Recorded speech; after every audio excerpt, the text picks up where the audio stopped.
A chilling true crime tale unfolds in the murky depths of family dynamics where love and desperation collide. It's a sinister plot that transcends the realms of divorce and custody battles. Today's case at hand is not a typical saga of a marriage gone bad, but rather a harrowing narrative of evil plans, resorting to the unthinkable in a quest for the ultimate control. Join us as we unravel the layers of this murder and dive into the depths of human depravity and the chilling motivations that drive individuals to commit unthinkable acts in the name of control and possession.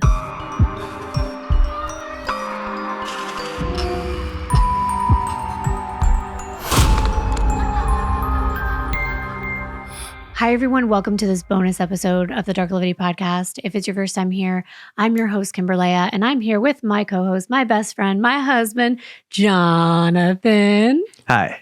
Darklivity. It's the dark downward slope into the degradation of the human mind and the consequences that such darkness brings to light. If you've already watched our 6-part series on the Dan Markel case, then there's nothing new in this video. We just put all of our videos together in one cohesive, ultra deep dive for those of you that like watching them all at once. I know a lot of you like to listen when you're working, you're on a long road trip, plane flight, or even cooking for the holidays, or falling asleep. So this one's for you. And if you like these extra long videos, let us know in the comments because we would be open to doing one like this again in the future. So here we go. I will tell you now, there's one main family of 5 that you will have to be familiar with, and they are the Adelsons, as well as the Markels.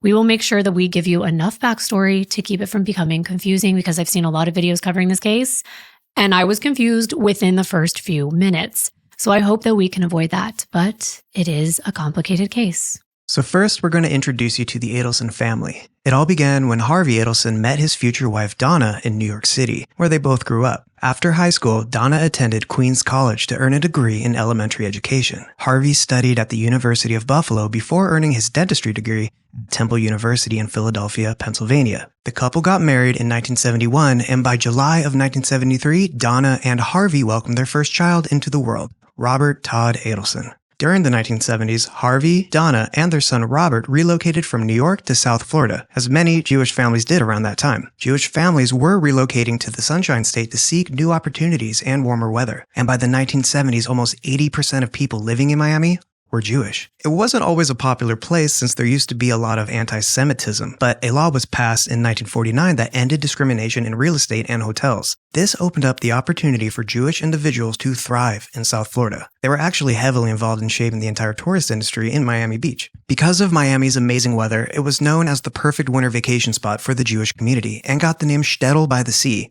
The word Shtetl in Yiddish means little town. Harvey and Donna Adelson began making a life for themselves in Miami. They met with other families, especially other Jewish families, at the local synagogue, and one person they became very close with was a gynecologist named Ben Graber, who could tell that Donna's number one goal was to raise a family. The Adelsons planned to have more children, so even though Donna initially embarked on a teaching career, it was brief because she decided to prioritize her responsibilities as a homemaker. And by October of 1976, Donna and Harvey's second child was born, Charles Adelson, who went by the nickname Charlie.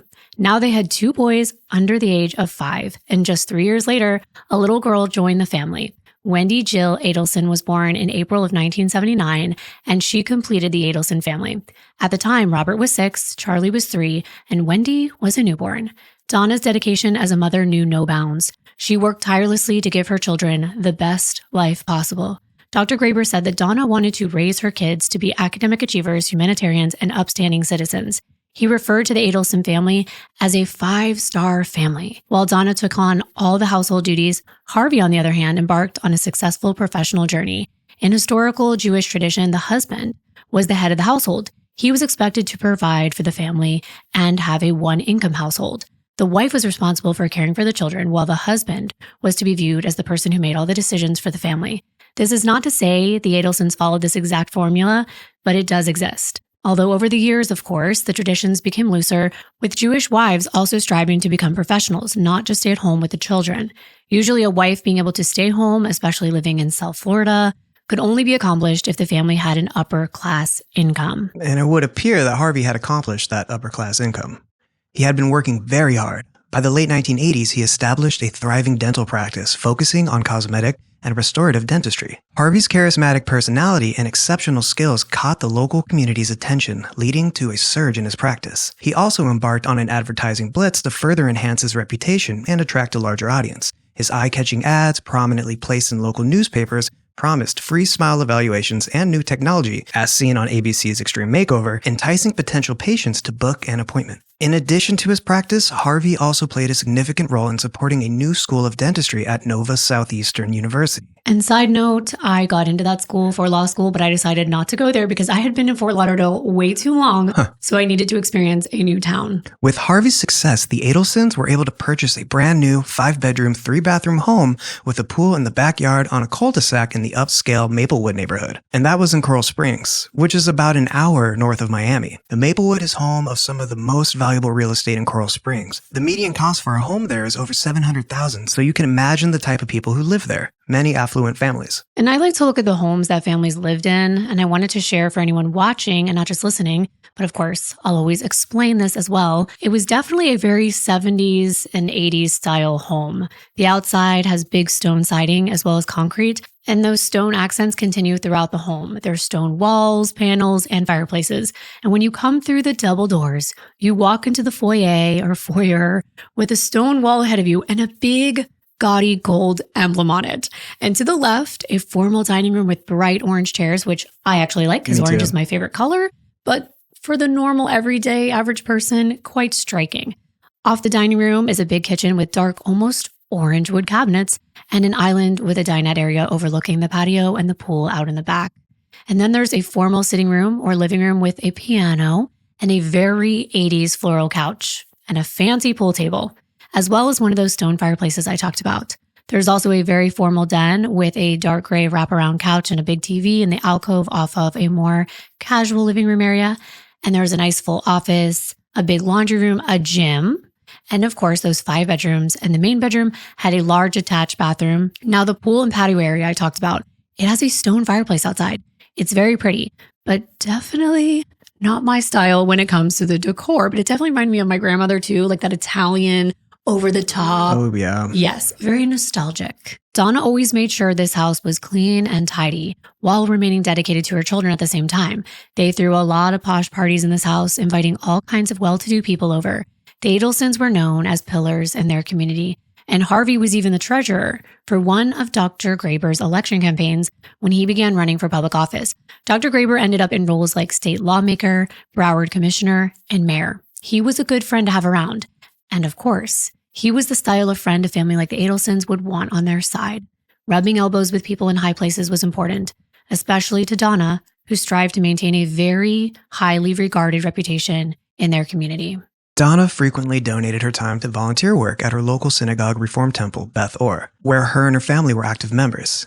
Interestingly, you'll know why I'm saying this later, this specific synagogue describes itself as a multi-ethnic, multi-generational community that includes singles, couples, interfaith, and gay and lesbian families. We would have to assume from who Donna appears to be when it comes to how strict she seems to be about her faith and culture in the Jewish community that she would not attend a synagogue that was so open and reformed, right? That's what I thought. It was definitely a lot less conservative than most, but the location was ideal. And it was only a 7-minute drive from their home, and I would only assume that other affluent families attended. And it also would be important for Donna to have that kind of social connection in her Coral Springs community, especially for her kids. Maybe she's thinking one day they'd grow up and marry someone they met at the synagogue, someone the family already knows and has vetted. It was important to Donna that the kids were surrounded by quality people.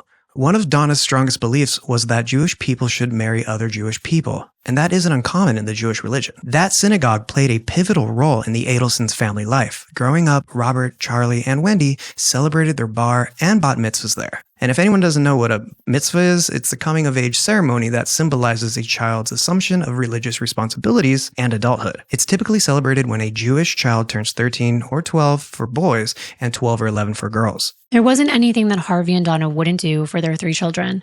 In fact, when the couple's oldest son, Robert, expressed an interest in tennis, Harvey installed a full-fledged tennis court in the family's backyard to make sure that Robert had space to practice. This tennis court was professionally laid with high-quality clay and surrounded by lush green grass. This court had proper lighting, so it allowed Robert to practice even when it was dark outside.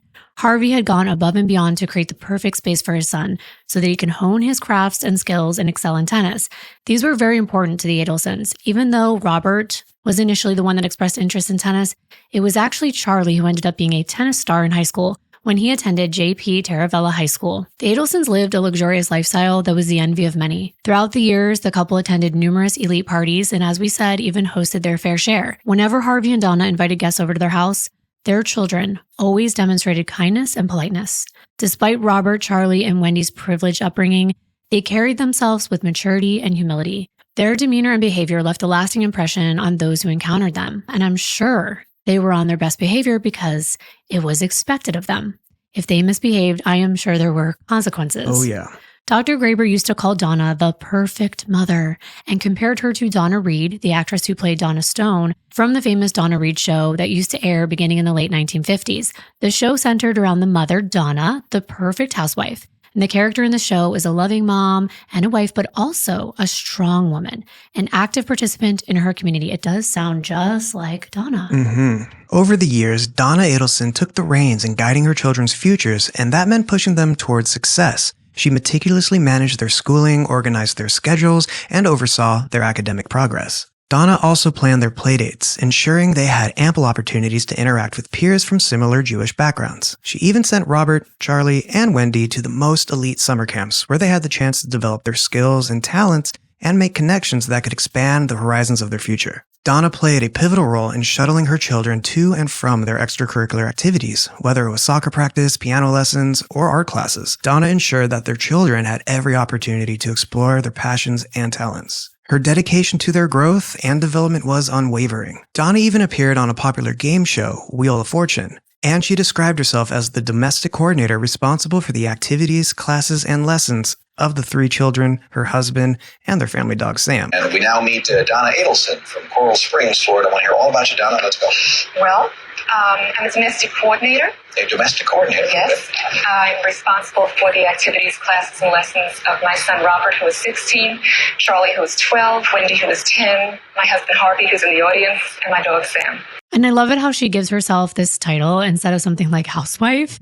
But I do agree that stay-at-home moms don't just stay at home with their kids. They wear a lot of hats. And many that were close to Donna thought that she could be a little overbearing and overly worried about every aspect of her children's lives. It's as though she actually did expect perfection. From the outside, Donna appeared to be the perfect embodiment of what a Jewish mother and wife should be. Her appearance on Wheel of Fortune showcased her organizational skills, her commitment to her family, and her dedication to ensure that her children had every opportunity for success. The Adelson family was fortunate to have 3 children who excelled in their academic pursuits. Robert, the oldest, stood out for his exceptional academic achievements. He graduated summa cum laude and Phi Beta Kappa from Tulane University, a renowned institution known for its rigorous academic standards. He obtained a degree in evolutionary biology, and then Robert went to earn his medical degree from the University of South Florida College of Medicine, where he graduated with honors. His specialty was otolaryngology, head and neck surgery. It's like an ear, nose, and throat doctor with expertise in surgical intervention. After this, Robert went on to do a residency in Texas at the University of Texas Southwest Medical Center for the next 6 years, from 1999 to 2005. This man is highly accomplished. Oh, yeah. He did his first fellowship, and I say first, in facial plastic and reconstructive surgery from 2005 to 2006 at the University of Miami Miller School of Medicine. And then he did his second fellowship in rhinology and endoscopic surgery from 2011 to 2012 at the University of Pennsylvania School of Medicine. Let's talk about the middle child, Charlie. He also made impressive strides in his academic journey. Charlie attended the University of Central Florida and pursued a micro and molecular biology bachelor's degree. This degree allowed him to gain a solid foundation in scientific research. After completing his undergraduate studies, Charlie pursued his dream of following in his father's footsteps by becoming a dentist. He enrolled in a program at Nova Southeastern University, where he obtained a degree in dentistry. Sound familiar? Yes, let's not forget His father had a hand in starting that same school, so maybe Charlie had a little help there. Charlie later joined his father's practice, specializing in periodontics. Eventually, he became a traveling practitioner. He would see patients in offices up and down coastal Florida. This unique practice earned Charlie upwards of $1 million a year. He later purchased his father's practice and renamed it the Adelson Institute for Aesthetics and Implant Dentistry, providing high-quality cosmetic dentistry services. Then Charlie employed his father and several other dentists to work under him, with Donna helping out with the books. The Adelson Institute reportedly earned upwards of $2 million per year. Charlie also had a very strong bond with his mother, and perhaps you could call him her favorite son. You'd assume, with how accomplished Robert was, that he would be at the top of Donna's list. But they had a bit of a falling out, which we're going to get to in a moment. But first, let me tell you about Wendi's accomplishments. While both Robert and Charlie excelled in their academic endeavors, it was Wendi who captured the most attention from her parents, especially Donna. Wendi possessed an unwavering determination to succeed, and she exceeded expectations in every aspect of her life. She was very competitive and a self-professed overachiever. She went above and beyond in everything she did. She was determined to make her parents proud, whether it was her academic achievements, her extracurricular activities, or her overall personal growth. Wendi consistently demonstrated her exceptional talents and drive. Some actually say that she was the favorite of her mother, Donna. Maybe that's because Donna saw some of herself in her daughter, or perhaps she just held very high expectations for her only daughter. Donna may have also saw a lot of her husband, Harvey, in her middle child, Charlie. He did go into the same career, and he took an interest in being very close to Donna, unlike Robert, who was way more independent and wasn't interested in clinging to his family. When Wendi was a teenager at Terra Villa High School, she embarked on a journey to create a nonprofit dedicated to collecting toys and educational materials for underprivileged children. Her efforts were recognized and celebrated, as she consistently won awards for her dedication to making a positive impact on the lives of others. In 1995, at the age of 16, Wendi had the opportunity to be interviewed by the Miami Herald newspaper, and during that interview, she shared her motivations for creating this nonprofit. She expressed her belief that all kids deserved equal opportunities, and she wished everyone had the same educational opportunities that she had. She was fully aware of how fortunate she was to be born into the type of family who could afford to provide her with such opportunities. She said, quote, "I was thinking about the advantages I had. All kids don't get the same start, and I wish everyone got the same educational opportunities as I had," end quote. She graduated top in her high school class and served as the valedictorian. Wendi then pursued a higher education in peace and conflict studies at Brandeis University, a private research university in Walton, Massachusetts. She got a full scholarship to attend and then graduated magna cum laude in 2001, solidifying her commitment to making a positive impact in the world. Following her undergraduate studies, Wendi further expanded her knowledge by obtaining a master's degree in international relations from the University of Cambridge in England in 2003, where she was actually what they call a Gates Scholar, as in Bill Gates. The Gates Scholarship is an international postgraduate award for students to study at the University of Cambridge. The scholarship is one of the most competitive and prestigious in the entire world, with only around 1.3% of applicants actually receiving the award. The following year, in 2004, Wendi embarked on a significant internship in Washington, D.C. She devoted her time to working on issues related to immigration, child advocacy, and disability rights. When she returned to her hometown, she began her legal career by attending the University of Miami to obtain her law degree, and she also got a full academic scholarship to attend the law school. She had so many scholarships, so her mom and dad pushed her to apply for those. While back in Florida, she was close to her parents as well as her brother Charlie again. And at that time, even Robert was back in Miami finishing his fellowship at the University of Miami Miller School of Medicine. So the whole family was close again, which made Donna happy. Wendi was intelligent and beautiful. And even though she had a serious side, she was known for being quite a lot of fun. In her 20s, she had a chance to appear on the popular TV series The Weakest Link, where her charm and poise shone through. Just like her mother, Wendi exuded confidence on stage, captivating the audience with her infectious energy and her quick wit. When I was little, I wanted to be a giraffe. She told the crowd that she wanted to be a giraffe when she grew up, when she was a child. And I think that would have actually been less pressure than what this woman actually had to accomplish in her life. Harvey and Donna had always been actively involved in their children's lives, often taking an overly involved approach. They sometimes had a say when it came to who they dated, which I thought was very interesting. Both practicing members of the Jewish faith held the strong belief that their children should marry within the Jewish faith. Remember how we told you that Robert and his family kind of had a falling out?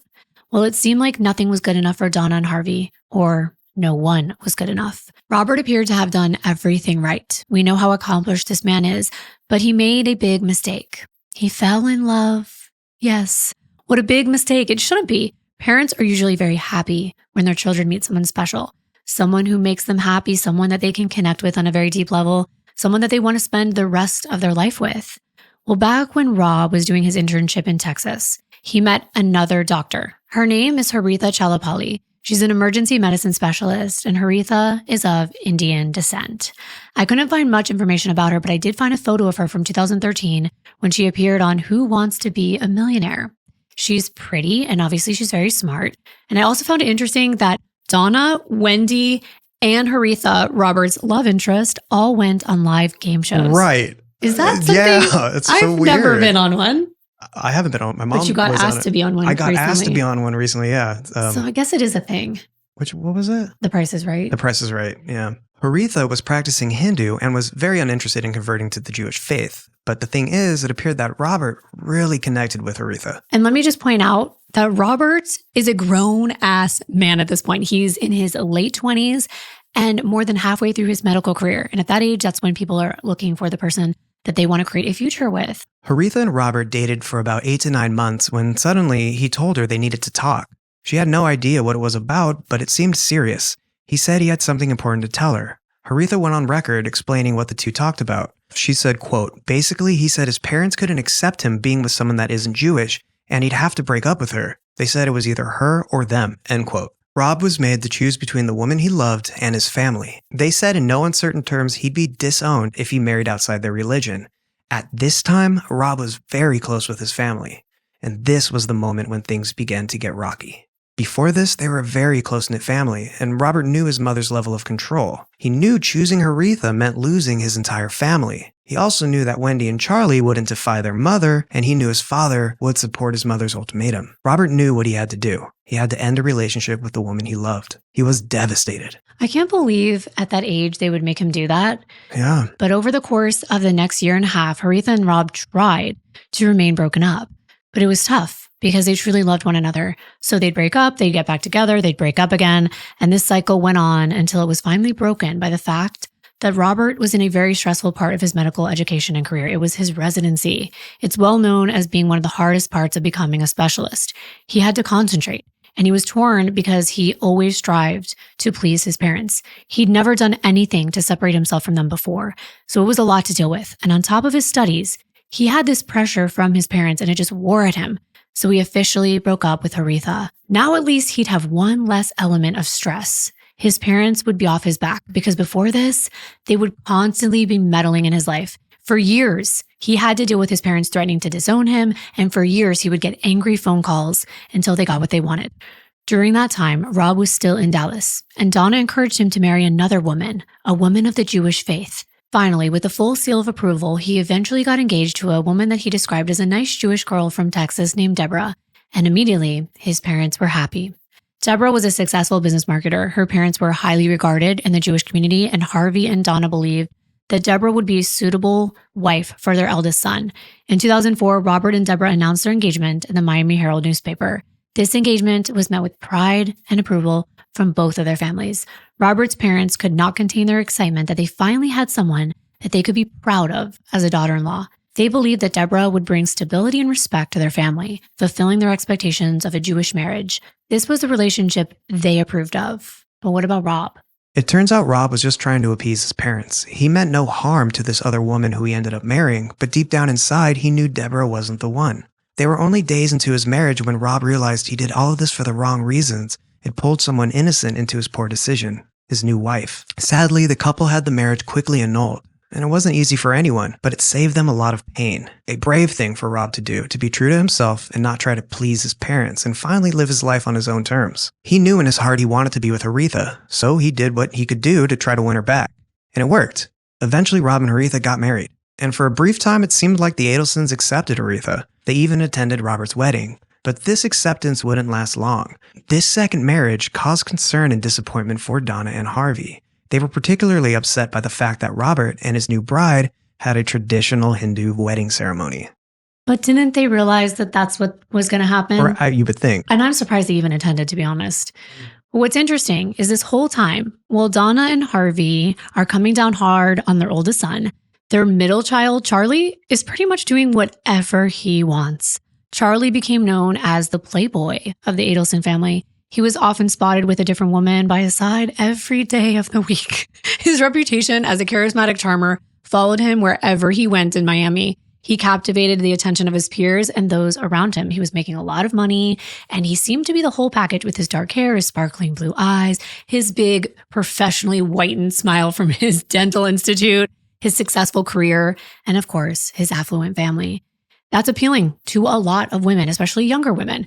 Whether he was at family events, social gatherings, or business meetings, Charlie never seemed to lack a female companion. His parents didn't seem to be pressuring him to settle down. It was like he could do no wrong. Right. So now let's talk about where Wendi was in her career. Wendi continued to make a name for herself while she focused on her legal education at the University of Miami, but she still hadn't found Mr. Right. Her mother, Donna, was pushing her to become the ideal Jewish wife and mother. In an effort to find her a suitable partner, Wendi turned to an online dating site called JDate, which is a Jewish dating site. Donna, who we know had always been overly involved in Wendi's life, and that's actually quite the understatement, would later be described by some people close to her as extremely controlling and almost sociopathic. Although, to be fair, this was through the lens of hindsight, so these were people looking back, not in the moment. But Donna involved herself in Wendi's love life as well, and she eagerly assisted her daughter in navigating JDate. Together, mother and daughter spent hours scrolling through profiles searching for the perfect man, who they hoped would one day become Wendi's husband. Can you even imagine? No. Can you even imagine your mother picking your husband? I can't imagine. Donna's ultimate desire was for Wendi to have children so that she could have grandchildren, something that she felt that she had been denied due to her strained relationship with Robert because his children wouldn't be Jewish. And Charlie wasn't even close to settling down. So it seemed like Wendi was Donna's only hope for that traditional Jewish family that she envisioned for her children. So that is where this woman put all of her effort. As Wendi and Donna continued their search, one particular profile caught their attention. It was an account of a man named Dan Markel, who was also known as Danny to everyone close to him since he was a kid, but he preferred to be called Dan as he got older. His profile seemed promising. Dan's Jewish background, his looks, education, and lifestyle made him a potential candidate for Wendi's future husband. This is the other family we will be introducing you to, the Markels. Daniel Eric Markel was born on October 9th, 1972 in Montreal, Canada, and raised by his very conservative Jewish parents, Phil and Ruth Markel.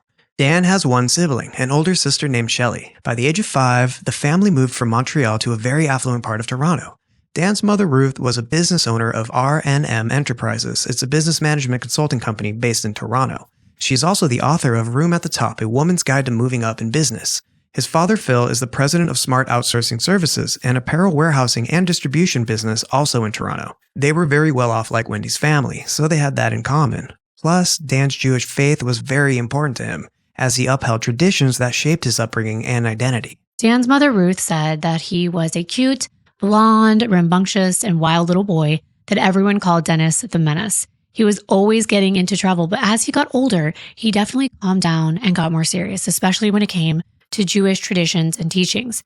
Dan attended synagogue regularly. These services included prayer readings from the Torah and sermons that deepened his connection to Judaism. Dan was very interested in the rituals of Judaism, the intellectual parts of the Torah, and the argumentative side. He liked to challenge people's ways of looking at things, and around the age of 12, Dan wanted to become a rabbi. But as he got older, his passion turned to the law. He decided he wanted to become a lawyer, and maybe one day he would be the dean of a law school. He felt like law would combine many of his talents, one of which was writing. His mother said that from an early age, Dan would write long emails to friends and family, telling them every detail about what he was doing in his life, and this went on into adulthood, especially since he really wouldn't have that much time to see family and friends because of his academic goals. One of Dan's biggest goals was to attend Harvard, and he achieved it. When he was 18, he left Toronto and moved to the United States to Massachusetts to do his undergraduate studies, double majoring in politics and philosophy at Harvard University, where he graduated magna cum laude. After he graduated, Dan moved to Israel and completed his graduate studies at the Hebrew University of Jerusalem. He earned a master's degree in political theory from Emmanuel College, Cambridge, before returning to Harvard University once again for his law degree. He graduated in 2001. Before entering the workforce, Dan served as a law clerk to Judge Michael Daley Hawkins of the United States Court of Appeals for the Ninth Circuit. Following the prestigious clerkship, he joined the law firm of Kellogg, Huber, Hansen, Todd, Evans, and Feigl, a boutique firm where he was practicing white-collar criminal defense work. Then, in 2004, he met Wendi online. Dan thought she was a beautiful blonde with big blue eyes, and she's Jewish. That law firm, it's like they all had to get their name in. Oh, yeah. I was like, when is it going to stop? It's like a train that keeps going. You're like waiting for it. Things progressed pretty quickly. The two of them met in Washington, D.C., and Dan got to know Wendi even better. He thought she was fun, she had a great sense of humor, and she was extremely charismatic, outgoing, and goofy. Plus, Wendi was very intelligent. She could keep up with his conversations, and like Dan, she was studying law. She somehow found a way to get serious Dan to come out of his shell. They made the perfect match and maintained a long-distance relationship. They take weekend trips back and forth between Miami and Washington to see one another.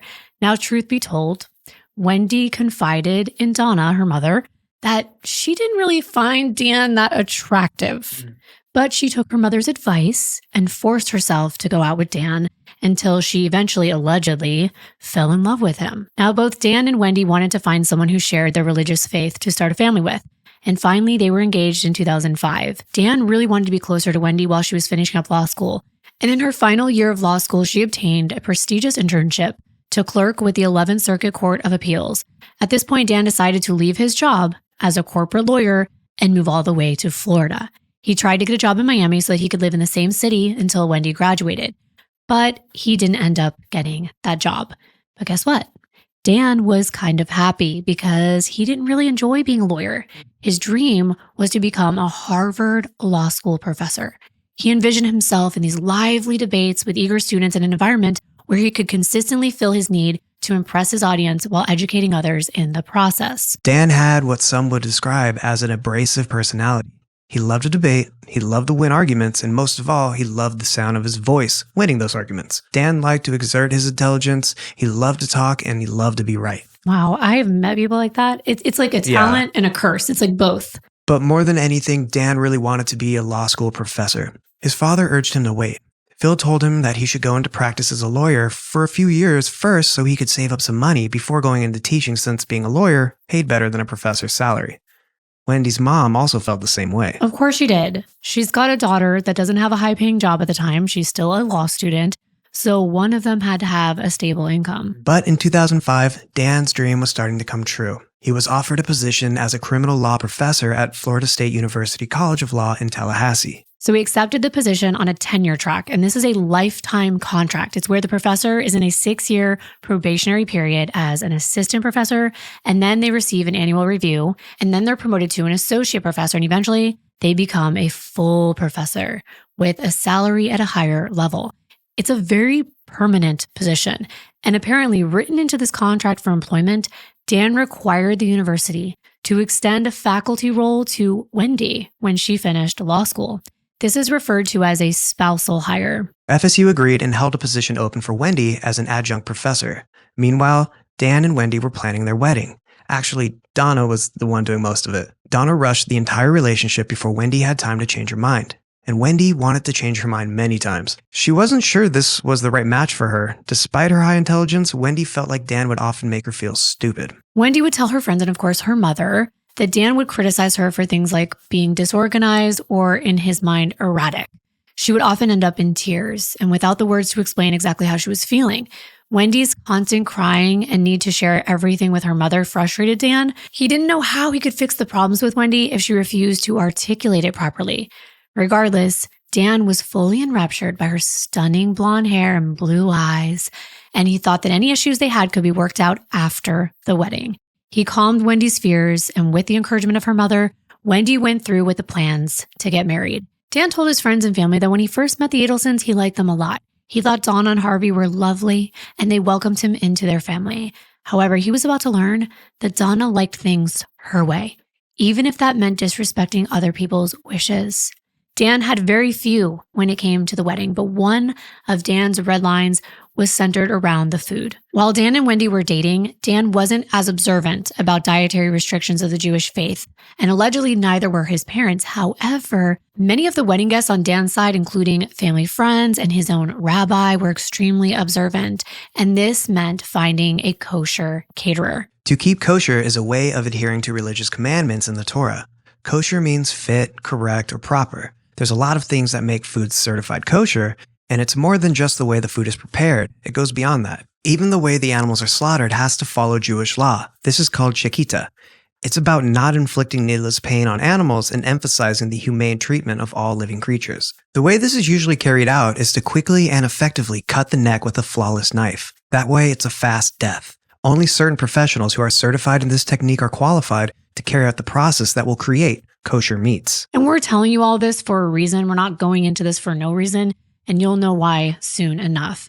Some animals can't be eaten at all, and the blood has to be drained from meat and poultry before it's eaten. And you can't eat certain parts of animals. You can't eat meat and dairy together, and you can eat fish, eggs, fruit, vegetables, and grains with either meat or dairy, but you can't eat any grape products that are made by anyone that's not Jewish. And the list goes on and on. I'm sure you get the picture and you can see this is very strict. And having all kosher food at a wedding shouldn't have been that difficult, since there are many companies, especially in South Florida, that create all kosher meals. But Donna pushed back on the kosher menu. She thought it was unnecessary, but eventually she promised to comply with Dan's wishes. But Donna does what Donna wants, and she thought his request was absurd, burdensome, and too expensive. If the cost really was an issue, it shouldn't have been, because these two families who are both well off had agreed to split the cost of the wedding. However, with Dan's parents, Ruth and Phil, in Canada with his sister Shelley, a lot of the decisions were left to Donna, and she didn't seem to have any problem with that. What she did have a problem with was Dan's supposed belittling of Wendi. Donna always wanted her daughter's accomplishments to shine, and after hearing Wendi complain about the way Dan would supposedly make her feel inferior, both of them made it known to Dan that would not be acceptable. Dan went out of his way to make sure the big day would be all about Wendi. A few days before the wedding, Dan pulled his mother aside and told her not to mention Harvard at the rehearsal dinner or wedding parties, and he said he didn't want to make Wendi feel inferior. Dan gave his friends the same instructions, so when Wendi and Dan were announced at the wedding, he let her accomplishments shine, and she got all the cheers. Can you imagine that now you have to dull yourself down and water yourself down? I mean, he says he's in love. Of course, Donna made sure the wedding was announced in the New York Times, and that article mentioned that Wendi would be retaining her maiden name Adelson and not taking the last name Markel. The article made sure to mention her father's dental practice, where the bride's mother was the patient care coordinator. The wedding took place at Congregation B'nai Israel in Boca Raton on February 26, 2006, and it looks like a gorgeous venue to have a wedding. It has the stained glass and a fully customizable experience from the decor to the catering. It was a very lavish affair, a dream come true for Dan and Wendi. Wendi looked literally stunning. I mean, just gorgeous in that shiny white dress with the rhinestones and the pretty veil. She was glowing, and they had so much fun dancing, laughing, smiling, having a great time. Wendi looked like a very happy bride. I loved this picture from the congregation's website. It's someone's wedding food consisting of glass bottles of Dr. Pepper, my favorite.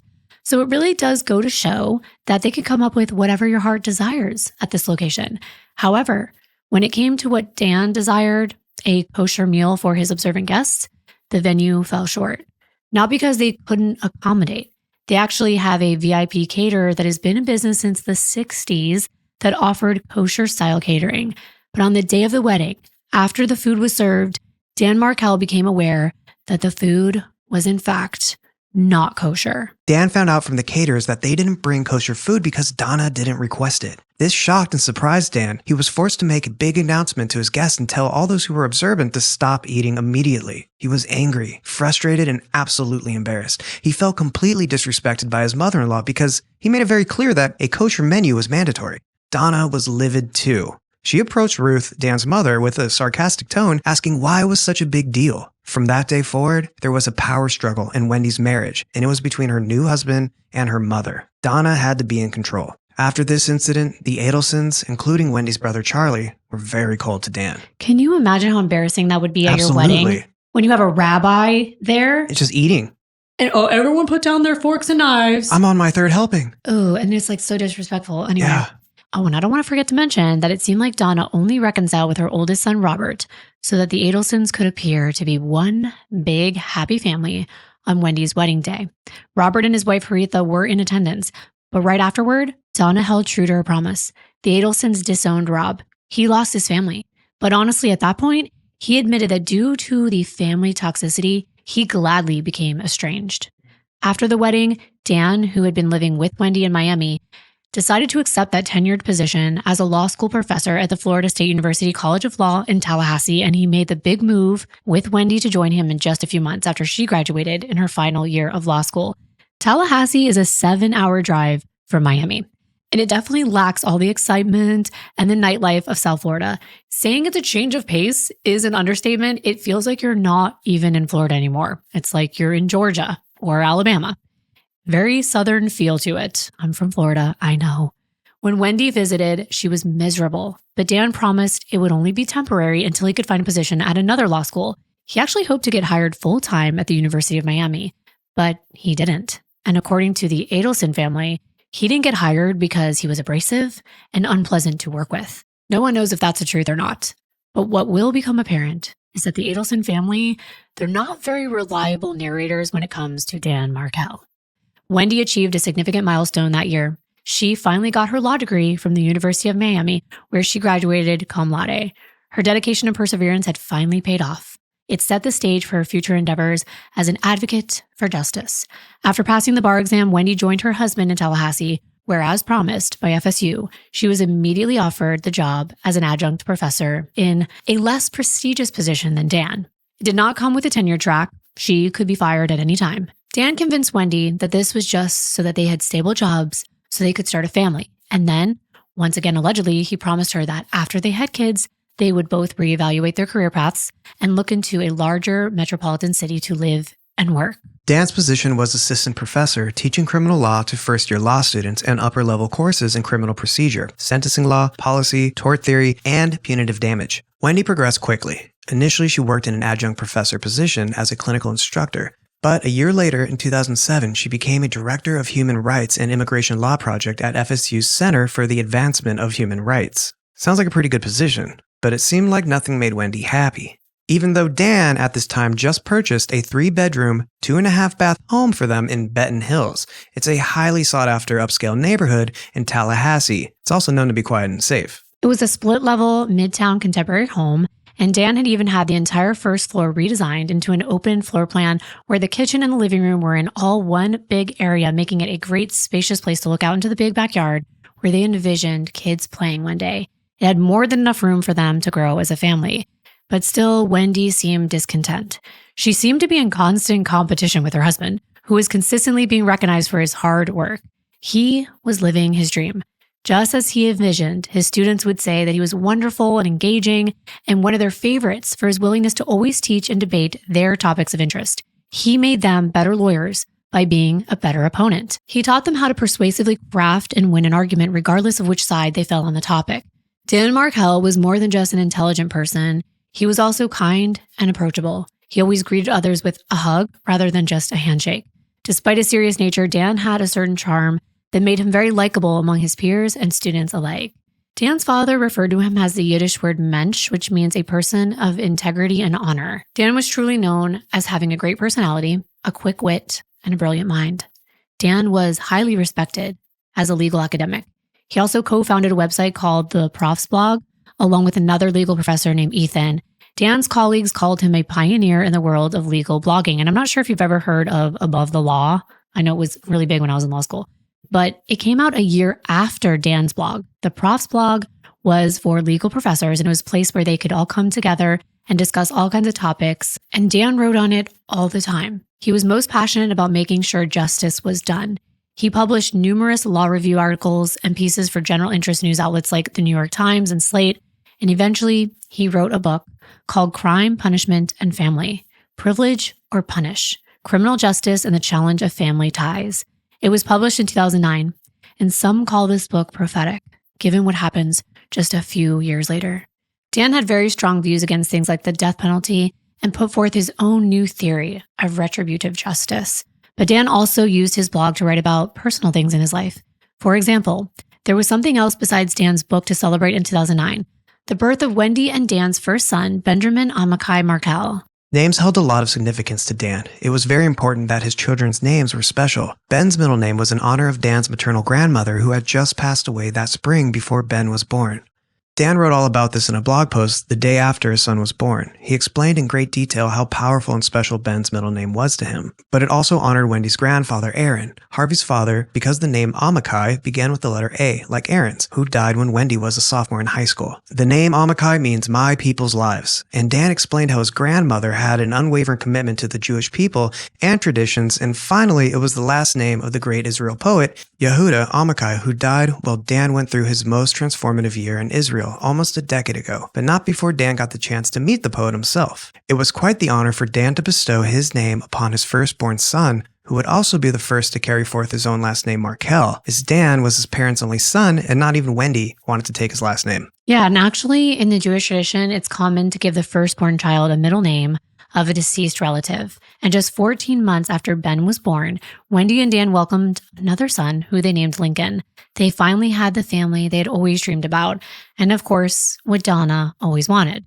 But there was trouble in paradise. Despite the happiness of motherhood, Wendi was more miserable than ever with Dan.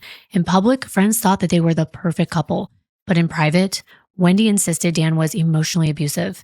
Wendi was extremely social and career-driven, and she said that Dan promised that they would move out of Tallahassee, a place she came to despise, as soon as they became a family.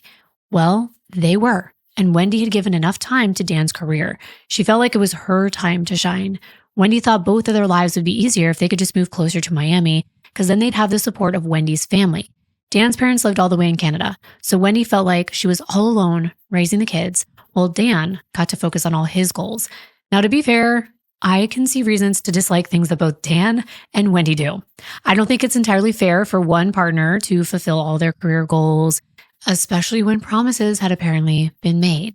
Wendi had aspirations of being a great lawyer, and instead she felt like she took a back seat because Dan's ambitions and his crazy schedule kept them so busy.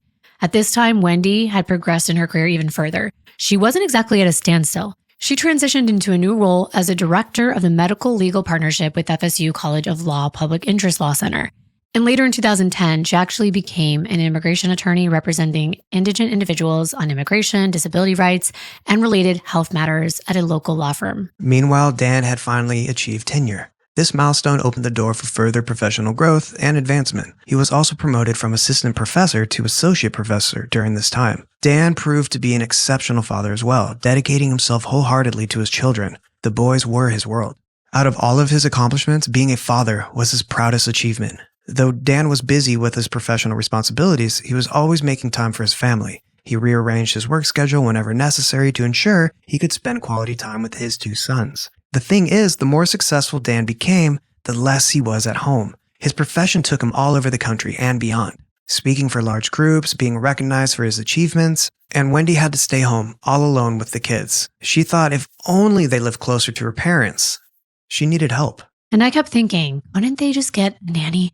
But maybe that was too expensive. But in some ways, what is it worth not to get help? Is it worth losing your marriage or worse?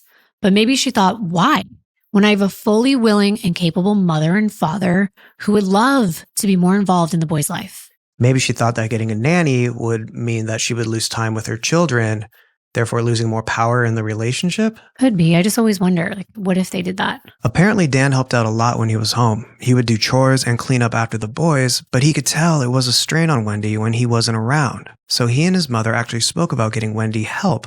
But the issue was Wendi looked up to her mother, Donna. Wendi's mom would stop everything, even her career, to be there for Wendi, Charlie, and Robert when they were children. Wendi wanted to live up to that expectation and be the perfect Jewish wife and mother. So that's why she didn't want to get a nanny, because I was going to say the same thing. She was so focused on being that same version. She wanted to be traditional. Wendi's parents would actually come visit whenever they could, very often actually, and they hated that their daughter was stuck in what Donna would refer to as a bumfuck backward Bible Belt town.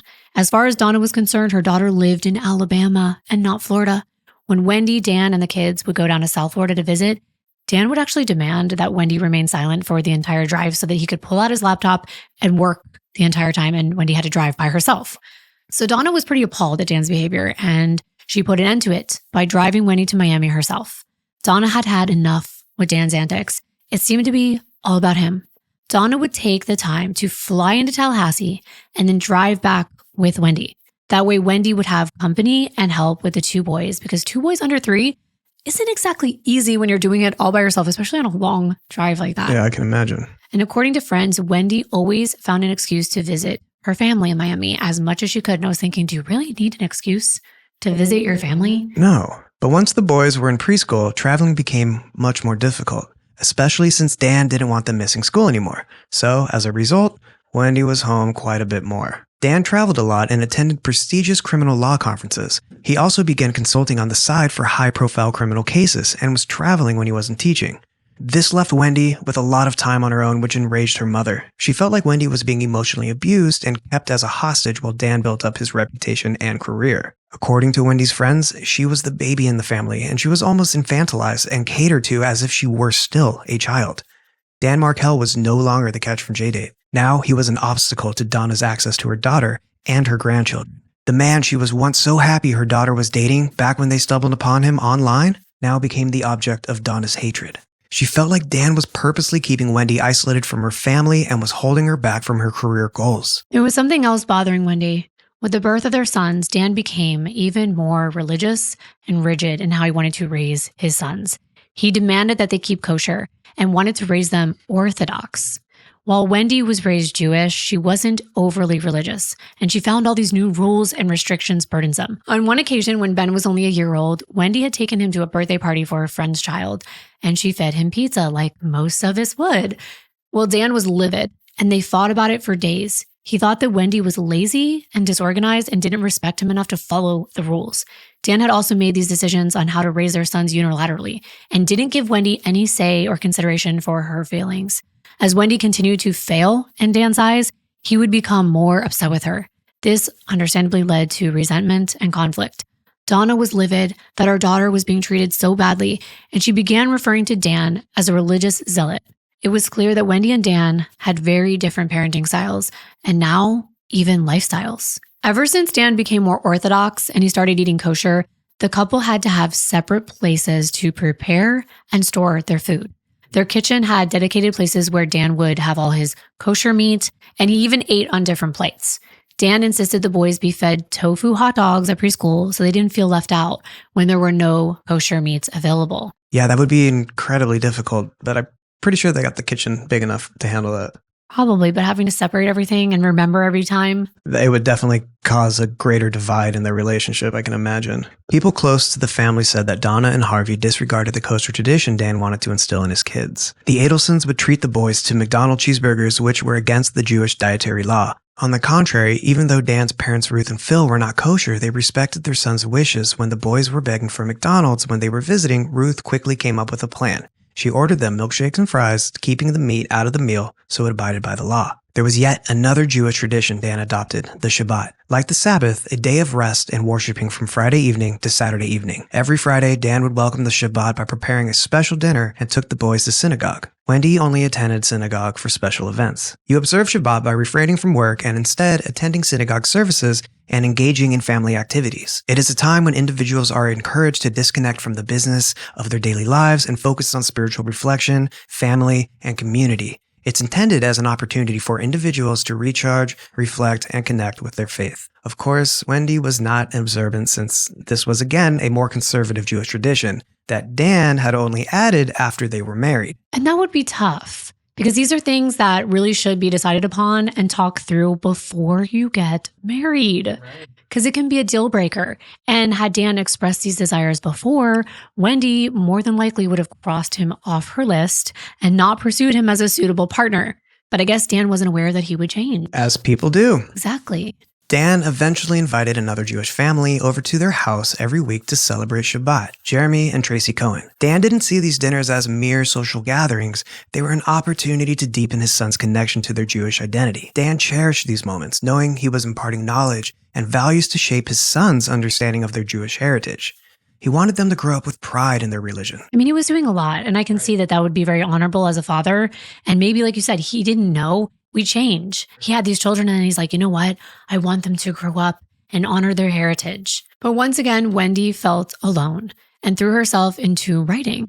She eventually published a fictional novel in 2011 called This Is Our Story. And according to Amazon, in her book, Wendi Adelson captured the reality of young trafficked women in the United States. The novel follows the lives of fictional Rosa and Mila, two young women from different countries who become victims of human trafficking when duped into domestic servitude and commercial sexual exploitation in America. Their experiences revolve around the legal battles they wage against their traffickers with their immigration attorney, Lily Stone. Their stories are told in their own voices in vivid and compelling detail. This book was based on Wendi's own experience as an immigration lawyer. Essentially, she's supposed to be the character Lily, and Mila and Rosa are based on two of her own clients. In the book, Lily is a lawyer in her 30s who had to give up her practice in D.C. for her husband Josh Stone's career in what the book describes as this godforsaken place, North Florida State University in Hiawassee Springs, Florida. Doesn't this sound familiar? It sounds like Lily really is Wendi, and it should have been called This Is My Story, based on Wendi's real life, but it was cleverly disguised. Remember that Wendi told people she had a very hard time expressing the issues she had in her marriage? And that was something that really frustrated Dan. Well, perhaps this was her way of getting them out on paper. It was so obvious that the Lily character was Wendi.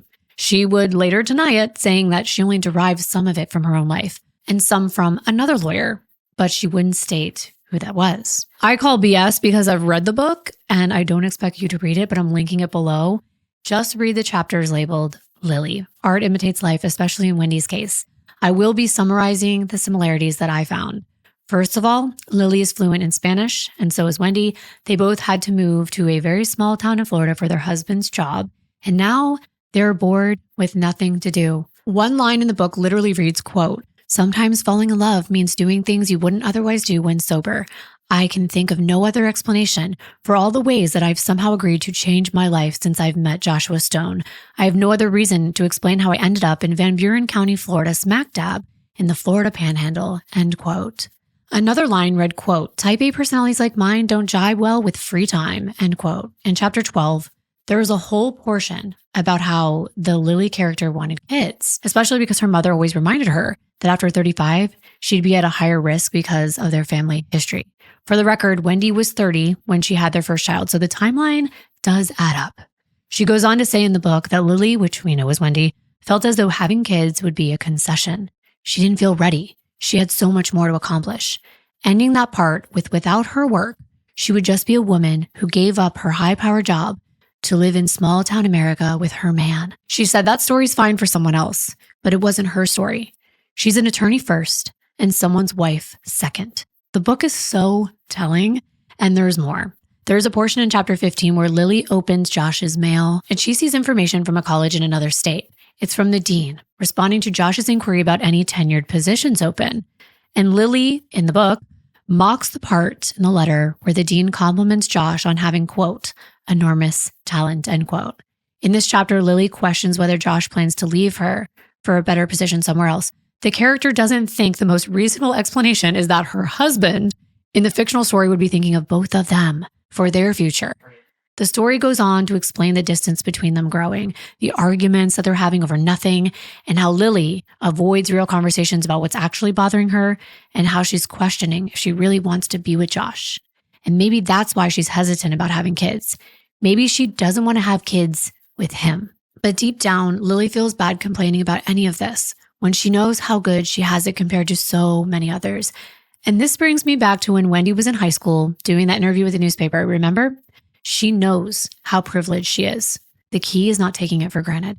And I could go on and on with all the similarities in this book, but I'll only mention a few more really important ones. Lily talked about how she didn't want to raise kids in North Florida away from her family. She didn't want to be a boring suburban mom. But in the book, she does get pregnant, and she's worried that even though Josh says that he's going to be an equal partner, she said she knows that what would really happen is he'll get so wrapped up in his work, he won't even hear the baby crying. Now, mind you, Wendi's writing this book after she's had kids with Dan. So truly, this is like she's telling their story in her perspective anyway. She goes on to explain how Josh is overjoyed, but she's lukewarm about the pregnancy. In her version of the book, Lily miscarries the baby. And in the afterword at the end of the book, Wendi, in her own words, now writes to her readers, quote, I selfishly wanted you to know a bit about my story, which has much but not all in common with attorney Lily, end quote. So she is writing the story about her own life. And then she goes on and adds footnotes where she says that Josh in the book is withdrawn. He never wants to talk about the relationship. And sometimes she feels like she doesn't know him any better years later than she did day one. And how he never really had to fight or win her. It was all so easy and quick. Now it felt like it was all falling apart just as quickly, like pliable strands of string cheese, because they built their love like a house of cards with no support, and they aren't strong enough to make it work. In the end of the book, Lily ends up adopting a child from her client, Mila, who gave up her child and just abandoned her. And Lily never even tells Josh because their relationship is breaking down and they're separated at the time. Instead, Lily adopts a child in her maiden name Walker, not Josh's last name Stone. And then she tells Josh that she named the baby Anna Walker, and she too is changing her last name back to Walker, and they're getting a divorce. Josh was shocked. He's like, "It's over? That's it?" And one line reads, quote, "Josh, my life is going in a different direction now. And Anna and me, well, we have to forge our own path," end quote. Wow. I mean, I'm just going to take all that as Wendi and how she's really feeling. Yeah. And none of those things she was going through are that uncommon in relationships. I mean, sometimes the wrong people get together. And in this case, Wendi, like her older brother Robert did at one point, was trying to appease her mother. It really sounded like Wendi not only wanted a divorce, but she wanted the kids all to herself. After the book was published, Wendi complained that Dan never read it, and she was hurt by that, especially because she wrote certain parts for him, kind of like a secret message. So it hurt even more when she realized he doesn't like fiction, so he didn't give it his time. But in Dan's mother's book, Unveiled, she admits that she spoke to a very close friend of Dan who said he indeed read the book. Not only that, Dan publicly promoted the book on his blog, telling all his readers to go buy a copy. He even posted another blog entry on Monday, November 7th, 2011, announcing a book signing Wendi was going to do and again promoting the book. It was a common theme that Wendi felt as though Dan would undermine her and never take the time to celebrate her accomplishments. But remember how Dan always sent long emails to his family? He was still consistently doing that all these years. And Ruth explained that Dan would talk about and even brag about Wendi and what she was working on. As a matter of fact, in February of 2005, Dan wrote to his parents excitedly sharing that Wendi had an op-ed in the Miami Herald and said, quote, "Go her," end quote. I'm not sure what Wendi wanted. And I know this might not be a popular opinion, but to me, she seems very immature in that her accomplishments should be something that she does for herself. And she shouldn't need anyone's praises. It's almost as though she doesn't do these things because she genuinely cares about them. Let's say caring about immigration law and helping others, but instead just to add to this long list of accomplishments. Almost like when someone goes out of their way to do charity, but then they like post it everywhere and brag about it. Right. It's like virtue signaling. And I know some people will say, don't try to analyze people in these cases. And I'm like, why not? I mean, okay, I did study psychology, have a degree in both psychology and sociology, but you don't need one to examine the human condition. We've all known a person like Wendi. It's pretty obvious that her self-worth her entire life hinged upon her parents' praise, and they only expected the best. So it makes sense that she feels unloved when she's not getting the same reaction from this man who is her equal or more accomplished. For one, Wendi didn't feel as a spousal hire at FSU that she was valued, because she essentially got hired as a condition of Dan's contract. And if you don't know Tallahassee, it's a college town. Everything revolves around FSU. So Dan, being as well known as he was in the city and throughout the law school, he was a local celebrity and someone very well respected. Dan Markel was known by everyone in his community. On certain occasions, Dan would even invite his students into his home for meals and debates. Those who knew him or knew of him knew he loved to argue, and he made sure people understood where he was coming from. But of course, there were people who didn't like him that much. I can see things to dislike, and I said this before, about the way both Dan and Wendi operated. For example, in 2011, Dan went to Israel for almost an entire month. That would be tough when Wendi is sitting there feeling like a single parent. And when Dan came back, his family got together with Wendi's family, and Donna definitely had something to say. It wasn't the first time she would approach Ruth and grill her about something Dan did. And most of it was questioning why. All of a sudden, he was so observant of the Orthodox faith. Ruth explained that both Dan and his sister Shelley kept kosher. And though she and her husband didn't, they did their very best to respect that choice. In Ruth's words, there were cracks showing in Dan and Wendi's relationships. There had been for a while, but now they were really apparent. Dan talked to his mom on the phone whenever he was in the car, except for when he was with his sons, because that meant he needed to give his undivided attention. He would play the songs that they liked. He would talk about their day. But Dan was close with Ruth, and she could tell he was doing everything he could to make sure those boys were taken care of. That's what he talked about the most, his boys. Finally, Dan reached the pinnacle of his career when he became a full-fledged professor in 2012. Ruth could tell that the relationship was getting even more rocky. Wendi told Dan that she wasn't happy, so they attended marriage counseling, which they did for 6 months. Dan thought they were working through their communication issues and would eventually get over their hurdles, but he couldn't have been more wrong. That August, Dan, Wendi, and the boys made a trip out to Toronto. While there, Wendi explained she needed to take a trip to New York to apply for the Human Rights Watch interview she was planning to do. It should have only taken her a day to do so, but instead, she stayed in New York a few extra days, which wasn't the norm. She was actually with a friend, confiding in them that she was planning to leave Dan and that her family was going to help. Wendi didn't let on to this plan. She had been confiding in her mother all along, and Donna was helping her think of ways that she could get away from Dan and come live in Miami with the boys. On September 10th, Dan was away on a short business trip. He was at a criminal law conference at NYU Law School. While he was there, he confided to a friend that he thought his marriage was falling apart and that Wendi seemed depressed. His friend told him to stay with Wendi and try to work out and repair the relationship. The friend suggested Dan even consider cutting back on his travel and spending more time at home. Well, Dan wouldn't really get the chance. He was right. The marriage was falling apart, but it was far worse than he could have ever imagined. On this trip, he gets a phone call from Wendi. She told him she was leaving with the kids and that she wanted a divorce. Desperate to save his marriage, Dan pleaded with her, saying they could solve their problems. He canceled the rest of his lectures and presentations that were supposed to take place, and he bought the next flight to Tallahassee to get home as fast as he could. Dan refers to this move by Wendi as Pearl Harbor, a surprise attack. When he landed in Florida late that night and was on his way home, Dan phoned his mother. She was on the phone with him when he stepped inside the home that he had once shared with Wendi and the boys. It was around 11 p.m., except it was quiet now. No kids running up and down the halls. He was too late. They were gone. The house was empty. It appeared as though Wendi took half of all the furniture, and in a petty way, she took half the chairs to a table set, for example, to make a point that half of everything was hers. Dan was stunned. He couldn't believe that Wendi would do this. As he ran to the boys' room, he saw that everything was gone. The only thing that remained were clothes that were too small for his children. And Dan cried out to his mom, saying, "My boy's home is gone." How devastating. Not only that, Wendi had cleaned out their savings account, taking half of what was in there, and she moved half of the money out of their investment accounts and even went to the safety deposit box a week before this and had taken things from there as well. Another realization was that Wendi still had Dan's uncle's heirloom diamond engagement ring from the Holocaust, and she refused to tell Dan where she had gone with the kids. This man was in a panic. When he went into the main bedroom he used to share with Wendi, he saw a stack of papers left on the bed.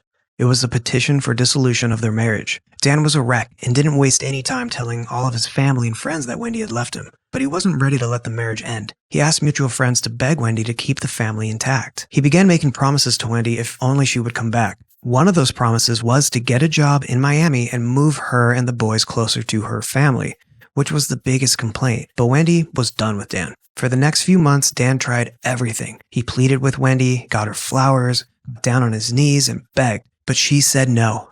She told him there was no chance she was ever coming back because she had talked about her unhappiness for a very long time, and yet nothing changed. Once Dan realized his marriage was truly over, he went to war. He told Wendi she would never see the kids again and be penniless if she didn't want to cooperate. He was going to use his skills and knowledge of the law to fight back. If you don't know by now, Wendi loves competition. She was also ready to use her legal knowledge and power to win against Dan. And so the war began. Things went very badly, very quickly. They both wanted full custody of the boys. We know they have different styles of parenting, and neither one agreed with the other on how the boys should be raised. More than anything, Wendi wanted to remain in Miami, where she actually fled with Ben and Lincoln. She wanted to stay close to her family and relocate the children. These poor children were seen as possessions and not human beings, in my opinion. It was a game. They were pawns, and it's actually very unfair. When Wendi left, she took half of the furniture, like I said, half of the contents of their investment account, which had almost $700,000 in it, and it was clear that she had purposely planned this for when Dan would be out of town so that he could not interfere and stop her. To Dan, the divorce came out of left field. He felt betrayed and lied to. Dan immediately accused Wendi of taking marital assets on top of asking for 100% custody of the boys. He also tried to have her prosecuted on a federal kidnapping charge because she refused to tell him where she was living. Dan felt that he had the right to know where his boys were every minute and who they were with. We also mentioned Dan's uncle's ring. Well, during the marriage, Dan had given Wendi jewelry that included diamonds that were hidden and smuggled out of Germany by his relatives during the Holocaust. He referred to them as the Holocaust diamonds, and he felt like they were no longer appropriate for Wendi to keep. And I think that makes sense because she was the one who left him. He accused Wendi of taking his tennis racket, which was kind of petty, but he did this with other frivolous items as well. And he demanded that the court give him access to Wendi's home, wherever that was, so he could go in there and find everything she had taken. But of course, this was denied. Dan, who was obviously hurt by all this, began sort of a smear campaign against Wendi. Not that she hadn't started her own against him, but Dan told his friends that Wendi drank every night, that she was a pathological liar, and that she was mentally ill.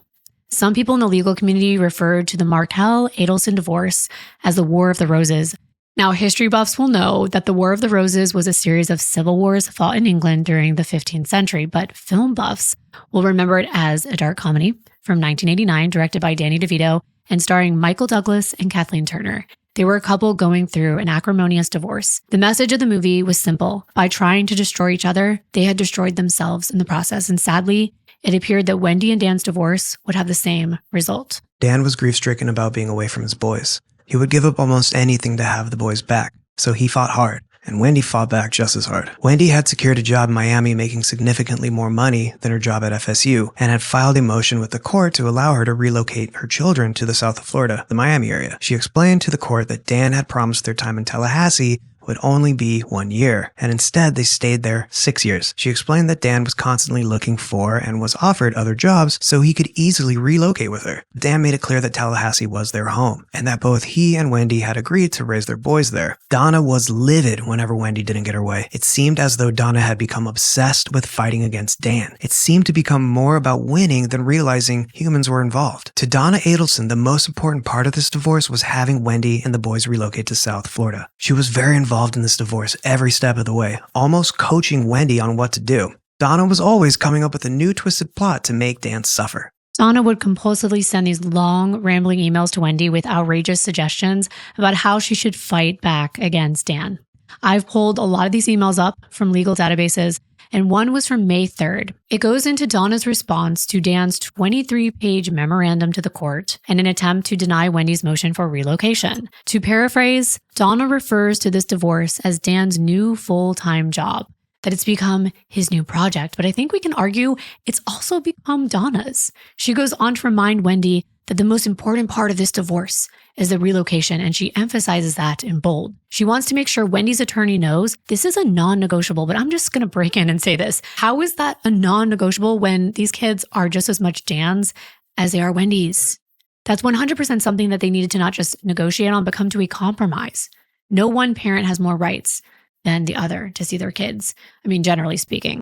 They weren't going to compromise on that, no way. And in this case, we're talking about two very capable people who could take care of all the boys' needs. So it made me really angry to read this. Donna was only seeing her selfish wants in all of this, and it's so clear.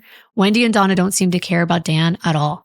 And I kept wondering, what did this man do that was so bad that he deserved this? I understand that he was gone a lot for work, but he did provide for his family. However, we do get some clues as to what Donna and Wendi believe Dan had done wrong, and we get that insight through these emails. For one, it's evident by Donna writing in the May email that she believed that Dan thinks that he is a very important person and his needs come first. This was in reference to the fact that both of these parents have things going on in their lives that require them to be away and out of town. So Donna wants Dan to cancel some of his events because he's already gone to so many. And now she feels it's Wendi's turn. But both of their careers are important. So that's really hard to say that he should make the compromise for things that he has going on and vice versa. Donna goes on to tell Wendi to remind her attorney that Donna had been working full-time at her family's dental office before September when Wendi needed her for the well-being of the children, and that Wendi's father had to take time off work and go fly out to Tallahassee and help with the boys to provide them with affection in this difficult transition period. So that decreased the practice's income. And this affects Wendi's older brother, Charlie, as well. because he purchased the practice from his father in mid-July of that year in 2012. And he was making monthly payments. And it's not fair to Charlie that the income is decreasing on account of Donna and Harvey having to fly out to Tallahassee and take time off work to be there for Wendi and the kids. Donna wanted Wendi to mention that Charlie is unmarried and he's a wonderful uncle to the boys. And if she was able to relocate, they would have a, quote, incredibly warm and loving family as an integral part of their lives, not an occasional 2-day weekend trip to visit, end quote. What we gathered from the rest of this email was that Donna thought that Dan was hot-tempered, verbally abusive, and that he has a narcissistic personality disorder that Wendi suffered under his reign, that he believed going to Harvard undergrad and law school makes him better and smarter than everyone else, especially Wendi. That email stated that he is a bully, that he's taken way too many trips away from his family for work, especially at the end of Wendi's pregnancy when he went to Israel for 2 weeks. And in Donna's words, quote, Dan was never interested in the boys before the divorce, end quote. She also wrote that he's a religious zealot, and it's only for the people on the outside to show the congregation what an attentive father he is, and that he truly doesn't care about his sons getting a Jewish education because there weren't any Jewish schools in the Tallahassee area. At the end of the email, Donna suggests a bribe to get Dan to allow the relocation. It would be to offer him plane tickets since he does have a family that would allow him to use their homes to stay in, but that would only be in her words as a last-ditch effort. Donna ends by saying she is too angry to write anymore. I can't believe that she thinks you can bribe this man. And she puts it in writing in an email. Dude, these poor kids. If you've heard of this case before, you're probably aware of the more infamous email that Donna sent to Wendi on June 25th before the divorce hearing. Donna had a new plan to share with her daughter. She wanted Wendi to threaten Dan with a bunch of things that they knew would upset him in regard to the children, which I think is just so mean and cruel. Maybe then he would let Wendi move with the boys. For example, Donna told Wendi to go baptize the boys and tell Dan that she was going to raise them Catholic. She thought this would be so upsetting to Dan that it was, in Donna's words, quote, an act worthy of King Solomon himself, end quote. And Donna thought Dan would give up custody and will allow the boys to leave and go to Miami because Dan would rather the boys not be with him than to lose their Jewish heritage. Donna was convinced that all Wendi had to do was sell this to Dan. In that now infamous email, Donna referred to Dan as Gibbers, which is a derogatory nickname that she and Wendi had given him because to them, he never shut up. It's like jibber jabber. And we know he likes to talk, but still very rude, very mean. And then Donna gave Wendi instructions. I have that email, so I'm going to put it up on the screen while I read it to you. The subject line is please read, very important. It begins, hi, honey. And then Donna writes, quote, okay, just like it says on your necklace, never, never, never give up. Time to take action. It's time to take control of your life and not let Gibbers think he's just won anything by having you remain in Tallahassee, 8 hours away from the only family you have, and lose out on what will be the job that will afford you and your children advantages that they will never otherwise be able to enjoy. Let's show this fucker what will make him absolutely miserable. You know his weak points: money, religion, control. You have 5 weeks before your court date. I know you have a job that keeps you very busy. However, the rest of your life, and consequently Dad's, mine, and yes, even Charlie's, will be affected by how well you can perform and act before July 31st. You can be a good actress when you want to. I've seen you in action. You need to put on the performance of your life. Gibbers hasn't been the Adelson family yet. You have a very strong family behind you. Just remember that. Dad and I have done everything we could to try to help you for the last 10 months. Now it's time to help yourself. We believe that you will be able to make this happen. If you can put these actions before everything else this next month, and you know that you've only got the kids a limited number of days to do this, we believe it can be done. We believe that Gibbers will be saying, stop this. And you'll be telling him, you wanted me in Tallahassee. My children are going to fit in this Bible Belt. They're going to go to church every time I have them. I'm having them privately tutored at home to get them caught up for Sunday school classes that I've registered them for fall. The class time coincides with the service that I'll be attending. Tell him you have a new outlook on life and a new hope, and you'd like to go to heaven. Perhaps he'd like to join you and the boys at church. Then Donna lays out a numbered action plan with 5 points. 5 important things she suggests Wendi needs to do. I'm going to read those to you now verbatim from the email. 1, take a photo of the boys nicely dressed standing at the front door or by the sign of the Tallahassee church. Then change your Facebook status photo to this one so everyone will see this. Perhaps a line under the photo with new beginnings in Tallahassee might be nice. Within minutes, Gibbers should either see this or will be getting calls from his friends and acquaintances about this. How happy do you think he will be? 2, make arrangements to get the boys caught up with a private tutor, maybe a teenage Catholic church member who will come to the house to teach the boys about Jesus. If you don't have the time to arrange for this to happen, I will happily do it for you. She or he will serve as a good babysitter assistant for you while you're preparing for dinner, etc. 3, let Gibbers know that your children will be baptized in the Catholic Church, and you'll certainly invite him to the event. Let him know that the Catholic Church is a big part of your life now with the boys, and you'd like him to be part of it, as long as he wants you to remain in Tallahassee. The boys will be involved with you in church-related activities and ceremonies. Let him get used to it. I've already checked this out, and a baptism can be arranged within 2 weeks. We can send out evites to Gibbers, his parents, sister, and anyone else you want to invite. 4, I'm looking into summer camp programs for the boys. We will pay for it. Even if the boys end up going only the few days that they're in Tallahassee on the days you have them prior to the hearing. 5, register them for toddler classes at church. I've looked into this, and even if they don't go, we can show Gibbers that they're enrolled for the fall semester. And you cannot tell anyone this is an act. Somehow it will get back to Gibbers. Take control from him.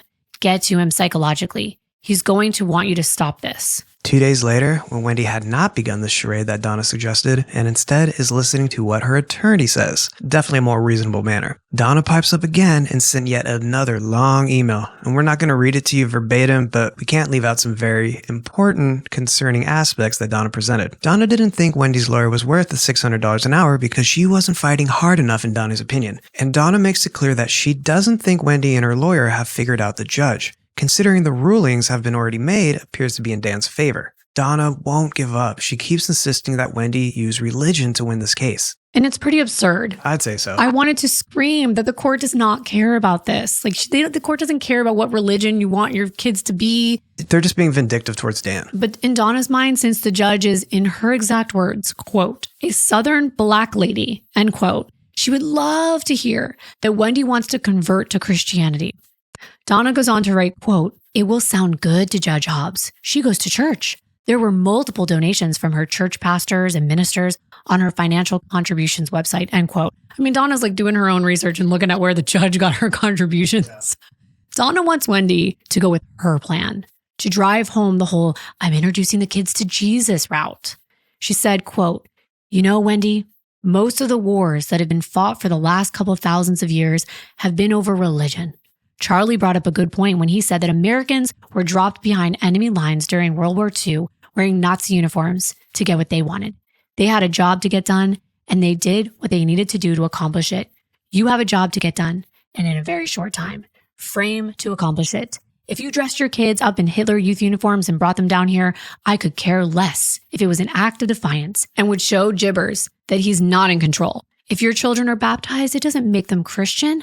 Ben and Lincoln aren't really pirates because they dress up like Jake the Pirate. It's an act.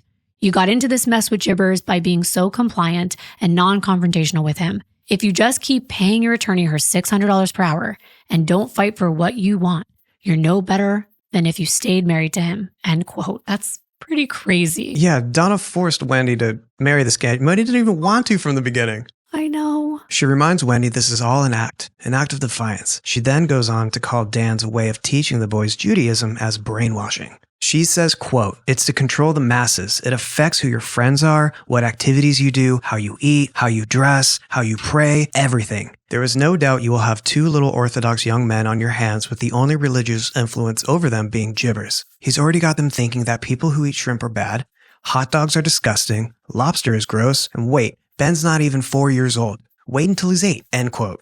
Donna also complained that because Dan celebrates the Shabbat, the boys can't do anything like sports on the weekends, and they'll eventually not fit in with other kids.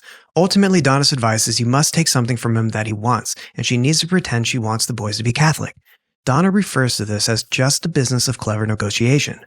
But the most crucial part of this email comes at the end when Donna tells Wendi that she's not saying they won't continue helping her pay for her attorney, but they are willing to make a financial offer to Dan, pretty much paying him off to relinquish their kids. Damn, that's really crazy. Here are Donna's exact words, quote, I don't think you realize the type of offer we're considering. We're planning on you, Charlie, and Dad and I going as high as equal parts in a $1 million offer. That's $333,000 from each of us. Obviously, the more chits on our side, the better our chances that we won't have to go that high. You have to show us that you're doing your part in this too. We're a team. We can't do this without your help." End quote. A $1 million offer. But Donna wanted her to try her plan first. And as I was reading through, there was a part where Donna admitted that Wendi has told her, it isn't about winning or losing. It's not a competition. So maybe this was not Wendi's point of view. Since we're only seeing what Donna was writing, a lot of it is just mindless rambling, misguided advice, and this seems to be all Donna and not really Wendi's intentions. And to be fair, Wendi didn't take her mom's suggestions. She did not do any of those outlandish things that Donna told her she should do. Instead, she went with whatever her lawyer advised. And eventually the divorce was granted on July 31st, 2013 without a trial. Now Wendi and Dan were legally divorced. The terms were 50-50 custody with a lump sum of $120,000 to Wendi, and Dan was ordered to pay $841 a month to Wendi in child support. The court sided with Dan on the relocation. He, Wendi, and the boys would have to come back to Tallahassee, and they would adhere to an alternating schedule so that the boys were not gone with one parent for more than a few days. And then they would swap on alternate weekends. And this is a schedule that I actually have with my daughter and her father. And it's a little more complicated because it's not like 1 week on, 1 week off. But I agreed to this because we didn't want to be away from her too long either, especially when they're little, because there's so many little routines and things like that. So they get to see them every few days. However, this was just the beginning of the war in a way, because they still had numerous legal and financial issues to resolve. Until then, Donna wouldn't let up. And the person that took the brunt of her outburst was the child that was still close to her, Charlie. She would call and speak with him at least every day, if not multiple times a day, always ranting and venting about Dan and Wendi's issues. They were still trying to come up with a way to bribe Dan to let Wendi move with the kids, but no amount of money seemed to matter to Dan. I don't think $1 million would have been enough to allow Wendi to take away the children, although it was never actually offered to Dan, so we'll never know. I don't think any amount of money, right? No, it's your kids. But Charlie was worried about his parents. His father's health was in decline, according to the family, and Donna wasn't eating or sleeping. She couldn't relax, but that's probably because she was trying to come up with another bribe, a scheme, or strategy to win the kids back. And Charlie was always willing to do whatever he could to help. Remember, he was willing to pay the portion of that $1 million bribe to Dan. Charlie Adelson was working hard and playing hard. For some reason, Donna let Charlie get away with everything. He lived on the water in Fort Lauderdale. He had a thriving practice. He had 5 cars, including a Ferrari and a boat. And he liked to date women from a place he referred to as, quote, the other side of the tracks, end quote, his words. He dated several Cuban women and several Filipino women. He definitely had a type, and that's fine. But it's just interesting that Donna didn't seem to mind. A family friend described Charlie as a risk taker. He said that he, quote, had delusions of grandeur. In his mind, he wants to be James Bond, but he's a periodontist instead, end quote. He had a lot of money and he had a lot of cash patience. So he took home stacks of cash and he stored it in a safe. He had a habit of organizing the bills in stacks of $1,000 and stapling each stack at the corner. I've never seen anybody do that. He flaunted his wealth and he let his girlfriends know by lavishing them with gifts, vacations, nights out in the town, you name it. Charlie was living the life. In the meanwhile, Wendi moved back to Tallahassee and she shared custody of the kids with Dan. The preschool was the drop-off location. Each one would take turns dropping the boys off. And then when it was one parent's time to spend with them, they'd pick them up that day and then the routine would begin again. Dan went out of his way to spend time with Ben and Lincoln. He would eat breakfast with them at preschool on days that he didn't have to be in work. And when he wasn't with the kids and they were with Wendi or down in South Florida visiting Donna and Harvey, they would Skype with him. Wendi had also started dating again. In the fall of 2013, after the divorce was finalized and she was settling back in out in Tallahassee, she was introduced to a fellow professor at FSU. Jeff was a professor in the social work department. And let's be real, this new man had an uncanny resemblance to Dan Markel. Both had light brown hair and glasses. They were both fit, slim, tall, both professors at FSU. Eventually, Dan moved on as well. Many people believe he traded up when he began dating NYU law professor Amy Adler. She's the sister to the famous interior designer Jonathan Adler. It's no wonder Amy is one of the leading scholars of art law in the United States. She teaches art law, First Amendment law, and feminist jurisprudence at NYU Law. and lectures about these topics to a wide range of audiences in both art and law. Adler's scholarship focuses on the persistent conflict between legal rules and the cultural and artistic expression, addressing such topics as fair use. She, like Dan, had been newly divorced, so they had that in common. She's a Yale undergraduate and law school graduate. Dan really liked Amy a lot, and their relationship was getting more serious. It seemed to many people close to both Dan and Wendi that both of them had finally moved on, and they could put the divorce behind them. Dan's mom said that he was really thinking positively, but his actions say otherwise. Dan may have moved on romantically, but when it came to fighting against Wendi, he was stuck, as was she. It's true in part that Dan had begun using the legal system to punish Wendi and had even been warned by their family law judge not to file frivolous and punitive lawsuits without merit. In Wendi's words, the judge had to tell Dan to, quote, knock it off, end quote. When someone's described as litigious in a divorce proceeding with the intent to punish the other spouse, it means that they engage in frequent legal actions, often involving frivolous or unnecessary lawsuits. And this behavior is to cause financial or emotional harm to the other spouse. It's a form of retaliation or punishment within the context of a divorce. And Dan started to fight for full legal custody of the kids. And when he realized he wasn't going to get it, he did seek to have more control over their time with Wendi. He wanted a judge to order Wendi to only feed his kids within kosher dietary restrictions of their religion. And in a declaration, Wendi explained that this was never something that Dan or she did prior to having children. It certainly was never discussed prior to marriage. And in fact, one of the reasons she sought a divorce. She alleged that Dan's control issues were the real motivation behind his many sham motions he filed against her. In her declaration, Wendi explained that Tallahassee wasn't an area with a large Jewish population, and adhering to such restrictions was overly burdensome. And the judge actually agreed. Score one for Wendi. That's when Dan began filing motions against Wendi's attorneys, even accusing them of committing fraud. Wow. Dan was seeking to have both Wendi and her attorney disbarred. That's really extreme. Not to mention, it's frowned upon, since there was no merit to these claims. They were more like threats to get his way. Yeah. Wendi explained to the judge that Dan had created a hostile environment for her, with many of her colleagues taking Dan's side against her. He filed a motion against Wendi alleging that she had been hiding assets from him in the amount of $500,000. There were assets that Wendi didn't disclose on her divorce petition because she didn't believe that they were relevant marital assets. Ultimately, a judge would have to make that determination. Wendi alleged that the money was hers because it was an inheritance, and usually that is the case. But Dan believed it should still have been disclosed, and because it was commingled at one time, it was half his. That wasn't entirely true. And Wendi expected to prevail on this at trial, and honestly, she probably would have. But according to Dan's attorney, he expected to prevail as well. And his goal was to go after Wendi's law license. He wanted to have her and her former attorney disbarred for committing fraud on the original divorce petition. That's now 2 attorneys Dan was going after. This alone would have prevented Wendi from hiring competent counsel who would want to take her case and enrage a law school professor with a lot of time on his hands to file frivolous motions. This was getting even more out of hand. Now it seemed like Dan was the new Donna, obsessed with getting his way and coming up with elaborate legal schemes to do so. Tallahassee isn't a big metropolitan city with a large pool of family law attorneys. So soon, word was getting around that the Markel divorce was toxic. Another tactic Dan was utilizing was to actually meet with as many family law attorneys in the area that he could.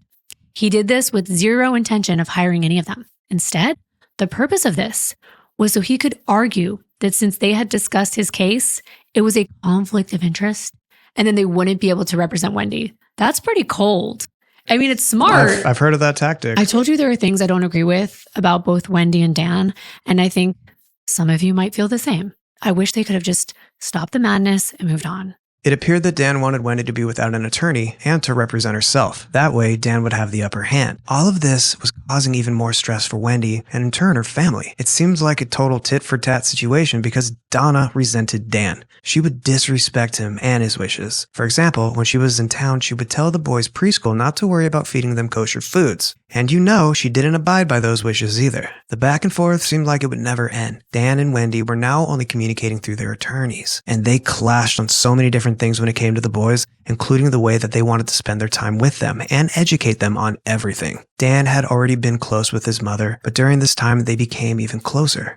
She and Phil had been by his side the same month Wendi left him. They flew to Tallahassee for the Jewish New Year and actually got to see the boys. Took them shopping for new clothes and bedroom furniture since all their things had been removed from the home by Wendi. You know, divorce has such a profound effect on surrounding lives. Those kids definitely felt the ripple effect. Yeah, for sure. It affects children a lot of times the most. And sometime that same year in 2013, Charlie began expressing his own disdain for Dan. He never really liked the guy. They had nothing in common. But he was cordial when his sister was dating him and when they got married. But now, there was no reason for him to be nice. Charlie went so far as to start making a joke that he thought was so funny that he would repeat it more than a couple of times. He would tell people that he wanted to hire Wendi a hitman to kill Dan as a divorce present. But it was cheaper to buy her a TV, so that's what he did instead. Well, obviously it would be cheaper to buy a TV than to have someone killed, right? I guess I don't really know what the going rate is, and I've definitely seen cases where people have done it for very cheap. Right. I don't know why he would be thinking that was at the least bit funny. I don't know. Something weird about him. There's something we want you to remember about Charlie's little joke, because it will come back to haunt him later, so take note. We will revisit this. The legal back and forth went into 2014, and there's one final legal filing that allegedly made Donna Adelson furious. Let me tell you what led to that. Remember those Skype calls that Dan would do with the boys when they weren't with him? Well, they were visiting Grandma Donna Adelson, and when the call came in from Dan, he could hear her voice in the background. When she went to go fetch the boys, whether she was talking to them or Wendi, she said, "Stupid is on the phone." When Dan heard this, he was beyond livid. When he spoke to his sons on another occasion and questioned them about Donna, they told him that their grandmother hated him and called him bad names because he was keeping her from her sunshines. That's the word that she used to refer to the boys. Dan thought this was entirely disrespectful and uncalled for. Back when the divorce was finalized in July of that previous year, Wendi and Dan had signed the marital settlement agreement, and they agreed that no disparaging comments would be made by either parent to the children. Well, it happened. In May of 2014, Dan hired a new attorney and told that attorney he wanted to go to war. He filed a motion prohibiting Donna Adelson from having unsupervised visitation with his sons on the grounds of parental alienation. This may have been the last straw for Donna. When Wendi received this motion, she forwarded via email to over a dozen people, including her mother and her brother Charlie. That motion, plus the motion accusing Wendi and her attorney of perjury and fraud, was set to be heard in August of 2014. But that day in court would never come, because a murder was going to take place instead. On the morning of July 18, 2014, Dan Markel had just finished dropping off his two young sons at preschool. He ran some errands, went to the gym, and then pulled into the garage of his Tallahassee home that he once shared with his ex-wife, Wendi.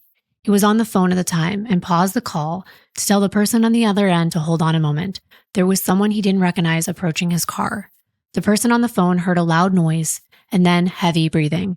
They asked Dan if he was okay, but they didn't get a response. All he could hear was an open line and labored breathing. Dan's next-door neighbor, James Geiger, who lived at 2122 Trescott Drive, and his wife heard a loud bang, so James quickly jumped up to see what could have caused it.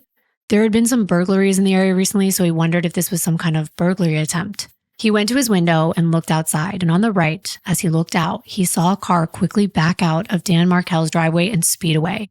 It appeared to be a Prius. Because it was backing out so quickly, it caught his attention as it headed out to Benton Road. He couldn't see who was inside, but he was concerned enough that he headed outside and walked next door to investigate. As he approached Dan's house, he noticed the garage door was open and his car was inside and it was still running. James figured it couldn't have been a burglary if Dan was getting ready to leave the house, since that's the way it appeared. He turned and went back to his own house, believing there was no problem, and it must have just been an odd noise. As he got back inside, he stood at the window waiting for Dan to pull out and leave. After maybe 3 to 5 minutes, he hadn't left. So James turned to his wife and told her he thought that something didn't seem right. Dan hadn't left yet, so he said he was going to walk back over there and check things out. As he headed up to the garage, the car was still inside and it was still running, so James thought that maybe Dan was just on the phone and staying there until he finished his phone call conversation. But he wasn't sure. So even though he wouldn't usually walk into someone else's garage, something told him he needed to check, just to make sure everything was okay. In all the 5 years or so that Dan had lived next door to James, he had never gone to check on him before, but this just didn't feel right. He continued into the garage and looked at the driver's side window and noticed it was busted out. There was glass everywhere. As he looked inside the car, he saw a man's head. It was bloody, and it was slowly moving back and forth. It was Dan. James yelled, "Danny, what happened?" But he didn't get a response. And again, James yelled, Danny, what happened?" And still nothing. At that point, James knew he needed help. So he reached for his cell phone, but he realized he left it back at home. So he raced back there and made that 911 call. We have that call, so we're going to play it for you so you will know exactly what James relayed to the operator. We will be cutting out any long pauses, repetitive information, so you just get the most relevant details. But here goes. 911, what's the address of your emergency? It's right next door to my house, which is 2122 Trescott Drive. We heard a loud bang and a car pulled away from next door. I came over and looked in. The garage door was up, and I thought the gentleman was backing out. And I went back to my house, but he never backed out. And I came back over, and his driver's side window is shattered, and he's battered and can't answer. He's inside. I don't know if somebody tried to shoot him or if he shot himself or what. I don't know. And was that this location, correct? He didn't send an ambulance in a hurry. He's still alive. He's moving. Okay. What's going on with him? I don't know. The driver's side window is all bashed in. He's inside. The car is running, and he's got blood all over his head. Dan Markel had been murdered. We will cover the almost 10-year battle to bring Professor Markel's killers to justice. Some said we catered toward Wendi too much. Others said we were missing the red flags with Dan's issues. And we are doing our best to provide a well-rounded view of this case. We actually don't have personal opinions. We're not a jury. But the information that we gather is from testimony under oath, police interrogations, legal documents, and books on this topic from Dan's mother, Wendi herself, and a lawyer named Stephen Epstein, who is very involved in the understanding of the facts of this case. I'm a victim advocate first and foremost, but I'm also going to try to tell you the whole story as much as we can. And Wendi and Dan brought out the worst in each other, period. Divorces do that on their own. These people are probably both amazing and good parents, both capable of giving their boys a good life. And people have attested to that. But you can't be everything to everyone. And everyone presents themselves differently depending on who they're interacting with. We all have our stage faces, our work personalities, who we are when we're in a relationship, and who we are when we don't like someone. It doesn't mean that's a person's personality or exact character, but circumstantially, both Wendi and Dan were not very nice to one another, both of them. And this comes from testimony and interviews with their mutual friends and family members who witnessed their divorce. And that's when things got really ugly. And that's what we are focusing on. So don't forget, they're also both attorneys and they're going through a legal process together. So they're looking at it through the lens of not just parents, but attorneys who are taught to win. So keep that in mind. Lawyers by nature are competitive, and both Wendi and Dan were overachievers. It started to become more about their legal reputations, especially in their community as attorneys who could win their side of the divorce case rather than just compromising and ending it. On the morning of July 18th, 2014, Dan Markel had just finished dropping off his two young sons, Ben and Lincoln, at Creative Preschool. He went to take a fitness class at the gym and then pulled into his garage of his Tallahassee home that he once shared with his ex-wife, Wendi Adelson. He was on the phone with a man named Stuart Schlazer at the time as he idled in his driveway with his key still in the ignition of his 2018 black Honda Accord. He informed Stuart that he needed to pause their conversation because someone he didn't recognize was approaching his car. Stuart heard a loud noise and then heavy breathing. He asked Dan if he was okay, but he didn't get a response. All he could hear was an open line. Someone had shot Dan. Today's episode may begin with someone attempting to end Dan Markel's life, but the motive was 7 years in the making. If you watch my main true crime channel here on YouTube, you would know that I love timelines, so in this video, we will make sure to account for all of Dan's time, as well as everyone else involved in this case to paint a very clear picture of exactly what was going on by including video and audio of testimony from witnesses, interviews with police, CCTV footage, trial coverage, and more to fill in the blanks. This will help you see just how calculated this evil plan really was and everyone involved. And then you can make your own personal opinion at the end when everything is revealed. Dan Markel had been battling his ex-wife Wendi for continued control over how to raise their two sons, 5-year-old Ben and 3.5-year-old Lincoln. That is where the divorce proceedings that began in the fall of 2012 had led by the summer of 2014. The divorce was finalized a year earlier in the summer of 2013. But after they signed the settlement agreement, there was constant back and forth about money, how to raise the boys, and neither of them agreed with one another. Just a few days before Dan was shot, he had learned that his ex-wife had filled out an application for their oldest son, Ben, to begin a kindergarten program at the School of Arts and Sciences without consulting Dan first. and he was not happy about this. He wanted his children to be immersed in the Jewish religion, and he was concerned about Wendi applying for Ben to attend a non-denominational school. We told you that Dan was speaking with a man named Stuart that morning.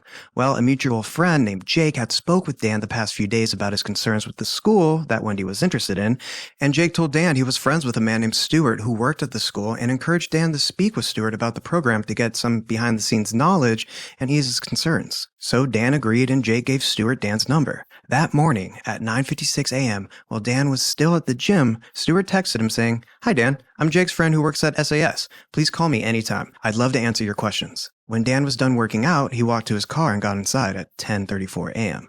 2 minutes later, at 10:36 a.m., he texted Stuart saying, "Thanks, what's your name? I'll try you shortly." Stuart texted back right away within the same minute, giving his name.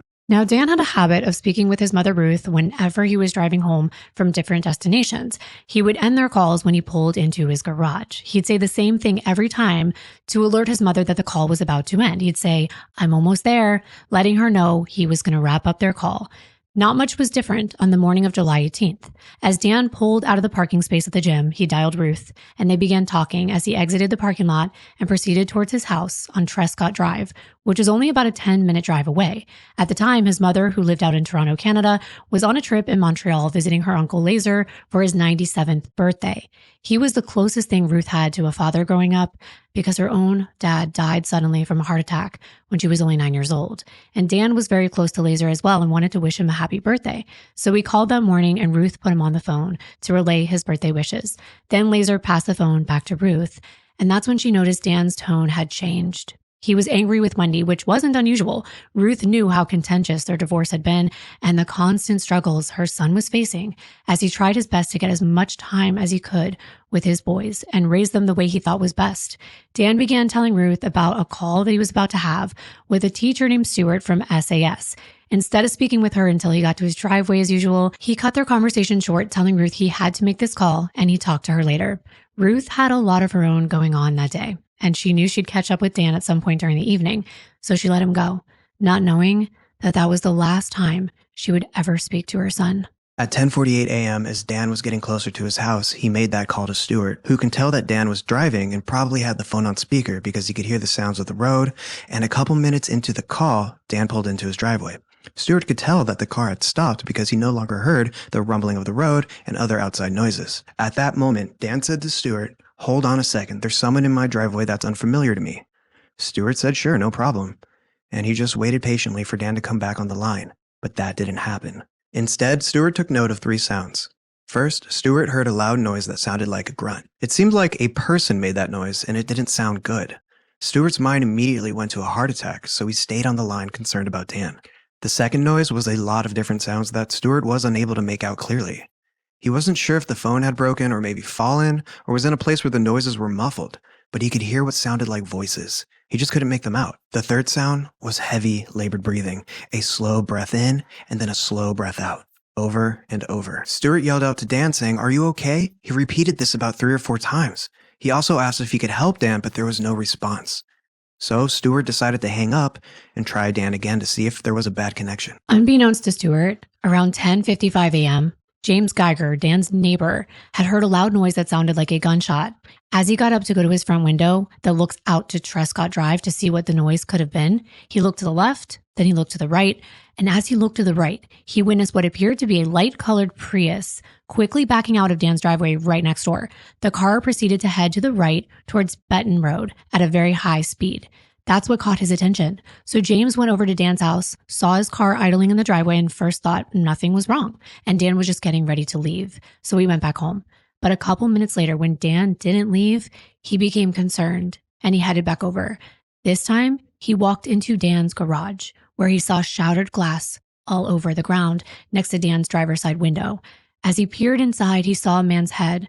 It was covered in blood and slowly moving back and forth. It was Dan. And James yelled, "Danny, what happened?" But he didn't get a response. And again, James yelled, Danny, what happened?" And still nothing. At this point, James knew he needed help. So he reached for his cell phone, but he realized he left it back home. So he raced back over there and made a call to 911 at 11:02 a.m. to relay all of this to the operator. We played that entire 911 call in the last video.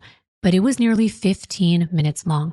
James told the 911 operator, quote, his driver's side window was shattered and he's spattered and he can't answer. He's inside the car is running, and he's got blood all over his head. He's not responding to me, end quote. While all that was going on, after hanging up, Stewart calls Dan back at 11 a.m. and his call goes straight to voicemail. At 11:01, Stewart texts Dan with, "Are you okay?" thinking that maybe something happened with Dan's speaker, but he knew he heard that labored breathing, and he knew something seemed very wrong, especially because he didn't get a response back from Dan. So Stewart started to Google Dan's address since it sounded like he had pulled into his driveway before the incident. Stewart looked up the Leon County property appraisal site to reverse look up Dan's address by putting in his name. After getting 2116 Trescott Drive, Stewart called 911 at 11:04 a.m. Here's the 911 call Stewart made about what he heard. 911, what's the address of your emergency? Hi, 2116 Trescott. I was talking to somebody on the phone, and all of a sudden they kind of made a weird sound, and it sounded like they were breathing, labored breathing. Stop. I'm talking to the police. Stop. I'm sorry. Okay, it looks like we already got a call about it. Wait 1 second. Oh, you already got a call about it? Wait a second, sir. Okay. Who are you speaking with? Who are you speaking with, or who was I speaking to? Who were you speaking to? It was a friend of a friend. Let me think. Dan Markel is his name? The first time I've ever... Huh? It looks like there was a traffic accident right in front of that place.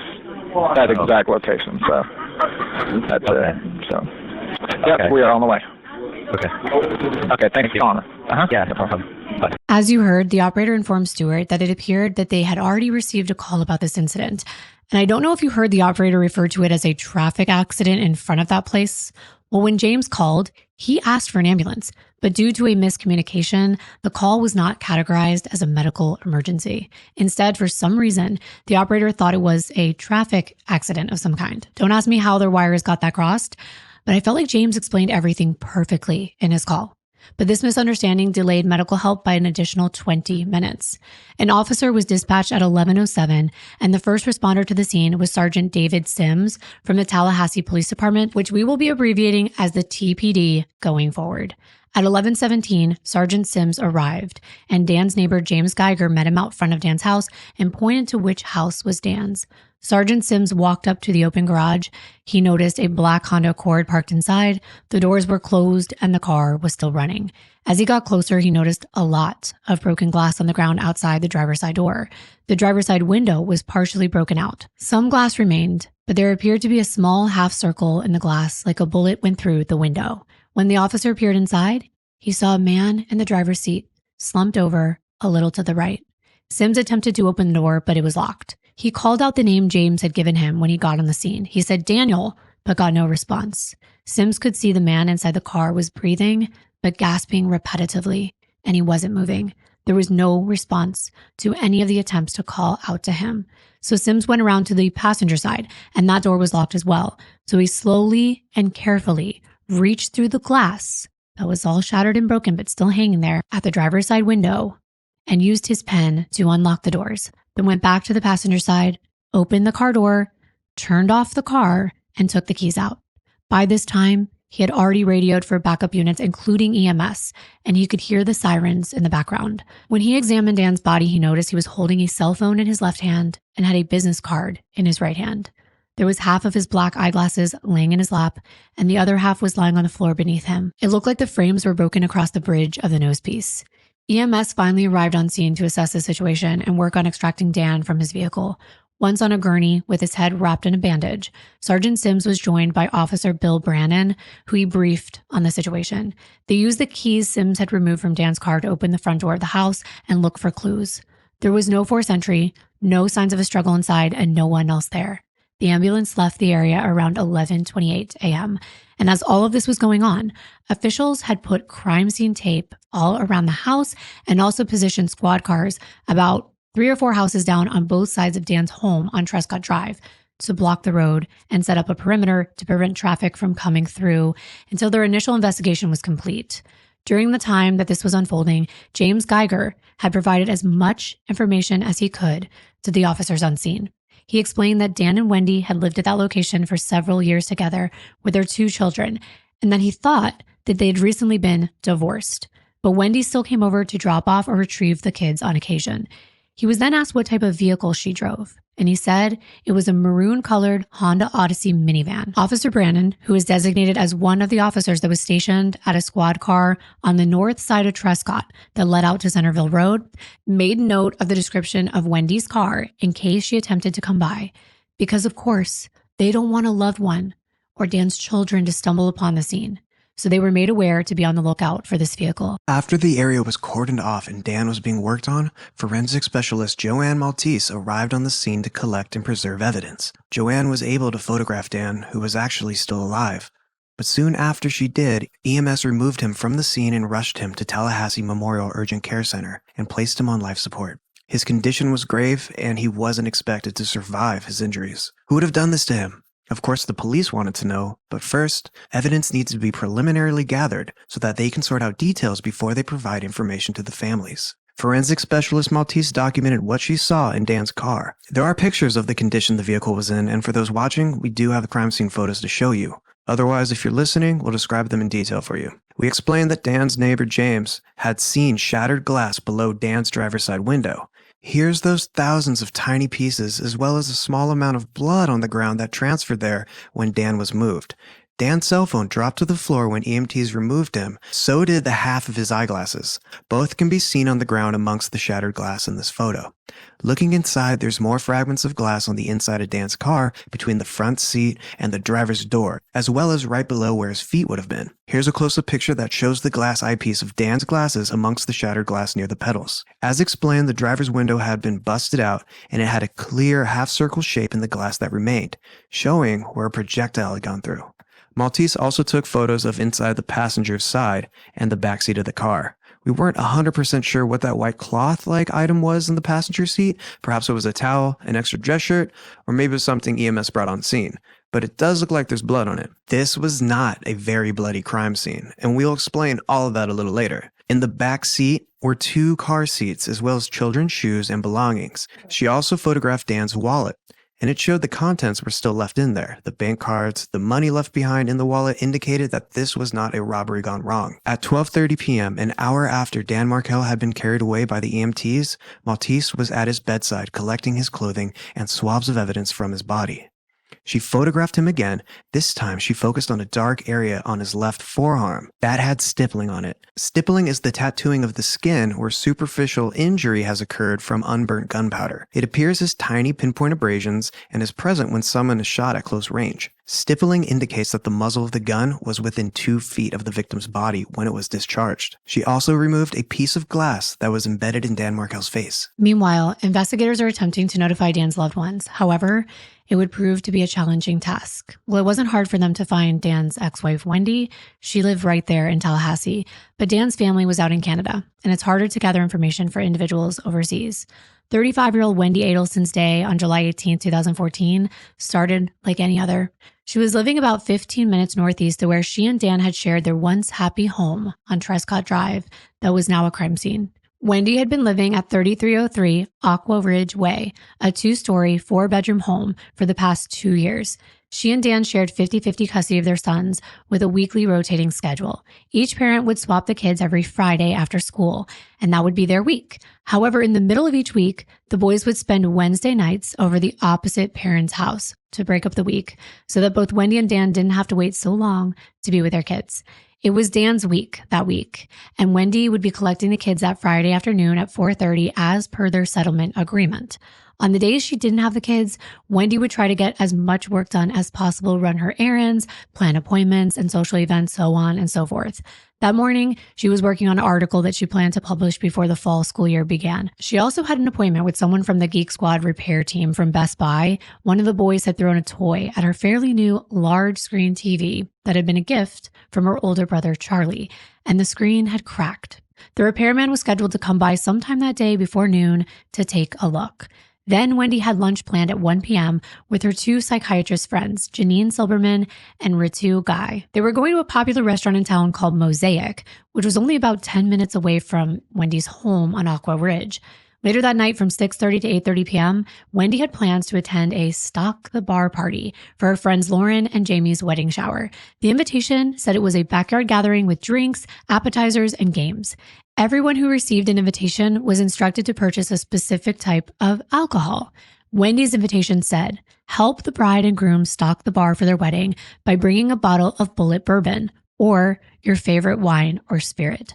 So Wendi knew she would have to stop at a liquor store sometime that afternoon to prepare for the party. By 2:30 p.m., lead detective Craig Isom with the TPD was at Mosaic Restaurant approaching Wendi's table as she and her friends had just finished paying their bills. He asked if one of them was Wendi Adelson. When Wendi answered affirmatively, the investigator showcased his badge and introduced himself, apologizing for having to interrupt their meal, but said he was going to need Wendi to come with him to the police station in regard to an incident that occurred that morning. All three ladies looked shocked and confused, but Wendi did as she was told. She got up, followed Detective Isom, she rode in his vehicle as they drove for the next 10 minutes or so until Wendi was placed in an interrogation room at the TPD. It was equipped with audio and video recording capabilities that would document the next 5 hours of Wendi's interview. The video of the interview begins around 2:45 p.m. Wendi was alone for the first few minutes. During that time, she received a notification on her phone. It was a call she missed from a real estate agent. She left Wendi a voice message, and Wendi listened to it before a detective joined her in the room. Right when Detective Isom returned, Wendi told him that she just heard a voice message from a real estate agent, that there was a shooting on Trescott Drive. The detective said, yeah, that's what this is about, and he apologized to Wendi that she had to find out that way. Then he requested that the message be played for him, so Wendi hit play and let him listen. I just listened to my voicemail. What'd you hear? Who's your voicemail? It's from Lisa Carey, who is my real estate agent, or who I had gone with to find a house. She just said she was driving around town and she heard there was a shooting on Trescott. Yeah, that's what this is about. I'm sorry you had to hear it that way. I'm sorry, I didn't know if I should. It's all right, just leave it there. Is it still on? It's right there. And you want to just hit play again for me? Sure. Hey, it's Lisa Carey. It is Friday, and I feel like an idiot doing this, but I just heard that there was a shooting over on Trescott, and I promise I'm not trying to be dramatic or even nosy. I don't know, just checking on you, my friend. I hope all is well. I hope your sweet boys are well, and if there's anything you need, let me know. It just ran a chill down my spine when I heard that there was something going on Trescott. All right, 212-3083. Hope all is well, and I will talk to you soon. Bye. Sorry, you can stop it. Or does it stop automatically? It's done. In case that wasn't clear, the woman said that she had heard there was a shooting on Trescott, and she wasn't trying to be dramatic or nosy, but she just wanted to check on Wendi and the boys to make sure everything was okay because a chill ran down her spine when she heard something had gone down on Trescott Drive. Now, for the record, Trescott Drive isn't a very long road. It's not highly traveled. It's a residential street about a mile long from one end to the other, with one main entrance and exit off a through road called Centerville, and the other small road called Benton that connects to Thomasville Road, which is one of the city's busiest main north and southbound roads that runs through Tallahassee. We're not mentioning all this for nothing. It's definitely going to be a very important aspect of this case in determining calculation, planning, and guilt. You just have to wait. But Trescott itself is like a little neighborhood road consisting of maybe 95 homes, if that. It's a small, shadowy, somewhat winding two-way street with a number of speed humps designed for a slower pace through the family-friendly area. Some parts have a posted speed limit of only 15 miles per hour, with the rest of the road at a posted 25 miles per hour.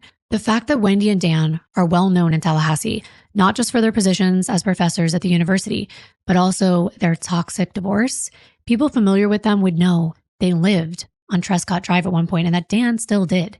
He even had students over to his house on a number of occasions for dinner. I'm sure if any of us heard that there was a shooting on a road that one of our friends or even our acquaintances lived on, we would be immediately concerned for their well-being. It's almost an automatic response. That's exactly what Wendi's real estate agent did, and this reaction will become important. So let's go back to that interview with Wendi. Detective Isom asked for Wendi's identification, so she hands over her driver's license. After seeing her last name is Adelson and not Markel, he confirmed with Wendi that she never took Dan's last name, to which she replied that was correct. That's another fact we mentioned in part 1. Wendi retained her maiden name and didn't even hyphenate it to add Markel. Again, we're mentioning this for a reason. Just bank it in your memory for now. Okay. Do you have your identification with you? So you never took the last name of Markel? No. Since we have this recorded interview, we're going to play portions of it for you because I think it's important to hear and see Wendy's reaction to hearing the news and what she provided as information in this case. But of course, we cannot include a 5-hour plus interview. However, I will link it below from a channel called Red Circle Interrogation and Confessions if you'd like to watch the whole thing later, but don't go there now because we're going to provide you the most important and relevant parts and explain the context of others so we can summarize everything for you. We're also going to provide things like info from Wendy's call records because in the beginning of this interview, Detective Isom takes Wendy's phone and conducts a data dump. So they already had a digital timeline. They just wanted to make sure that Wendi could confirm it with her own words. Here's what happens when Wendi finds out the terrible news. There was a shooting at your home or your ex-husband's home at 2116 Trescott. Okay. Your ex-husband, Daniel, all right, has been taken to the hospital. He's not going to survive. Oh my God. Okay.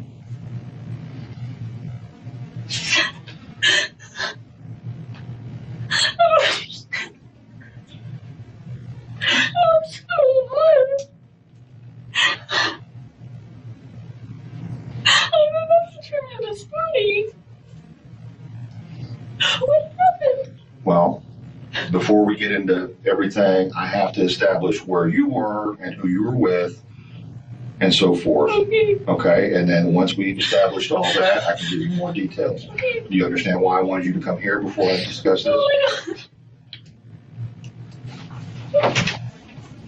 Oh my God.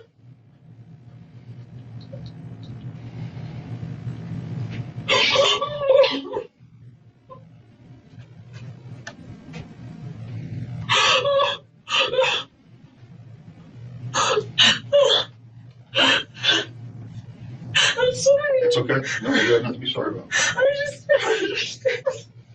How did this happen?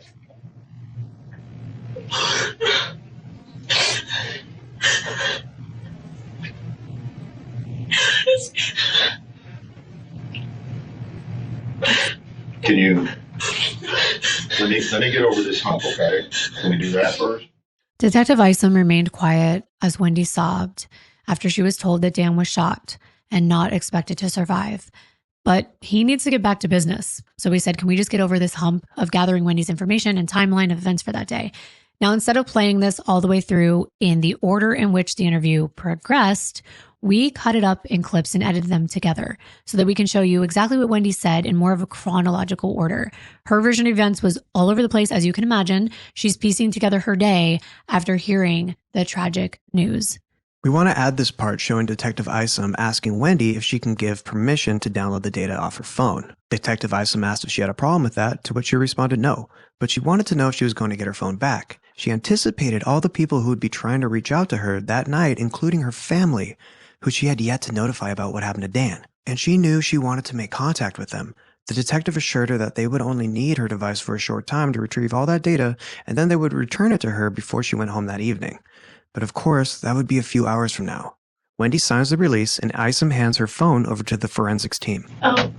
Stupid question, but are you going to give it back? Yes. I feel like I need to tell my family what's going on. No, you're going to get it back. It's just I'm trying to expedite this now so I can get it back to you sooner. I understand. Be right back.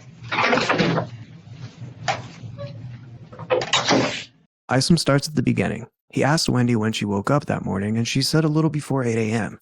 She knew that because that morning she had an appointment with the TV repairman. She told Isom he was scheduled to come by anywhere between 8 and 12 p.m., and she hadn't set an alarm that morning. So when she woke up, she quickly began getting ready. Looking at her phone call logs, she told Isom the repair guy called her at 8:08 a.m. Then Wendy's mother, Donna, called her a minute later at 8:09 a.m. Wendi missed that call. Still, she called Donna back within the same exact minute. I'm unsure if they talked because she didn't mention it, but Donna tried calling Wendi again within the same minute. 8:09, but Wendi missed it again. They were playing phone tag. Apparently, Donna had been calling Wendi that morning regarding the TV repair appointment. I'm assuming Donna or Charlie, who bought the TV, must have set it up, or Donna was an alternative contact on the appointment because Wendi mentioned that the repair guy called Donna too. And to confirm this part, Wendy's phone records do show Donna texted Wendi at 8:11 saying, quote, Best Buy just called me, but I told them to confirm with you. They are on their way over now to help you with the TV sets in your living room. End quote. Wendi told Isom she thought the repairman got there between 8 and 9, but probably closer to 9, and then he left around 10 a.m. To confirm this, she said she could provide Isom with his name and everything, and they could ask him for his records too. I was trying to do all I can before meeting my two friends at 1. Okay, who was at your house this morning? The only person that was at my house this morning was a guy from Best Buy, because my TV was broken and it's under warranty. Good for you. Yeah, I figured. Okay, a guy from Best Buy was at your house to work on your TV? I have his name and everything at the house if you want it, because the boys broke the TV, so he gave me a choice of fixing it or getting a new one. What time did he come to the house? He called me at around 8. He was probably there until around 10. What time did you wake up this morning? A little before 8. I know that because the repairman was supposed to be here between 8 and 12, and I didn't set an alarm. So I woke up like, oh God, put some clothes on and get ready. Okay, at 8 o'clock? He called, or like my mom called. I could see what time the calls came in, but let's see, starting this morning. Yeah, my mom called at 8:09. And then the repair guy called at 8:08, then my mom called at 8:09. I guess he called her to trying to so then the repair guy called, and I don't remember exactly what time he got there, but like between 8 and 9, probably closer to 9. Okay, what time did he leave? Around 10. He could probably tell you, like he'll have a record of what time he called in to figure out whether to repair it or buy a new one. Okay. So he'll have a record of his calls too. Okay, before 10 a.m.? A little before 10 a.m. he left. Okay. Now, in order to give Ice some context on the next events in Wendy's day, which was a call that she received from Dan, she gave him a short backstory, explaining that she had put in an application for their older son, 5-year-old Ben, at a local charter school called the School of Arts and Sciences, abbreviated going forward as SAS. And Ben was picked from a lottery to attend. Now, a side note is that when you are outside the boundary of a charter school, your kids don't have priority. So they have to resort to having their names drawn randomly, especially charters that are in high demand. My daughter went through this, so I do have personal knowledge. So it's kind of an exciting time because you got in and now you have to make your choice and you have a limited time to do so. So Wendi explained that the assistant principal, Erin Lombardo, had called sometime that week. Wendi couldn't recall the exact day, but it was before Thursday. She and Dan were trying to figure out if it was a good option for Ben, and we know that Dan took issue with it. We told you earlier that Dan went one step further and had been speaking to one of the teachers when he was shot. Well, Wendi explained to Isom that she and Dan had to make a decision about whether Ben would register for kindergarten at SAS by Monday, because that was the cutoff date. But Wendi had recently lost her voice, so she and Dan hadn't really had a chance to speak about the situation.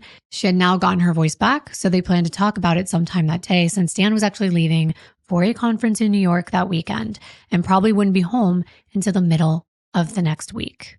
At 9:02 a.m., while the repairman was over her house, Wendi received a call from Dan, but she had her ringer off and she missed his call. However, he left her a voice message about when he would be available to talk. The agreement was that you're all going to have some type of phone call at 11:15 this morning. Is that correct? Well, not exactly. Just that we needed to have the talk at some point before. We have to decide before Monday what to do about his school, where Ben's going to go to school. I mean, I had lost my voice earlier this week, and so we had put off this conversation about our son's school and where he was going to go. Did you have a contact person at this prospective school for one of your kids? Who was that? Danny and I both talked to her. So it's a woman named Erin Lombardo. I think she might be the assistant principal there. So what's the name of the school? It's the School of Arts and Sciences. Okay. It's a charter school in town, and they had put in an application for Ben, and he got picked from the lottery to go. And so they called, and find when they called. I think they probably called Monday. I can't actually remember what day. They called at some point this week, maybe Monday or Tuesday, Wednesday maybe. And then Danny and I were trying to figure out whether this was a good option for him. And so what night did I was at work on Thursday morning. So I talked to Erin Lombardo Thursday morning, and she said that she'd had a lengthy conversation with Danny the night before. And I was like, oh, I'm sorry, you have to do this twice. And she was like, I'm used to blended families, it's okay. And so he had a long conversation with her Wednesday night. I had a long conversation with her Thursday morning. So that's him calling in at 9:02. He called you at 9:02? He called me at 9:02. Mm-hmm. The repair guy was there, and honestly, I leave my ringer off a lot of the time, so I didn't even hear the call come in. He left me a message. He went to like a workout class at the gym. At Premier. At Premier. Mm-hmm. He said, I'm going to be out of it by such and such a time. You could call me then. Per court records, we know that Dan's message said, quote, I'm going to be at the gym from probably between 9:15 to 10:30, but I'm happy to chat or meet with you. Maybe we can go on a walk at school or something like that. Let me know. End quote. Well, at 9:15, Dan sends Wendi a text, which Wendi relays to Detective Isom saying their last interaction wasn't nice.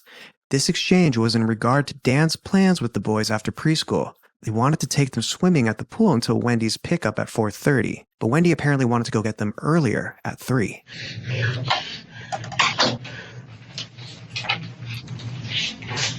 Sorry, you okay?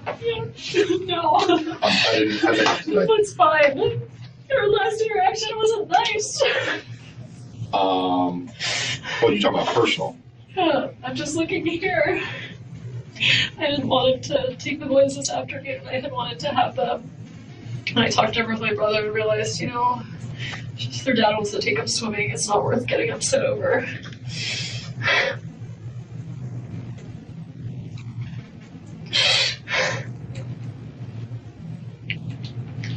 He sent me that message at 9:15 this morning. Then, per phone records, we know that Wendi made a phone call to her brother Charlie at 9:19 a.m.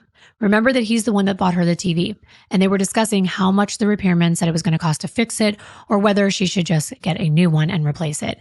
It turned out it wasn't worth repairing, so ultimately Wendi planned to get a new TV. I have no idea if she or Charlie was going to pay for it. But on the same call, Wendi most likely also discussed the text exchange that she just had with Dan, because her and Charlie's call was 18 minutes and 17 seconds in length. And in the interview with Isom, Wendi mentioned she spoke to her brother that morning and she talked about the situation with him and realized Dan just wanted to take the boys swimming. It wasn't worth getting upset over. She also mentioned she was making some breakfast, oatmeal, the kind that takes a long time to cook. And I thought it was weird. She was like, it's the kind that takes a long time because you have to keep stirring. And I'm like, what kind of oatmeal is that? And the information for Best Buy, for the service tech that was there, that's at your house? I'd be happy. I mean, if someone wants to we'll get that. We'll get that. And that was basically from when he came out there to serve, I guess to replace the TV. He came out to fix it and then told me that what was wrong with it wasn't fixable. Right. And so I called Charlie to find out, should I buy a new one or should I fix this one? And he was like, just buy a new one. And then you went back to working on papers and so forth? Yeah, I was making some breakfast. I remember I was making oatmeal. So it was taking a while. It was like that kind that you have to stir for a long time. And I was talking to Charlie. So there's my call to Charlie. We introduce you to Charlie Adelson in part 1. He's the middle child of the 3 Adelson children. Robert is the oldest. He lives in New York and he is not close with his family. Then there's Charlie, who lives down in Fort Lauderdale and is close with his parents, and Wendi is the baby of the family. After the repairman left at about 10 a.m., Wendi's phone records show that Charlie made another call to Wendi at 10:06 a.m. That call only lasted 11 seconds. There was no comment about whether this was a phone call or a voice message. But in between working on her paper, Wendi said for the next hour or so, she made phone calls with friends. At 10:24 a.m., she called her friend Renee that was supposed to be coming into town that day for an interview at FSU. They talked for 18 minutes. So now we're up to 10:42 a.m. Wendi said she went back working until 11:22, and then she called her friend Tova. She said she never answered, so she left her a message. Wendi even tells Isom she's happy to sign a waiver to allow them to go look at her computer and download all the data to show exactly what time she saved all of her documents, and she sent emails so that they could account for her time. This specific time is important because investigators have a rough estimate of the time frame in which Dan was shot. It would have been after 10:42 a.m. So they really want to nail down Wendi's whereabouts. And then I called Renee, my friend who's interviewing for a job at FSU today. She was driving in, and I wanted to wish her good luck and see if I could meet her for a hug at some point today. Okay. So that was at 10:24. I called my friend Tova back at 11:22. I think I was just, you know, in between working on the paper, being distracted. So between 10:24 and 11:22, all right, 10:24, you're talking to Renee. I talked to her for 18 minutes. Okay, so now we're up to 10:24, 424 plus 18, we're at 40 something. 42? 42? Yeah. And I went back to working. Okay, well, the reason I'm getting down to this, I'm trying to whittle this down with what they pulled from your phone. So at 10:42, you're done with the call from Renee. Yeah.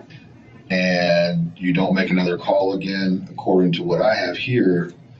You called Tova. At 11:22. At 11:22. So between 10:42. I worked for a total of like 20 minutes. It's a good thing I'm not on a timesheet. Okay. So from 10:42. And you know what? If you took my computer, you could probably find records of like what time I saved the document. And I'd be happy to sign a waiver so you could look at my computer. And 10:42 to 11:22, you're working on paper. Mm-hmm. And then when you remember the call to Tova. Mm-hmm. And that was, I just left her. She had called. I was just returning her call, so I just left a message. Once again, it'll be good. I'll get you my computer if you want to take a look at the documents. I just have to validate all of this. That's all. So. And you could probably go to my email records, which you should have when you guys did the phone. You did the email records, so you would have of like what time I sent messages. Were you sending email messages during those times? Yeah. Okay. Yeah. Okay. So 10:42 to 11:22. I think so because I don't remember exactly what time, but before I left the house at noon, I sent off the edits, like the citations to the law school library to have someone look at my citations on this paper that's due that I no longer care about. Isom wanted to know if Wendi had any more contact with Dan that day, so she explained she decided to call Dan at 11:42 a.m. since he was supposed to be done with his workout class by then. He didn't answer, so she left him a 27-second message saying that she's ready to talk to him about Ben's schooling, and that she assumed she would see him around 4:30 p.m. when they exchanged the kids. We know that Dan was already shot, almost an hour before this call. And I called, but I think we could see what time I called him. I thought it was more of like, let's see, recent. I called him at 11:42. I got his answering machine. It's probably just 27 seconds. I just left him a message, just saying, okay, I want to talk about school for Ben, and I assume I'll see you at 4:30 today. When I figured he's going to take the kids swimming, right, and he'll drop them at the house at 4:30. Okay, so in other words, the whole meeting at 10:30 or 11:15 just didn't happen. Right. And this is all at your house? Mm-hmm. Yeah. At this point, Isom wants to know when Wendi left her house. She says she thinks she left around noon. She wanted to take a shower, but she was now running behind for lunch, and she repeats a couple times that she left her house around noon. He wants to know if she has anything proving when she left. Looking at her phone, she then states that the only thing she has is a call to her friend Joe Davis. She says she called him from her car at 12:27 p.m. He was the first call she made as she was pulling out of her driveway. He picked up, but he was busy, so she called her friend Laura at 12:29. She didn't pick up, so she left a message. She then called her friend Jeff Sopek to catch up on his new baby. They talked for about 16 minutes as she drove. Of course, they have her GPS records, and they do confirm this. Records show that she did probably leave the house around 12:30 because of that call to Jeff was long enough to really track her movements. It began at 12:31 p.m., and she was already down the street from her house, heading south. I was going to take a shower, but I didn't. I ran out of time. I did laundry, and then I left the house around noon. Okay. And so how can we say, do you have some way of showing a timeline of when I sent email? No, when you left the house. Oh, yeah. So the only thing I have that is, the only thing that I guess I have is I was waiting to call back this colleague of mine, Joe Davis, and I called him from the car at 12:27. And he was the first call I made as I was pulling out of the driveway. So that was like 12:27. That's leaving the house. That was leaving the house. So I got into the car, I put on my earpiece, I called Joe. And Joe was busy with a colleague. And then I was returning phone calls. I called back this woman, Laura, that was at 12:29. And then I called my friend Jeff Skopek, lives in Boston, just had a baby. And so I was catching up with him about his baby. And we were on the phone about 16 minutes. Joe Davis was the one at 1227? Mm-hmm. Okay. And I actually spoke with Joe. Laura, I left a message, and then Jeff I spoke with for a while, and then the connection cut out. Tried him back again. We talked for a few minutes, connection cut out again, and I was like, I'm at lunch, I'll just call him back later. Wendi was almost done wrapping up her timeline for that day. She just had to account for what she did between leaving her house and arriving at Mosaic to meet her friends. And this is when she makes what appears to be a startling revelation. We'll let you hear it for yourself. Oh my God. And I tried to drive up Triscott, and I saw that it was blocked. It was blocked at some point. I'm not sure what time it was blocked. And I just thought, there's maybe some trees down or something. Oh, you're saying as you drove down which one of the side roads? Wow. Okay. So remember we said we were telling you all about Trescott Drive and what kind of street it is. We told you that for a reason. And this is the reason. Wendi apparently drove right up to the crime scene perimeter that was blocked off, where Officer Brandon's squad car and yellow police tape with the words crime scene, do not enter on it. So I'm going to show a picture of this because we do have one. There's a squad car. On it is the tape. It's going from one side of the street to the other. What are the chances? Right. Wasn't she in a rush to get to lunch at Mosaic, which was only a 10-minute drive to the west of her house? Why then would she be cleared to the south by another 12 minutes or so? Sounds like a detour. A detour. It's quite a bit out of the way, especially for a woman who said that she didn't even have some time to shower. And if you look at her and you can see this interview, she's pretty disheveled.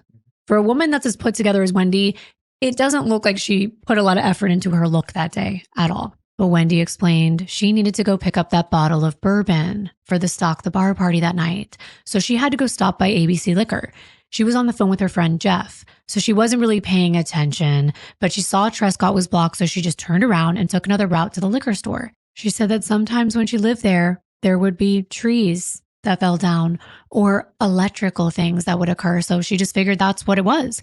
And now she states that she left her house around 12:15. She said she was doing all that she could before her lunch at 1 o'clock, like getting the bourbon, getting gas for her car, getting some super glue for one of the boys' broken toys.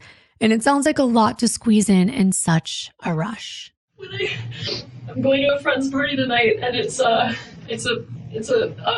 my God, what am I even talking about? I needed to buy, it's a stock the shelf engagement party, and so I went to buy bourbon. Okay. So I went to drive from my place up Trescott to get to ABC Liquor, and it was blocked, so I just turned around. I was on the phone at the time. I wasn't paying a lot of attention. So I just turned around and drove up the other way. I just thought, sometimes when I lived there were electrical things that would happen. I left my house around 12:15 because I thought I'll get the bourbon and then I'll get some gas for the car and I get super glue for one of the boys' toys. And I was trying to do all I can before meeting my two friends at 1. Detective Isom wants to clarify, and we already know why, and you will too in a moment. So he repeats the reason why Wendi said she was over near Trescott so that he had a clear understanding. Here's the interaction with Isom and Wendi explaining how she ended up near the crime scene. I was going to take a shower, but I didn't. I ran out of time. I did laundry, and then I left the house around noon. To go to the liquor store and the stuff for the party? Yeah. Okay, you went down which road you said? I went down Trescott. Okay. I saw a police car there, and I just thought it was blocked, so I just turned around and drove to, I went down the rest of Centerville, went up Benton across, went to ABC Liquors, bought the bourbon. You leave your house around noon, drive down, Trescott's blocked, you turn around, you go back around on Benton, and... There's a tree. Right. Pardon? I thought it was like a tree that fell down or something. Right. So... I didn't even think, that's the house. I saw a few houses blocked off, and I just... Here's the thing. Wendi lives clear on the other side of town, actually close to Mosaic, the restaurant she's supposed to be at. This is not near Trescott. So of course, Detective Isom, who's very familiar with this area, is perplexed about why Wendi would drive so far out of her way to just backtrack to the restaurant when she's clearly strapped for time. This will be very important as this case progresses. It's pivotal, as we explained, when it comes to determining calculation, planning, and even guilt in some aspects. So pay attention. Detective Isom confronts Wendi, telling her he's confused about this route. So let's listen while I map out what she's saying on the screen for those that are watching. I'm a little confused. You're up on Centerville Road. What's your purpose of driving down Trescott? It's usually the shortcut to get to Monroe. To get to Monroe? I usually take it as a cut through to get to Thomasville or Monroe. Okay, all right, so I don't know why I said Monroe. I was thinking Mosaic, Monroe, Thomasville. Okay, so when you come down into town on Centerville, I almost always cut through Trescott. just drive by your old house? Well, I do it as a way of coming to terms with the divorce. But yeah, sometimes I drive there. If I'm too sad, I drive around. Okay. If the kids aren't home and I know they're not home, I feel better about driving by the house. But yeah, it's shorter and I just usually drive by. It's shorter than going all the way down to Benton? All the way down Centerville and around Benton. It's just a shortcut I always took. Okay, so you turned around and went back to Centerville, I take it? Yeah. Down to Benton and went to the liquor store down there on Thomasville? Yeah. The one at Benton Road? ABC Liquors, it's at, Benton. Mm-hmm. Okay. Though it seems like Wendi has a reasonable answer as to why she ended up near the crime scene, Isom questions her about just randomly coming into town to drive by her old house in the past. And her answer was that yes, sometimes she does that as a way of coming to terms with the divorce, especially if she knows that the boys are not going to be at Dan's house because she doesn't want to drive by and there's a chance they might see her and get sad. And I'm sorry if this sounds like a broken record, but this woman said multiple times that she's in a rush. She's running late. She didn't have time to shower yet. She's calling this a shortcut, and I call it bullshit. If you're not familiar with my style of storytelling, I'm really big on timelines and locations, and something about this did not sit right with me at all from the moment I heard her say it, especially when I mapped it myself. We're living in the age of GPS. Wendi has an iPhone. We can see it in this interview. Apple has multiple apps that's available for driving directions, including the built-in Apple Maps. And most of us, when we're in a rush, we map the closest route to where we need to be. And she most likely already knew where Mosaic was because it's in a very popular area of town off Market Street. Village Square area is where everybody goes grocery shopping. They eat at restaurants. They visit liquor stores because there are at least 3 right next to Mosaic. There's Total Wine and More, just 3 minutes away. Market Square Liquors, 2 minutes away. Plus, you've got Publix Supermarket, 4 minutes away, that carries all kinds of liquor. Now, I know that Wendi could argue they wouldn't have Bullet Bourbon, but the invitation says you can bring that or any of your favorite wine or spirits. So for someone in a rush, wouldn't these 3 locations make a lot more sense? She could have even visited them after eating, since the party wasn't until 6:30 p.m. She didn't have to get the boys until 4:30. And if she had gone to Dan's at that time, then ABC Liquor would have been just minutes away. Unless she never planned to go to Dan's because she knew that he would be dead. Maybe curiosity got the better of her, so she felt compelled to take a peek to see if the job had been done. Better yet, maybe it was her job to confirm that it was. Either way, it seems pretty convenient that Wendi now had a few alibis or excuses for being in that area. Right. She was on the phone with a friend. When she drove by, they would have phone records, which means they'd also have a witness to interview, plus GPS to track her as she talked to her friend Jeff. It would be even more perfect if she had the receipt from the purchase at ABC Liquor to prove that she was there. She makes sure to make a joke sometime during this interview that her grandma always told her, you can't have your tuchus in 2 places at once. My grandmother once said, you can't have your tuchus in 2 places at once. And guess what? That's exactly what Isom asked Wendi next, whether she had made a purchase. Let's see what she says. Did you make a purchase there? Yeah. And that was sometime after 12? Probably 12:30. And then I called my friend Jeff Skopek. I was on the phone with him on the way to the liquor store. I spoke with for a while, and then the connection cut out. I went into the liquor store. I tried him back again. We talked for a few minutes. Connection cut out again. Okay. When you went to the liquor store, did you already know what you're going to get? Or you had to... Yeah, I had the name of, I don't know bourbon, but I was supposed to go to this party tonight. It's like a stock the bar party. And so I asked my friend, what do they like? And she wrote down the name of the type of bourbon. So I went in the store to get Bulleit bourbon. And so I asked the guy in the store, like, where's your bourbon? And so he showed it to me and I found it. Plus, that bottle of bourbon was conveniently left in Wendi's car on the front passenger seat in the bag from ABC Liquor, and the receipt was right next to it. And there are a few things we need to unpack here. But before I do, I stand corrected on something that I was asked about in the comment section of the last video. Someone said Wendi wore colored contacts. Now, I was assuming they meant that she did not have blue eyes. She does have blue eyes. But according to both this interview and the book that I read regarding this case called Extreme Punishment by attorney Stephen Epstein, Wendi wore what are called color enhancers. And she only told a few very close friends and also Detective Isom she would wear turquoise ones over her already blue eyes. And if anyone would be an expert on color contacts, it's me. I've been wearing them since 7th grade and I still do to this day. And I've even done videos on them. I've had hundreds of pairs. So I know what color enhancers are. They're not opaque. They just give you a little hint of color to make your eyes look a lot more bold. I don't think that this is really important in the grand scheme of things. However, Wendi does her own little damsel in distress act, like batting her pretty turquoise eyes.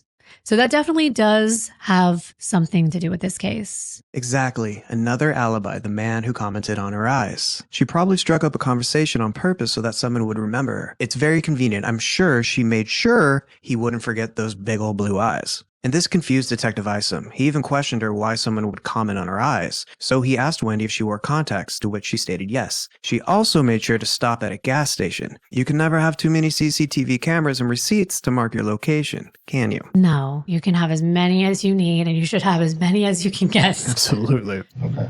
All right. And I talked to a guy there because I don't really buy much alcohol, and so they wanted bourbon, and I asked the guy, we had a whole conversation about bourbon and my eyes, your eyes? He just said your eyes are really blue, right. And you have contacts? I do. Okay. So you just went, he pointed out where the bourbon was?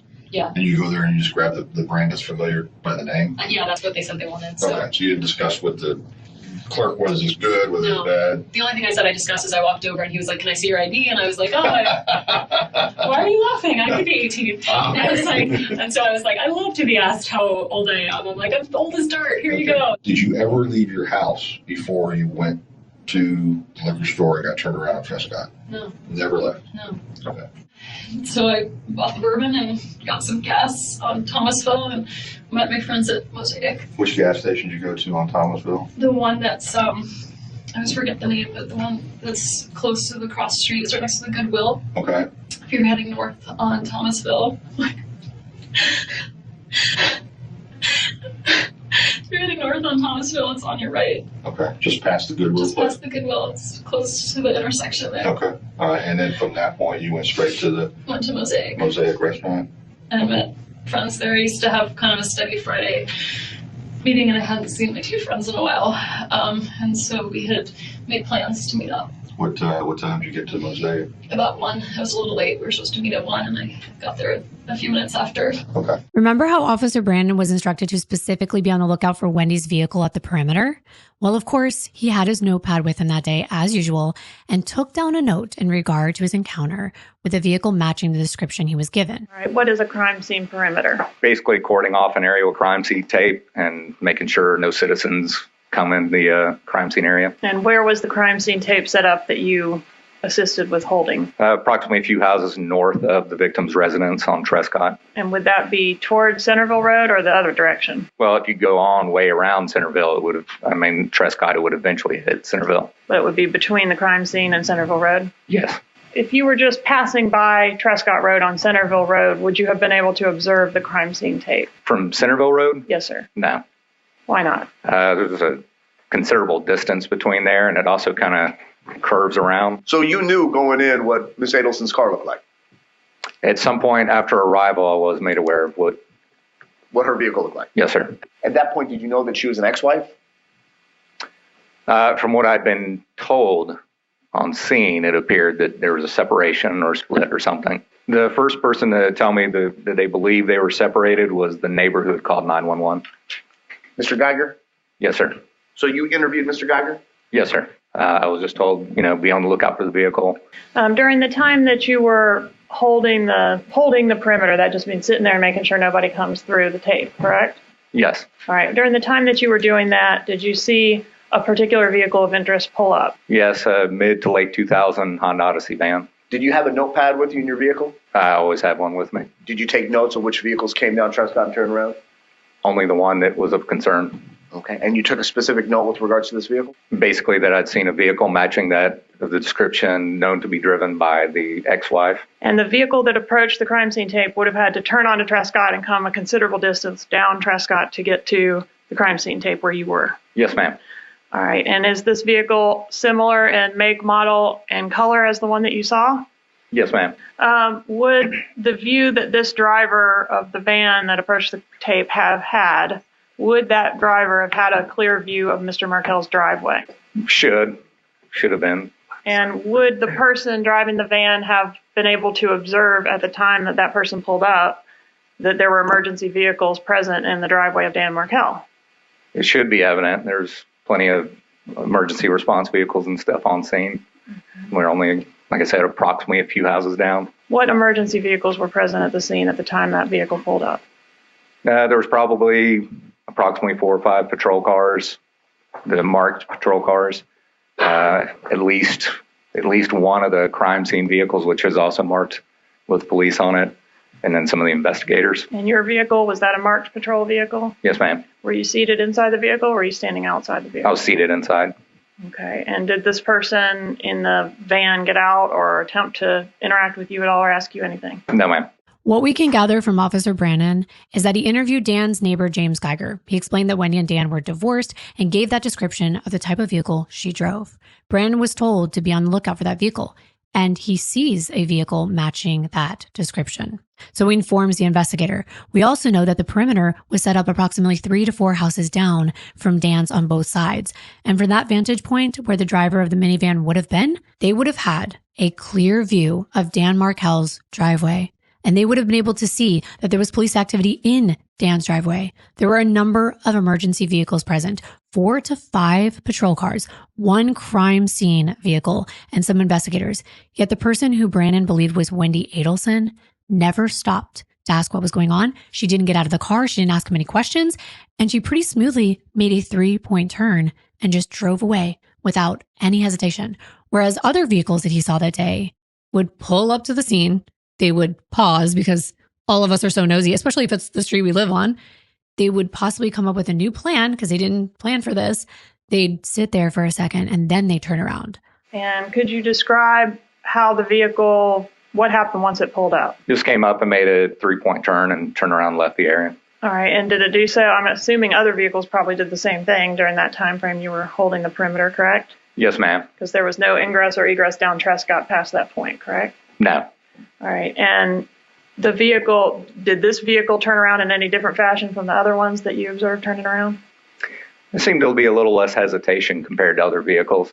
Can you describe what you mean by that? Average citizens would be pulling up and there's that kind of pause where I guess they're formulating a new plan, like, oh, I can't go the way I was planning on going. And then, kind of sit there for a second and then they'll eventually turn around and go.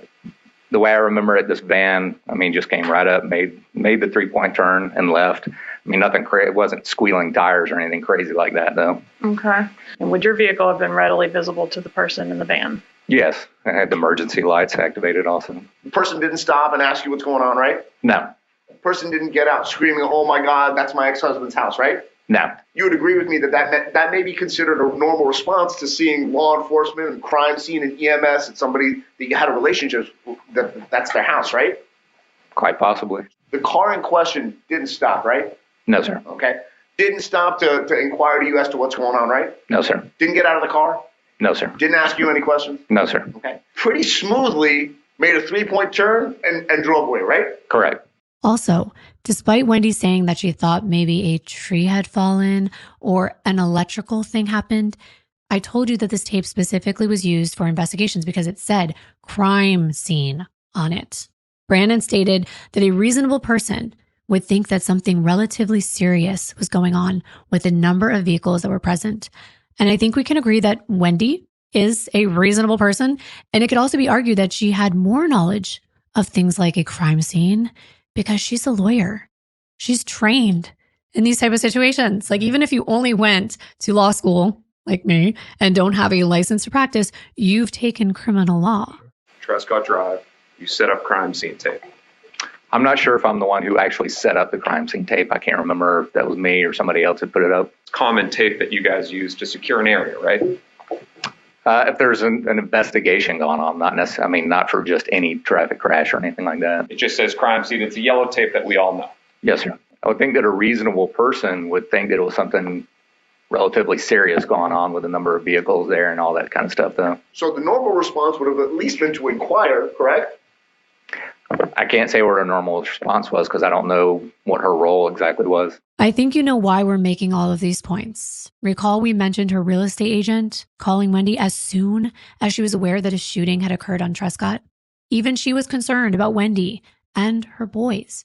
Yet this woman, whose children are not with her, who knows they would have been in their father's custody the night before and in that very house that day before bringing them to preschool, doesn't stop on that street that her ex-husband lives on, doesn't ask the officer what's happening, doesn't yell, "That's where my children live. That's my old house. That's my ex-husband's driveway."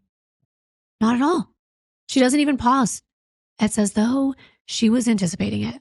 And that's how Brandon made it sound anyway, that drivers had to rethink their route, but not Wendi. Maybe it was because all those times that trees had fallen. A lot of trees.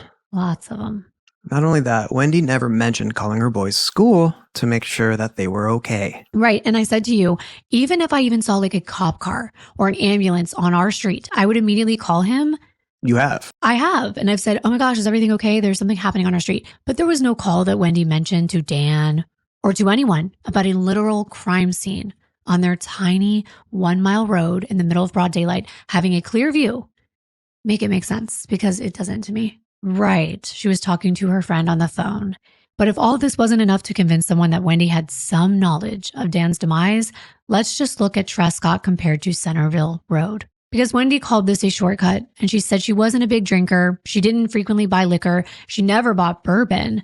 So to be fair, perhaps out of habit, because I've done this before, I've driven a familiar route, she went to a familiar area where she knew that she had seen an ABC Liquor near her old street, where she lived a lot longer than she had in her new home. Even if we give her the benefit of the doubt and pretend that iPhones don't have maps, Trescott is not a shortcut by any means. I drove it virtually on Google Maps for all of you. It's a turnoff you consciously have to make. It's got a number of speed humps, like I mentioned, to keep the speed at a minimum. It's completely residential with no businesses. In some places, it's 15 miles per hour. In others, only up to 25, whereas Centerville has a posted speed limit of 35 miles per hour. That's 10 miles faster, no speed humps, and it's more of a through street than a residential neighborhood road. And it's the way that Google Maps will specifically make you go if you map it. We want to leave you with all that to think about going forward with everything you're going to hear next. Now that they had her timeline down, Isom wanted to know if Wendi knew anyone who would want to hurt Dan. We've gathered clips from her interview related to this question, and it's quite a loaded one. It is indeed. Do you know anybody that would have a beef against your ex-husband?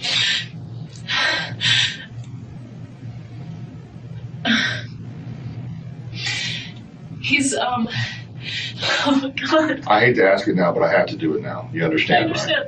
I understand. He had friends. He always meant well, but he would sometimes rub people the wrong way. Okay. But not anyone who would do something like this.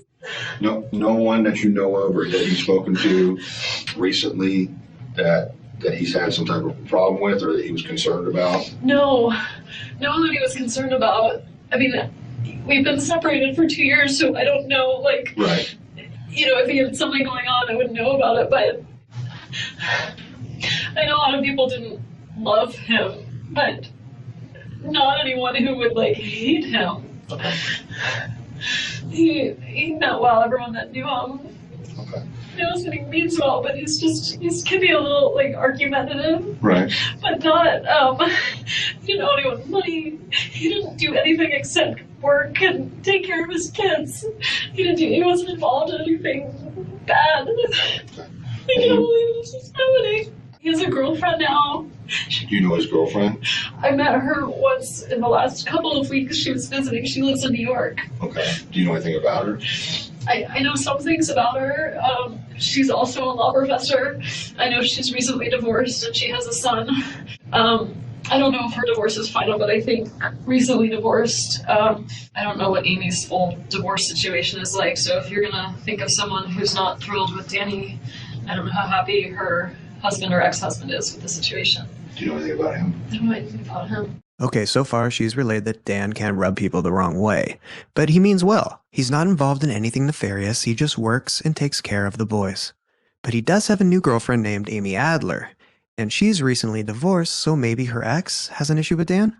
Right, maybe the jealous ex. Then she sat and thought for a minute before admitting that she has a lot of friends that knew Dan didn't treat her very well, and she was scared that maybe someone did this to him because they thought it would be good for Wendi somehow. How would that be good for Wendi somehow? Doesn't make sense to me. But now we are getting somewhere, aren't we? Danny didn't treat me very well, and I'm so scared that maybe someone did this. Not because they hate Danny, but because they thought this was good somehow. Oh, are you saying that you think maybe one of your friends would have done something like this? Who would do this? I don't know. That's why you're here, and that's why we're talking. Wendi was blatantly asked if she ever asked someone to kill Dan for her, and she responded not in a million years, and also firmly said no when Isom asked if she thought someone would do this for her benefit. Would you ever ask someone to do something like this? Not in a million years. Okay. Do you think someone would do this for your benefit without asking you? No. What good does it deserve? I mean, unless you have something I can't think of, I'm looking for some reason that someone would want to hurt him. Not just hurt him. Right. I mean, I know, but the intention. I could see one of my friends wanting to shake him. Right. With a gun. Right. No. I don't know who would do this. And I'm very scared because I don't understand why this would happen. He and I got along fine for the sake of the kids. You heard the message where he was like, well, maybe we'll just take a walk around school. And I mean, I found him hard to be around, but so did a lot of people. They all knew he meant well. He was a decent, good human being. He wouldn't hurt anybody. He would never do this to anybody. I don't know who would want to hurt him like this. She did say she thought maybe one of her friends would shake him up, but not with a gun, adding that even her family, who felt like she was mistreated, would never do something like this. Wendi even stated that even though her parents disliked Dan, they would never say anything bad about him to the kids. But even my family, who felt like I had been mistreated, would never do something like this. Never. You know, my parents are, you know, very angry towards him. But even when they're around my kids, they would never say a bad word about my kid's father. They're really, really careful about that. They just like him, but they know he's the father of my kids. They would never do that. Right. I don't know who would be angry enough with him. Well, that's what I have to find out. To do something like this. And it's interesting that she would specifically mention that, because in part 1, we talked about how one of the last motions that Dan filed that really enraged Wendi's mother, Donna, and seemed to be the nail in Dan's coffin was one Dan had actually just recently filed in an attempt to prohibit Donna from being with the kids unsupervised. This was on account of a breach of his and Wendi's marital settlement, which specifically stated that neither parent should disparage the other in front of the children. Not only had the boys come to Dan themselves and told him that Donna hated him and said that he was trying to take her sunshines away, but Dan had heard Donna refer to him as stupid when he called to Skype with the boys while they were down in South Florida visiting with Wendi. That motion was yet to be heard, and it probably wouldn't be now that Dan appeared to be in grave condition. With all this talk about how badly Dan supposedly treated Wendi, Isom dug deeper, asking if he'd been abusive. Wendi explained that he wasn't physically but emotionally, and that he was very litigious. He liked to fight in court. Wendi explained that they settled their divorce a year prior in the summer of 2013, but Dan disagreed on how much was owed to Wendi. Well, you guys have been divorced for over a year. Has there been any type of abuse in that time? Of him towards me? Yeah. No, it's, he's litigious, and we have an ongoing case because the house, it shouldn't be in my name anymore, but when we settled the case of our divorce, he said, one of the agreements the court said was Danny wanted to stay in the house. They said, you can have the house, but you need to pay her half of the amount of what the house is worth. And he agreed to it. And then months passed and he just never paid me. And so we have ongoing litigation. She even mentioned she was the only one she knew of that Dan owed money to. But in the same breath, she made sure to say she wouldn't do this to him. Anybody that he owes money to? No, he owes money to me. He owes money to you? Okay. Not me. Okay. All right. Oh my God, I can't. She further explains that Dan even had upset her attorney, Kristen Adelson, because he filed a motion that challenged both Wendi and Kristen's good faith when they listed all of the marital and non-marital assets. Dan claimed that Wendi and her attorney fraudulently filed that paperwork and diligently left out $500,000 worth of what he considered marital funds that he was entitled to. But Wendi and her attorney claimed that that was an inheritance from before they were married, and therefore it didn't count. And Dan had apparently threatened to get both of them disbarred. But Wendi said she and her lawyer were very prudent when it came to the law, and they'd go about fighting Dan legally, not hurting him physically. They were planning to have that hearing on July 24th, all about this, especially since their last judge, Judge Hobbs, said that she was going to hold Dan in contempt if he didn't pay the money that he owed Wendi. But Dan replied by saying that he was going to file that motion instead. What happened was that Kristen had to withdraw as Wendi's attorney because now she had to be a witness in the case. He had until like mid-October to do it, and he just didn't do it. And so I asked him, like, where's the money? Like, what happened? And he said, I have compelling reasons and I'm not paying it. And I said, well, what are the reasons? And he said, I'm not telling you. So I rehired my attorney and we filed a motion in court to have him pay me what he said he would. When we had our hearing with the judge about whether Danny needed to pay me, the judge was like, you need to pay her the money. Like, we're going to hold you in contempt of Which court. judge is it now? I know they just changed all the judges. They over do. there. So it was Judge Hobbs. Before? Okay. So like Judge Hobbs at that hearing. And she was like, I'm going to put you in jail. Like, pay her the money. Right. And he was like, well, Your Honor, I have, I'm going to file a motion for full custody of the kids, and I'm going to file a motion for, he never did that, but like a motion for sanctions against Wendi's attorneys, Kristen Adelson, because he thought that she did something wrong, which she didn't. But so, I mean, she withdrew from the case and was going to serve as a witness. I mean, she's not going to lash out at him for it. She's using the legal process to do it. Because he filed sanctions against my attorney, Kristen was like, I can't represent you anymore. I need to represent myself. Like, I need to be a witness in your case because he's impugning my professional reputation. So Kristen hooked me up with Jimmy to be my attorney instead. So Wendi had to get a new attorney, and his name was Jimmy. And we just want to say this is a tactic. We already know both of them have tried to get attorneys off of cases and have a conflict so that they don't have attorneys. And then if you don't have an attorney, you have to settle somehow, right? So it's just a big game. Wendi had asked a number of times if she was a suspect. Do I need to be read my Miranda rights or something if you're going to look at my phone? I can read your Miranda if you want to hear I don't that. know. I'm just trying to make sure. I have no reason at this point to suspect you in this incident. Okay? I couldn't tell from the way you were talking to me in the car if I was a suspect. Well, no, the reason was I didn't want to get into everything until we got up here. And I get why I would be a suspect, but the idea that we were divorced, but the idea that I would ever do anything is like, I understand why they need to check, but I don't know who would though. I don't know who would do this. I can see why they would think it would be me. I understand why I'm a suspect. I guess I'm not a suspect. I understand why you would think that I would do this, but not you. But right. That's why I was trying to show the officer, like, I have receipts from all these things, but I don't know if it matters if they're at, I mean, obviously, like, I would be one of the people that they would think did it. You have certainly the most contentious relationship with Danny that anyone has. Yeah. They swapped me. Well, fair enough. Gunpowder. They should. I understand why they think it would be me. But of course it would be you. So they thought we were still married, and so I was telling him everything, and then I was thinking, oh my God, now they probably think I'm a suspect. I should. But of course you're a suspect, and you're a smart suspect. You should be the suspect. But you're not gonna get framed for a crime, right?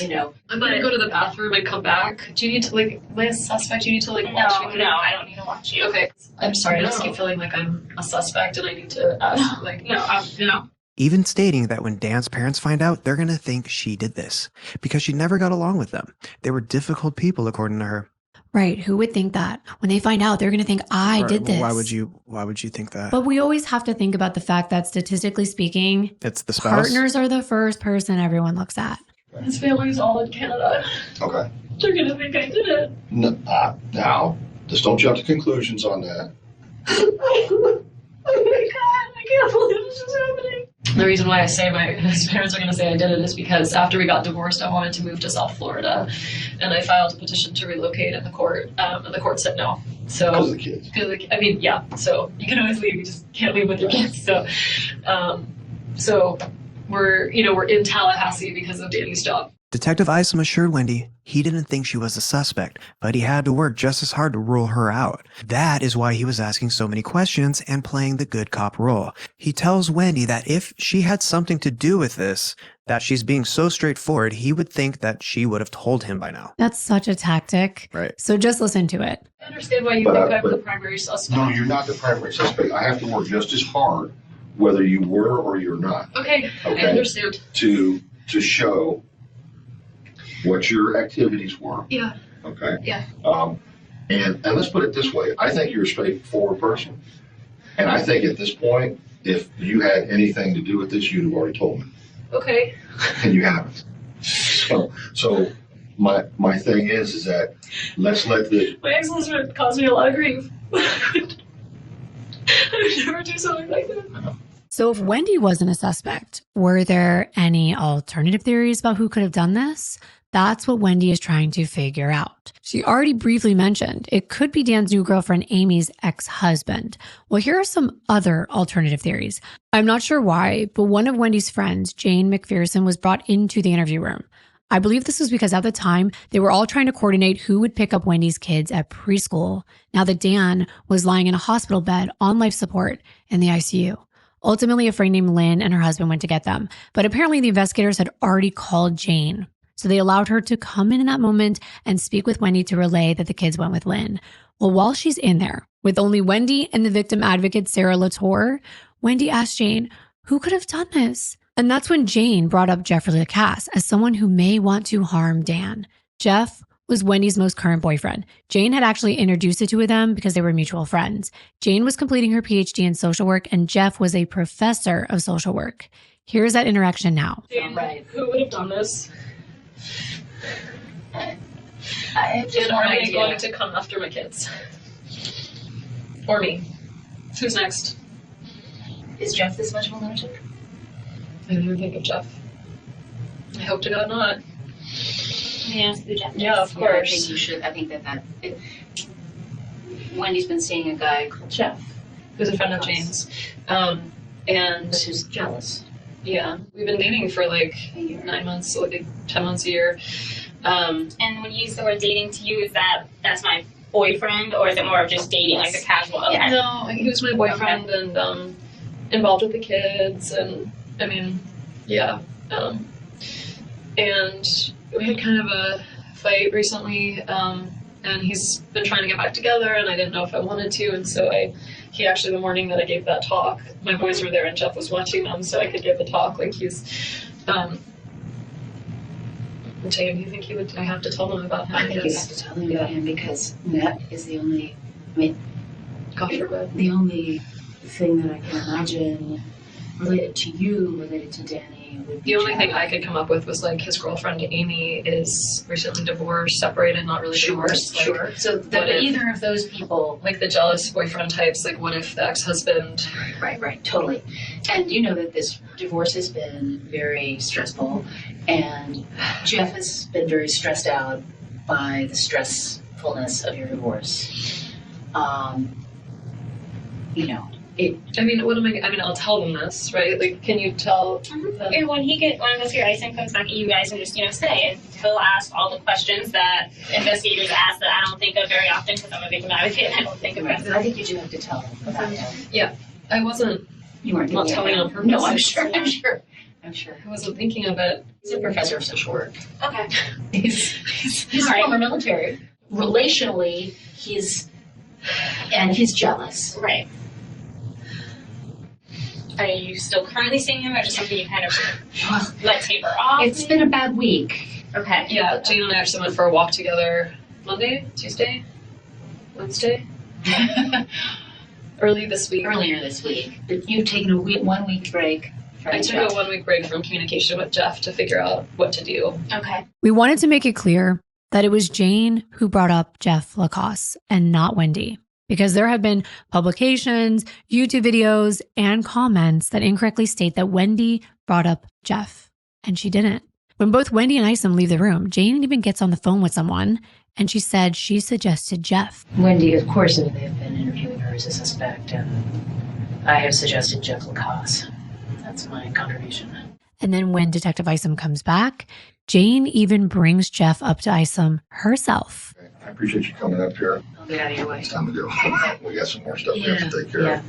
But I really appreciate you coming up here and talking to her. And I suggested to you that you look at Jeff Lacoste. that's what Sarah was saying. I'm not sure who that guy is. Well, she'll tell you about it. And is she going to tell me everything? I imagine she will. I mean, she's been Danny's a jealous guy, Jeff's a jealous guy. All right. But, that as a social worker, I would be. Well, let me ask you this. If Jeff is the new guy, why would he do it? Just because he's... This is something I wouldn't say in front of Wendi. Okay. I thought you said something I wouldn't say. I'm right here. As doing the kind of work that I do, I would think, there's this person, and then he loves Wendi. Danny makes Wendy's life very difficult. Wendi is currently making his life very difficult. I don't know him to be a lunatic, but he's a jealous guy. Okay. All right. That's what I would say. He's my colleague, so he's somebody I think of as a decent guy. That would be who now? Jeff Lacoste is my colleague. Okay. After Jane leaves, Detective Isom wants to know everything about Jeff Lacoste. We're going to let Wendi explain this, but after her divorce from Dan, she didn't want to rush into anything. But by the fall, she was seeing a few guys here and there, and eventually she narrowed it down to Jeff Lacoste and a guy named Daniel Sack. We're going to call him Daniel, not to confuse him with Dan, who Wendi refers to as Danny in the interview. Daniel was moving away, so ultimately Wendi picked Jeff to get more serious with, and since about September of 2013, almost a year, she and Jeff had been boyfriend and girlfriend. I didn't know earlier, but apparently you got a guy in your life named Jeff. Yeah. Okay, tell me about Jeff. I'm sorry, I wasn't trying to hide anything. No, I know you weren't. I just didn't think to tell you about him. So he's been my boyfriend. We've been dating since end of October. Jane actually set us up, which is why Jane thought of him first. Okay, how long have you been seeing Jeff? Since the end of September. Okay. All right, and so since September, you all have been seeing each other exclusively? In the fall, I was dating someone else too, and the relationship really evolved around February. I post-divorce, I was kind of slow to but so I jokingly used to call him my special man friend, and around February, he started being more like my boyfriend. He started spending some time with the kids, and they really adore him. And I introduced him as mommy's friend, not as mommy's boyfriend, so they just think of him as Jeffrey, and he plays Star Wars with them, and so he and I would spend time together on the nights or the days I didn't have the boys, and then when I had the boys, he never stayed over, but he would sometimes join us for dinner and play with the kids and then go home. Detective Isom wants to understand why Jane and Wendi would think Jeff would harm Dan. So Wendi explains that they've currently been on a week-long break because she needed her space after she was unhappy with his behavior. Back in May, he found out that Wendi had been in contact with that guy Daniel that she'd been seeing in the beginning of their relationship, and he confronted her about it after going through her phone and seeing a text exchange between them. She explained he was just a friend, but then she went to get coffee with Daniel without telling Jeff, and he just happened to show up and see her with them. I mean, I'd been dating someone else in the fall, and so he had asked me, did you see someone else in the fall? Kind of once things were good with us, maybe around April, and I said I did, and I told him about it, and he felt like, I don't know, he was jealous of him, and he was like, I don't want you to see him. The guy that you were seeing in the fall that Jeff got jealous of. His name was Daniel. Daniel? Mm-hmm. Daniel what? Sack. Sack? S-A-C-K. He's moved, so he was, he and I actually went to college together. So we knew each other in college and then lost track for 12 years, and then he ended up getting hired by the theater department here. But since left? Since, in May, at the end of May, he moved to Amherst to start a job there. And you saw him briefly at the same time you were seeing Jeff? In the fall, yeah. I'd actually never dated two people at once before, but I wasn't exclusive with either one. Right. So I dated them both until I realized like Daniel just was gonna leave, and I thought Jeff had potential. So, and the guy I was dating was leaving town, and so I said, well, I want to, go get coffee with him before I leave town, and he said, like, I really, I don't want you to do that, and we had an argument about it, and I went and had coffee with him anyway, and he ended up at the same coffee shop at the same time and saw us having coffee and got really angry, but when was that? That was May. Like mid to late May, maybe. Okay. Yeah. And the detective was like, do you think that Jeff showed up on purpose? But Wendi was like, no. And I was thinking, yeah, because he also apparently saw a calendar event, not just a text, but like the day she was going to get coffee. I think we're going to confirm that later. But nevertheless, he saw them together. But do you think it was a coincidence, or do you think he intentionally went I think it was a total coincidence. Okay. And most recently, within the last month or so, Jeff had become convinced that Wendi had been cheating on him. So things changed in their relationship. On June 28th, they took a short trip to Gainesville where Jeff was teaching a class at the University of Florida. And while they were at dinner, Jeff confronted Wendi, saying that he thought that she'd been cheating for months. So after this, Wendi wasn't sure she wanted to be with him if he didn't trust her. She said she cried the entire drive home. And things actually were great, and I was very happy. And then we went to Gainesville together. He's a social work professor at FSU, and he was teaching a class at Gainesville. And so I didn't have the boys that weekend. I went with him to work on some writing, and we had a great weekend until Saturday night. We went out to dinner, we came home, and he just was convinced that I'd been cheating on him for months, and had kept track of it, and was just absolutely convinced that I was cheating on him. And I kept telling him I wasn't, and he just was, I felt like not very trusting of me, and it just made me feel really uncomfortable. And after that happened, I wasn't sure that I wanted to be with him anymore. And that's when Jeff wanted to look at your phone or something? Yeah, did Jane tell you that? Yeah. So he had said that he wouldn't, it wasn't that time, but he had said, if Jeff would be over and I was doing something, I would leave my phone out. I have this old agenda book, I'd leave that out. And basically he said that he saw that I had called Daniel, and he saw it in my phone. Saga. Mm-hmm. Okay. Sorry, that's why I said there's Danny and then there's Daniel. Gotcha. So it had really upset me that he had gone through my phone, and that he had, I was just, the whole time I was just kind of crying. I was just really sad. I felt like we had a great relationship, and his behavior made me think that I couldn't really be with someone like that. And I didn't really say much other than I was just really no, I didn't cheat on you. Yes, I saw Daniel in the fall.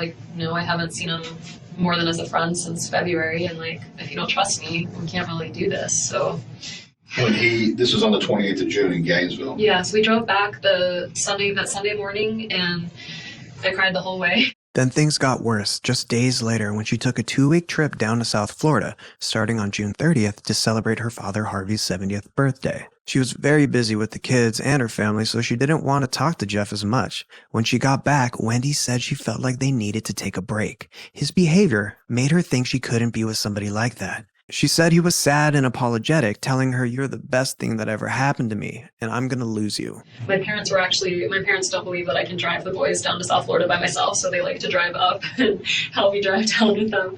So my folks were coming up that Sunday. So Jeff left, I had a couple of hours, my parents came up, and then Monday morning I went and picked up the kids, and then I went away for 2 weeks and just got back, and then I asked him to just no contact for a week, just so I could kind of figure out whether I wanted to be with him or not.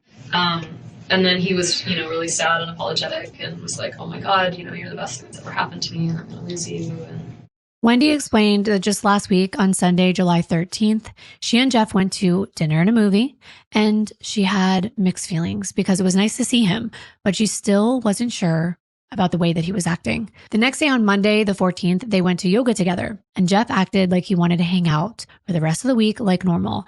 But after giving it some thought and consulting with friends, including having a long walk and talk with Jane, Wendi decided to email Jeff and ask for a week of no contact so that she could evaluate her feelings.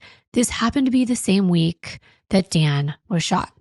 Jeff had respected her wishes and didn't email her back, but apparently he dropped off some things for the boys on Tuesday. Other than that, there had been no calls, no texts, nothing. And Jane and I had a long talk earlier this week. We went on a walk together and talked about, I wasn't really sure I wanted to continue dating him. I asked him to just no contact for a week just so I could kind of figure out whether I wanted to be with him or not. When did you ask him that? Monday night after yoga. I sent him an email Monday night. So Monday night after yoga. I sent him this past Monday.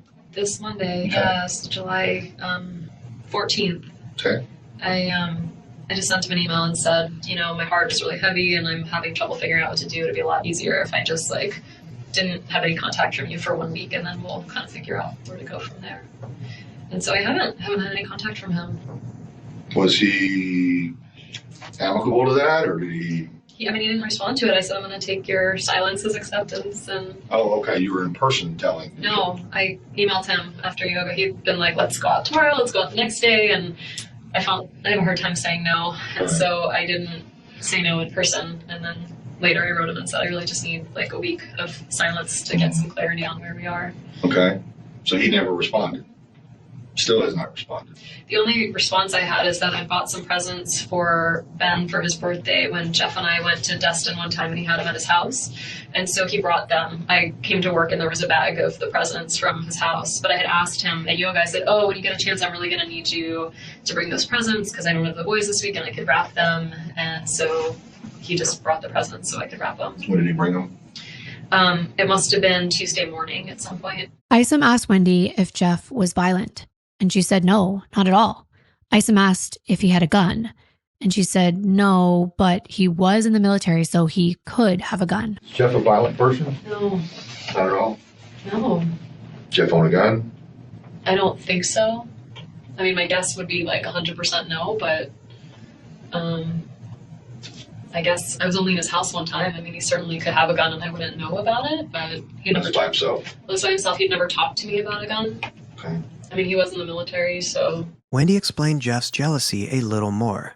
She clarified it was toward Daniel and not Dan Markel. Jeff would talk her through hard, contentious divorce things when she was upset, and he was more sad for her than angry. Did he ever show any jealousy or any anger towards Danny, or was it all Daniel? He was jealous of Daniel.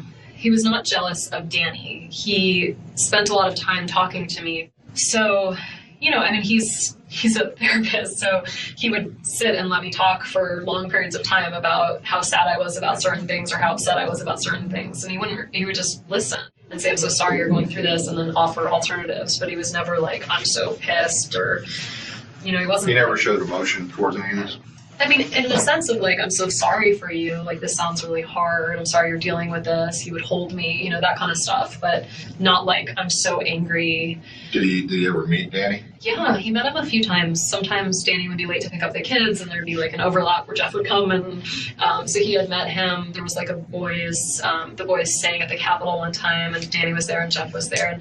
And Danny seemed, I mean, I'm sure it's not fun to see your ex-wife with someone new, but Danny seemed, he was very pleasant and very fine about it. He was really appropriate, and Jeff was like, you know, they'd say, hey, you know, they wouldn't really like make a lot of small talk, but fine. Had Jeff ever been to your former house on Trescott? No. Would he have any reason to go there? No. Does he know where? I think he would know where it is because I would sometimes take Trescott and sometimes not, kind of depending. Like if I knew the kids were there and I thought I might have the chance of like running into them, then I didn't take Trescott. If it was like nighttime and we were driving back from somewhere, sometimes I would take Trescott and I would be like, there's my former home. You know, like it's, you know, I would point it out. With him in the car? Yeah. Okay. I don't remember like a specific instance in which I did that, but I'm sure that would be something I'd say like, wow, that was my house. Like, isn't it pretty? Or, you know. So you never took him there specifically to pick up the kids or exchange anything or anything along those lines? No. What was the most recent time from now, the most recent past time that you had this discussion about the trials and tribulations of your ex-husband and so forth with Jeff? It was all the time. All the time. Okay. There were always things, like when he first started dating Amy, he would Skype from bed with Amy, and so I would talk to him about that, of like, I don't think this is that appropriate, like he's Skyping, you know, from bed, you and I would never do that. But I think that was more like a month ago. I just wondered if there was anything recently that kind of. There was nothing sparked. like a huge thing of like, oh, I can't believe you did X, Y, or Z. And in fact, Jeff, like, we were trying to figure out the school decision this week, but that happened. I got the call like on Tuesday or Wednesday, so Jeff didn't even know about that. Another alternative theory was that maybe one of Dan's students was upset enough to hurt him. Jane, Wendi, and Sarah briefly discussed this. Yeah, no, I think Jeff is somebody that they should talk Okay. to.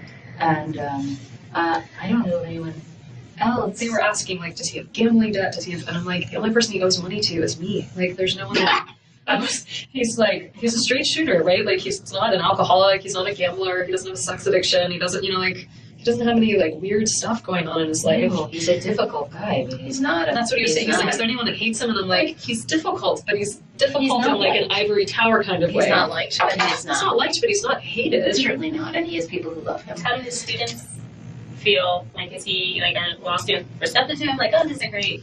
I think there's some that really like his method, and there are a lot who don't like him at all. So you say he's more disliked? He's a very abrasive guy. Does he challenge you, kind of? Would that be a good? He's challenging.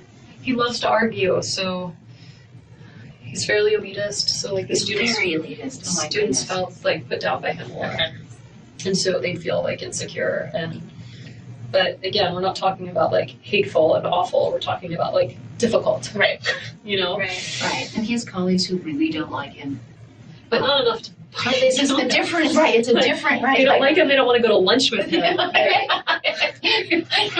I know. He doesn't make friends easily, but it's not like he makes a ton of time. And he has and he has very close connections at the temple. That's what I said. I mean, said he's got Jewish community. He's important in the Jewish community, and he's loved, and he's and they're serious academic. Was anyone thinking that it was really weird how they were just like carrying on laughing? Yeah.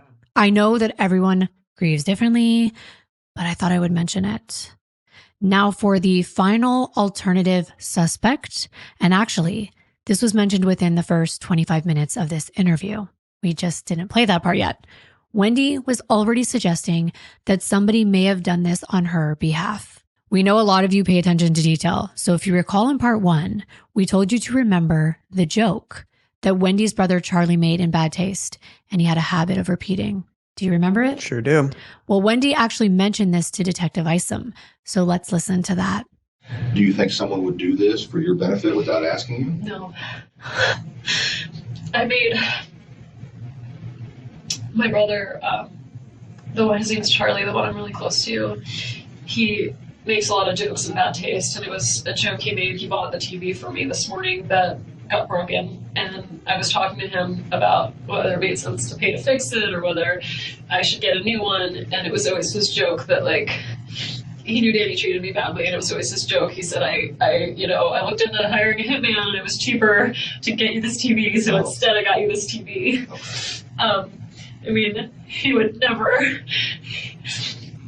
He's my big brother, and he's been taking care of me since I was little, but he would never. And I told that to the repair guy this morning. Right. That's okay. I said, he asked me how much it cost, and I said I didn't know because it was a gift, because my brother said it was cheaper than a hitman. It was my divorce present. Okay. Such a horrible thing to say. I'm so sorry. It's okay. Wow, so her brother, who is very close to her, who knows all the trouble that Dan Markel has been causing in his sister's life, makes this joke about looking into getting her a hitman to kill Dan as a divorce present to Wendi. But buying a TV was cheaper. We were just as appalled in our last video. How does anyone think that's funny? Where's the punchline? As they say, there's always truth behind every joke. So could Charlie be involved? Could he be this person who got this wild idea that killing Dan would somehow be a good thing for Wendi? Well, of course, Detective Isom wants to know more about Charlie. Specifically what kind of car he drove, because remember Dan's neighbor, James, indicated a light color Prius that was seen leaving Dan's driveway after he was shot. Wendi tells Isom Charlie has like 5 different cars. According to Wendi, he's quite the character. He even drives an unmarked police car. What'd you say his name was? Charlie. Charlie, and he's in Fort Lauderdale? Yeah. Okay. Tell me what kind of car he has. He has like 5 cars. Tell me all of them. He drives I think one of them's an unmarked police car. Oh, really? He's a bit of a character. Okay. So I don't know what he's driving at the time. Right. That's interesting that he drives an unmarked police car. Like, why would you need that? She goes on to explain that Charlie lives in South Florida and does well for himself as a periodontist and works a lot in case Isom wants to know where he spends his time. He's a periodontist, and he has this practice where he works from early in the morning till late at night. So if you ever wanted to find his whereabouts, he's working all day long until early in the morning till late at night, and always driving to a different office working. Well, he goes to different offices? Yeah, he works in different offices all over South Florida, does implants for people, and he works really hard all the time. He has a girlfriend, so he's pretty much accounted for all the Charlie, time. was that his first name? Charlie's his first name. Not Charles?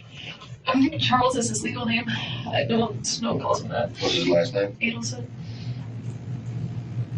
What's his middle? J-A-Y.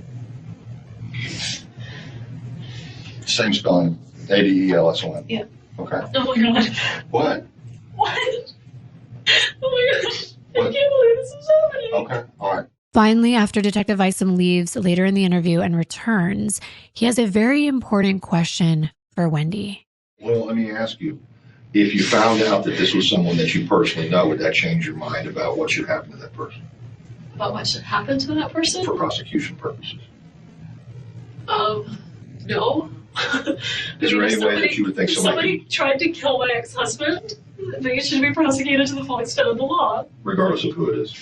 I mean, it would be different if I thought it were my brother, but I don't think it was my family. Anyone outside my immediate family, that's a tough one. Okay. But I don't think my immediate family did this. So if it's anybody else, yeah. Okay. Wow. So at first she's like, punish them to the fullest extent of the law. But then she hesitated and then she even backtracked. And she literally was saying, it would be different if I thought it were my brother, but I don't think it was my family. But her brother. Specifically. It would be different. And again, Isom presses her asking if she thought Charlie would be capable of doing something like this. Here's her answer. Would you think that this guy Charlie would even be capable of doing something like this? No. Let's just talk. He's a joker. All right. By 6 p.m., word had gotten out the story was on the news. And of course, Wendi had her phone back and was still getting a lot of calls and texts, and she still hadn't called to let her parents know. Investigators let Wendi know they were still unable to notify Dan's parents. It's hard to get someone to locate them in person, but they're still trying. One investigator asked Wendi if Dan's parents were in good health because clearly they were about to get the most devastating news of their lives. We've been working on it. We're trying to get the law enforcement to go. Yeah, but his mom is a large woman and has some ongoing health issues. Okay. I think they're both actually. I mean, they're turning 70 this year. So, oh my God, Yes, you heard that correctly. Dan's parents were recently divorced. Phil was now in Aspen, Colorado. Wendi tries to help by looking to see if she had Dan's parents' numbers in her phone or at least his sister Shelly's number. But apparently, she deleted the numbers, saying that she went through her phone recently to delete numbers she wasn't using anymore. Interesting. Yeah, that was really interesting that she would delete her kids' family members' numbers. Right. But she did have Phil's number. She didn't have Ruth's. So she gave Detective Isom Phil's number. You don't have a number for his sister, do you? Let me see. I might actually. I recently went through my phone and deleted stuff I Right. wasn't using, but let me see if I have Shelly. I don't have Shelly. And it's Shelly Markel? Markel. I think I have Phil. Okay. I do. I have Phil's. Okay. Because we tried Ruth's number and she didn't answer. So a lot of times they have a place up north that they go to on the weekends. I don't have that number, but Phil might answer his cell phone. Mm-hmm. It's he does a lot of business, and so I think it's a toll-free number. Okay. Let me see if I have Ruth's. Okay. If I have the country house number. You guys are calling that line. Is there any update from the hospital? I haven't spoken with them. If people wanted to I did speak with ICU. I spoke with the nurse. Is that the number you have for Ruth's house? His parents are recently divorced. Okay. I think she's at that number. Okay. All right. Obviously, something we try to avoid as far as we like to have someone make contact in person, but we're just not having any luck right now because we don't have an address. We have business, because I was able to Google stuff and see the business Yeah, stuff. they're not going to be there. Right. So this is what we're going to try and do. At around 6:44 p.m., Wendi realizes that she was supposed to be at that Stock the Bar party that night at 6:30 p.m. So she asked the victim advocate if she should let the host know that she's not going to make it. I want to send some text sort of canceling my plans. Like, I'm actually at 6:30. I was supposed to be at a party by now, so let me tell Linda. So they're doing a Stop the Bar party? Yeah, I've never heard of that. Is that a thing? I think it's newer for newer people getting married and don't have as much money to spend on weddings. So you do a Stop the Bar party, so at least you get all your liquor and... Or maybe just Stock a bar at your house. I don't know. But that was my interpretation when I've heard of the Stop the Bar I'll parties. be drinking hot bourbon for dinner. Do you like bourbon? No. I don't know much about bourbon. I don't know anything about bourbon. So I asked her Okay, so that was tonight's plan. But here's my question. She's canceling after it started, yet she doesn't have a babysitter to call to cancel with, since I'm assuming the kids wouldn't have been allowed to come. So wouldn't that mean Wendi would have had to pre-plan a babysitter for that night? I didn't see her calling or texting anyone to cancel or mentioning like she had with various other people she brought up. What's even more interesting is that for a good couple hours, Wendi and the investigators were diligently trying to find someone to pick the boys up from preschool. If Wendi had really planned to make it to that party that night, wouldn't she have already had someone on hand who would have been meeting before 6:30 p.m. to watch Ben and Lincoln so she could go to the party? I would think so. If someone was already planning to watch the boys, Wendi would have certainly just said, I'll call the family member, the person who was originally going to watch them, and I'll tell them just pick them up a little sooner. It just makes you think. Definitely makes me think. Me too. It's like something doesn't add up there. It kind of makes you think like she never actually planned to make it to that party, because maybe something a little more pressing would be happening that night. After this, Detective Isom told Wendi she could finally make that call to her parents. He stepped out to work on notifying Dan's parents, and Wendi prepared herself with the victim advocate. She seemed very nervous to make this phone call, so she dialed her mother Donna's phone at 7:08 p.m. Okay. No, I think it's shock reaction. Right? Shock reaction? Yeah. Oh, and I'm a shaker when I get upset. So yeah. I usually shake. I really don't. Okay, here goes. This is the worst day of my life.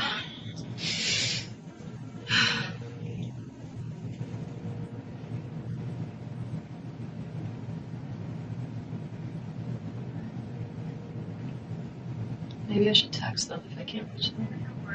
Hi, Mom. How's it going?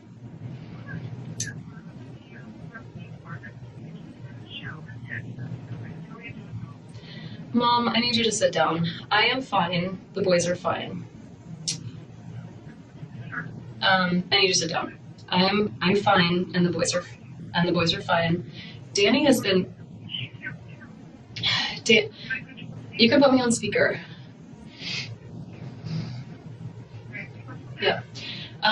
Danny has been shot. And I don't think he's gonna make it. And so I know. So I found this out around 1 or 2 today, and I'm at the police station, and I'm trying to help them figure out who may have done this. The boys are fine. I had Lynn and Alan pick them up from school, and they're with Lynn and Alan right now. And I'm gonna leave here soon and go be with them. But I really need you to come here and be with me. But I want you to either fly, obviously you can't leave right now, but I need you to get yourself together. If it's too much to drive, I'd really rather that you flew up. I'm at the police station, and I'm gonna leave soon and be with the boys before they go to bed. They're with Alan and Lynn, and they're totally fine. Yeah, the boys are fine, but they don't know anything yet. In his house, I know. So I just need you to calm down before you get in the car, okay?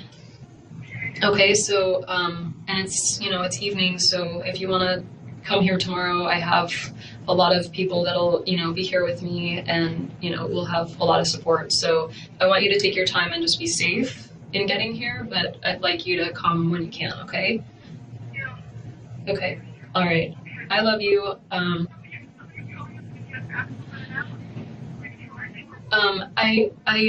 think Jane might, I have the car here, but Jane might take me. I'm not going to be alone, so I have a lot of support and I'll be fine. Yeah, if you could just come here, that would be great. He's in the ICU in the hospital. Okay, but be careful, okay? Okay. Okay. Okay. Love you too. Bye. Mom. You did awesome with that call. You were so stressed out about it and you handled it. Oh, when she was trying to say something right before Donna hung up, but she didn't have time to get it all out. Luckily, Donna heard it. She calls back. And here's what Wendi wanted to make sure to tell her mom. Or should I say, ask her mom. He goes to the house. Sorry, my mom might be calling back. She heard me. Mom? You did, yeah. I just wanted to ask if you could just tell Charlie for me. I just don't want to be making calls right now. So if you could just tell Charlie for me, that would be great. Okay, and just, like, it's on the news a little bit that there was a shooting on Trescott, and so I'm starting to get a lot of calls, and I'm not going to be answering them unless they're from you, so I would really try not to tell anybody what's going on just yet, just because, like, he's in the hospital, and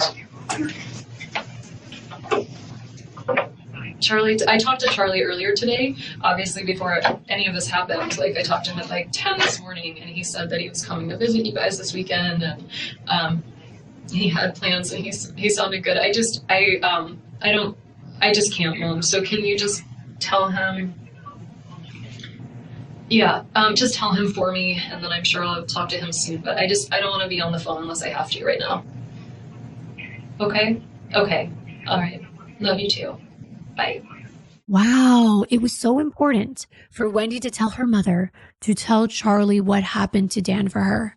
And part of me is like, Charlie is basically still attached to Donna's umbilical cord. It's as if she really would have needed to be reminded to relay everything to her favorite son. And right after she ends this call, Wendi turns to Sarah, the victim advocate, and says, quote, "My mom handled that pretty well. Could you hear her? Oh my God. Well, my parents sounded really surprised. So that's at least a relief. I was trying to think of who would be angry enough to do something to him. My parents would be angry, but they're not capable of this. Thank God. I really couldn't handle that right now." End quote. My mom handled that pretty well. Could you hear her? Yeah. My parents have more reason to dislike Danny than almost anyone else. He hurt their daughter. But listening to my mom just like cry and be horrified on the phone and be like, I'm good. She sounded like... That's horrible. And normal, good-hearted people don't wish nobody wishes things like this to happen. You know, like, you might say like, I get frustrated. You might be like, I hate someone, but you don't ever... Saying stuff out of emotion isn't something you really want sometimes to happen. Well, my parents sounded really surprised, so it's at least a relief. Just trying to think of who would be angry enough to do something to him. My parents would be angry, but they're not capable of this. Thank God. I really couldn't handle that right now. Yeah. How could that be a relief? Well, because her mom's reaction was unknown. Like, she was calling out of the Right, blue. she didn't know how she would react. She could have been like, oh, I'm glad Dan's dead. We hate him. Or, who cares? Get rid of that old, whatever. Right. So she was relieved. And that's very telling Exactly. to me. It's like she's relieved that her mom didn't say something absurd. Right. It's like Wendi was like, oh my God.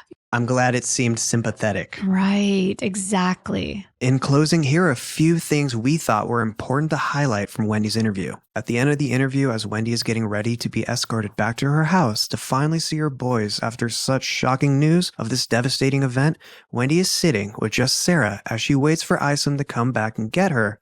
And Wendi says this. I feel like either Amy's ex-husband did this or somebody did this on my behalf. Some crazy deranged person thought that this was a good way to support me. And that's why I feel responsible. I feel like by complaining about how difficult he was, like, I inspired this lunacy. We're going to end with some last words from Wendi. I can't help but feeling like this is all my fault. I can't help but feeling like this is all my fault. That's quite an interesting statement. Here's a woman who knew her 2 children were with Dan the night before and heard the horrible news that Dan's been shot at his home, the home that they used to share. Not only did she drive to the exact area where the crime took place and was even spotted by an officer, but she admitted to Detective Isom that she drove down Trescott Drive and saw the yellow tape. In her explanation, she said she thought a tree had fallen down. However, she didn't stop and ask what happened. She didn't call Dan's phone to see if he was okay. She didn't call the school to make sure her kids got to school safely. Nothing. Instead, she quickly made a 3-point turn, left the area to go to a nearby liquor store to grab a bottle of Bullet bourbon for the Stock the Bar party she was supposed to attend that evening. I found it funny that she couldn't even say the word bullet to the detective. When he asked her what kind of bourbon, she said it was Boulay. And I wonder why. But considering her ex-husband was just shot with bullets, I think she might have come off as a little cold and insensitive. But for the record, there is no evidence as we know of right now to suggest that her friend's invitation, which we've already heard a lot in the comments about, included this specific alcohol or not, and there's any connection with this crime. I've seen comments saying that they think there was some kind of signal to co-conspirators, that she knew the job was done, saying that her credit card was connected to theirs, they had access to her records, and when she made the purchase, they saw it. I've watched all the trials and that has never come out, so I am not here to speculate on that. Theories are always interesting to entertain, but we really do want to try to stick to the facts. One of which is that Wendi didn't seem to have a babysitter lined up for that night. In fact, the detective spent a considerable amount of time trying to locate anyone who could pick up Wendi's boys when she was being interviewed. I've made the argument that if Wendi truly did plan to attend that party that evening, she certainly would have lined up someone to watch the boys. So why not just call them and tell them to pick the boys up earlier? One person kept commenting on everybody's comments and stating that the party was kid-friendly. But here's the thing. We have no evidence of that. What we do have evidence of is her lack of a babysitter. That is a fact, because they were scrambling to find someone at the last minute. I don't know if this was a kid-friendly affair or not. We just don't have that information. But all these coincidences add up to suspicion, and I'm not giving this woman the benefit of the doubt. Not after everything I've seen and heard. I'm only going on what we know. She never once demanded to see her kids. Sure, she wanted to get home to them, but she never demanded to leave that room, to take them to their father's bedside. Instead, she worried about him looking scary. I mean, okay, I understand that, but that would be the last time they may see their father. They already had him wrapped up. He was cleaned at this point. He's in the hospital. I think that would have been one of the most important things, to let her kids say goodbye, or for her to demand to leave and be by his side instead of him being all alone, dying in a hospital bed surrounded by strangers. I have no sympathy for Wendi. She knows the law. She's a lawyer, so I hold her to a higher standard. I mean, I'm not licensed to be an attorney, but I did graduate from law school. I know the law, and she wasn't arrested. She could have told them, you know what, interview me at the hospital. My ex-husband is dying. I don't always give my opinion, but I've kind of had it with this woman and the clever and conniving way that she tries to manipulate everyone around her. And this becomes more and more clear. We ended the last episode with Wendi in her own words. I can't help but feeling like this is all my fault. In case that was hard to hear, she said, I can't help but feel like this is all my fault. And that's a very loaded statement. She already mentioned feeling like since she's complained so much about Dan, maybe someone close to her would do this because they thought it was a good idea. And further, if she hadn't divorced Dan, maybe he would still be alive. But are those normal thoughts one should have? I didn't think so, unless they probably said in the past, I wish he were dead. Or this would be so much easier if Dan was gone, if he would just disappear. And I know that I said I wouldn't speculate, but I've gone through dealing with my daughter's father, for example. It's not always easy, and we even get along. But I know other people. My mom even went through a divorce with kids involved, and I've seen how crazy things can get. And that's why I promised to myself I would never go into family law, because I can't handle it. And I've heard people say those things, that they wish that their ex was dead. And I don't think they mean it, but it's obvious Wendi and her family hate Dan. I can say that confidently.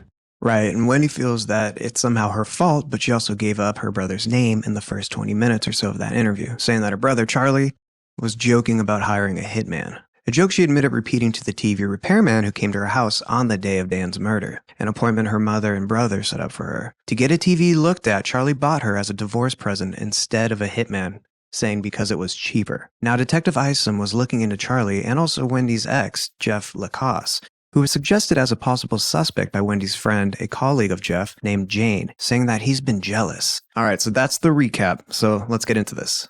Oh, and someone mentioned in the comments of the last video that it was interesting to them how Wendi had been complaining to Dan that she had lost her voice so much so she couldn't talk to him all week about a very important aspect of their son Ben's life, his kindergarten education, something Wendi knew Dan was very concerned about and they had limited time to decide upon. However, she tells Detective Isom and even talks to Jane herself about an outing that she and Jane had taken that week when she supposedly didn't have a voice, where the two of them went on a walk and talked all about Wendy's concerns with Jeff, which is very interesting because Wendi, as I said, is manipulative. Wouldn't it stand to reason if Wendi had just that week before Dan was shot confided in Jane that she was worried about Jeff and his jealousy becoming concerning, she could be planting the seed that maybe Jeff was capable of doing something crazy. I don't think that that's too far off base. And Wendi asked Jane, who would do this? Well, Jeff is the first person that came to Jane's mind, and I wonder why. It's just too convenient. At this point in the timeline, Wendi was escorted back to her house to be reunited with her boys. She had notified her parents about Dan being shot, and they had agreed to immediately take the 7-hour drive from Miami to Tallahassee to be by her side. One caveat real quick, the call to her mom. That was awkward. One, she didn't demand to call her parents right away, and that blew my mind. Instead, a couple hours go by without her notifying her parents that the father of their grandchildren is in critical condition and may die. She hesitates so much about this call, a call that, in my opinion, should have come right away. She still had her phone for quite some time before they took it away. Once she made that call, and it was a short one at that, but of course, Wendi herself didn't have many of the details at the time. She hangs up and then turns to the victim advocate and relays that she's relieved, which again, it stands to reason that Wendi was concerned about making that call and relieved because she believed her mother's reaction was appropriate, considering how much she knows that Donna hates Dan. I don't know if that was a Freudian slip or what, or if Wendi is just making excited utterances out of fear or anxiety, but they sure do seem odd. Yeah, it's like she expected Donna to say something callous like good riddance. Oh, He's gone. I'm sure she would have, and I'm sure Wendi was afraid of that. Maybe even something incriminating. Exactly. And at the end, before she hung up, she's trying to say one last thing, but Donna hangs up too fast, but then calls her back soon after. The thing that Wendi was so desperately trying to get out before hanging up was, can you please tell Charlie for me? As if this wouldn't be the most horrific or worst thing that's ever happened to someone, and you wouldn't be alerting the whole family.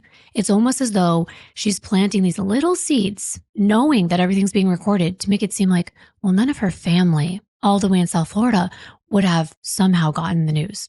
They'd be so in the dark that Charlie would need to be notified. It's like she's doubling down that Charlie would be so far removed from this entire debacle that he would have no clue. And I just felt like it was a little overboard considering what's going to be revealed in this investigation. And what happens next is detectives have one solid lead from James Geiger, Dan's next door neighbor. He's an eyewitness who said he saw a light-colored Prius leaving Dan's driveway right after the gunshots rang out. Isom also has a timeline of Dan's whereabouts that morning. He knows he dropped the boys off at Creative Preschool sometime before going to Premier Health and Fitness to work out. That's where they need to start. The timeline is always one of the most critical aspects of recreating the moments leading up to someone's murder. Right, but it wasn't a murder yet. It was an attempted murder. It's true, Dan wasn't expected to survive, but at that point, he was still alive when Wendi left to go back home. His parents had yet to be notified, but finally they did locate his father, Phil, in Colorado visiting with friends. I cannot even begin to imagine how devastating that call would have been. And Phil was now responsible for notifying Dan's mother, Ruth, who was out in Montreal celebrating her Uncle Laser's 97th birthday. The landline at Laser's rang instead of Ruth's cell phone. Someone picked it up and told her it was Phil, and she wondered why he wasn't just calling her cell. But once she heard his voice, she knew that something was wrong. He asked her to sit down, and she had never heard him sound this way before. He said, "Something terrible has happened. Danny's been shot." Ruth said in her book, The Unveiling, that she went completely numb. When she could finally speak, she said, "What do you mean?" She told Phil that she'd just spoken to Dan that morning and that Dan told her he'd call her back like he always did. I can't imagine the pain and confusion they were feeling in that moment. Phil explained that Dan was shot in his car while he was parked in his garage a few hours earlier. And of course, Ruth wanted to know what Dan's condition was and why they were just being notified so many hours later. Of course, Phil tried to explain that they had a very hard time finding their number, which I honestly blame Wendi for because she deleted the numbers in her phone that she said she was no longer using. This would include her own children's grandparents. So that stalled the detectives from being able to notify them, and that is just cruel. They had to utilize Facebook to try to find Dan's parents. It's almost as though Wendi wanted them to suffer, just like Dan. At that point, Phil explained that the detectives had relayed the news that Dan had 2 bullets lodged into his brain, and the friend that Phil was with at the time was actually a doctor, and after speaking with him about Dan's condition, the doctor friend told Phil that there was no chance that Dan would survive, and if he did, he'd most likely be a vegetable. He would have severe brain damage.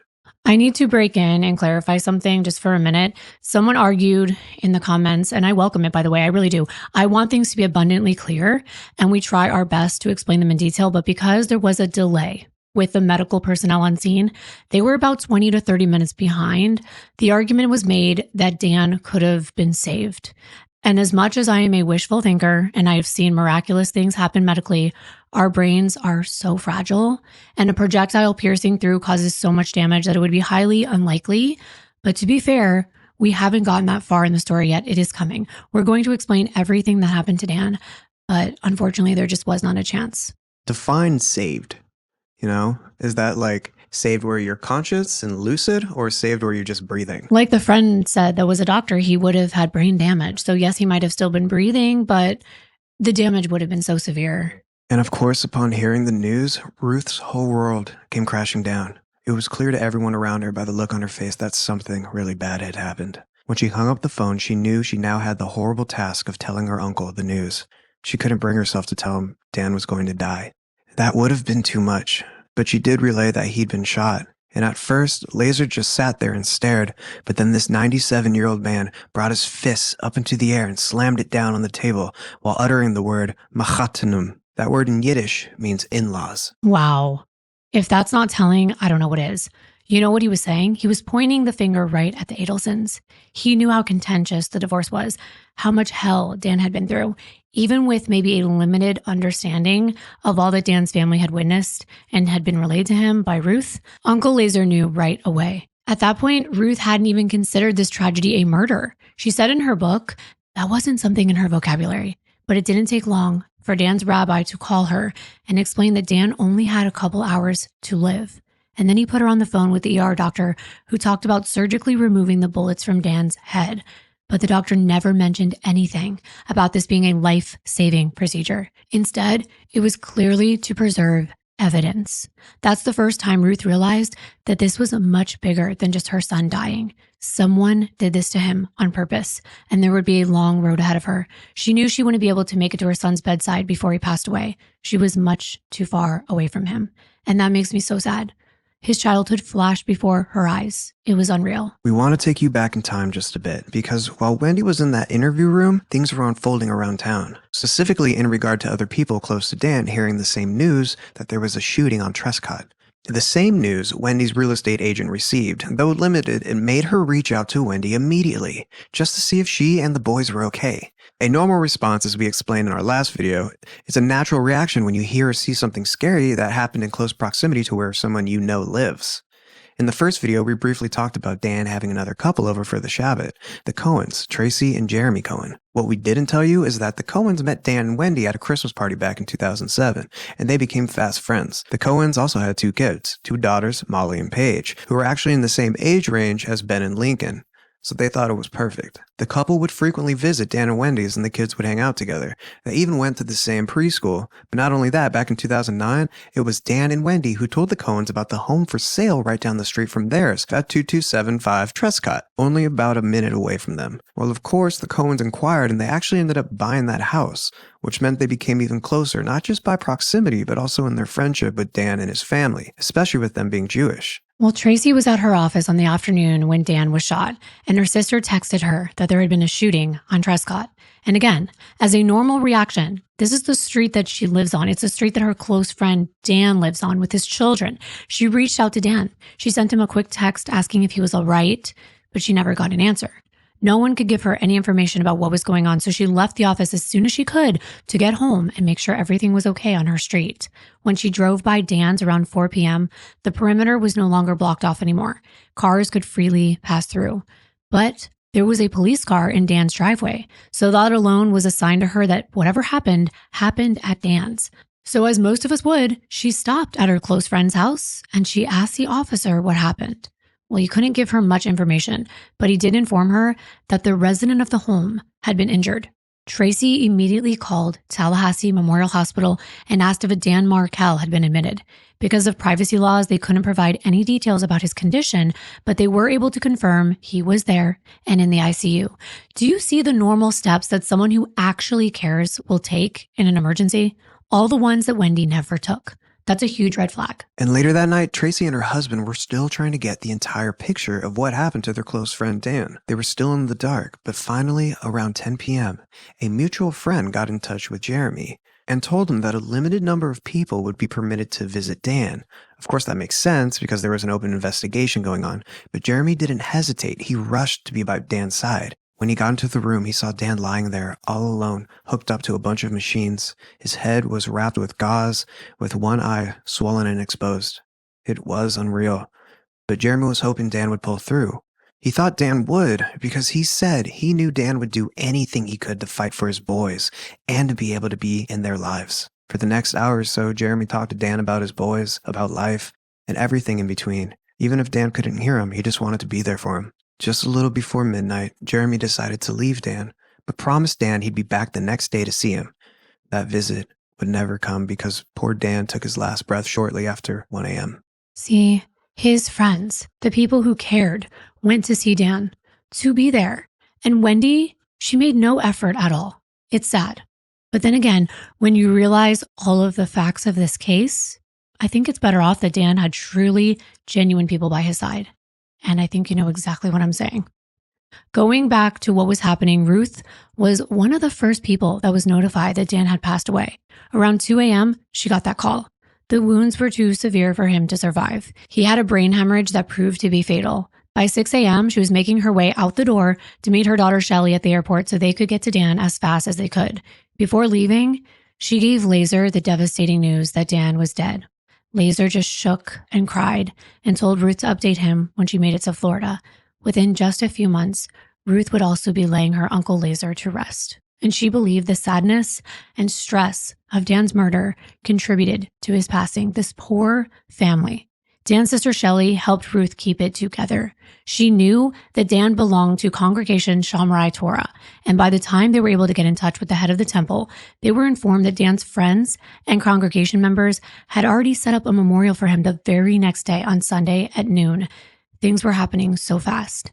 Later that Saturday, July 19th, Ruth made it to the hotel where she, Phil, and Shelly were staying in Tallahassee. They had dinner at a friend's house, and by 9 a.m. the next morning on Sunday, the day of Dan's memorial, Detective Isom was there at the hotel. They met him in a conference room to discuss Dan's case and everything that had transpired since his shooting. Detective Isom told them they had already interviewed a number of people, including most of Dan's closest friends. But of course, they had a lot more interviews to conduct. They had also designated Dan's house as a crime scene, and they were now in the process of searching it for any valuable clues, going through his computers and paperwork, especially trying to locate things like his life insurance policy. Ruth said in her book, they were following the money right away. Now it was time for Detective Isom to tell Dan's family all the details about what happened to him. So I think it's a good time for us to tell you what the medical examiner found during Dan's autopsy. Dr. Anthony Clark performed Dan's autopsy examination on Saturday, the 19th, following his death. Dan was shot 2 times at close range. Prior to performing the autopsy, x-rays were taken of Dan's head. We're putting those up on screen now for those watching. There was one bullet still inside the center of Dan's skull, and the other was inside the left side of the face. But upon a lateral view, you can see the bullet is actually at the back of Dan's skull, and the other at the left side of the jaw.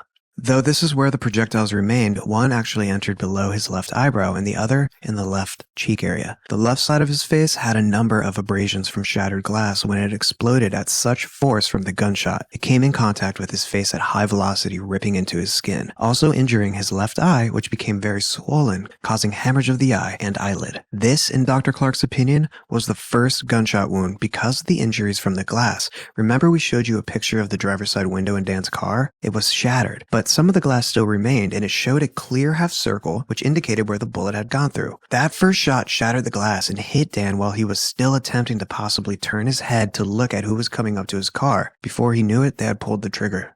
Dr. Clark believed the second wound was the other one below Dan's left eyebrow because it showed gunpowder stippling, which we defined in a previous video. At close range and without anything between the gun and Dan's skin, the gunpowder left remnants of tiny burns on his face. Dr. Clark couldn't determine how close the muzzle of the gun was on the first shot since the glass intercepted it. However, in his expert opinion, the second shot was within inches. In his report, Dr. Clark stated that it was his belief Dan was alive and still conscious after the first shot. Remember the mark on Dan's left forearm? Well, Dr. Clark believes, as a reflex, Dan raised his left arm to shield his face from the second shot. And what's really unfortunate is that if Dan had not been shot that second time, he might have lived. Dr. Clark did not categorize the first shot as fatal, though it was serious, meaning he would have most likely still sustained brain damage of some kind. To what degree, we're not sure of. Exactly. That's what we were saying before. Like, he could have lived since the first one wasn't fatal, but that doesn't mean you would have a full life.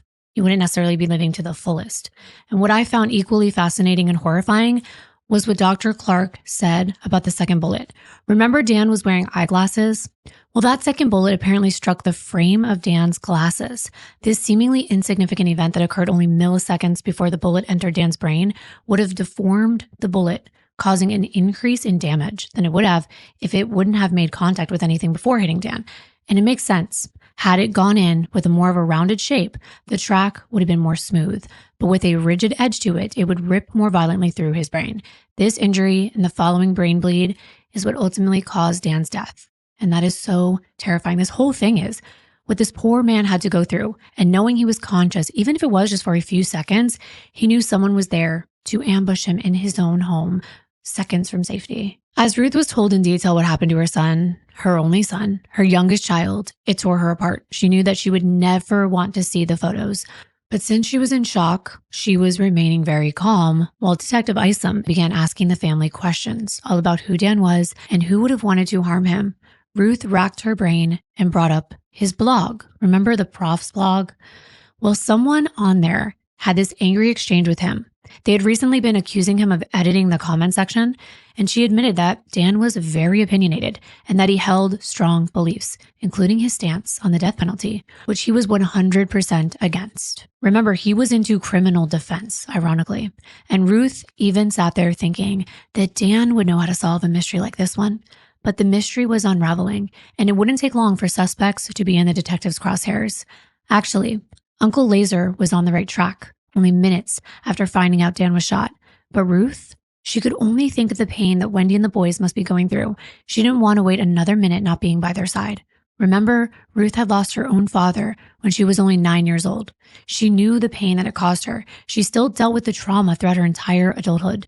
You carry that burden with you. And now, like a generational curse, her own son was gone too, leaving his children behind in the wake of his brutal murder. After an almost 3-hour interview with Dan's family, detectives drove them to the synagogue for his memorial. People came from all over to honor Dan. More than 200 people were in attendance, even though there had been no time for a formal announcement. All of Dan's friends contacting people who care about him by phone and social media. Ruth was amazed by the outpouring of love for her son, but she had one thing on her mind: her grandchildren. She scanned the entire crowd and finally spotted Wendi and her family in the back of the building. Ben was sitting with Wendi's mom and dad, and Wendi hugging Lincoln in her lap. For a moment, it did strike Ruth as odd that Wendi was not up front like she was with Dan's family. Dan's closest friend spoke, and though Ruth hadn't really done much talking in the past couple of days, she felt compelled to take a stand in her son's honor, almost to speak on his behalf and directly to his 2 sons left behind. Even if they had no idea what was happening, she figured they would look back and remember her words. She stood and signaled to Wendi to bring the boys forward. Wendi carried Lincoln down the aisle in front, but Ben remained in the back with Wendi's mother and father, Donna and Harvey Adelson. Ruth spoke directly to the boys. She said, quote, Benjamin, Lincoln, your father loved you both so much, and he wanted more than anything for you to have Jewish roots, understanding the tradition of the Shabbat and holidays, and to be close to your family, end quote. After those words, Ruth directed this next part to the rest of the people in attendance. She said, quote, my 5 grandchildren mean everything to me, but when any of them ask me to buy them a pretend gun or other police toys, I say no. We don't play with those kinds of things. We come from Canada, and we don't encourage guns as gifts. We know guns are dangerous, that terrible accidents can happen with them, and that they should not be used for problem solving, end quote. Ruth said she just couldn't help herself from making this statement. Wendi sat there staring at her, hanging on every word, but she uttered not one herself. She just turned around and walked Lincoln back to where her family was sitting. It was the end of the service. Now everyone was coming up to give their condolences to Ruth, Phil, and Shelley. They also began to play detective. Everyone seemed to have a theory about who killed Dan, but still, all Ruth could think about was getting to hold her grandchildren. Wendi had kind of stayed quiet the entire time. She hadn't spoken one word to Ruth yet. She was surrounded by her own friends as they comforted her. Finally, the very first person from the Adelson family rushed forward to give their condolences to Ruth. It was actually Donna Adelson. She had tears streaming down her cheeks. As she sobbed nonstop between breaths and wiping her tears, she told Ruth, quote, she was so sorry, and that from one grandmother to another, we'll make sure the boys have roots. I promise, end quote. At the moment she spoke those words, they seemed genuinely caring. A promise referencing Ruth's own touching words about Dan's wishes. But in time, they would prove to reveal so much more. While Donna was standing there, Detective Isom was standing nearby helping Dan's family with what was going to happen next. That's when Donna actually introduced herself to Isom, telling him that she's Dan's mother-in-law, Donna. She shook Isom's hand, saying that this was such a horrible tragedy. Then she had Harvey introduce himself as well. Right away, Isom asked them both if they would mind coming back to the police station. He wanted to gather important information from them in hopes of solving the case. However, Donna and Harvey hesitated, explaining that tonight would not be ideal. Everyone was meeting back over at Wendi's house, including Dan's family members. So Isom handed the Adelsons his card and told them to please give him a call before they left town. You'd think it would be the utmost important for Donna and Harvey to follow through on that, but you'll soon start to see that they have their own agenda. And remember, we alluded to the fact that Dan's murder may have happened within just a couple minutes, but this was 7 years in the making. Ruth was looking forward to spending some time with the boys and exchanging condolences with Wendi, who was getting a lot of attention at the memorial.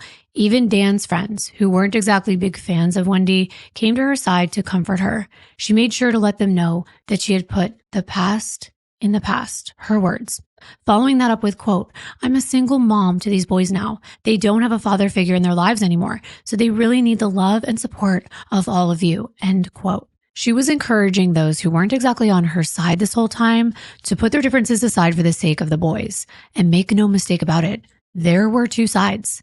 There were friends on Dan's side and others on Wendi's side. There was definitely a distinct divide, and the person who offered up this valuable information was a woman named Tamara Demko. She had gone to Harvard Law School with Dan and introduced herself to Ruth, reassuring her that she recorded the whole memorial and would make sure that Ruth got a copy along with Dan's girlfriend, Amy. Tamara had actually been one of the friends that Detective Isom had interviewed the night before. She was a very close friend of Dan's and knew him for over a decade, and became even closer when she found herself living in Tallahassee in 2007. She also told Isom that she had become very close with Wendi, starting from before the couple were even married, and that she was still friendly with Wendi. She provided some very vital information about both Dan and Wendi, and we're definitely going to tell you all about that later. But first, let's explore the dynamics at play between Dan and Wendi's families when they all made it back to Wendi's house that night. One of the first things Ruth noticed was that Wendi's house compared to Dan's was much more empty looking. She could tell it was a rental, or that Wendi treated it as though it were temporary. There weren't as many toys for the boys laying around or comfy places for them to spend time. And Dan's house, on the other hand, had so much set up for his boys. The home was decorated with their artwork and schoolwork. He even had a clothesline in the living room and hung up all their creations to be put on display. Wendi's place looked sterile, though Ruth did recognize some of the furniture, the stuff that Wendi had took from the Trescott home when she left it half empty upon serving Dan with those divorce papers while he was away in New York a couple years before. There was a crowd of people already at Wendi's side that night, many who brought over food and other gifts for her and the boys. Donna was acting as the hostess. something that she was very familiar with from all of her dinner parties from the past, ushering people around, greeting the visitors, and she hardly had time to speak with Ruth. Harvey didn't exactly make an effort either. He was wandering aimlessly through the house and merely said a quick hello to Ruth in passing. Strange. And Wendi, she was swarmed by friends, never making an effort to break away and sit with Ruth. All Ruth wanted was to hold her and look her in the eyes and ask her how she was handling everything. But by the looks of it, she really knew how to play the role of the grieving wife. That's for sure. Ex-wife, actually. In Ruth's book, she said she felt like an intruder in Wendi's home. Never once that night did Wendi stop to give Dan's family any of her time. Instead, she would disappear for long stretches of time, then reappear for a moment, then disappear again. At one point, she passed by Ruth and was in front of her long enough for Ruth to simply ask her if Dan had a will. Ruth hoped that would of course spark a longer conversation, but Wendi just gave her a quick no in passing. Ruth said it was awkward. Now do you know why I can't feel bad for this woman? Yeah. Who does that? She's obviously avoiding Dan's family, and I can think of many reasons why she would. It's cold. It's heartless.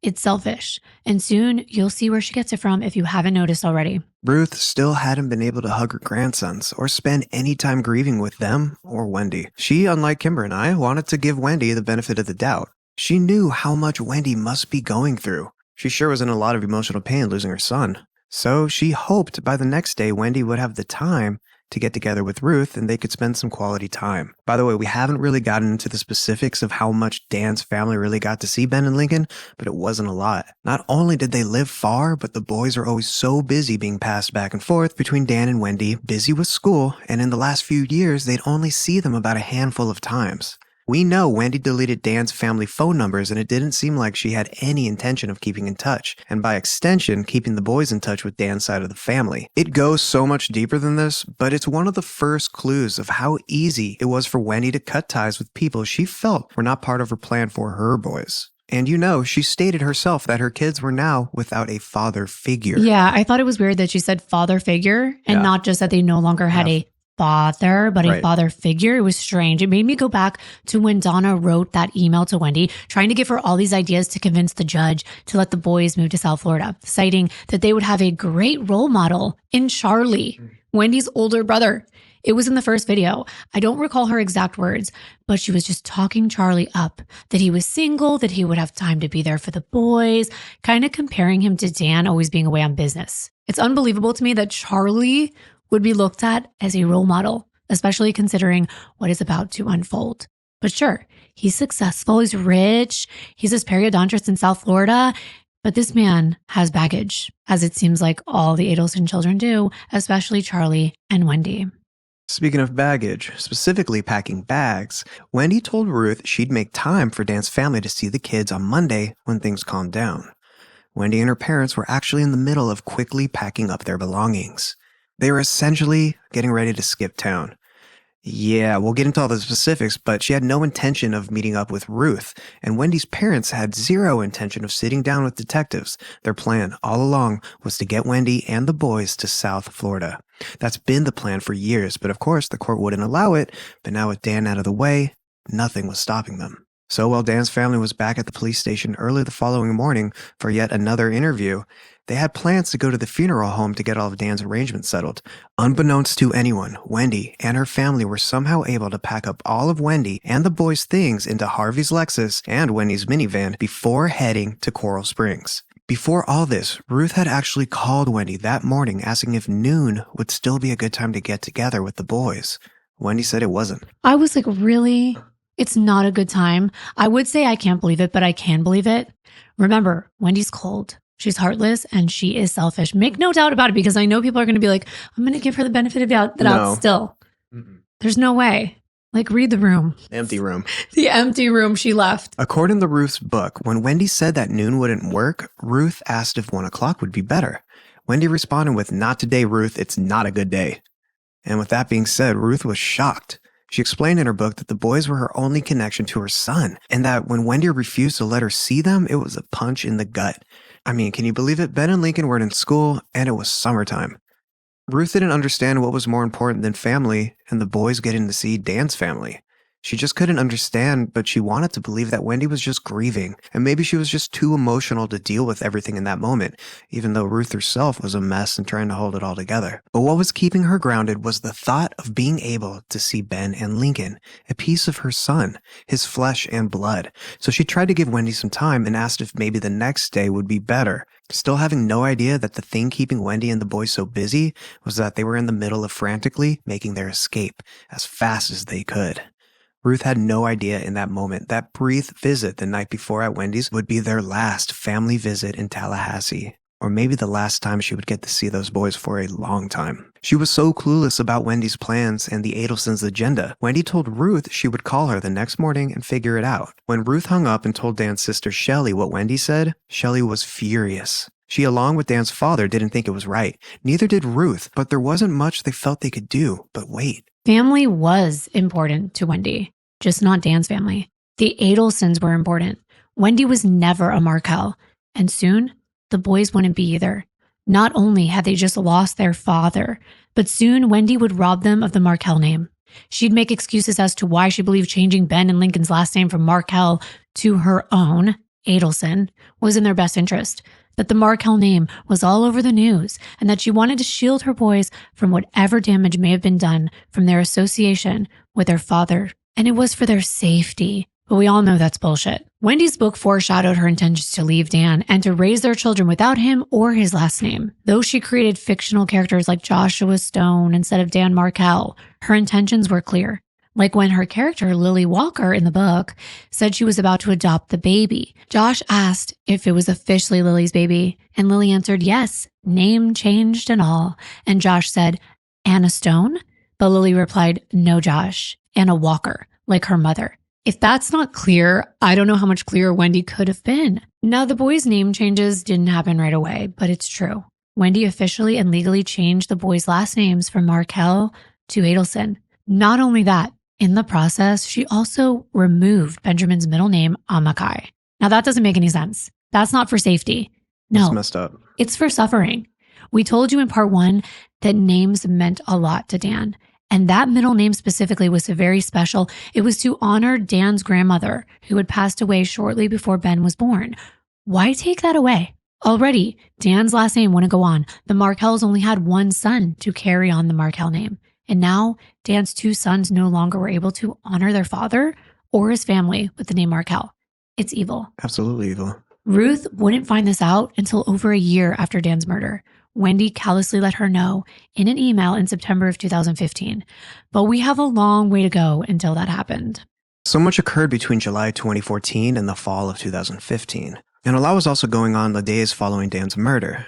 That same day on Monday, when Wendi was fleeing, Isom had set up an interview with Wendi's most current boyfriend, Jeff Lacasse. Remember him? One of Wendi's alternative suspects mentioned in the last video? But before we dive into that, we want to go into just a couple days before, to Sunday the 19th, the evening following Dan's death. Remember we mentioned a good friend of Dan's named Tamara? Well, she was interviewed, and there were a number of things we thought were important to mention. For one, she explained that even before meeting Dan at Harvard, she coincidentally grew up in the same town as the Adelsons. Her family's home was a mile away from their family home, but she never met them back then. She knew Dan about a decade before he even met Wendi, but had been around long enough to see them interact. She's seen the good and the bad. She even knew Wendi's family and hung out with them at least a half dozen times in both South Florida and Tallahassee when they came to visit. For example, when Wendi first left Dan, Tamara went over to Wendi's and her parents were staying there. Tamara got to know Donna. She had some wine with her and chatted, so she'd be a good gauge on how they were acting after Dan was killed. That was probably the most telling part of this interview.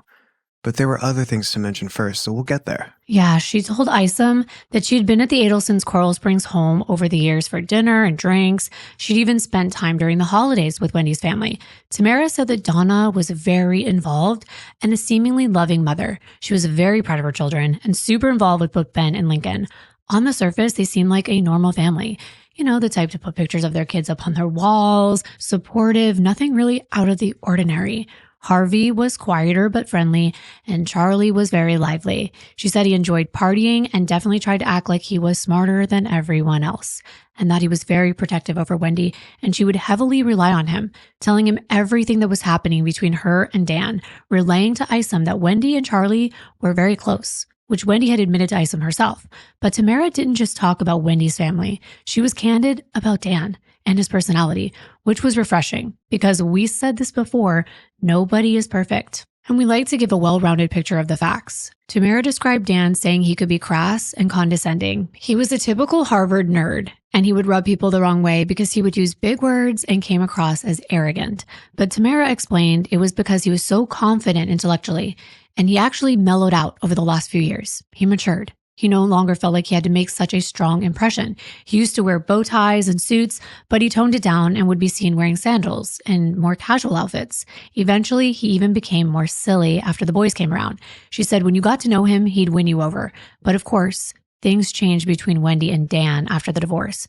Tamara was the one who said that both Dan and Wendi themselves referred to their friends as either being on Team Dan or Team Wendi. And Tamara felt uncomfortable picking a side because she had become close with Wendi over the years. Although she admitted that following the divorce, Wendi had become more silent. They didn't hang out as much as they used to. However, Wendi would still call her on a regular basis, about once a month, asking Tamara to guest lecture for her, and Tamara would oblige. But once Wendi realized that Tamara had more frequent contact with Dan, she stopped confiding in her. It was strictly business, except recently. As recent as only just a few weeks before this, Wendi mentioned a possible double date between Tamara and her boyfriend and Wendi and Jeff, who Tamara thought must be a new boyfriend because of the way that Wendi spoke about him. She seemed head over heels. Wendi sounded excited. She told Tamara that everything was great, that Jeff wanted to become more serious, but she was kind of still taking it slow. And this will become important a bit later. But we know that Wendi told a different story to Jane and Detective Isom. Maybe she was just playing up her relationship with Jeff to Tamara, hoping that it would get back to Dan and make him feel angry that she sort of replaced him. He even looked like Dan.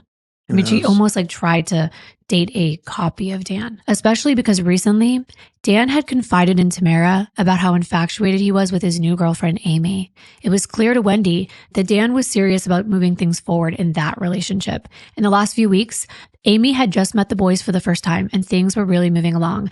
Dare I say that Wendi seemed a little bit catty and even exhibited undertones of some jealousy when she was being interviewed by Isom. She mentioned how Amy was so successful, but in the same breath mentioned how she was 50 but pretty, and then backtracked and was like, oh, you can still be pretty at 50. This is also the same interview where Wendi was batting her eyelashes and laughing that she got carded at ABC Liquor, saying that she could still pass for 18. She also admitted to Googling Amy a few times. And we know she definitely tried to find out everything she could about this new woman who thought the man that she threw away was a catch. All interesting tidbits. I'd say so. But the thing is, the real bombshells were yet to come. Tamara really wanted to be interviewed because she felt there were things that didn't feel right about this entire situation, especially within the last couple of days. To get to that, she gave Isom context about how, over time, more and more of Dan's friends and even people who were once on Wendi's side were beginning to see Wendi's true colors and starting to believe that Dan's point of view of Wendi to be more in line with reality. Tired of the legal back and forth, and Tamara actually explained that it had recently gotten ugly again. We already told you the backstory about Wendi and Dan's legal issues, but Tamara went deeper into the whole tactic they had of changing attorneys all the time to conflict out each other's legal counsel. But now it was spiraling down even further because Dan was having trouble finding a good attorney, and he was really ready to go full force against Wendi. Tamara told Isom she had just had dinner with Dan on her birthday on June 4th, and he confided in her that things were not going well. Everything else in Dan's life was, however. His career was on fire, his love life was great, but the only thing that was consuming him were the legal issues with Wendi. He just felt like it was never ending, and he wanted them to end. Actually, Dan's close friends, a couple named Maya and Alex, told Tamara that the timing of Dan's murder seemed very odd because according to them, Dan was about to drop a legal bomb on Wendi in the next week. That bomb would finally discredit her statements when it came to all those financial matters we talked about. The family heirloom that she never gave back, the $500K she was allegedly hiding, and of course, let's not forget the hearing was coming up about Donna not having unsupervised visits with the boys anymore. Tamara said within the first hour or so after getting the horrible news about Dan, she was already thinking about Wendi and their relationship. She didn't feel good. She had a bad feeling. She even told Isom she felt somewhat disloyal by divulging all this about Wendi, but she just noticed that things seemed off, especially in regard to the timing. But it wasn't just that. She drove straight over to Wendy's late night on the day Dan was shot, almost to see Wendi for herself and observe her demeanor. When she got there, Wendi answered the door. She appeared calm, and she hugged Tamara right away, saying that she was so sorry. But oddly, one of Wendy's friends that Tamara had never met before was, in her words, playing bodyguard to Wendi by not letting her get too close to Tamara. She felt that was odd. Yeah, I felt that was odd too. And she called her Janine. Weird. And she said that this lady was named Janine and she was in the interview. And then I kept saying, maybe she's mistaking it with Jane. Because Jane was the only person that we saw go into the interview room. So I was a little bit confused about that. That makes sense. But yes, Donna even came out and hugged Tamara. And she noticed the boys were just running around like nothing had happened. It was like they didn't even know that their father had just been shot. I mean, of course, I understand they were little boys and they wouldn't know what was going on, but it just seemed odd. And then Tamara went inside and she and Donna talked about how Donna found out the news. Donna explained what we already know, that Wendi called her from the police station and Donna and Harvey drove all night to get there. Tamara said that Donna's reactions seemed appropriate, but when it came to Harvey, that's when she felt uncomfortable. He'd always been very friendly, but when he saw her, it was like he could read her thoughts or her facial expression or body language or something because he couldn't even look her in the eye. That had never happened before and it really bothered her. He was usually a lot more personable and she acknowledged that everyone grieves and reacts to these things differently, but it was just everything combined. Even the fact that Charlie wasn't there, that was strange to her. Granted, she knew she hadn't seen him in a while because he didn't come to visit Tallahassee. She only saw him all those times she went to South Florida. But considering how close Charlie was to Wendi, it was weird that he wasn't by her side. But what we know that Tamara didn't was that Wendi would be by his side within hours of all this because she would be back where she always wanted to be in South Florida with her family. And Tamara actually asked Wendi about Jeff when she dropped by. She was like, "Where's the new guy? Why isn't he here comforting you?" And Wendy's response was, "There is no new guy." That really threw Tamara off. It was like, poof, he's gone after she had just been gushing over him on June 17th, a month before all this. It's almost as though she was using Jeff. It seems like Wendi always has a role for the people in her life until she doesn't. Also, when Tamara was at the memorial, she said that she actually witnessed Donna ignore Ruth and walk away when Ruth asked about being able to spend some time with the boys. She said that Ruth turned to her and said something to the effect of, "I hope I didn't just see what I thought I did." Meaning that Donna just turned around and walked away. Tamara saw it and thought it was odd. Tamara also added an interesting piece of information about Wendi's book. Remember Wendi's book? The Story of Us, the story of her. She said she'd been very close to Wendi while she was writing it, but Wendi never told her anything about the book until it was done. When Wendi handed her a copy, she recalled opening it up and going to the bio section, all about Wendi, and reading it. It said that the author was a mom of 2 boys living in Tallahassee, and there was no mention of Dan, even though, according to Tamara, he'd been so supportive of Wendi. It seemed odd. So when the divorce finally came, Tamara remembered back to the book and thought, wow, Wendi knew this was coming. Tamara said she couldn't actually imagine any of them, like Wendi or her family, pulling the trigger, but she said she wouldn't put it past Charlie or Harvey to maybe do something that Wendi wasn't even aware of. That Harvey had a lot of animosity against Dan, and Charlie hated Dan for how he treated his sister. But she truly hoped that she was wrong. She didn't want Ben and Lincoln to be orphaned if Wendi's family had anything to do with this. But if they were involved, she really hoped that Wendi didn't know. And all this is so interesting. Yeah. Starting with Wendi herself saying that she hoped someone didn't do this on her behalf, to Dan's own uncle pointing fingers at the Adelsons, to Tamara, close friend of both Dan and Wendi, saying she felt this was personal, that it wasn't random, it seemed intentional, almost like they knew his routine. Tamara said it must have happened before or after he went to the gym after dropping off the boys. Isom perked up when Tamara started talking about Dan's routine. He inquired about what was normal for him, and Tamara said that people close to Dan knew that he did the same thing practically every morning. When he had the boys, he would drop them off, then he would go work out.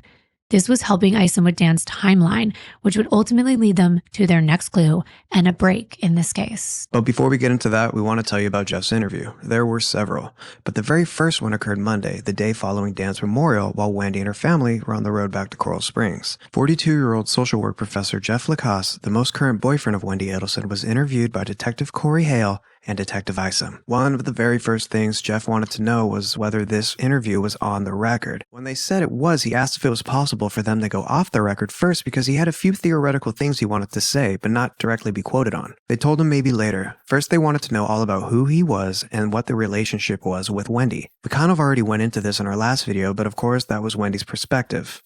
Most of it's the same, where he worked, how they met, how long they'd been dating, and so forth, so we won't repeat that. But what we will focus on are the things Jeff mentioned about Wendi and his perspective on their relationship. One thing we want to point out right away was that Jeff was a bit apprehensive in regarding to talking about Wendi. He was still in love with her. Their relationship had just recently started to have issues, and he said there was still a 1% chance she may get back with him, so he felt awkward saying anything negative, or divulging personal information. Eventually, he did open up about his feelings for Wendi, as well as what their most recent issues were about. At first, he was singing her praises, telling the detective he was so in love with her, that she's the type of girl you'd throw yourself in front of a bus for. She had charisma, she had sexuality, and he was under her spell like many other men. She had a way of essentially getting men to fall for her, and she had no problem telling Jeff about all the men that worship her, or even having her boobs hanging out in pictures all over Facebook. And these were in Jeff's words. He did say people have warned him, saying she's toying with him, but he couldn't resist. He even became close with her boys, even though he usually went over to spend the night at her place every night the boys weren't with Wendi for the last 9 months. He eventually began hanging out and going on outings with the boys and Wendi. He said he's the one who would know Wendi best over the course of the last year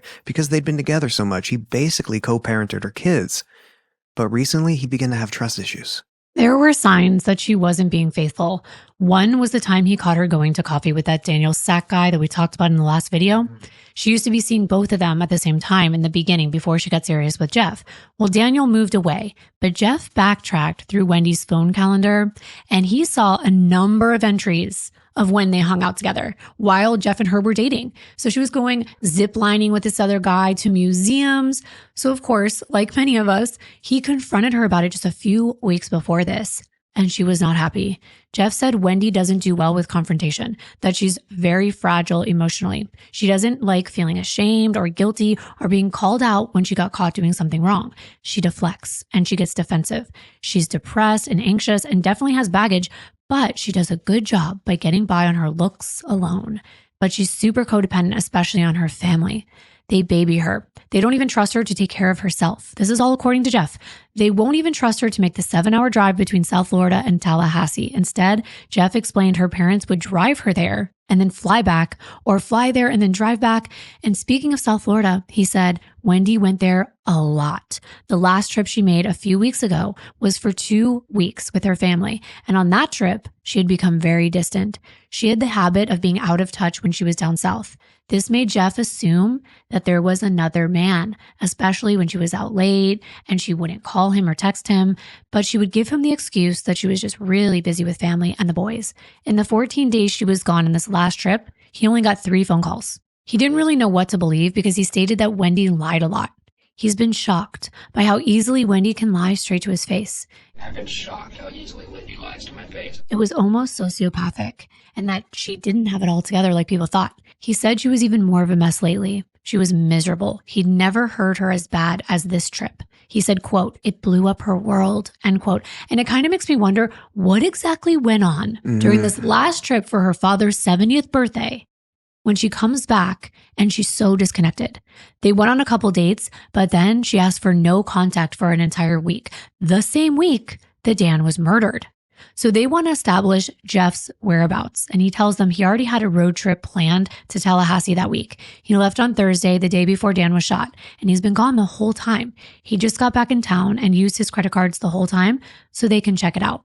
Now Jeff goes back to the whole, "I want to tell you something off the record." But the detectives tell him, if this has anything to do with guilt or culpability in this case, we really can't stop the recording. So Jeff, not wanting to be misunderstood or provide too much hearsay, he just states, "I would be investigating Charlie Adelson. It's that simple." I would be investigating Charlie Adelson. Okay, maybe it's that simple. Well, of course, they want to know why. And his response is because Charlie is very angry about Danny. Then he explains if they had him in front of them, he would set off their radar. Jeff told them he used to do juvenile psychology and forensic psychology. And remember, Jeff is a social worker. He's been trained to look for signs. And he saw signs in Charlie when he met him. He gave Jeff the creeps. He said not only was Charlie a weird guy who set off his radar, but he was a conduct disorder kid growing up. He hates Danny, and he went on to say that Charlie reeks of antisocial behavior. He's socially inappropriate. And he gave an example. Jeff said that when he went down to South Florida with Wendi, they hung out with Charlie, and one night they're in the hot tub, and Charlie just randomly starts talking about sex acts that he's done to his girlfriend that he did to punish her for bad behavior. And he's saying this right in front of his sister. It's just weird. Like, kind of makes you wonder. Jeff just felt like he was strange, and he knows how fiercely protective Charlie is over Wendi. But there was more, much more. First of all, there's his nice house, his flashy cars, an abundance of wealth, his connections. Apparently, Jeff said Charlie hung out with people in harsh crowds, and that he was bragging to Jeff about hiding finances, like tax fraud kind of stuff. I'm not trying to play cop here, but I do know one thing you'd be looking for is a lump sum of money moving around and some kind of crazy stuff happen. And I think there's a lot of financial irregularities. I think there's a lot of tax fraud kind of stuff, putting stuff in different people's names and moving money around, and there might be I don't know exactly what, but he's not doing anything on the up and up in his finances. It was pretty clear. He was pretty open about that. It mentioned that he hung out with a guy in the special forces, guys who fought in Afghanistan, and shady people that he met in clubs in Miami while he was drinking and doing drugs. It's kind of a lot of weird things to just tell someone. Yeah, really. Jeff said Charlie's sense of right and wrong didn't really exist. He'd even heard Charlie say in regard to Dan, quote, "I'd like to kill that motherfucker." And that is why, if he were the detectives, he'd look into Charlie.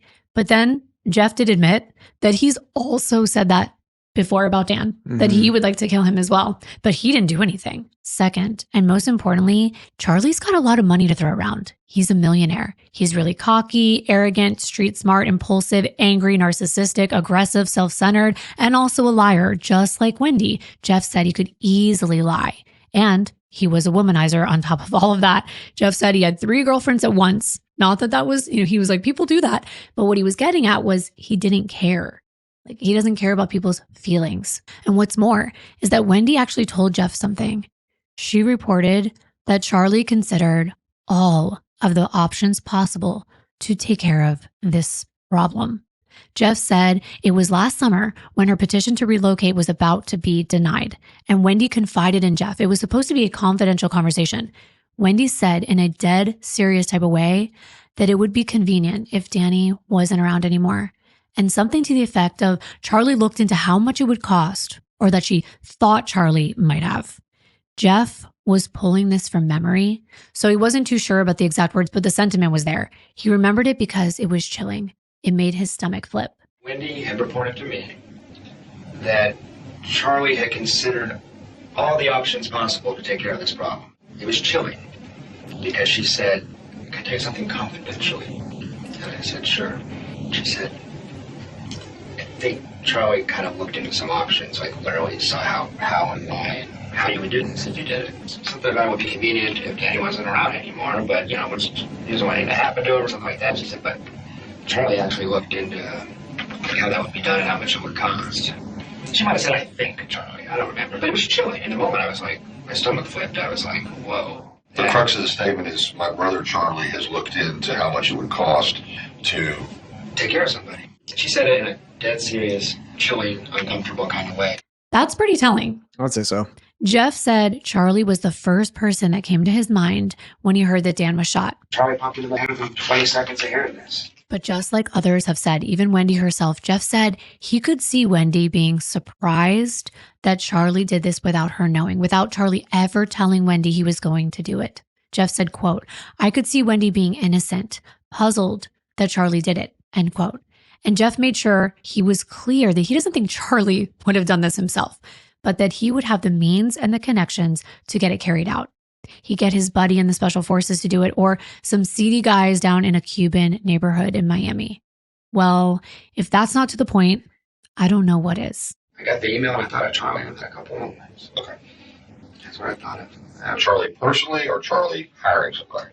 irons. No way, Charlie. No way. Can't. Wouldn't do it. Wouldn't do it. Couldn't pull the trigger.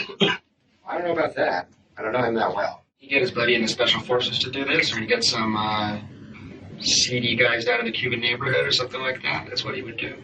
Something like that. I mean, the main thing I told him was that Lydia told me that he looked into how much it would cost last summer. Many of the same thoughts we've heard are being echoed, and Jeff wasn't done. He mentioned that not only did Charlie set off his radar, but Wendy's whole family was creepy. He said, quote, "The family is so unhealthily enmeshed that Wendi is not really an adult," end quote. Jeff stated that they were a pretty screwed up family. I wonder what he means by that in the moment. I mean, I know what he means. Oh, yeah. It sounds like he's been witnessing the family the whole time. He's like, these guys aren't right. He's a great gauge because he has a background in mental health. Exactly. He can see the signs. He's trained to see the signs. And now he's looking back and he's going, okay, that's strange. Totally. So now the detectives wanted to know why Wendy's family would have hated Dan so much.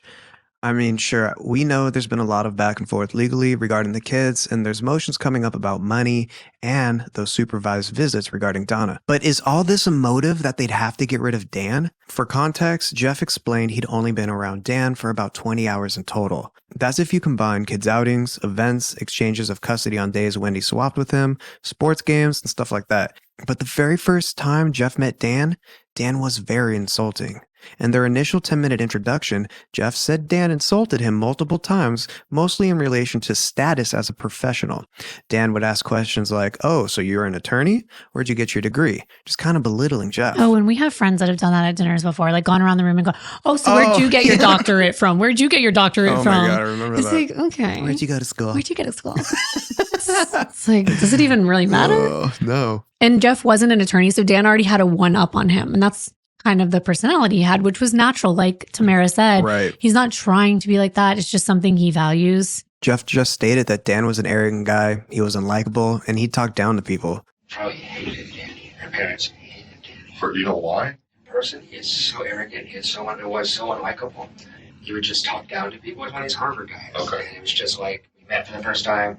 He insulted me 3 or 4 times. And really? In sentences, just in subtle, like, haughty, snobby kind of way. Like, "Oh, are you a lawyer?" You know, and just little comments here and there.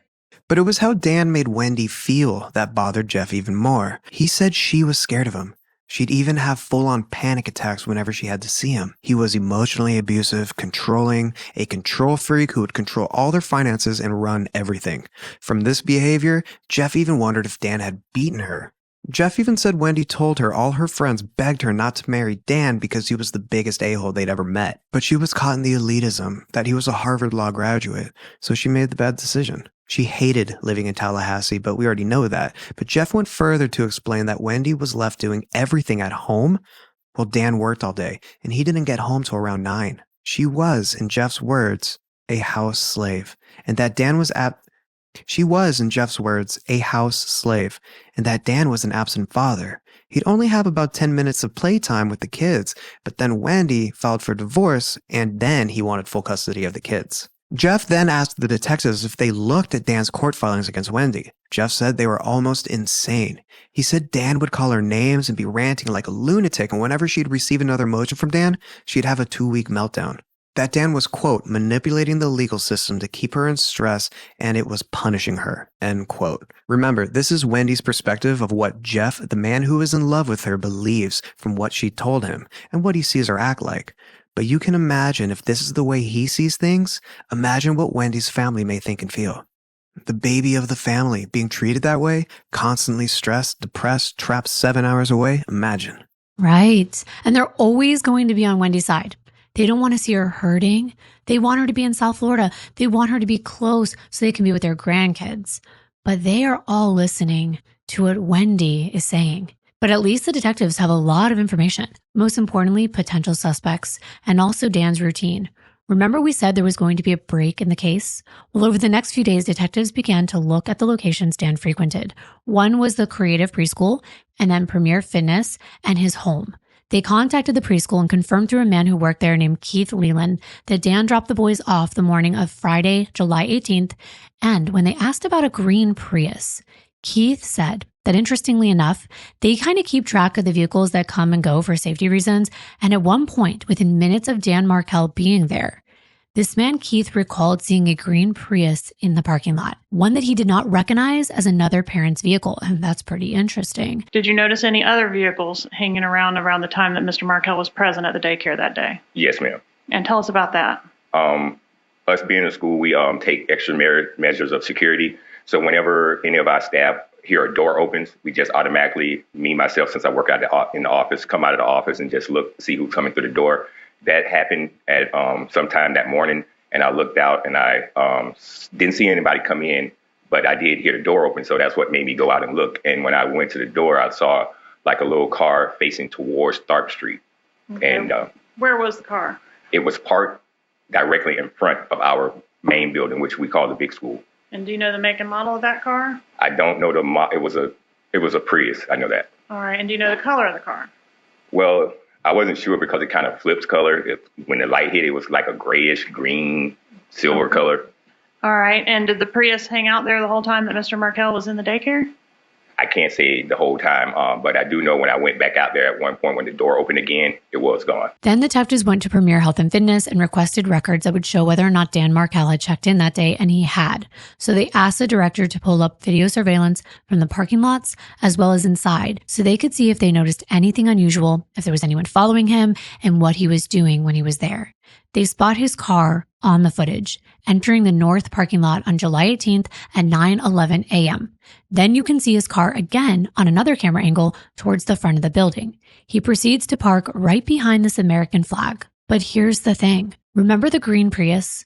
Well, they spot it coming into the parking lot from another entrance at 9:12 and 34 seconds, within just a minute of Dan Markel pulling in. It's almost at the same time that Dan's parking his car. You can see it pass the front of the building at 9:12 and 37 seconds, and Dan's car hasn't moved, and he hasn't gotten out yet. The Prius actually passed right in front of him. That's creepy. Spooky. Then Dan Markel exits his car at 9:12 and 42 seconds and walks to the front of the building. He enters the gym at 9:13 and 18 seconds and walks in with a red shirt on and black shorts. There's another angle of him checking in at the front desk with his card, and then going to work out. Meanwhile, at 9:16 and 25 seconds, the Prius comes back around to the front of the building and passes right in front of the gym and in front of Dan's car. On another camera view, the Prius is picked up again at 9:16 and 51 seconds, just driving around the parking lot, almost waiting for Dan to come back out. Again, at 9:24 and 21 seconds, the Prius is going back towards the front of the building again. And about an hour later, they've been there an hour. Around 10:32 a.m. or so, Dan is caught on the interior camera, and now he's exiting the front door of the gym. There's another view of him exiting. He goes to his car. You can see him right here in the parking lot walking toward it and getting in at about 10:34 a.m. In our last video, we explained that Stuart Schlazer from SAS had texted Dan that morning while he was at the gym at 9:56 a.m. Dan texted him back as he was leaving the gym at 10:36 a.m. while he's parked out front in his car. He's in his car for a few minutes, at which point he calls his mother, Ruth, and he backs out at 10:38 and 15 seconds. You see him leave the way he came into the lot, and guess what? The Prius is following close behind him. So there's a connection right there. It appears as though he was being followed at both the preschool and the gym, and now on his way home by the exact same type of car that his neighbor James Geiger reported seeing flee the scene of Dan's home after the gunshots. Unfortunately, there were no Ring cameras in the neighborhood to catch the license plate of this vehicle or show it actually coming into Dan's neighborhood. So at first, detectives go in another direction. They do a cell tower dump. They did this in the Brian Kohberger case as well. It's when they find out which cell phone towers are close by to a certain location. We're talking about Premier Gym, so that's where they're starting. And then they ask for all the records of any cell phones that were active in that area connecting to that tower at a certain time frame. If the person in the Prius had a cell phone and it was connected to that tower near Premier, they may get a hit on their identity, but this can take a while. So in the meantime, one of the detectives had an idea. City buses. This was so interesting. They knew that city buses were equipped with cameras that faced the front of the bus for safety reasons, to record people putting their bikes on the bike rack and taking them off for theft reasons, and to keep records. So they find out all the bus routes that day, which is really clever. And sure enough, there were a few buses right in that area around the time that Dan would have been leaving the gym. They were hoping that one of these buses caught a glimpse of the green Prius. This is all going to take time, so it's a waiting game at the moment. When Tuesday morning comes around, unbeknownst to Ruth, Wendi and the boys have left town. She calls Wendi that morning, assuming she's in Tallahassee at her home and ready for Ruth to come by to spend time with her deceased son's children. She was so excited to even hear their voices when Wendi picked up the phone, but that excitement quickly turned into disappointment. It wasn't until hours later, after Ruth was spending time going through all of Dan's belongings at his home, which of course made her very sad, that Wendi then informed her of the bad news. Ruth called back, this time telling her she gathered a bunch of the boys' toys and she couldn't wait to bring them over. But that's when Wendi dropped the bomb on her. She said, quote, "Unfortunately, you can't see them. I was so worried about their safety and mine that we left the house and drove back to Miami right after we saw you," end quote. That is so cold. Heartless. It's just unbelievable to me. Ruth was stunned. She was like, "But Wendi, yesterday you said Ben and Lincoln were too busy to see us." Wendi said, "I know. I wanted to tell you, but I couldn't. You know, for safety's sake. I'm sure you can understand." She cannot be serious. Rude. She's acting like Ruth and Dan's family are the enemy when we really know that couldn't be further from the truth. All I could think about were those poor little boys. I even cried last night telling you about how Ruth gathered up all of these toys at Dan's, like thinking, oh, I'm going to be able to save these. And she was so excited to bring them over. And just to be told that they're gone, I don't know. And she was just so confused. And she didn't know if the boys would even remember her. And I just kept wondering if anyone, like maybe a professional, like a child psychologist, had a chance to sit with these boys and explain to them what was going on in a way that they would understand, or if they just had no idea. So messed up. In Ruth's book, she explained that her blood was boiling when Wendi said all this, especially because the police had specifically told Dan's family that they had no concern with the boys' safety, that this was a targeted attack and there was no reason to believe that the boys were in any type of danger. I mean, of course, it's always better to be safe than sorry, but Ruth couldn't help but to think that this was all planned. You think? It just happened way too fast. All she could think about were the boys and what they must think and feel, and she wondered if they would ever even know she loved them. Ruth could not believe Wendi would do this. How could she alienate Ruth's own grandsons? No one knew Wendi was leaving. Not her, not Dan's mutual friends, not the police or the investigators. Ruth said, quote, "Dan had been shot on Friday, died on Saturday, memorialized on Sunday, and by Monday, his children and their mother had up and moved to Miami," end quote. She now understood why Wendi's house looked so empty. It's because she was on her way out. She felt like a pawn on a chessboard. And I told you, Wendi has a role for every player in her life. Yeah. And once she checkmates your king, and she expects you to just surrender and disappear from her little chessboard. Ruth had no time to think about Wendi at that point because she had to worry about getting Dan's body transported all the way to Canada to be buried. She had a long road ahead of her. By July 24th, she was back home laying Dan to rest at Pardes Shalom Cemetery in Maple, Ontario. And by October, her Uncle Laser would pass away and she would be dealing with yet another death in the family. And the Markels, including Shelley's 3 kids, Ben and Lincoln's cousins, they had all been barred from seeing them. She wouldn't get a chance to see Dan's boys again until April 2016. Ruth wondered if they would ever even remember their dad's side of the family at all. Wow.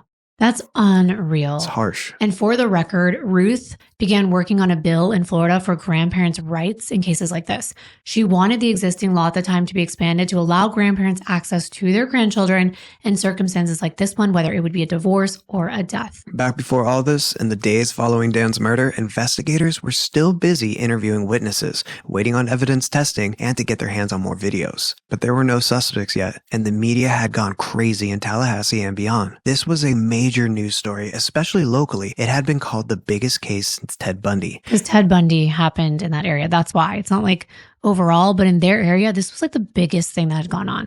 The community was invested. Dan was like a local celebrity and they wanted justice. There were tons of theories swirling around, but no new leads just yet. However, a tip line had just been set up as well as the $1,000 reward for any information leading to an arrest. A couple days after Wendi's ex, Jeff Lacoste, was initially interviewed, he came back in on July 23rd because he had some additional information that he wanted to provide to detectives. And it gets even better this time. He said that he had done some thinking and now he wasn't under Wendi's spell as much as he was the first time around. He had that 14-day break when she was in South Florida, plus the week that she wanted no contact, and now another week, and he still had not heard from her, which really speaks volumes to me. It really looks like she was just using Jeff for a number of reasons, but the audience can give their own opinion on that. Jeff thought it was odd that they were so close. They were even co-parenting the children, yet she hadn't reached out once. Jeff knows so much about all her court cases with Dan, and it struck him as very odd that she just kind of pushed him away. Even if it was that she no longer wanted to be with him, it was just strange. It seemed cold-blooded. Jeff starts out by saying that he spent $2,000 on therapy trying to figure out how to deal with Wendi. These are his words. I spent like $2,000 on therapy trying to figure out how to deal with Wendi. She's been really hard to handle. And looking back, he said that his therapist was concerned for months that Wendi sounded like a sociopath. But in the same breath, Jeff was like, well, I would go back to her in an instant because I'm in love with her regardless. And he would still stay with her, knowing all the things we're about to tell you. He explained she's got a fake public persona. She puts on a facade. She doesn't get close to too many people because she doesn't want them to know the truth. It's like she's got all these very shallow relationships. She's super social, but she really just cares about her image. She's very manipulative, and he feels like she had him under her control. Behind the curtain, he said she was a train wreck. And his therapist said she met the criteria of a narcissistic sociopath, but he just never wanted to see it. However, we've said this before, he works in the mental health industry.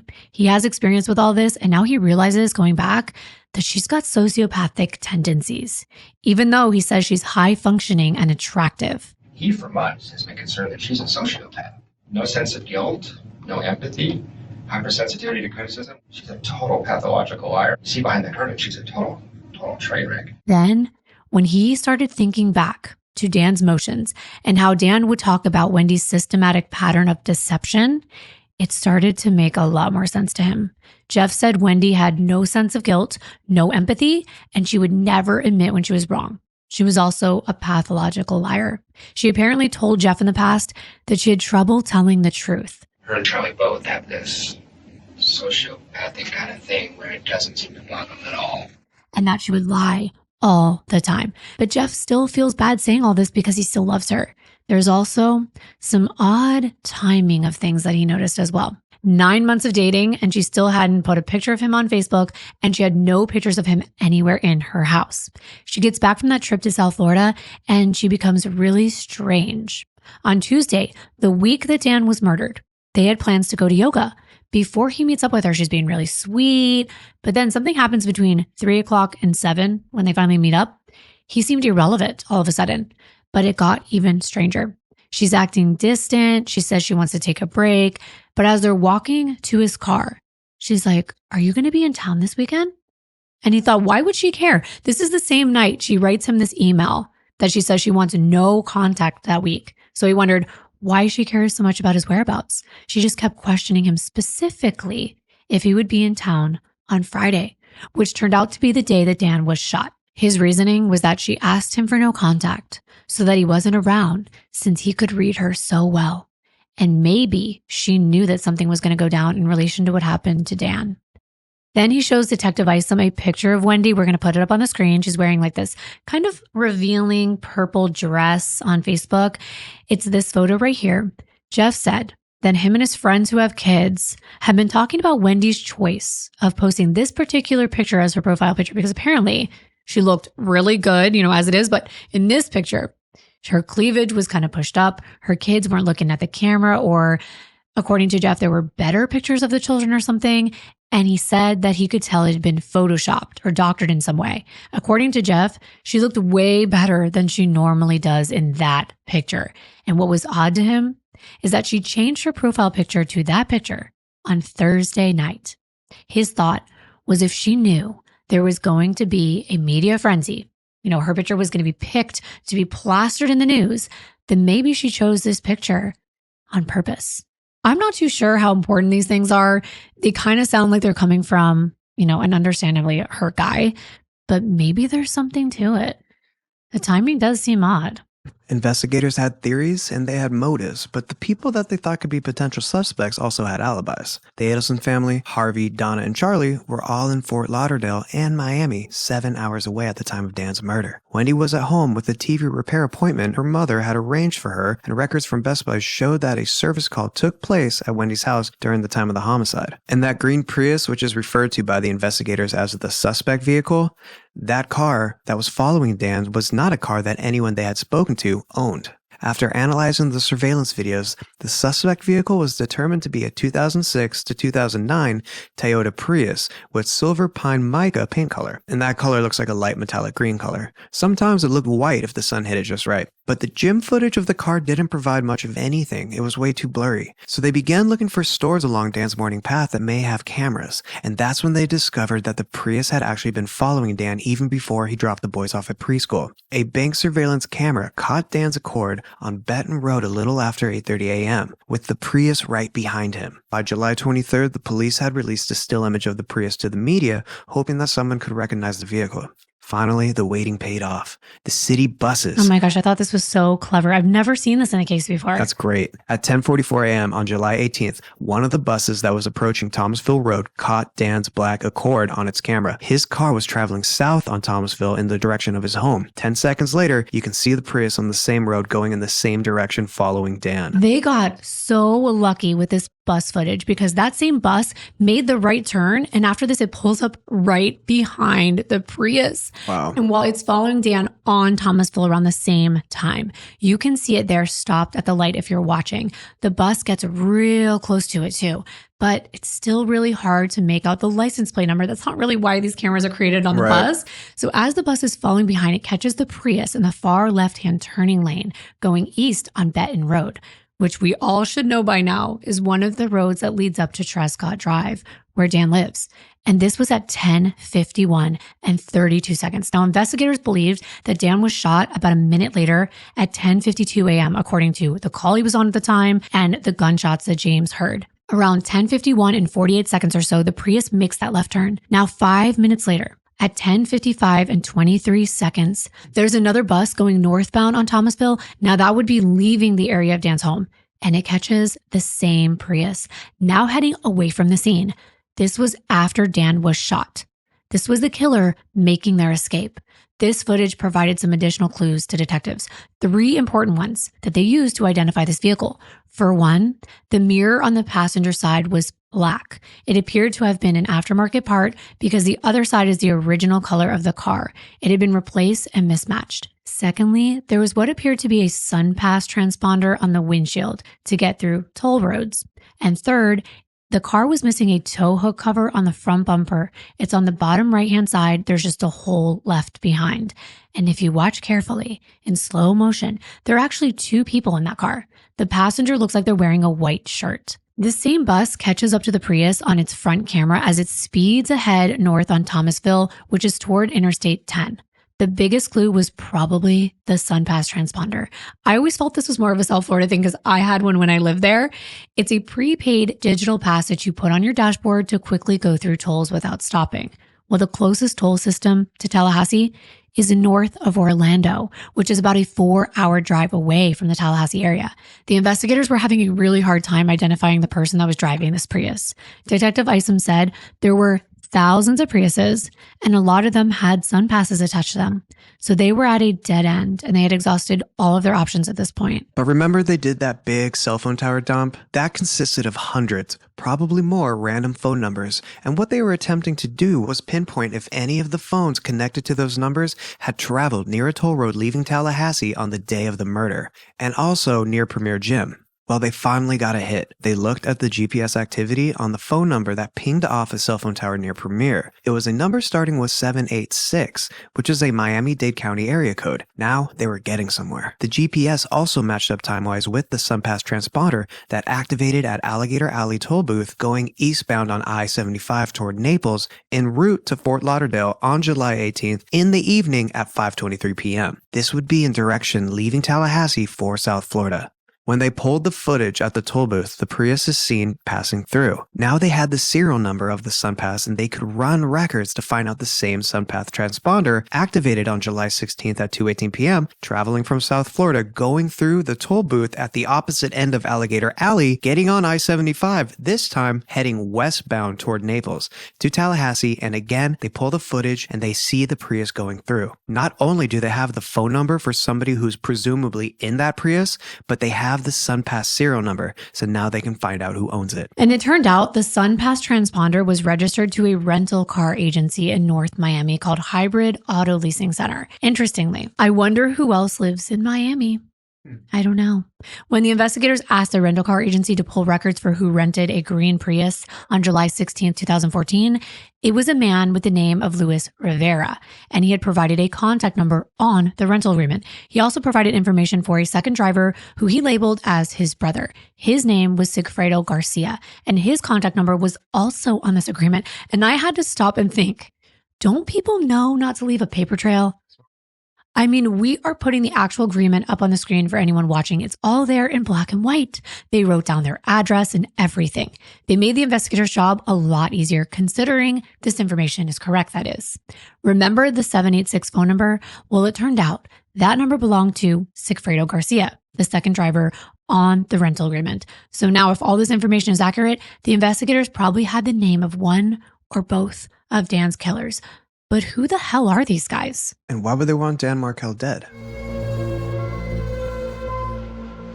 That's what investigators want to know. But we also want to quickly point out that even though we are telling you all of these details very quickly, it takes months, sometimes in this case, even years, to gather all the evidence and make these connections. A lot was going on in the weeks following Dan's murder, and not much was being publicized by officials about who could have killed Dan back in the summer of 2014 when all of this was unfolding. As a matter of fact, there were different theories and speculation at the time, and that is what the media was focusing on. The Daily Mail even did a write-up about 2 weeks after the murder, and it was entitled, quote, "Baffling Murder of the Harvard Law Scholar Professor Killed in Hit Was Targeted 2 days After Writing Impassioned Essay on the Death Penalty and Getting a New Girlfriend," end quote. And of course, guess what picture of Wendi was used? Yes, the one of her in the purple cleavage-bearing top that her ex-boyfriend at this point, Jeff, claimed could have been posted as her new profile picture just the night before the murder on purpose, suggesting that Wendi knew that this case would be all over the media because she had confided in Jeff a while back that her brother Charlie may be looking into all options when it came to dealing with Dan, including having someone take care of him, i.e., kill him. But we don't know if Wendi changed her profile picture on purpose because she knew Dan was going to die or because of her recent breakup with Jeff that same week. Maybe it was to make Jeff jealous. But as Jeff suggested, that picture was making its rounds all over the news and media outlets like this one in the Daily Mail. The article begins with just 36 hours before he met his killer. 41-year-old Markel's thoughts were firmly fixed on the most passionate cause, the death penalty, posting an essay on the subject to his legal blog, questioning the acceptable rate of errors in death penalty cases. Markel's piece was posted to his widely read Prof's blog on the evening of July 16th. It's true that Dan opposed the death penalty and worked on criminal defense teams as a consultant in various cases. Actually, there was one of those cases that the media speculated could have something to do with his murder. One of those floating theories was regarding Dan representing Rabbi Martin Wollmark, an Orthodox rabbi who was in a legal battle with 9 other rabbis out in New Jersey. It was an extortion case involving several Orthodox rabbis who were accused of kidnapping and beating Jewish men who refused to grant their wives what's called a get. It's a Jewish religious divorce document. Even though the women in these cases were already granted a civil divorce, still apparently the husbands refused to go any further. Without a get, Orthodox women are prohibited from being able to get remarried after divorce. Most husbands willingly sign the document, but some refuse out of spite or to get money from their wives or extorting their families. A lawyer for the rabbi said Markel was not hired as a lawyer in the rabbi's case. Instead, he had been hired as an expert on conspiracy law. Some speculated Dan was targeted for his work on this case. But anyways, Dan's involvement was ultimately ruled out as a reason for his murder. But Dan was also being threatened online before his murder. There were a number of comments on posts that Dan created on various blogs where some people didn't agree with him and went so far as to say things like, quote, "All means necessary are important to shutting people like you down," end quote. And Dan expressed his concern for his safety after reading posts like this. And when he did, it brought more comments like one that said, quote, "You're worried about your home and private life being a target? What about your graduates' homes and private lives, or lack thereof? You've ruined their lives, you fool." End quote. Dan was accused of stifling discussions on the Prof's blog by deleting comments, and one person said, quote, "To put it charitably, folks who have never met you are inclined to see you as an obsessive, egomaniacal control freak," end quote. Among other names that people called him, like a douchebag, for example. And there were some pretty angry posts telling Dan to F off and that he was a piece of crap. But they used a much more flagrant word. I'm not really sure how Dan was ruining lives, as one commenter wrote, but his views and actions were referred to in one post saying, quote, "He desperately attempts to silence dissent and purge those whose comments disagree with his elitist and privileged worldview. Roth's blog is purportedly dedicated to intellectual honesty, but Markel doesn't support intellectual honesty. He's the epitome of the legal one percenters, endemic to legal academia. He tries to play the imperious professor role with non-academics by attempting to silence them. Little does he realize how pathetic, shallow, and mean-spirited this behavior makes him look. Earth to Dan, you mean nothing to the legal practitioners or those of us in the real world. You are a paper tiger," end quote. I didn't know what a paper tiger meant. Well, it's like a paper tiger in appearance is very powerful, but in reality, this means you have nothing to be afraid of. I think it comes from like a Chinese saying. So it's more like, his bark is worse than his bite kind of thing? Okay, I get it. So some people didn't like Dan, but was it enough to have him killed? Well, every lead had to be looked into. At this point, they still hadn't put together the link between the Prius and the two men in Miami. That would come much later, even though we already told you how that connection existed. Plus, when building a case that will stick, they need much more than a mere connection. They need solid evidence and enough of it to convince a jury. There was something else going on in Tallahassee at the time. The city commissioner, Scott Maddox, asked for an audit of the Consolidated Dispatch Agency to be carried out following the delayed response of EMTs to Dan's house. The dispatch agency was in charge of routing 911 calls, including the one that James Geiger made about Dan on July 18th. He didn't send an ambulance in a hurry. He's still alive. He's moving. Okay. An investigation was done to find out why there were errors in communication that morning.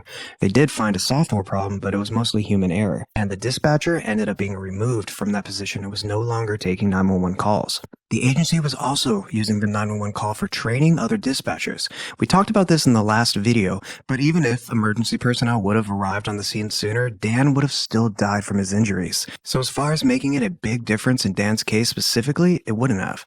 But it would make a difference going forward, so it's important for this agency to point out any issues in regards to the system or the dispatcher, so it doesn't happen again. However, Dan's parents were advised by legal counsel that as Dan's next of kin, they had a duty to sue the agency on Ben and Lincoln's behalf, which they did, and it took a year, but the lawsuit was settled at $40,000, and it was put into trust for Dan's sons. Speaking of money, we told you last time that Dan's mother explained that detectives were following the money from the beginning.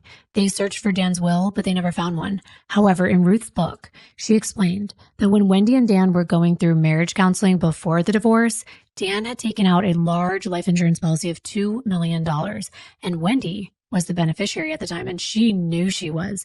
And in the days following Dan's murder, Wendi was already calling the insurance companies wanting information about the policy, specifically who the beneficiary was. However, after the divorce, Dan changed the policy, as well as his pension and all investments to make sure his sons were the sole and equal beneficiaries.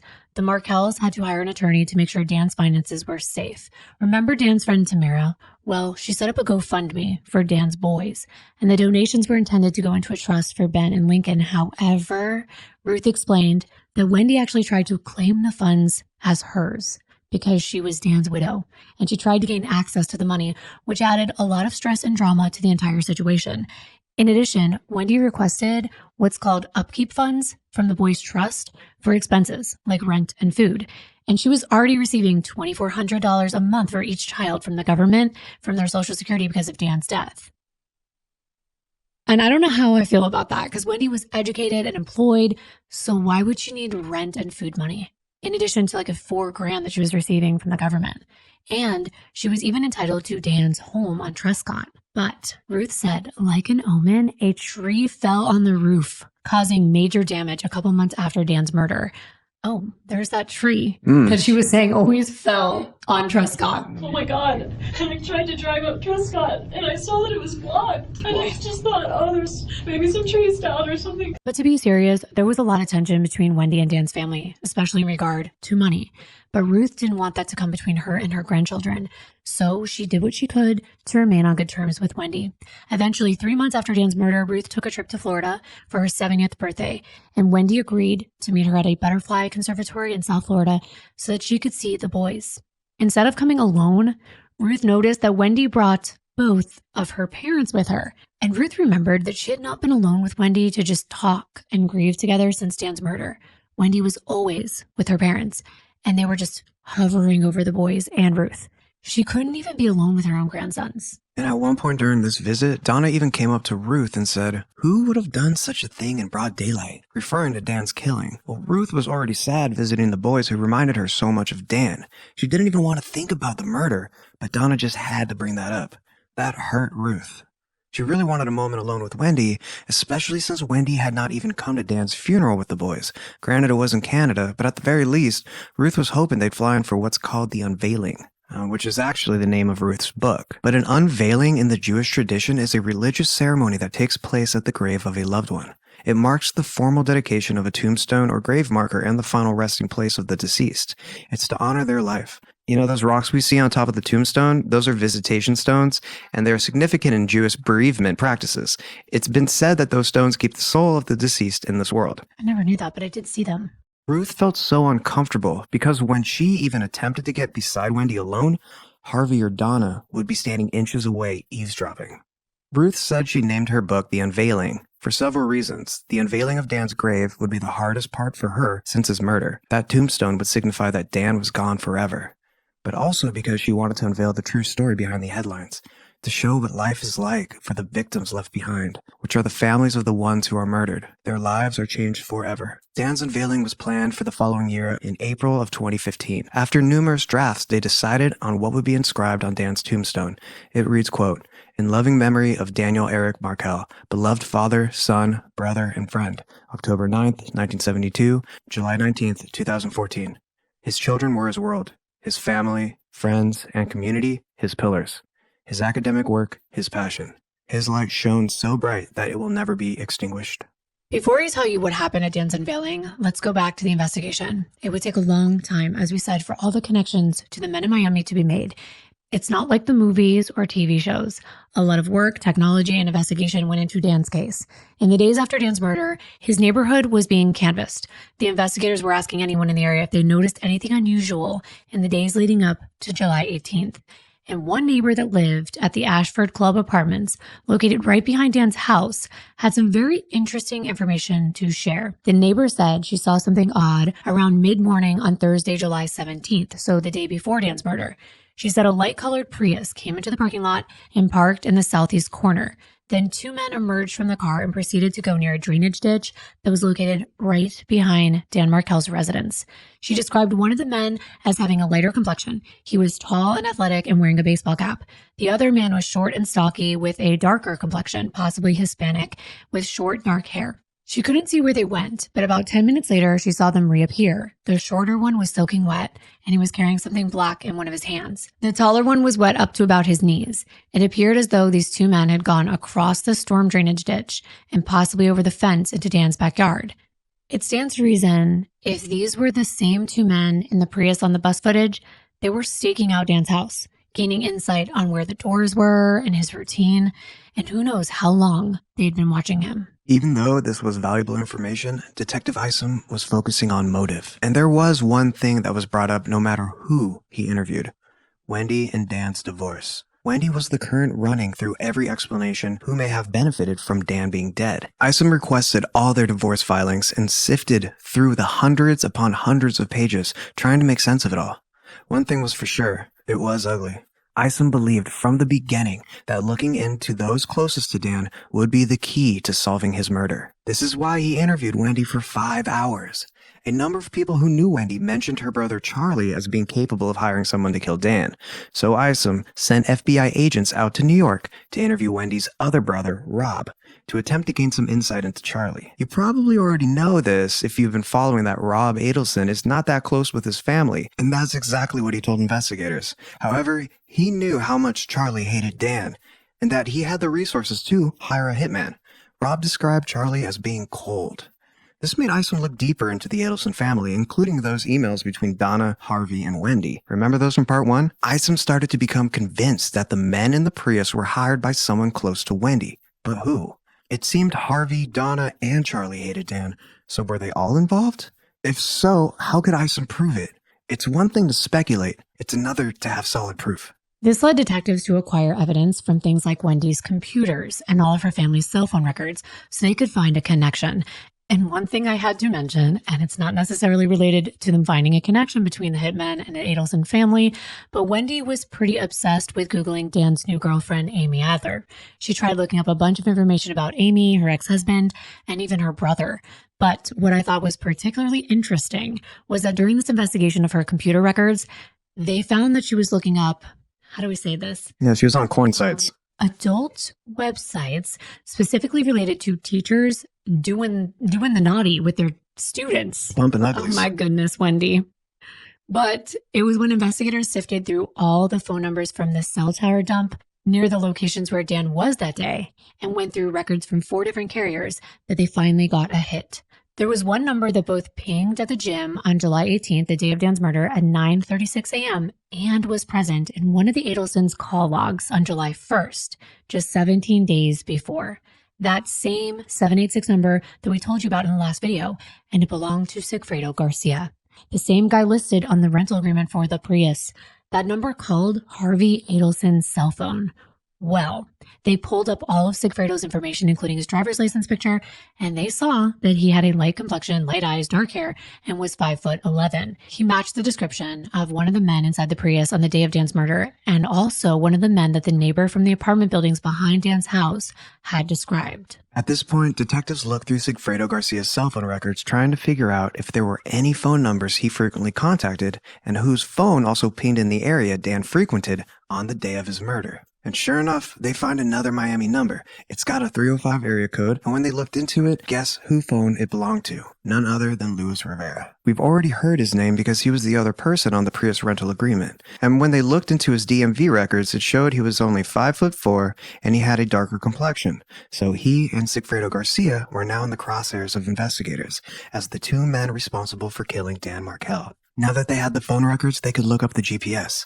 And the Prius itself was equipped with GPS, installed by the owners of the rental agency to assist with theft or non-returns. The company that provided the GPS system is called Spirion, so the investigators contacted them to provide the Prius location records. It's important for the investigators to create a timeline of Sigfredo and Luis's whereabouts before, during, and after the commission of the crime to build their case.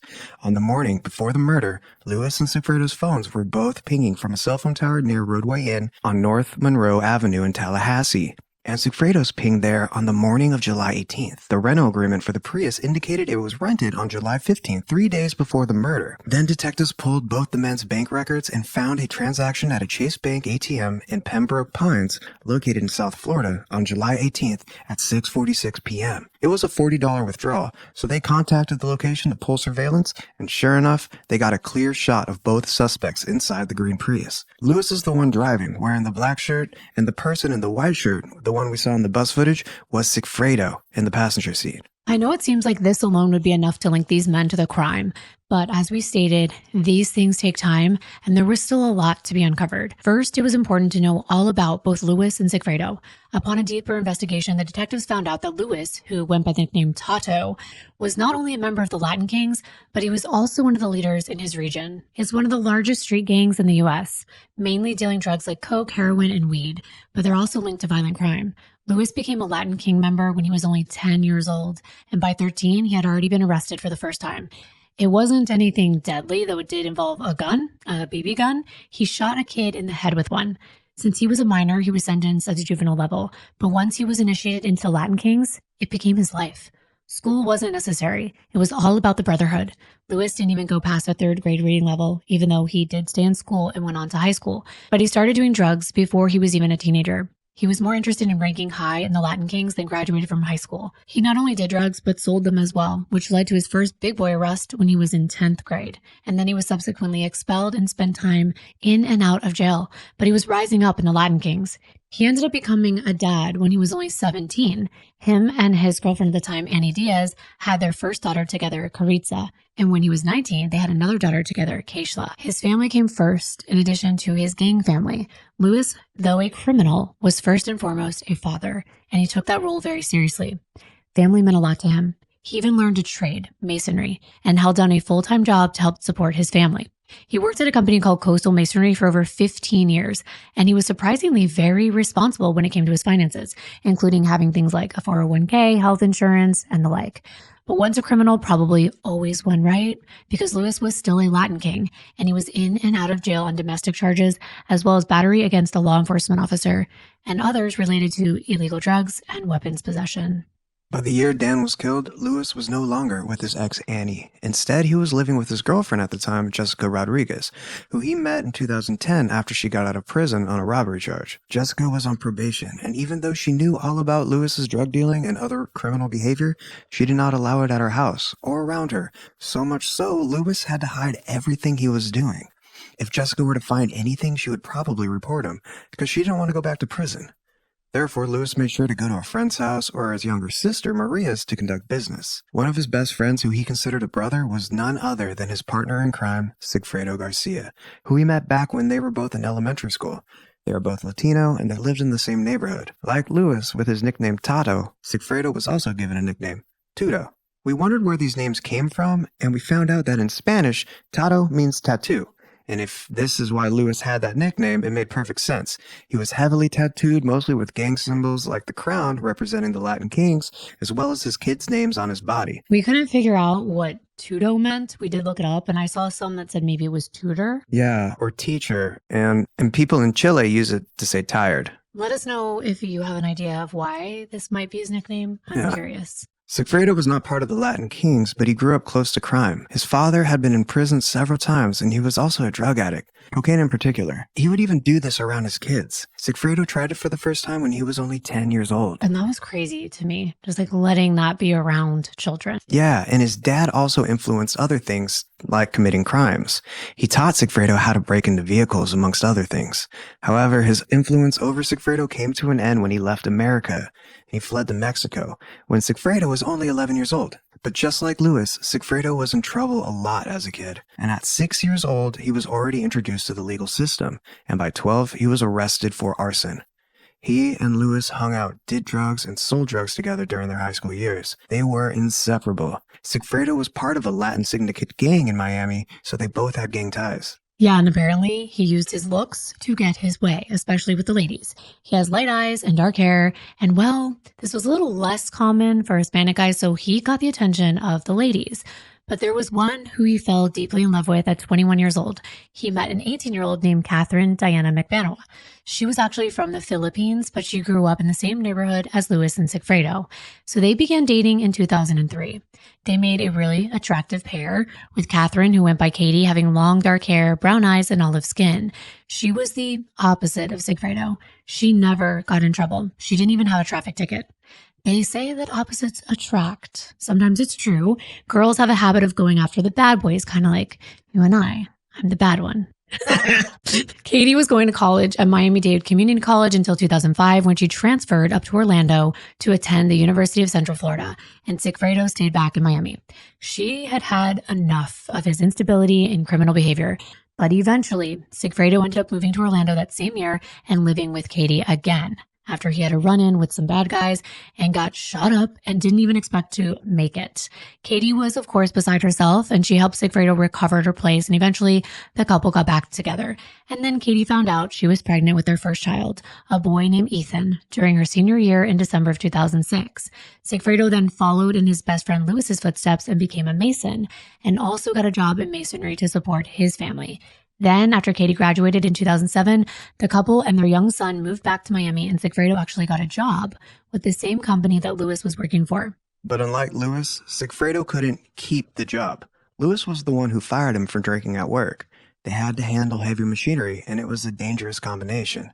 Eventually, unable to hold down a job, Sigfredo got more and more involved in drug dealing, and over time, this didn't sit right with Katie. Their relationship became a rocky one. They would break up, get back together, break up again. He never got physical with Katie. They'd argue, but he was so in love with her, he'd never hurt her. In fact, all he wanted to do was be with Katie, but he couldn't trade in his criminal life, drugs, and cheating to be good enough for her standards. Things change as you get older, and Katie wanted stability. Especially because now they had 2 children. In 2012, Katie and Sigfredo had a daughter together named Kaylee. Sigfredo, like Lewis, considered himself a dad before anything else and took his role very seriously. He was a present father, always there for his kids no matter what. He didn't want to be like his own father, so he went out of his way to be a good dad. But that didn't mean he didn't continue to have his run-ins with the law, and by 2013 he was unemployed and abusing drugs and alcohol regularly.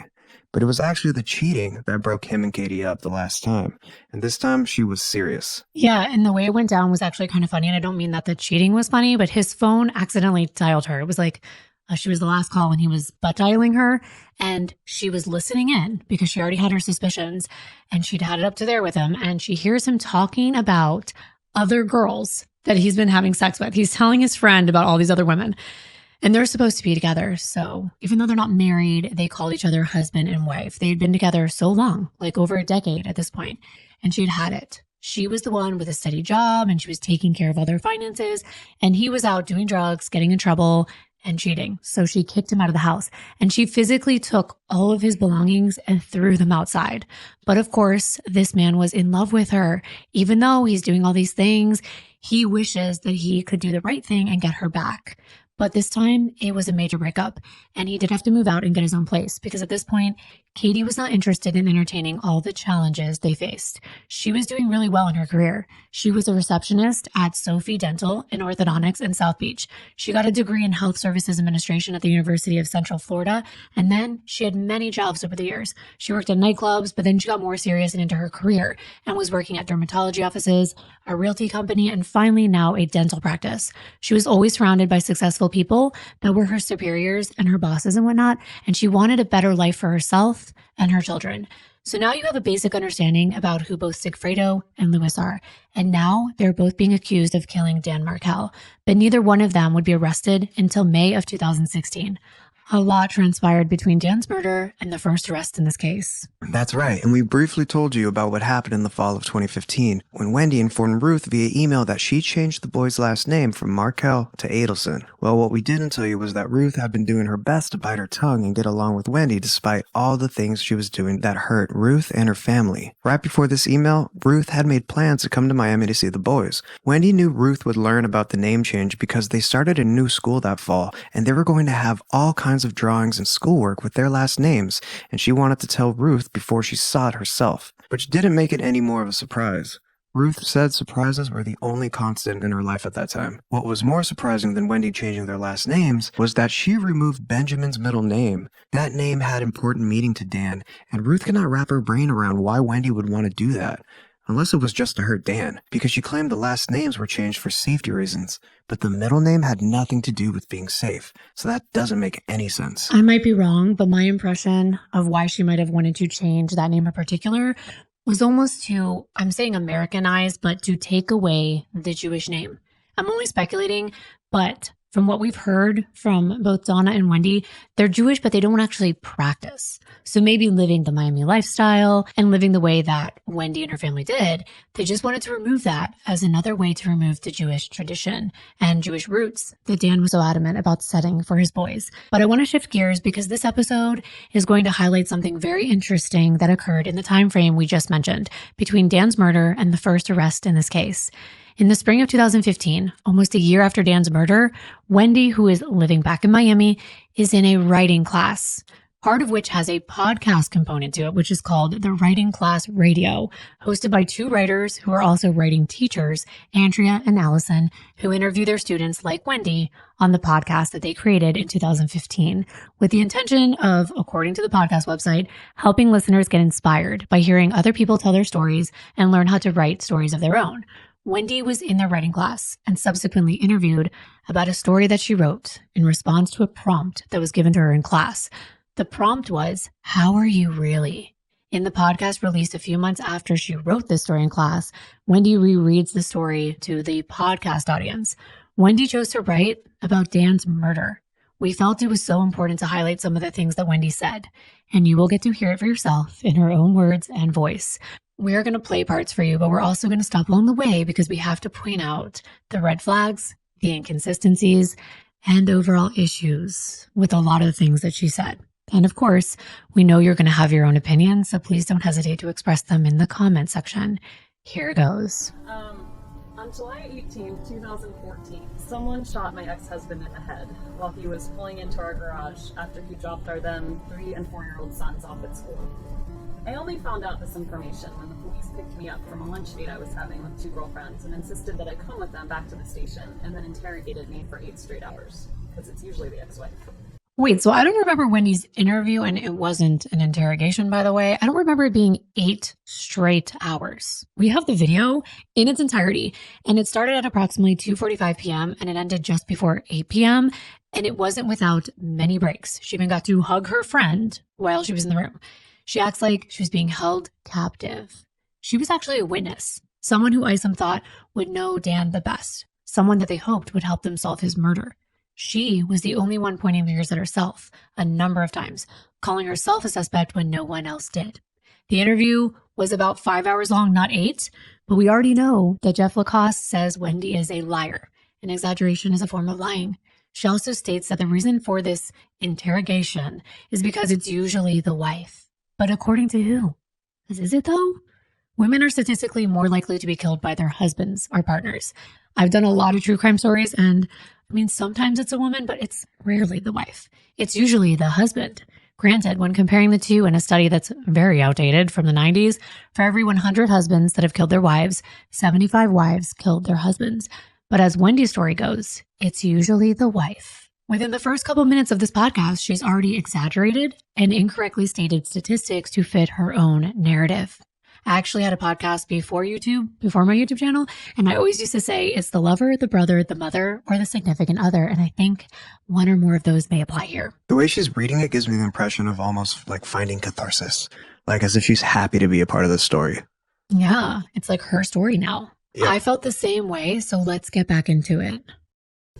I'm not really okay. I list the things that are going well when people ask this question. My children are thriving and happy. We live with my parents who are incredibly devoted to our well-being. I started my own immigration practice, and I just signed up to do a 1-year clerkship with the Federal 11th Circuit in September, which means I can get off Obamacare and have 1 year guaranteed of a steady income. But the truth is that I miss my life. She's not okay. It appears that Wendi always manages to make everything about herself, even in the wake of Dan's murder. She doesn't hesitate to list all the positive aspects of her life, her accomplishments, her devoted mother and family, yet amidst all this, she's missing her life. The one that's still going on. Right, while Dan's gone. What about him? What about his family? What about his devoted mother? As Wendi is about to discuss all these things she's lost, let's see if she mentions Dan. I was a professor at Florida State University College of Law. I was so proud to be a public interest attorney and a mentor to my students. The novel I wrote about my clients' stories had just been chosen as the common read for all first-year students at FSU. In August, I was supposed to be the commencement speaker, and then I was supposed to take my brain cancer surviving just turned 70 father on a trip to Machu Picchu. And I don't get to complain that I didn't do any of those things because I am alive. There is so much wrong with this. First of all, in the novel she wrote about her client stories, where she injected her own story into the entire book. Yeah, you know, her foreshadowing, the divorce, her leaving with the kids, even changing their names. That book was chosen as the mandatory first-year book for incoming law students at FSU. And if you're scratching your head, wondering why you were not alone. And she missed out on being the commencement speaker because Dan died.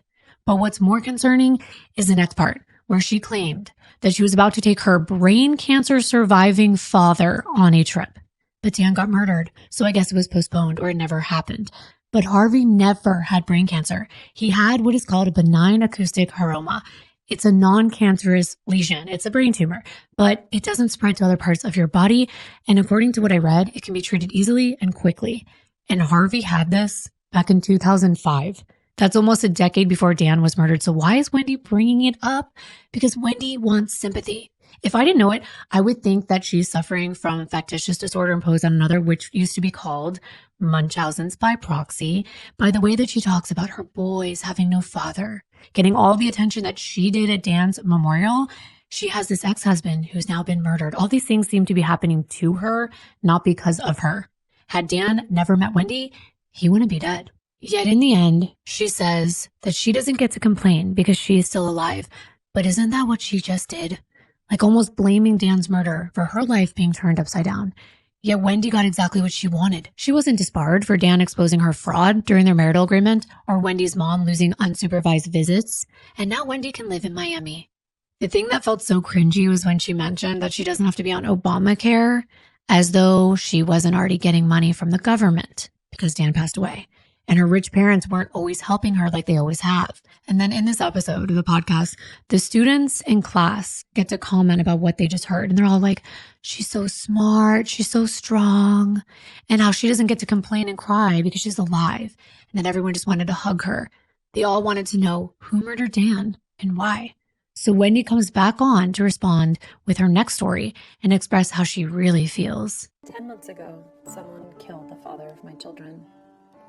First we got divorced, and then he got murdered. In casual conversations, I don't know whether to call him my ex-late spouse or my late ex-spouse, except that late ex-spouse sounds like latex spouse.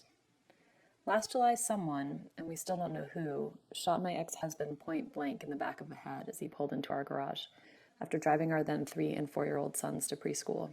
She said first we got divorced, then you got murdered. Yeah, like there was nothing in between that. And clearly one of her biggest concerns is when casually talking about Dan, she doesn't know what to call him. Her ex-late spouse or her late ex-spouse, except the latter sounds like latex spouse. I have never heard any of those things. It's your murdered ex-husband or simply your deceased ex-husband. It was her ex, not her spouse. Her ex-husband. It's pretty simple. And I keep thinking for an educated person, she says some really dumb things. But this next part is important. So let's get back into it. We married when I was in my mid-20s, when I thought I could cheat the system and marry a man I lacked passionate love for because, hey, didn't that die anyway during marriage? I saw his intellect and big heart and thought he would make a wonderful father for my children. Our marriage dissolved after the children arrived, as the loneliness of being married to someone that didn't view me as an equal crept in. I do believe he loved me the best way he knew how. I mean, he didn't like fiction, so why read my novel? It was logic, not a lack of love. So she got married in her mid-20s when she thought she could cheat the system, but what system exactly? Apparently, according to Wendi, we're systematically supposed to marry someone that we're passionate about. But instead, she married a man that she lacked passionate love for because didn't that die anyway during marriage? That's a really crappy outlook on marriage and love.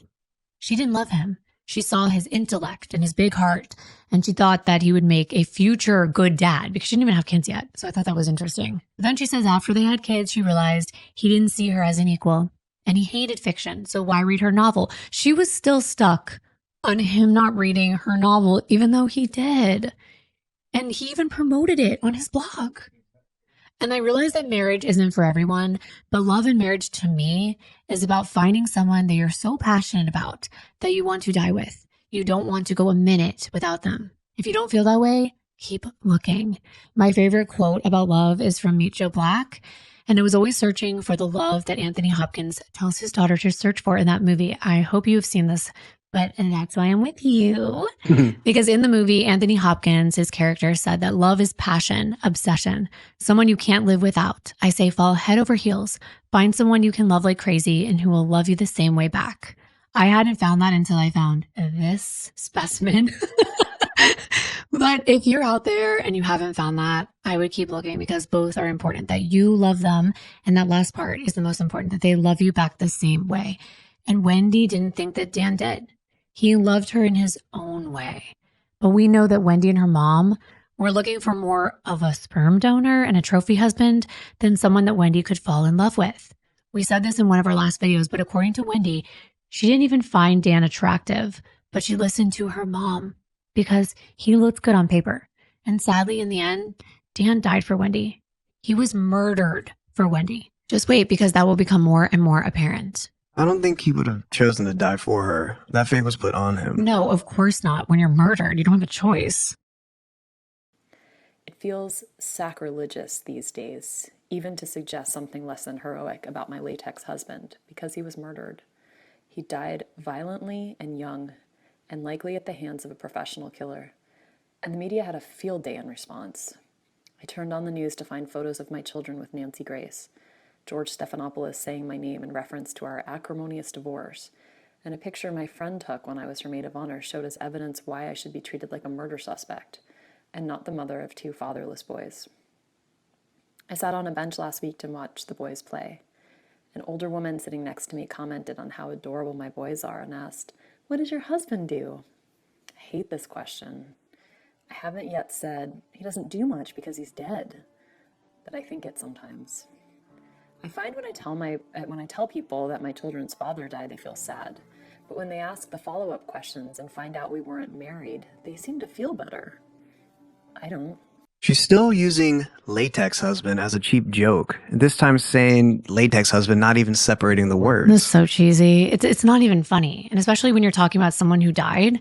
And she's saying it in reference to saying she feels like it's sacrilegious to suggest that he's anything less than heroic. And I understand people say don't speak ill of the dead. Her mentioning sacrilegious, to me, implies that she has much to say negatively about Dan. Mm-hmm. So why mention it anyways, right? How mentioning they were divorced before the murder deadens the blow. Like, oh, don't worry, we were already divorced. Right. Like, I already didn't like him. Like, don't worry, I'm not as hurt. But what was shocking to me is when she said it was probably done by a professional killer. When at this point, detectives hadn't even solved the case yet. They hadn't even made an arrest yet. And she does say that, he rubbed people the wrong way. He's not a likable person. She's even said that in interviews. Right. But this next part is Wendi telling her story in response to the prompt, what is the story you tell about your relationship with your mom? And I thought this one was very interesting. My mom and I have lived together for almost a year. She is selfless, generous, loving, and beautiful. She thinks she is fat. She once got turned down for Weight Watchers because she didn't have enough excess weight to be admitted to the program. She thinks she is stupid. My mom, who won the New York Spelling Bee for middle schoolers when she was only in the 6th grade. I'm so many of the things I am because of who my mom is and who she wants me to be. I was valedictorian of my high school. She seemed proudest that I graduated high school still a virgin. She's so many things she is because of who her mom is and who she wants Wendi to be. She was valedictorian of high school, but her mom was proudest that she graduated a virgin? What a weird thing to say. Yeah. Like, I wanted to know why she felt that way. I remember reading the bio of her book, and she referred to herself as being a contortionist. I remember you saying that, but I also remember reading that she was in the circus as a kid. So I'm not sure what the extent of that was. Well, I just thought about how people tend to sexualize contortionists. So maybe her mom, being the proudest, she was still a virgin. But remember, Wendi most likely learned how to lie at an early age. Yeah, and I also thought that her being a contortionist could be a manipulator too, like contorting people's perspectives of her. Interesting. Did Wendi or her mom feel that way, I wondered? I'm hanging on her saying that she's many things that she is because of her mother. And wow, is that going to resonate even further as we go along? It appears she harbors some sort of resentment towards her mother. It's as if Wendi felt she had no control over things and she's still holding on. And that could be true. But is she? Because listen to this next part. I try to draw boundaries with my mom because lately there aren't any. She is caring for my children right now so that I can be here in class, more like a co-parent than a grandmother. But I accept it because as a former kindergarten teacher, she is so adept in that role. She taught my boys how to recite the 44 presidents, just like she taught me when I was 4. I see myself in them, reciting, receiving praise. She has completely changed her life because mine fell apart. I write letters to her in my head every day, ones of immense gratitude for facilitating my return from the bottom. But when we speak, in the few fleeting moments when the kids or my dad don't need something, it comes out like, is the dishwasher clean? And if not, should I run it? Or something else inconsequential about laundry or groceries or aspects of daily life. She said that she's trying to draw boundaries, but lately there aren't any. But she accepts it because her mom's helping with so much, especially with the boys. And she said that she writes letters in her head to her mother about her gratefulness for her facilitating her return from the bottom. I wonder why she writes letters in her head. Is she worried about thanking her mom on paper, not wanting to leave a paper trail? We know that both Wendi and her mother considered Tallahassee a crappy place to live. Donna was even quoted calling it bumfuck backward Bible Belt town and hated Wendi being stuck there. But the next prompt Wendi was given was lies, and she recalled the death of her friend's father and talked about how sometimes her outward reactions don't match her inner thoughts. I think that's very interesting, but let's hear what Wendi has to say. My childhood friend Lisa told me this weekend that she never even knew I was unhappy in my marriage. I had no idea I hid it so well. I always thought that I had an expressive face, the kind that easily registered happiness and disappointments. But the more I think about it, the more I realize that most people think I am very happy all of the time, because I smile constantly to try to engage with people, make them smile too.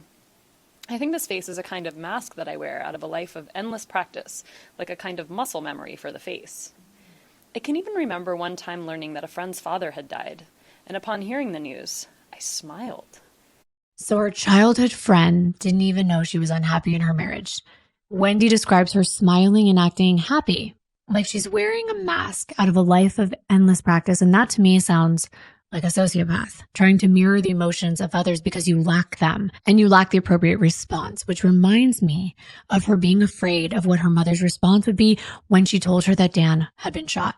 And what's even more telling is that Wendi had just said she's most of what she is because of who her mother is. Her mother taught her to be this way. Why would someone smile when they hear that someone died? I guess when you're only practicing the smile, it's muscle memory. Exactly. And this reminds me so much of the show Dexter because, spoiler alert, if you haven't watched it, his adopted father is a cop. And he knows that Dexter has homicidal tendencies and is a sociopath. And he loves Dexter, so he teaches him how to conform to society. He teaches him the right responses so that he'll fit in. Right. It would seem that Donna has a similar dynamic with Wendi and probably her other children. Based on everything we've heard in the past few episodes, it seems to be a case of do as mommy says. It was a bizarre reaction since I loved my friend and her dad very much. We were 13 and I remember him making pancakes for us many a Sunday morning after a few of us slept over. More than 20 years later, I still feel like a freak show thinking back on that moment. If I'm a person that likes to be funny and to use humor and levity to engage with people, then is it an authentic or inauthentic response to smile at the news of something tragic? Am I deluding others or myself when I smile or laugh through the pain of a terrible time? Am I avoiding actually bathing in the grief I need to feel so that when time passes, I will have missed my chance to mourn? Danny used to tell me that everyone thought I was such a nice person and such a good person, but he was the only one that knew the truth about what a bad person I was. He was convinced I had deluded everyone but him. I don't think we even need to say anything to that one. Dan knew her best, and he saw right through her facade. And yet he didn't leave her. Both Dan and Jeff seemed to see beyond the flaws. Perhaps they saw the good in her. I do believe us humans are inherently good, but sometimes environments can lead us down a bad path. But was it real goodness, or was it this mask that she wears? True. The next prompt given to Wendi was, what was your last intimate moment? Let's see what Wendy's response was. It should be intimate when a man cries in front of you while you hold each other, and it was, but I wasn't crying. Sometimes I feel like I'm all cried out. This year I told my small children that their father was dead and wasn't ever coming back. And a few nights ago, when a beautiful man teared up in my arms, I wondered if I could ever cry at something beautiful again. I shared a piece of writing with him I was trying out for class. It describes a scene where I'm immensely sad. He tells me he was initially impressed with all that I've accomplished, but now he's more taken with what I have endured. I appreciate his words and wonder, why can't I be that woman on the spot?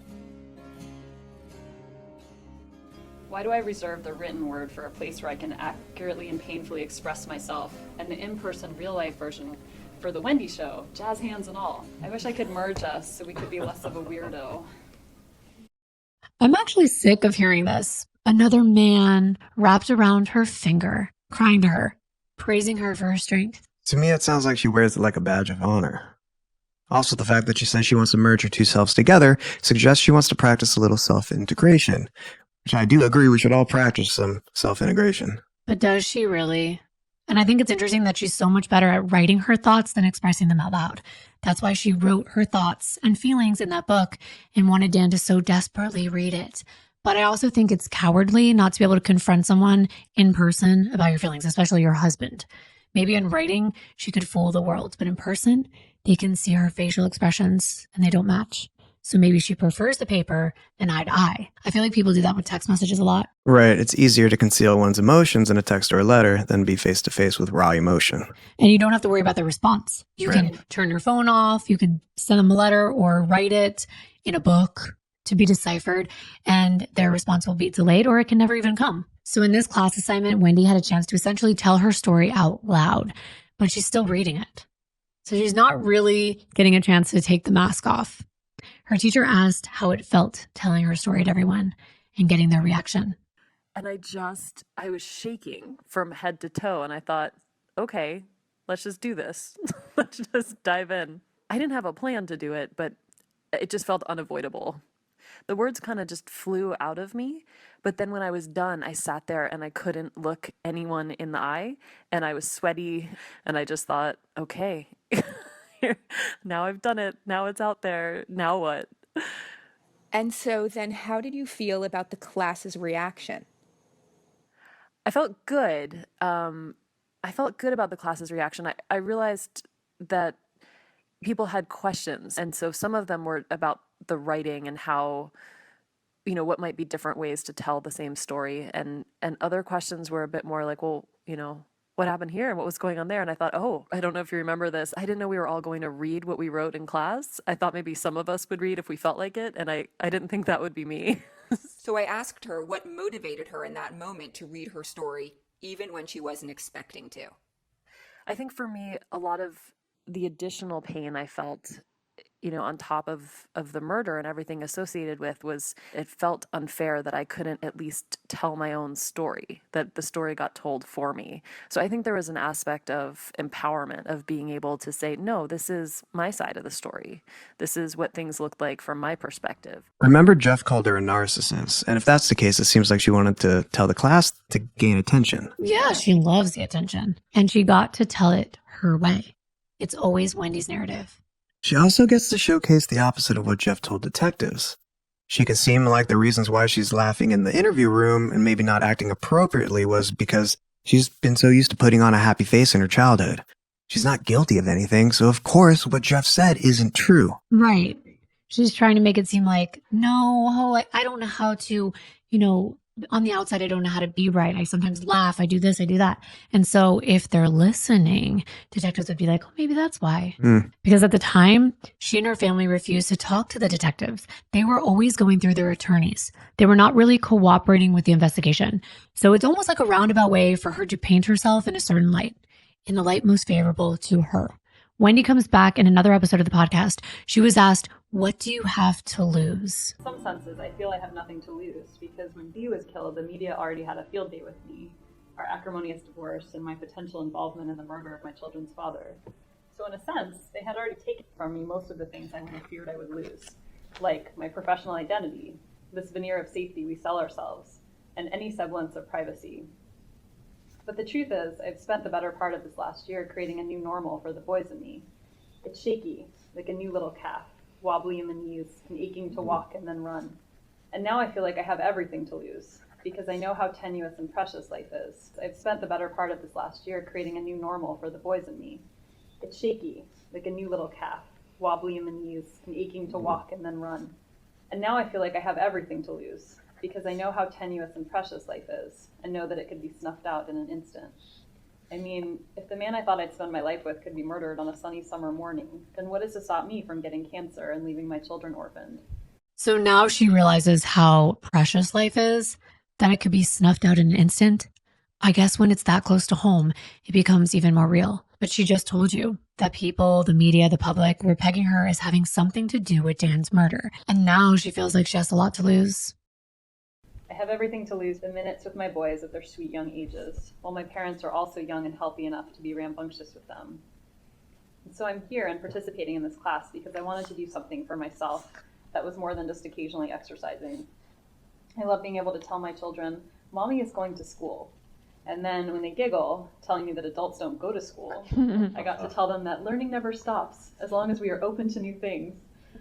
And so I say, what do I have to lose in being here?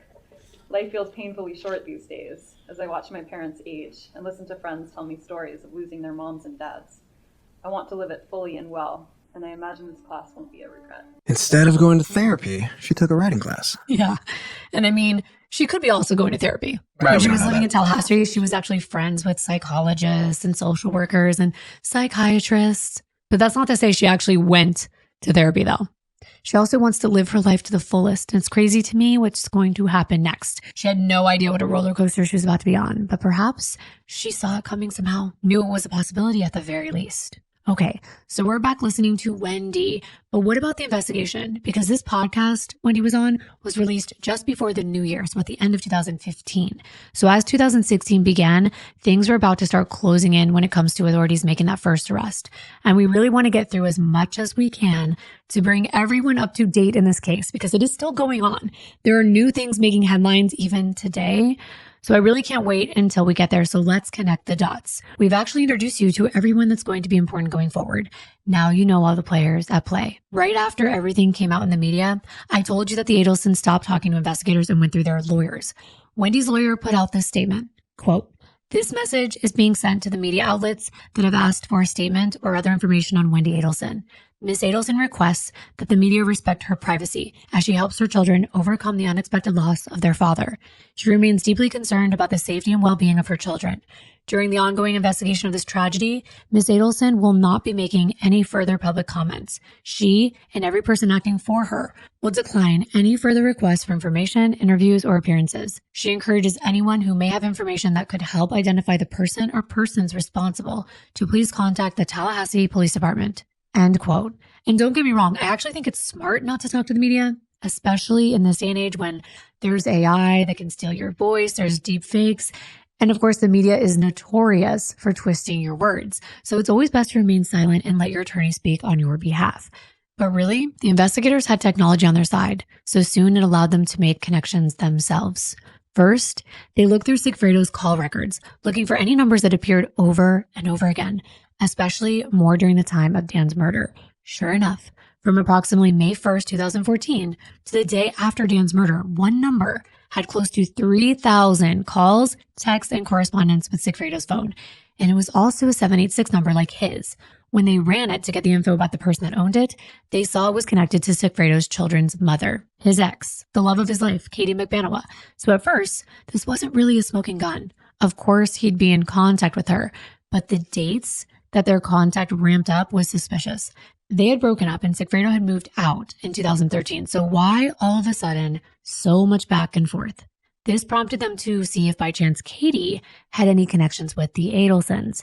And this is where things get really interesting.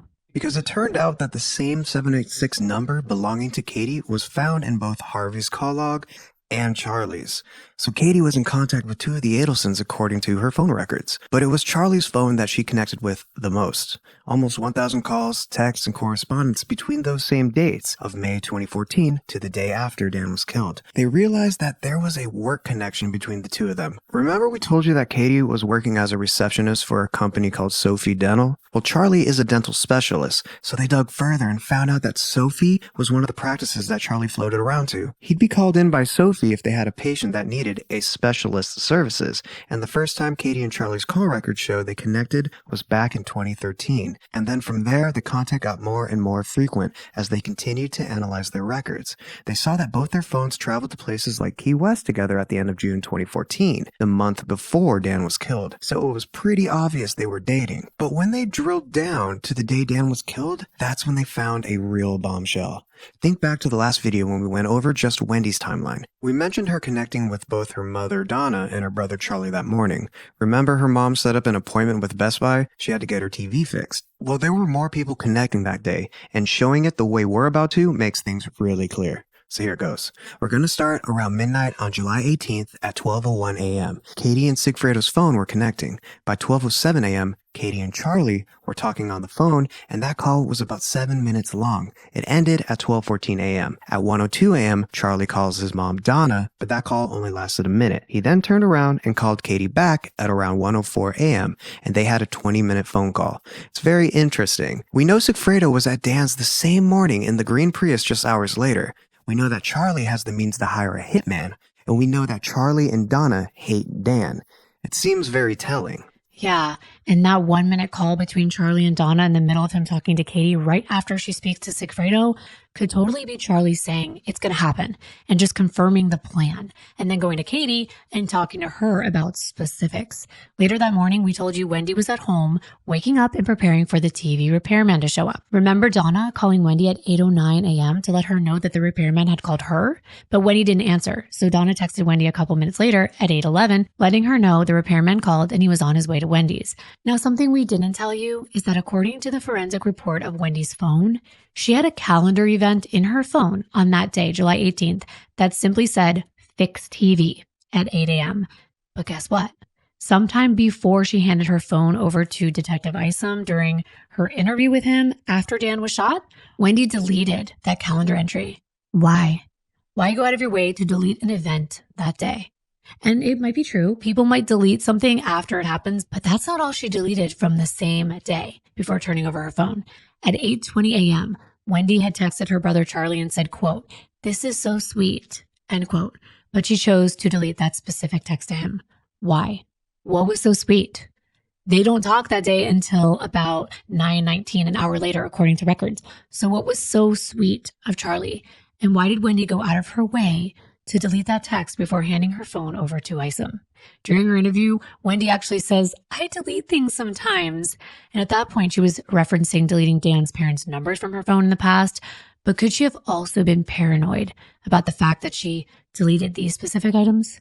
She seems to say things out loud that maybe she shouldn't, so who knows. But it's also interesting that the TV was a divorce present, and Charlie made that joke that he got her the TV instead of hiring a hitman because it was cheaper. The same TV that's getting fixed that morning. At the same time these texts are going back and forth, Dan is dropping his boys off at Creative Preschool. A routine people close to him, including Wendi, knows he does. Plus, he called Wendi that morning at 9:02 and told her his plans for the day, that he's going to be at Premier Fitness until like 10:30 or so. He enters the gym at 9:11 a.m., around the same time that Charlie calls Wendi, and they talk for almost 20 minutes. Recall that Wendi told Isom that she was talking to Charlie while making oatmeal. You know, the kind that takes a while to cook. She expressed that she was upset with Dan over him wanting to take the boys swimming that day after preschool because she wanted to pick them up early. And she tells Isom Charlie eased her mind about it. Wendi said, "After talking to my brother, I realized if Dan wants to take the boys swimming, it's not a big deal." Well, if Charlie knew that Dan was going to be dead that day, wouldn't it stand to reason Wendi wouldn't have to worry? And Charlie would relay that to her, possibly letting her know things were going exactly according to plan. Because right after this call, Charlie calls his mom, and they talk for about 10 minutes, and then Charlie calls Katie at 9:57 a.m., and they only talk for about 12 seconds. Then Katie calls him back about a minute later at 9:58, and this call is only 13 seconds. And then, that same minute, Charlie calls Katie back. So maybe these were like voice messages, just saying like, "Hey, call me back," because they're so short. This wasn't clarified on the report, but the next call from 9:58 lasts about 7 minutes. I think they are voice messages, or like when the call starts to listen to the voice message, it's still counting those little minutes. Right. So, because they always seem to call the person right back. I just noticed that. So if you're wondering why, it's usually like, oh, it went for 15 seconds and then person calls back. Now, at the same time, around 10 a.m., both Lewis and Sigfredo's phones were powered off. But just a minute before they were, Sigfredo received a text. The report doesn't show who sent it to him, but after that text, the phones go off.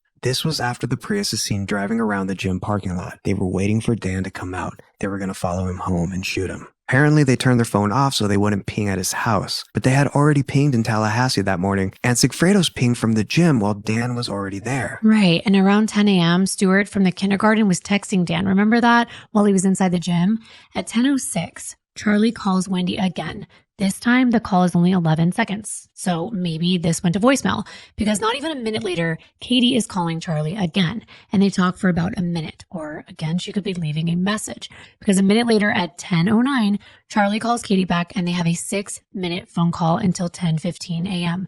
Dan is still inside the gym, and Lewis and Sigfredo are circling around in the Prius, just waiting outside. Dan finally leaves the gym at approximately 10:32, and he goes to his car where he sits inside and texts Stuart back at 10:36, telling him he will call him. Then Dan calls his mom, Ruth, and they talk while he's pulling out of the gym parking lot. Both Lewis and Sigfredo's phones are still off, but we saw Dan's car followed by the Prius on the bus camera footage, and they're on their way to Dan's house.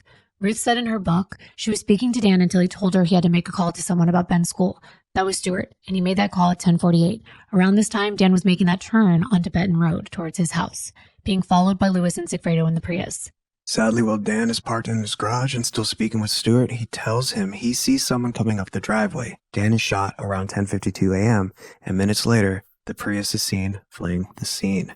The 911 call from James is made at 11:02. Around the same time the TV repairman is leaving Wendy's. He was there at the time Dan was shot. Lewis and Sigfredo's phones were still off, but according to the GPS on the Prius, they were making their way towards South Florida. Just minutes after Dan is shot at 11:06 a.m., Donna's phone reaches out to Charlie's phone, either by call or text, and they don't connect until 11:22, which is about a half hour after Dan had been shot. Charlie calls Donna and they talk for about 10 minutes. So many calls and connections during this whole morning between Donna, Charlie, and Katie, and even Wendi. At 11:30 a.m., Charlie contacts Katie, and it either went to voicemail or was very short because it only registered for 30 seconds. And then a second call attempt was made a minute later, and they talked for 5 minutes, all until about 11:35 a.m. Only a few minutes later, at 11:42, Wendi tells Isom she tried calling Dan. He didn't answer, so she left him a 27-second voice message.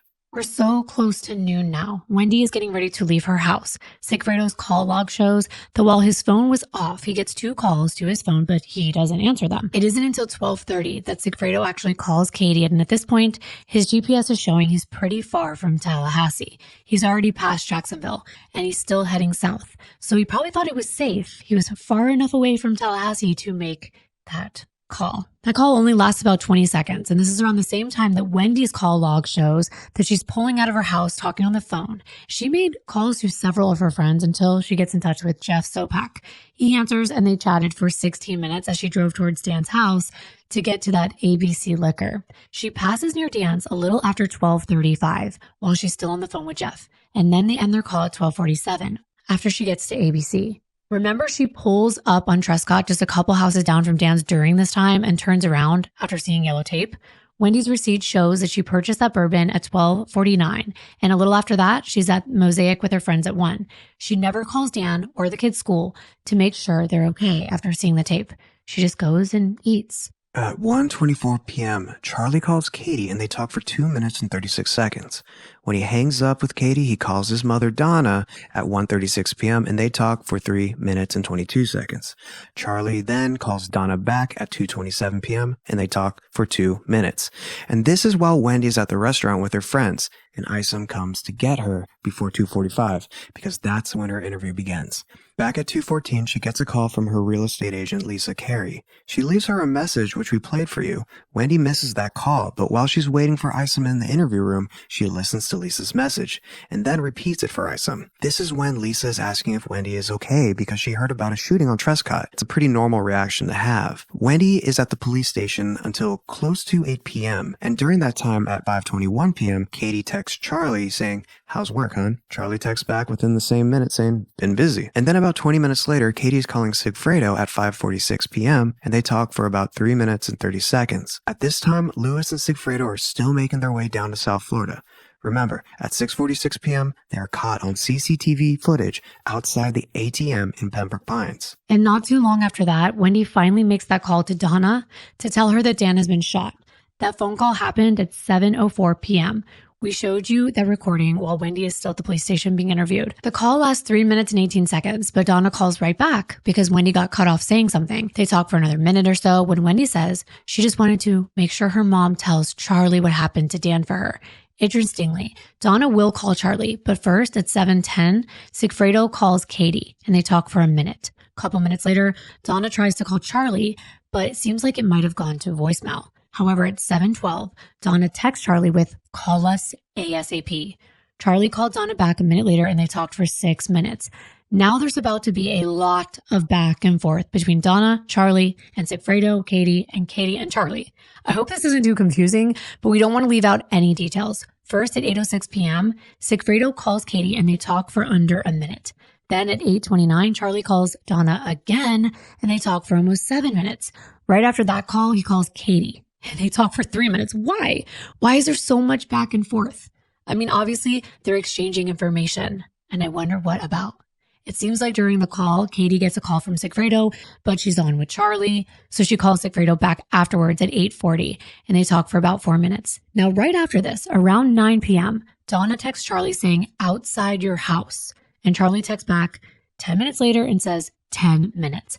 I'm assuming he's on his way home from work and not there yet, and he's telling his mom to wait. He arrives home at around 9:40 p.m. Meanwhile, Katie and Sigfredo talk back and forth a few times. There are short calls until 9:22 p.m. Then at 9:42, Katie calls Charlie again, and they talk for 30 seconds, or it might be her giving him a voice message. Because right after this, she calls Sigfredo and they talk for a minute or so. Charlie then calls Katie back at 10:12. So all these people are talking throughout the day, back and forth. And I don't know about you, but you're like the only person that I would talk to like that. And I will send like voice messages to my friends throughout the day on my phone. But this is just a lot of calls between these parties. And that night, Donna and Harvey leave South Florida to make the 7-hour drive up to Tallahassee. Katie and Charlie were also texting this whole time. We don't even have all those texts, but they've been texting, mostly small talk about what Charlie's doing at work, when he's going to be off, things like that. Now, according to the cell phone records and corresponding GPS, that night, Katie and Sigfredo's phones are pinging at the same location in South Florida, at Lewis's house, around 10:30 p.m. What's interesting is Katie and Sigfredo are broken up and have been for a while. They don't live together. They do share custody of their 2 children, but would they be doing an exchange at 10:30 p.m.? Not likely. And we know from information gathered later in this case that they weren't, because Katie actually asked her friend, Yendra Velasquez Mascaro, to watch her kids that night, which was rare. She didn't normally ask her friends to watch them. According to texts between Katie and Charlie, they planned on hanging out at Charlie's that night after he got off work. And according to GPS data from Katie and Charlie's phone, Charlie got home just before 10, and Katie's phone is at his location that night close to 11. Dan passes away just after 1 a.m. And while Katie is at Charlie's, Sigfredo tried calling Katie a few times starting at 3 a.m., but all his calls went to voicemail. Investigators know there's a connection here. There's no doubt about it. But what about an exchange of money? These illegal type of transactions are usually in cash. And sure enough, when checking both Sigfredo and Lewis's bank accounts, there are no big deposits or anything like that. But as those memes joke around and say, you won't know I won the lottery, but there will be signs. Same here. The investigators start to look for signs that Lewis and Sigfredo were making purchases, maybe bigger ones than usual, so they turn to good old Facebook, where people love to show off. And in Lewis and Sigfredo's case, they posted a bunch of photos of their new toys. One picture from December 2014 shows Lewis and Sigfredo on their new motorcycles. Sigfredo also purchased a Monte Carlo and Nissan Maxima, and Lewis bought a motorcycle and a Toyota Camry. Wow. It really makes me sick that they're just going around purchasing these material things, spending the money on bikes and cars like it meant nothing. It seems really cold, knowing where they got the money from. But now it's time to see if Katie had purchased anything. And she wasn't as smart, if you can even call it that, as Lewis and Sigfredo. She did make deposits into her bank account, starting right after Dan's murder. She made daily deposits, anywhere from $200 to $2,000. So where was all this money coming from? Remember, she was working as a receptionist. Financial analysts came in and they went through each of these transactions, and they also looked at Lewis and Sigfredo and Katie's habits before and after the murder. And their habits definitely changed, especially Katie's. She made over $30,000 in deposits in cash over a 6-month period after Dan's murder. That's not a coincidence. These were cash deposits, not checks from a job. But interestingly and surprisingly, Katie was also getting check deposits. They were paychecks every 2 weeks, but it was surprising where they were coming from. None other than the Adelson Institute. Okay, so maybe Charlie had given her a job. That's what investigators thought. But not only did they call there on a few occasions and ask if Katie worked there and got mixed responses from the staff, but Katie's phone never pinged near the Adelson Institute during this time. So why were they paying her? Was it to keep her quiet? She received over $18,000 in paychecks on top of the $30,000 in cash. The checks were not even direct deposits. They were apparently handed to her and signed by none other than Donna Adelson herself. I wish this were a joke, but it's not. It's a scheme. It's a plan. It's a conspiracy, and it is insane. What's crazier is that Katie and Sigfredo got back together as a couple in the spring of 2015, just under a year after Dan's murder.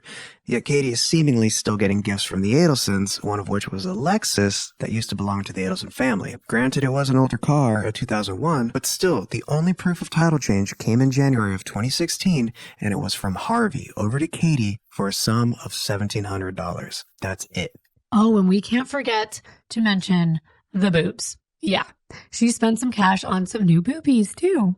But as we said, things are closing in.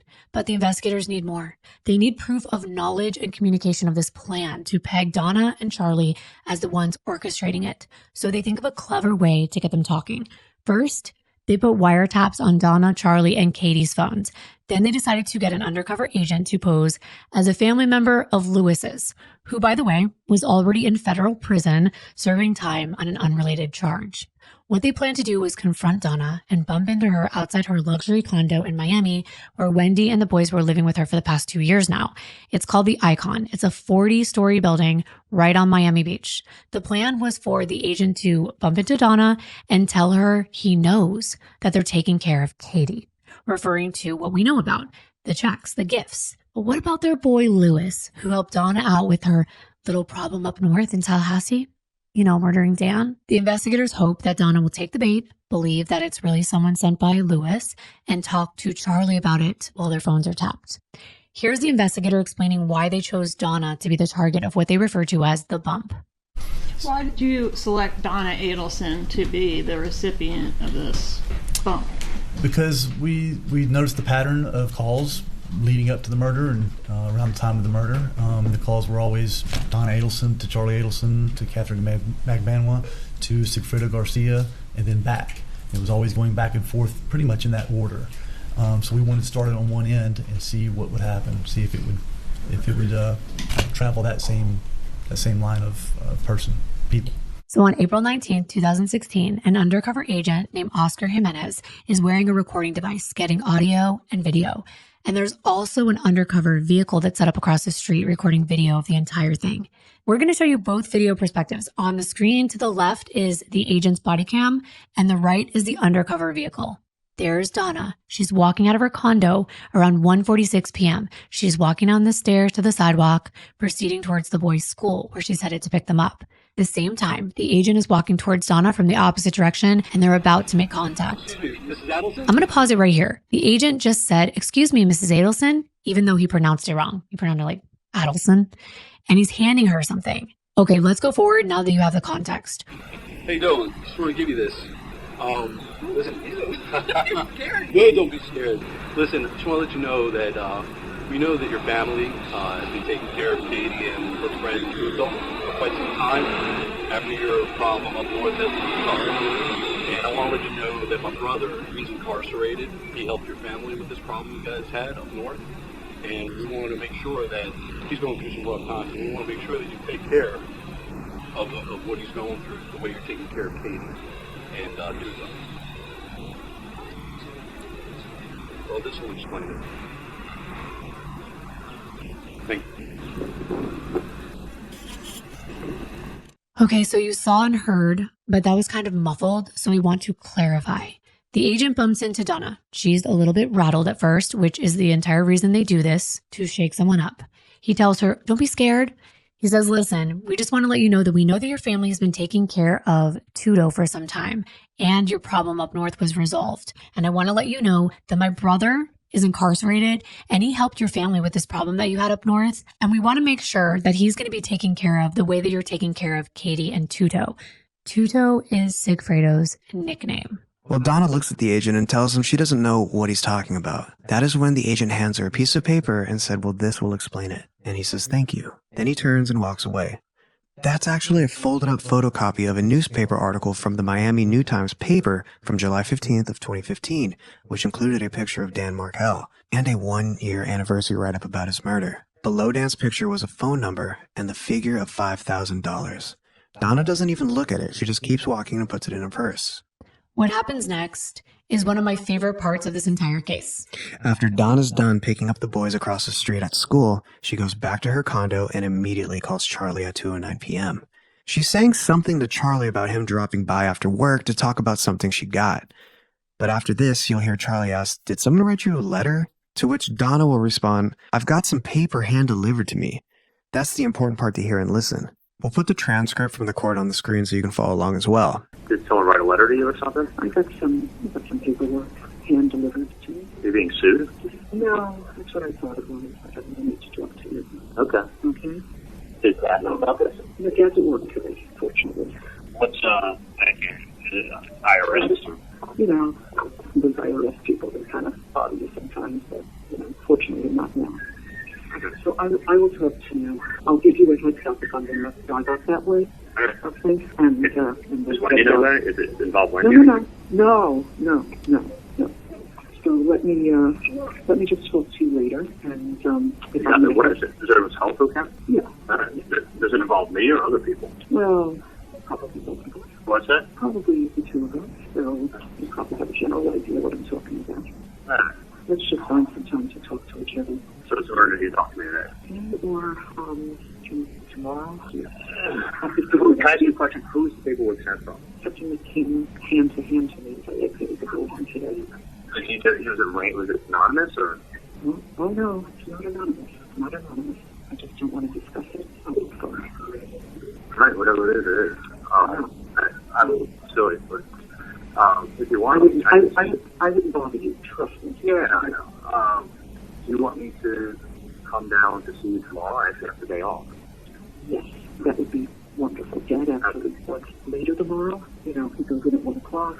We both work out at the gym from 9:30 to 10:30. So whatever it is, I'll take a look at the paperwork. Yeah. I hope it's not the IRS. I just would like you to review it and give me some input as to what your thoughts are. Okay? So come down tomorrow. Dad leaves at 12, so anytime after 12 would be good. 12 tomorrow? Yeah, he leaves at 12. He starts at 1 there, so 12:15. All right, I'll come down in the afternoon. That way I can hang out with you and see you. That would be great. Perfect. All right, I'll talk to you later. Love you, honey. Bye. Okay, so I don't know if you heard when Charlie asked her, does this involve Wendi? And Donna's like, no. But when he asked who it involves, Donna's like, probably you and me. So you probably have an idea what it's about. That right there is so telling.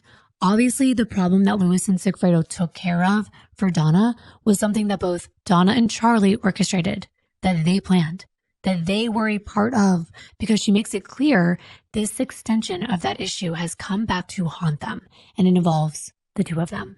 She knows that telling him that will alert him that it's in regard to Dan. Seems like Donna doesn't want Harvey to be home when Charlie comes over to discuss the paperwork she got. They're planning it to be after Harvey goes to work, but that's not the end of their discussion that day. Charlie calls his mother back at 2:35, and first he's talking about things like his insurance payments, kind of small talk, but then he starts talking about the paperwork. He starts by telling his mom, listen, whatever someone sent you, I wouldn't worry too much about anything. That's where we're going to listen from. Listen, whatever it is, whatever someone sent you, I wouldn't worry too much about anything. Okay.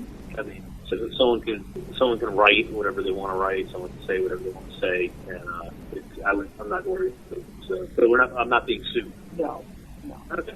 All right. Honestly, it's whatever it is, and I wouldn't just judging from what you're making it sound like. I wouldn't stress about too much. Okay. It's probably not. Yeah. Listen, people can always write. People can always say anything they want.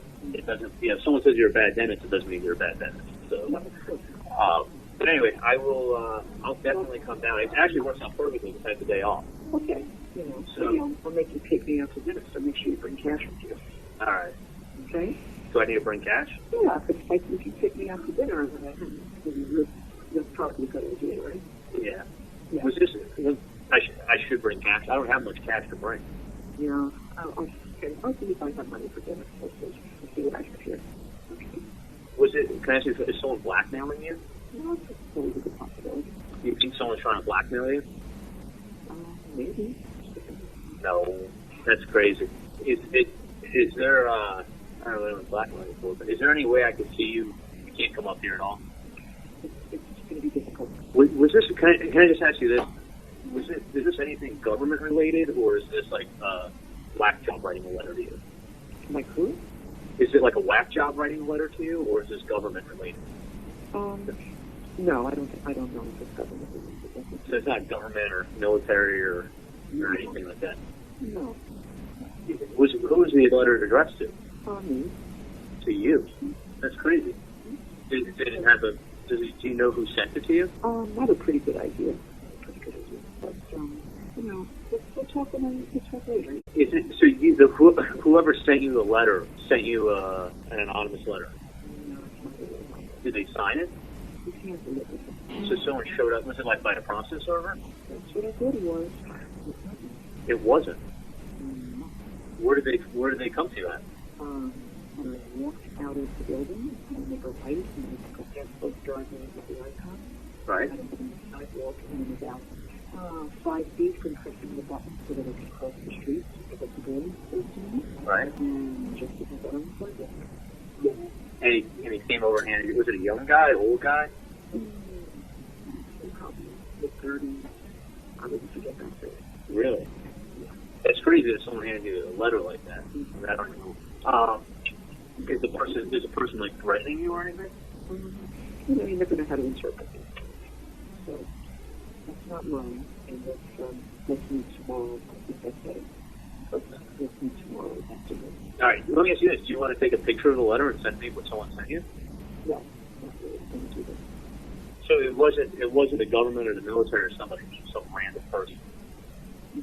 That's fucking crazy. How long was the letter? It was just a copy of an article. It's what was written in the letter. That was written in a copy of that letter. Is the person threatening you? I don't think we should. All right. I mean, it's kind of thing. If there's a threat, you go to the police. Yeah.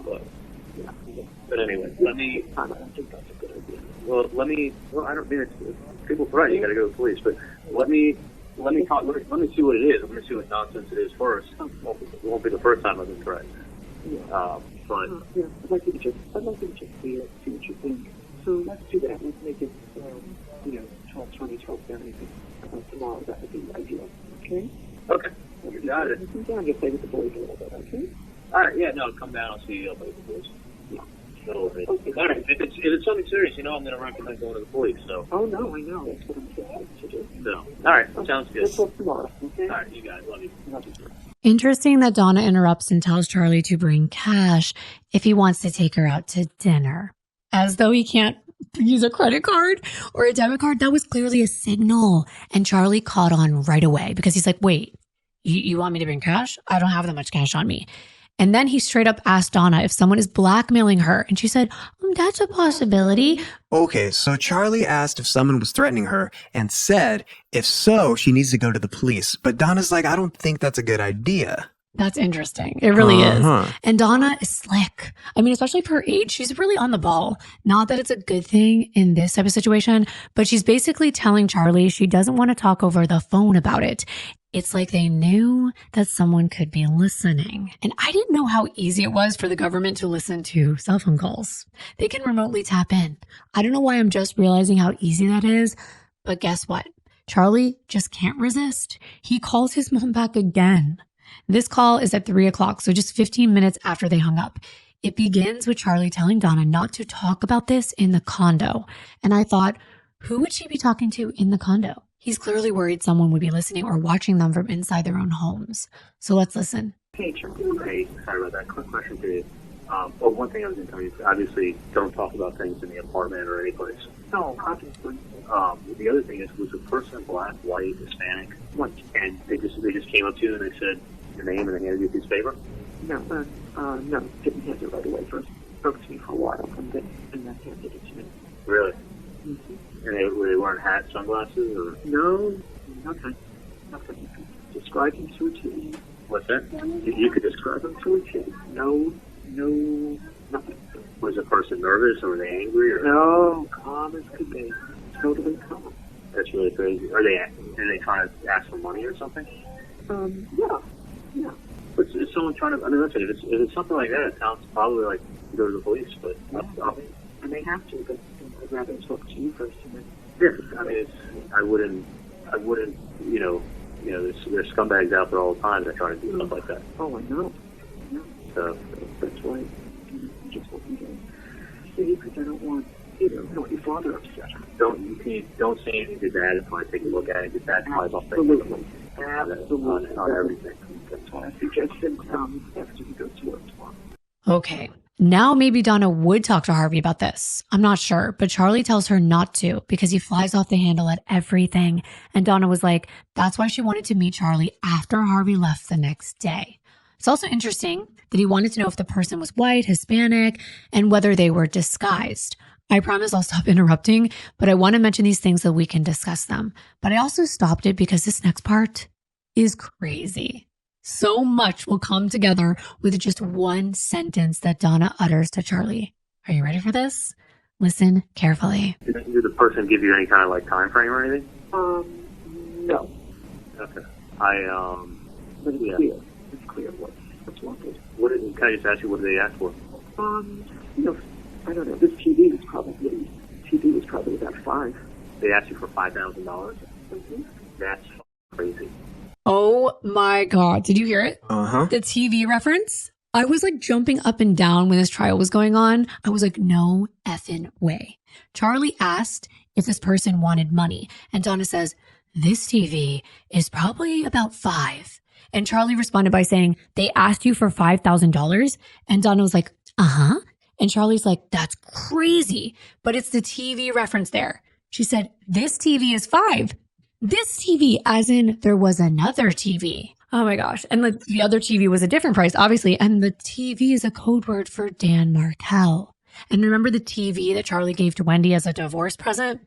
But it wasn't. Instead of a hitman, it was in addition to. And the appointment Donna made for the Best Buy repairman to come on the exact same day, during the exact same time frame that Dan was taken care of. And Wendi put fixed TV as the calendar entry. Yeah, they fixed the TV problem all right. That really ties it all together for me. As soon as Donna said this TV is $5,000, Charlie knew right away that she was referencing money. But the next part makes it even more clear. Yeah, I mentioned, like ex-girlfriend. That's crazy. Let me take a look at it, Mm-hmm. and then I'll go from there. Let me take a look, and then I'll go from there. If you wanted to go to dinner, we'll see where we go. Yeah, I'll go down in the afternoon, and I'll take a look at whatever. Whatever We'll go for a walk on the beach or something. It's just going to be nice tomorrow. All right, sounds good. Okay. All right, sounds good. All right. Love you, children. Bye-bye. Well, that's that. It's clear Don and Charlie need to talk, and they want to do it in private. It's about money. It's about being blackmailed, and it involved both Donna and Charlie and the person mentioned, an ex-girlfriend. Investigators know they are truly onto something. And Charlie wasn't done talking to people that day. At 4:27 p.m., Charlie called Katie, the ex-girlfriend. Even though she wasn't mentioned by name, Charlie had a bunch of different women in his life, but he specifically called Katie. I just want you to listen to me, and I'll be able to talk to you in person when I see you tomorrow. Okay. Because I don't know what's going on, but my mom walked the kids.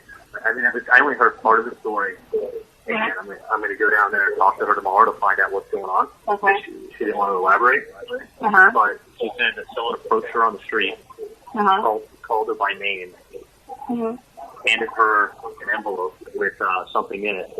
Yeah. And somebody was, she really wouldn't go into detail, and listen, I have no idea what this is in reference to. But something regarding her son, something regarding his ex-girlfriend, and the person asking my mom for some money. What? Yeah. So I said, well, yeah. I'm like, first what she was saying, I thought it was like something involved in the IRS or the patron or something like that. So I don't even know what the fuck it's about at all. So somebody just like bumped into your mom like that? Well, they came up to her on the street after she dropped the kids off at school. I guess she brought them to school. I don't even know. But they must know her routine. They must know who she is. They walked up to her. They called her by name. They handed her an envelope. She said they spoke to her for a few minutes. And then she said they were making reference to my ex-girlfriend. They kind of no fucking clue what that's about. Yeah. And then they explained that they needed to be paid some money. For what? I don't even know if mom didn't want to talk to me on the phone. Did she see the person? Was she like, she should have I said, listen, that's what I said. I said, someone's going to try to blackmail you or something. Exactly, or threatening you like that. I said, you got to go straight to the police. She's like, I don't even know what this is about. I don't want to talk about it. I go, well, take a picture and send me what it is. She's like, I just want you to see it in person.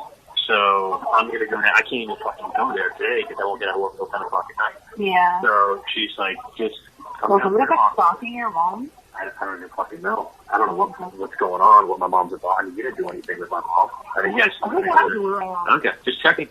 Just checking. I don't know what you No, but I feel there for your mom. Like, what the hell? I don't know. A random person, like, just going up to your mom, like, hello. Yeah, and my mom said it involved your ex-girlfriend, so I don't even think she said who. I'm just like, you're my last girlfriend, so that's why I'm calling you. What do I want from her? I have no idea. So anyway, I'm gonna find out what I wanted money.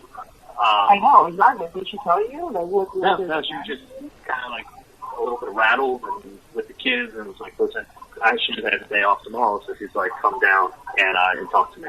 So I'm going down tomorrow to talk to her, and then I don't remember if she did anything to do with you. If they're mentioning you or any reference to you, I'll keep you posted. What about telling me? You have like I a don't know. confidence girlfriend. Well, fuck, it could be anything, so I just assume that. Yeah, you're exactly. Anyway, doesn't matter. So I may want to see you tomorrow if it does have anything to do with you. If it doesn't, then I feel like a fucking idiot for even bothering wasting your time. And if it does, I just feel bad for your mom. Like, who the hell? Like, if that was me, I would have told her right away. Be like, I know. why is I said, Mom, was the guy wearing a hat and glasses? I was like, no, I could take the person out of line for a second. They came over to me. They spoke to me very politely. It was a white male in his 30s. No hat, no glasses. Just a white male in his 30s. Came up to her and knew who she was and addressed her. So, anyway, either here or there, I'll feel like an idiot if it was some other ex. But anyway. Yeah. Did you have any fights with any of your other house or something? I don't know. I mean, maybe I should just be calling everybody today. No, yeah, you usually try to find out. I thought when I spoke to my mom, she said it involved, they mentioned your name in it. That's why I was calling you, but I'm going to feel like an idiot if it didn't. So, but anyway, are you working tomorrow? What's your story? Yeah, but you can always talk while you're there. Doesn't matter. What time you finish work tomorrow? Oh, it doesn't matter. Well, like I told them, like I'm usually between like 9:30 to 4ish. It depends. Okay, I got to get back in there. I'm going to be in Miami, and when I'm done hanging out down there, I'm going to come and see you. Yeah. So now Charlie's kind of inquiring to Katie if she may know what this is all about, and she makes it clear that she doesn't. He plans to meet up with her in person the next day, as well as his mom, to sort things out. It's just interesting that the three of them are talking in connection to something regarding their problem up north, which is Dan. And the very next day on April 20th, Charlie met up with his mom, Donna, outside on the water in the back of a restaurant called Monty's, right near her condo, where no one could hear them talking. The FBI tried to enhance the audio from a device that the investigators put out there about 40 feet away, but they just couldn't catch it. We won't know what was discussed. But later that afternoon, Charlie met with Katie at a restaurant called Dolce Vita, and what they didn't know was that an undercover agent was there, and he was capturing audio and video. There was a camera hidden inside of a bag, so you can only catch a glimpse of them.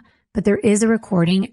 The quality's so bad. We just cannot, even though the FBI enhanced it, but we are going to provide you with what was said because we have the transcript. It was smart guy Charlie. He thinks he's smart, and he's explaining to Katie in a metaphor that, you know, how investigators get people to talk. They throw smoke grenades and it gets the cockroaches to come running out. He's insinuating that someone's trying to get them to talk. Even if they bug us, if we don't talk, then they don't have anything.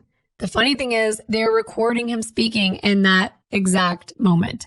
You can't really hear Katie, but you can hear Charlie somewhat. And not everything he says is important, but there are a few things he said that caught my attention. He and Katie both say that they're going to start carrying guns. And Katie says she's already carrying hers. And Charlie's like, yeah, if someone comes up to me and they ask me for money, I'm going to pull out my gun. And then when the cops show up and there's a dead gang member laying on a driveway and there's a doctor, an oral surgeon standing above them, he said the cops aren't going to come down too hard on him compared to the gang member. So I thought that was very interesting. He puts himself in such a higher regard because he's a doctor. He also said that he's not going to be talking to any cops unless they charge him with something. He's saying this because they think it may be a cop who approached Donna, but they can't be sure yet. He also told Katie that this person went through a whole lot of trouble to know his mother's routine and how to approach her, and he doesn't think this person's going away. He thinks they're going to come back and keep asking them for money. But then he gives Katie this analogy where he says, let's say that somebody went to the cops and said, I know my brother did it. Which is kind of interesting that he's using this example and he's giving a hypothetical about somebody going to the cops and telling them their brother committed a crime. Right? He's giving the exact hypothetical. But he's like, let's say they did. Let's say they went right to the cops and said, my brother did this. He says that the cops are going to ask them to prove it. And then the cops are going to ask a bunch of questions like what kind of gun was used, whether they saw the brother do it. And when that person can't give them the answers because they weren't there. So in Charlie's mind, he tells Katie very confidently that all the person would be able to tell the cops is that they didn't see it, but their brother told them he did it. Charlie calls this secondhand knowledge and says that it's not admissible in court. He's now a lawyer too. Right. He's a doctor. He's also a lawyer. So what he's saying is, in his perspective, someone had to have seen it. They have to put the person at the scene. So in essence, what Charlie's saying is that nobody can put Charlie at the scene of the crime. And I think we know what crime he's talking about, the one involving Dan Markel. And in Charlie's mind, he can't be found guilty because there's no proof. I wonder if he realizes just how wrong he is and how ironic it is that he is being recorded. It's almost as though he's trying to convince himself that he and Katie won't be implicated since they weren't there when it happened. Then he mentioned that the guy who bumped into Donna said he was sent by Tuto. And he said, I don't even know who that is, but we do. And Katie does. Tuto is Sigfredo. The agent mentioned Tuto as someone Donna was helping, and the agent was saying he hoped they would help Tato, who is Lewis. Charlie also felt relieved that they didn't mention him by name, telling Katie that they must only know part of the story. And then he goes on to ask Katie an important question. He's like, let me ask you a question. Did you take any of the money? We can't hear if Katie ever responds to that, but Charlie goes on to say, it's not like you're driving around in a Bentley or cruising around in a mega yacht, you know? But I guess Charlie only knows part of the story too, because we know that Katie was depositing cash into her bank accounts. But then Charlie makes an even more incriminating statement.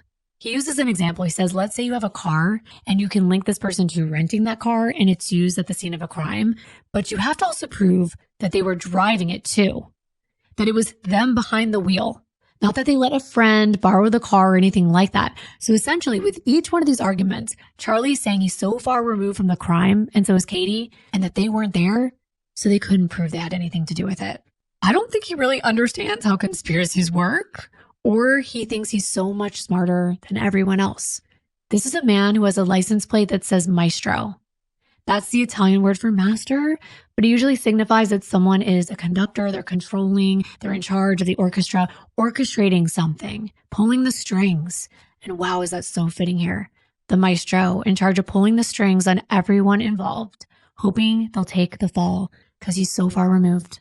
Then Charlie is asking Katie if it was a cop, then why didn't they know it was me? Why didn't they mention my name? He's like, if they thought I had something to do with it, they would find me and they would come talk to me. And Charlie was like, obviously the person doesn't know that we dated because that's a direct connection.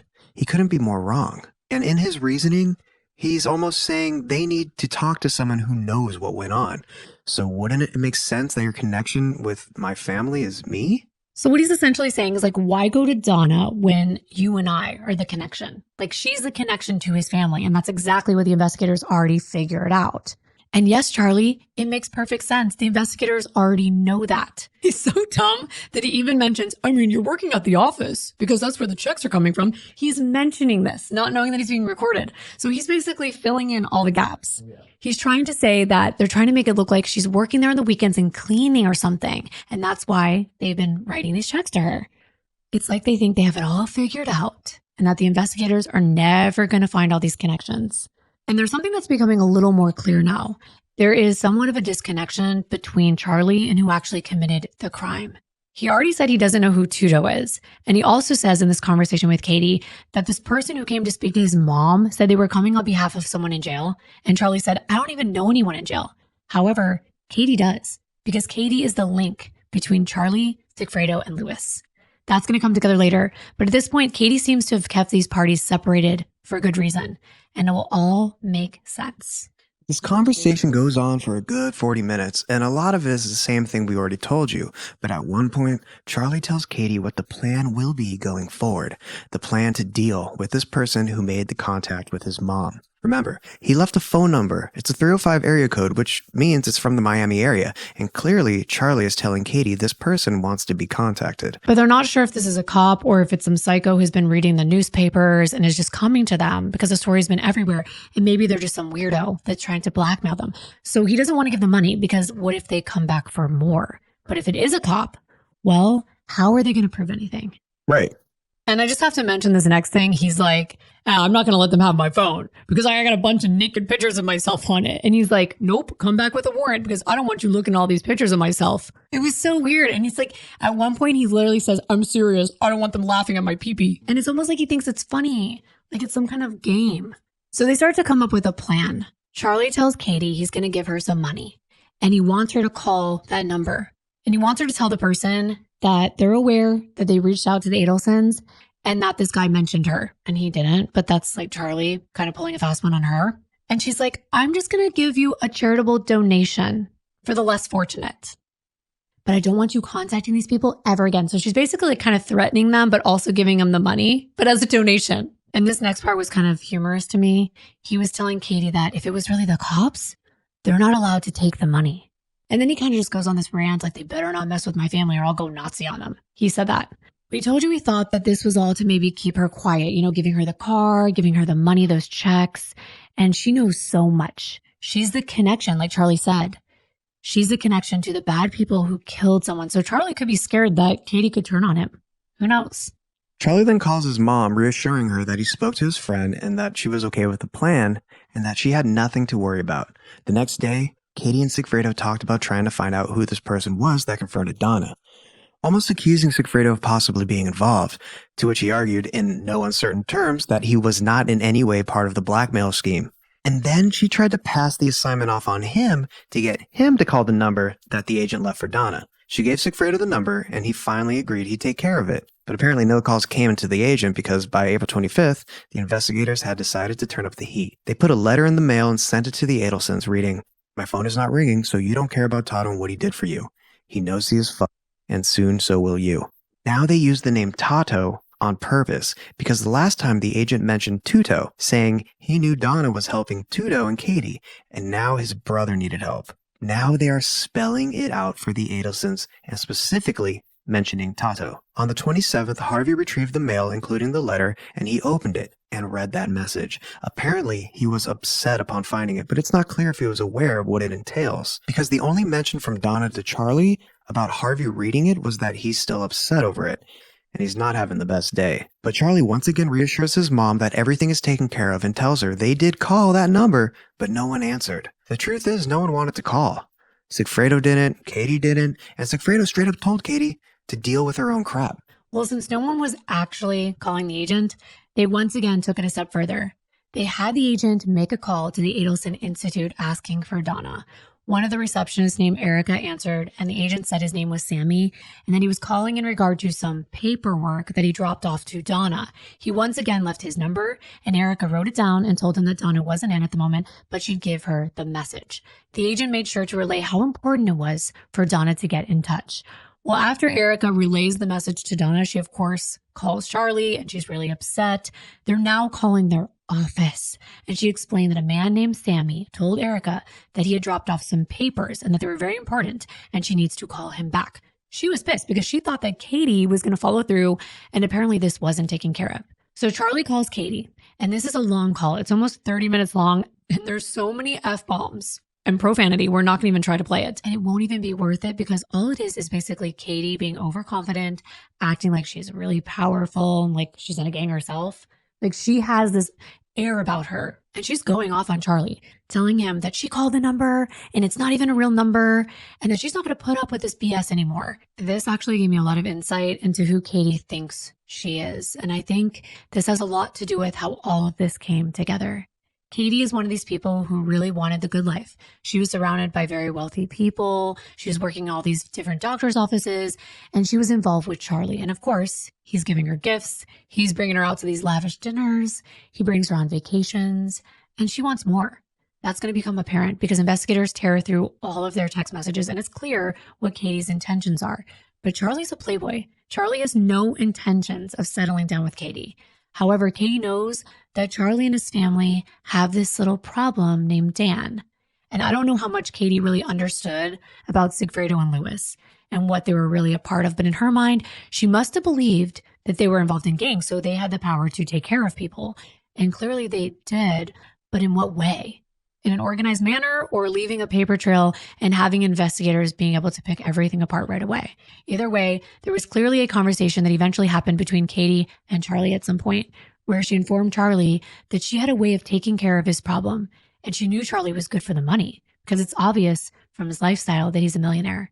So we now know Sigfredo, Lewis, and Katie are involved with the Adelsons, specifically Charlie. And we know that that deal was made somehow, although we don't know the specifics at this point, and neither do detectives. But after the murder, we know that Katie is back in a relationship with Sigfredo, and Charlie has moved on. He has a new girlfriend, he's living his life. It seems like he had been using Katie for the things that he usually uses women for, but also for her ability to help him with his little Dan problem. He's even got her on payroll. He's trying to make sure everything is cool. But now it seems like it's slipping through their fingertips. It's clear from that very intense phone call between Charlie and Katie that they're scared, especially Katie.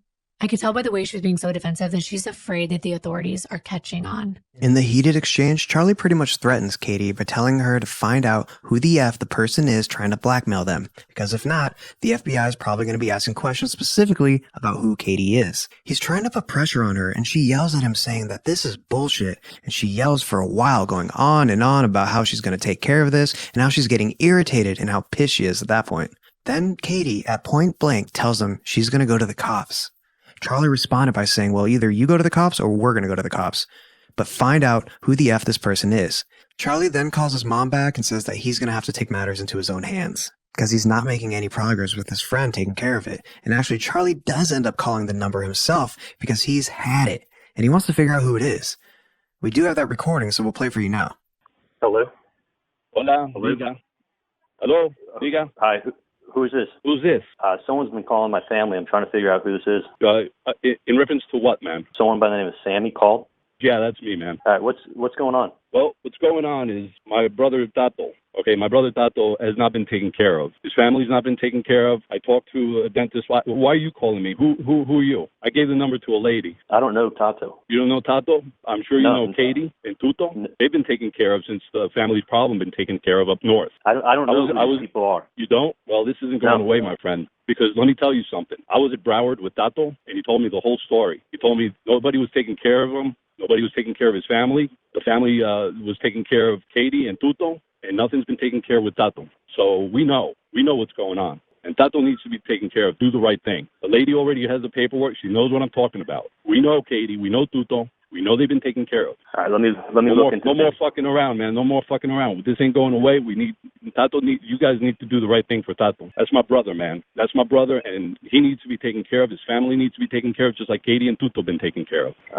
I've never met these people, but let me call you back, okay? That's bullshit, man. You know exactly what I'm talking about. If you know this lady, I don't know your relationship to this lady, but we know what the fuck is going on. This ain't going away. Take care of Tato just like you take care of Katie and Tuto, man. Let me call you back.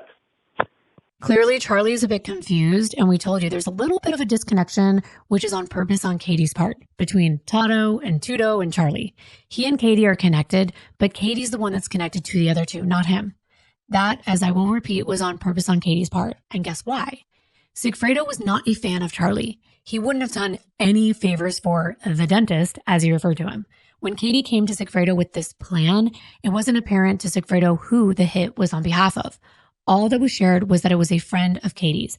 And as a matter of fact, Sigfredo had actually tried to run over Charlie and Katie when they were having dinner together one night. We'll get into all of that, but I thought it was important to share. Recall that Sigfredo call records show him calling Harvey on July 1st, and that was the initial connection between the hitman and the Adelson family. You'll never believe what that call was about. It wasn't in regard to the hit. Believe it or not, it was all to do with Sigfredo hating the dentist and not being able to handle that Katie had moved on to this millionaire guy who he saw taking her out on jet skis and to nice restaurants, flaunting his cash and his nice cars. He was beside himself and so angry that he looked into Katie's phone for a number for the dentist, and he happened to find Harvey's, who is also a dentist, and he thought that he had Charlie's number. So on July 1st, he called and left a really nasty message, yelling and cursing at who he believed was the dentist that Katie was seeing. He didn't even know his name at the time. Instead, he had called Harvey's phone. When Charlie got word and passed it on to Katie, she called Harvey herself and apologized. She relayed to her friend Yindra how embarrassed she was about the whole thing. I couldn't believe it. I mean, investigators would have still connected these people, but I found it to be funny that jealousy led to this phone call from Sigfredo to Harvey's phone.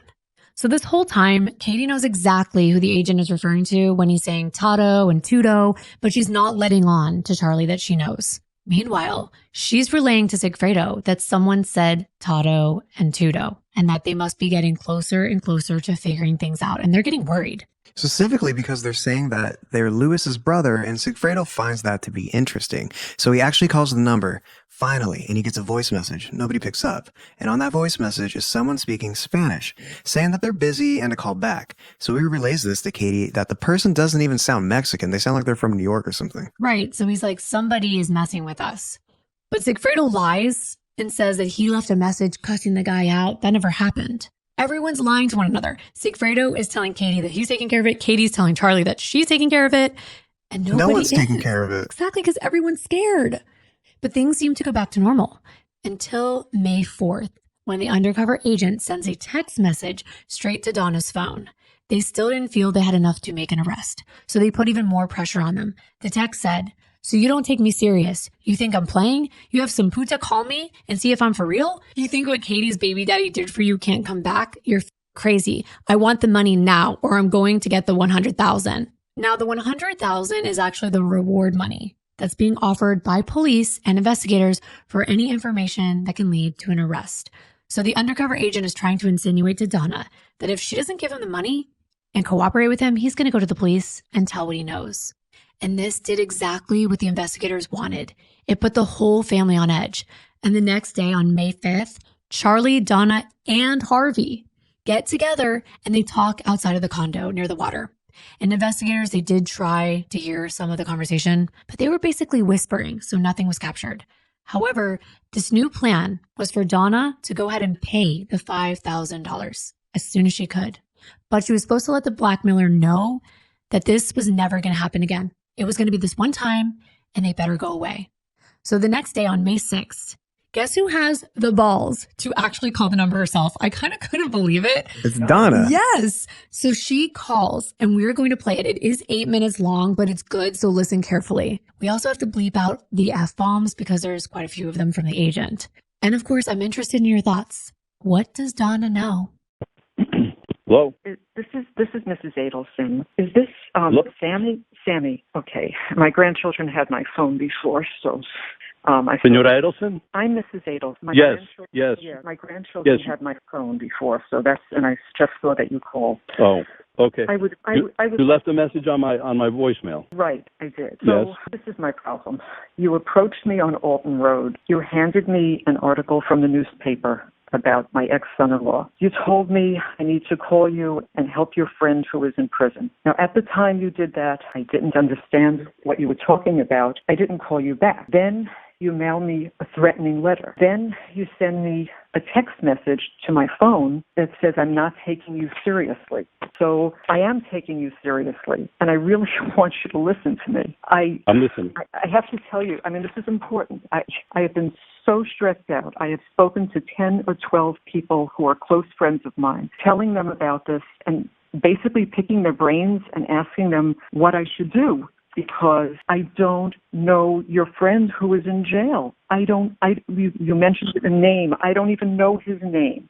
I never spoke to him. I don't know what he looks like. I've never met him. I'm sorry your friend's in jail, but I don't know what that has to do with me. You know exactly what it has to do with. You know exactly what. Listen to me carefully. Listen to me. You just got to listen to me. You need to ask your friend who this person looks like, what their name is, something, because I know there's a big reward out there, and if you need money for your friends, that's a way to get it. I'm asking you nicely. I don't know who he is. I am out of the loop. It is not me. If I can help, I would help. That's why. Just like I told you. Listen to me. Just like I told you that day. We know that your family had a problem up north. We know that problem was taken care of about a year and a half, 2 years ago, and we know that Katie had been taken care of and has been taken care of. Now my brother in jail. we were in Broward together. He told me the whole thing, and he hasn't been taken care of. Now, all that's being asked for is $5K. That's all we're asking for is for $5K. And he told me everything, and I know everything. I know who's involved. I know everything, and I'll get the $100K for myself. Honestly, All I ask is to send the $5K. Everybody knows what's going on. I don't. You're saying everyone knows. I know. I lost my ex-son-in-law. I did not have anything to do with it. That's why I said, ask him what the person. That's what my brother Tato told me. He told me everything when we were in jail. He told me everything and who was involved. I know everything. Well, I don't. That's the problem. I am telling you, it's not me.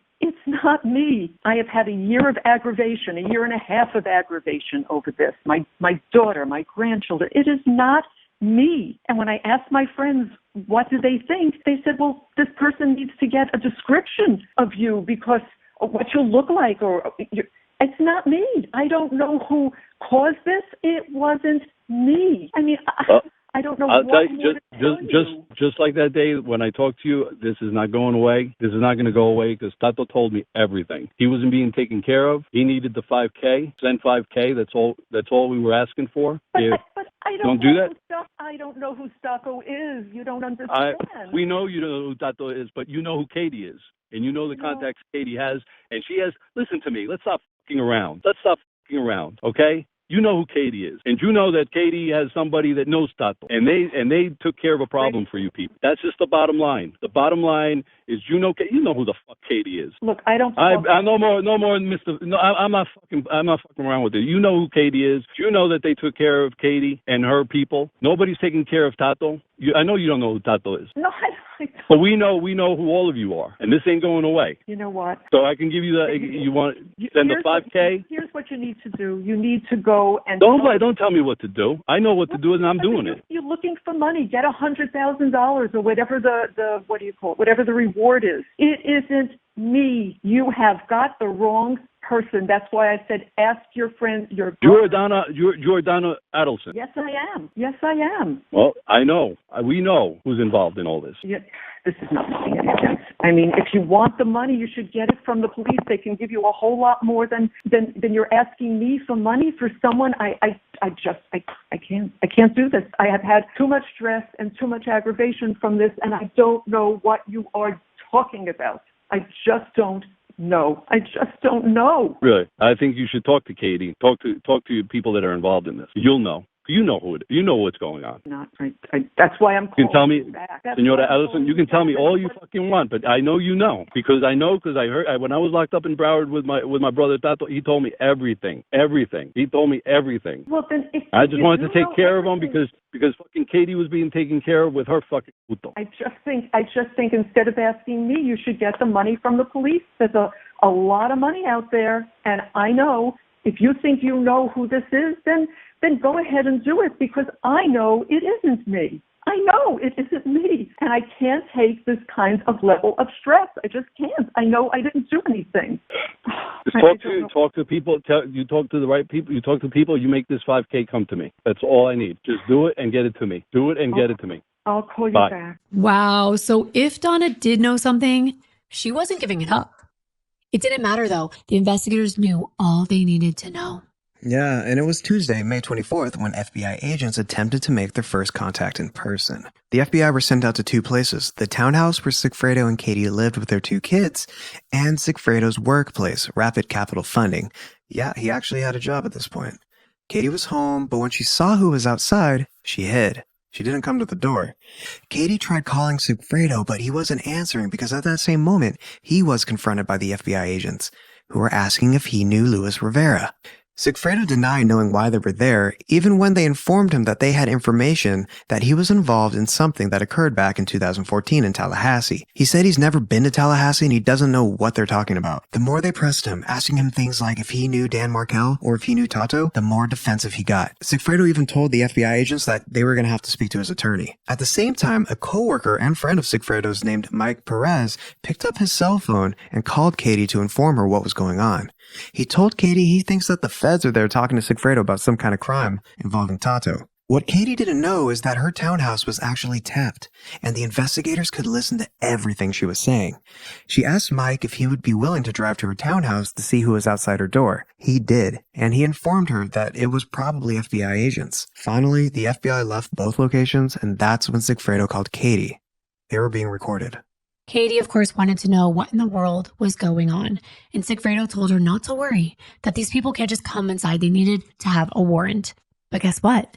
They started to pack up all their belongings, and Sigfredo went to Walmart and purchased 2 burner phones, and they stopped using their old numbers, and then they left the house. The next day, on Wednesday, May 25th, Sigfredo made his way back to the townhouse to pack up even more things, and Katie and the children had fled to her brother's house, where they were hiding out.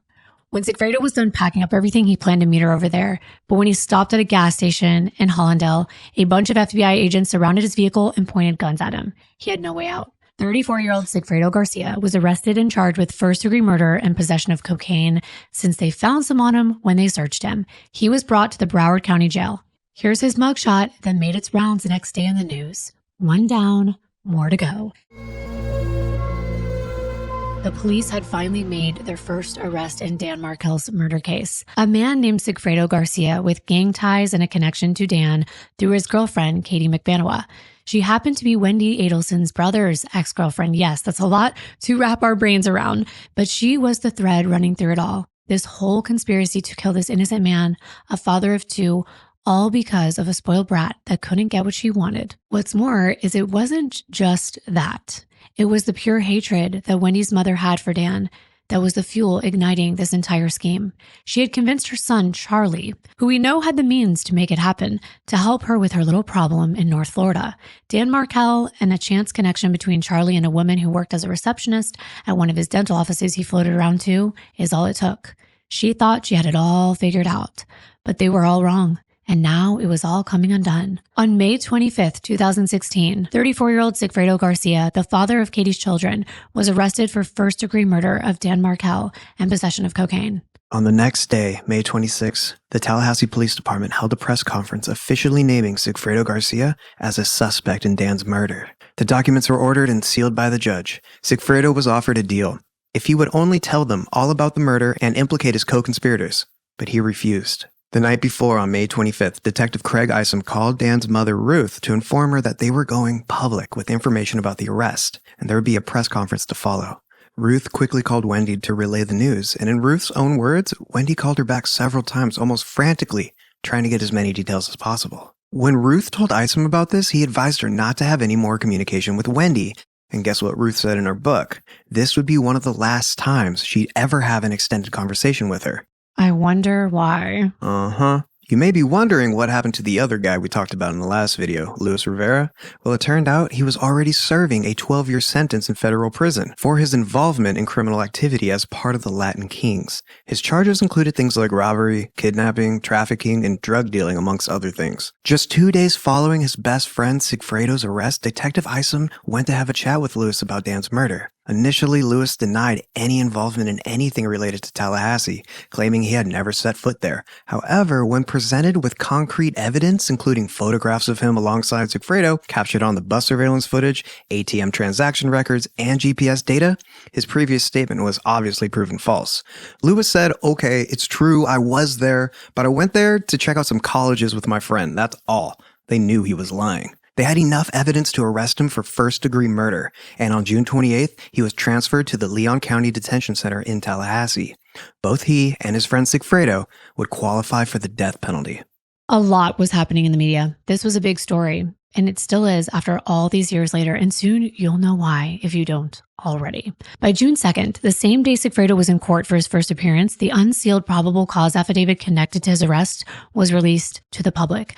Not officially, though, but most likely through a news or media outlet getting a FOIA request and publishing the information to their website. The investigators didn't want any information released publicly yet because this was an open investigation and they weren't done making arrests.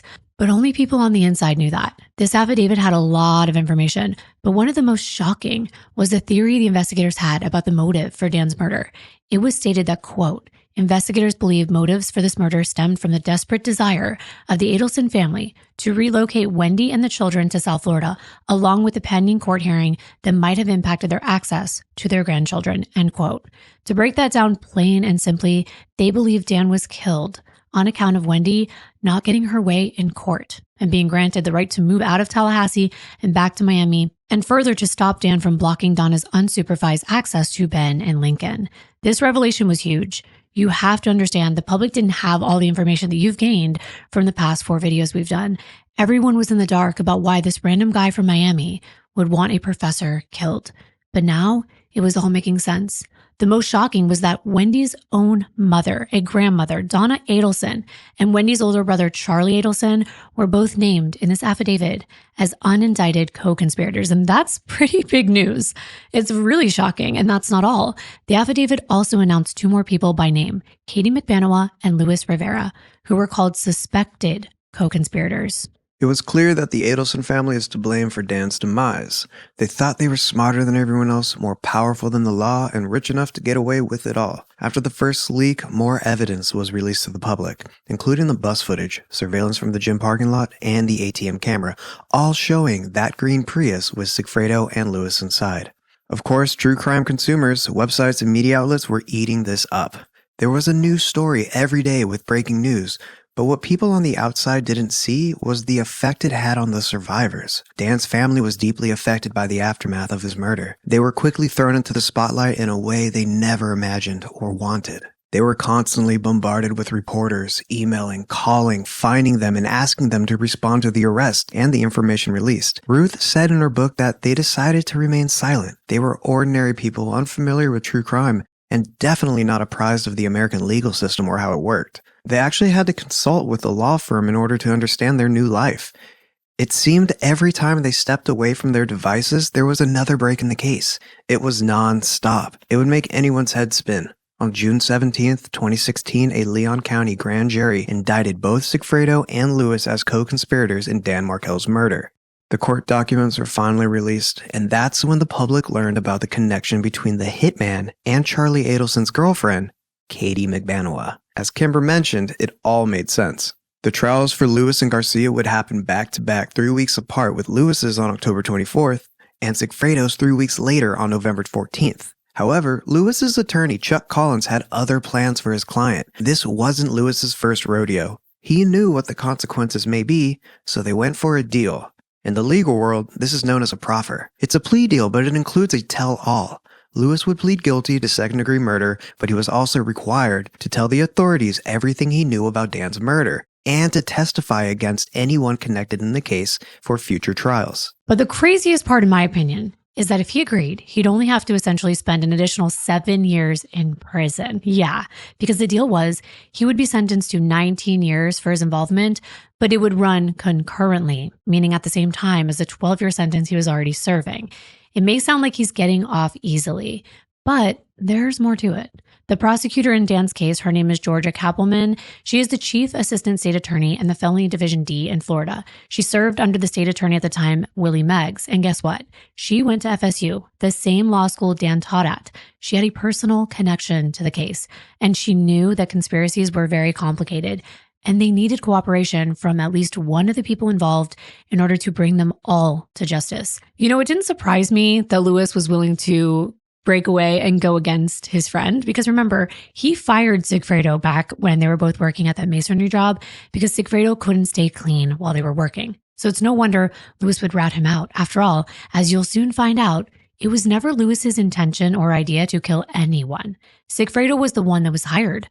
On October 4th, 2016, Luis met with Detective Isom, his lawyer, and a few other people in an interview room where he did what he agreed to, revealed everything under oath. He had to tell the truth. If they caught him in lies, the deal would be over, and nothing he said could be held against him, meaning they couldn't charge him with anything further if he admitted to things like selling drugs or other crimes. We're not going to play the entire interview, but as usual, there were a few very important things that Luis said. All of it was important, but at the top of the list was who was responsible and how it all went down. I'm going to tell you this beforehand. They went to Dan's 2 different times, once in June and again in July when the hit went down.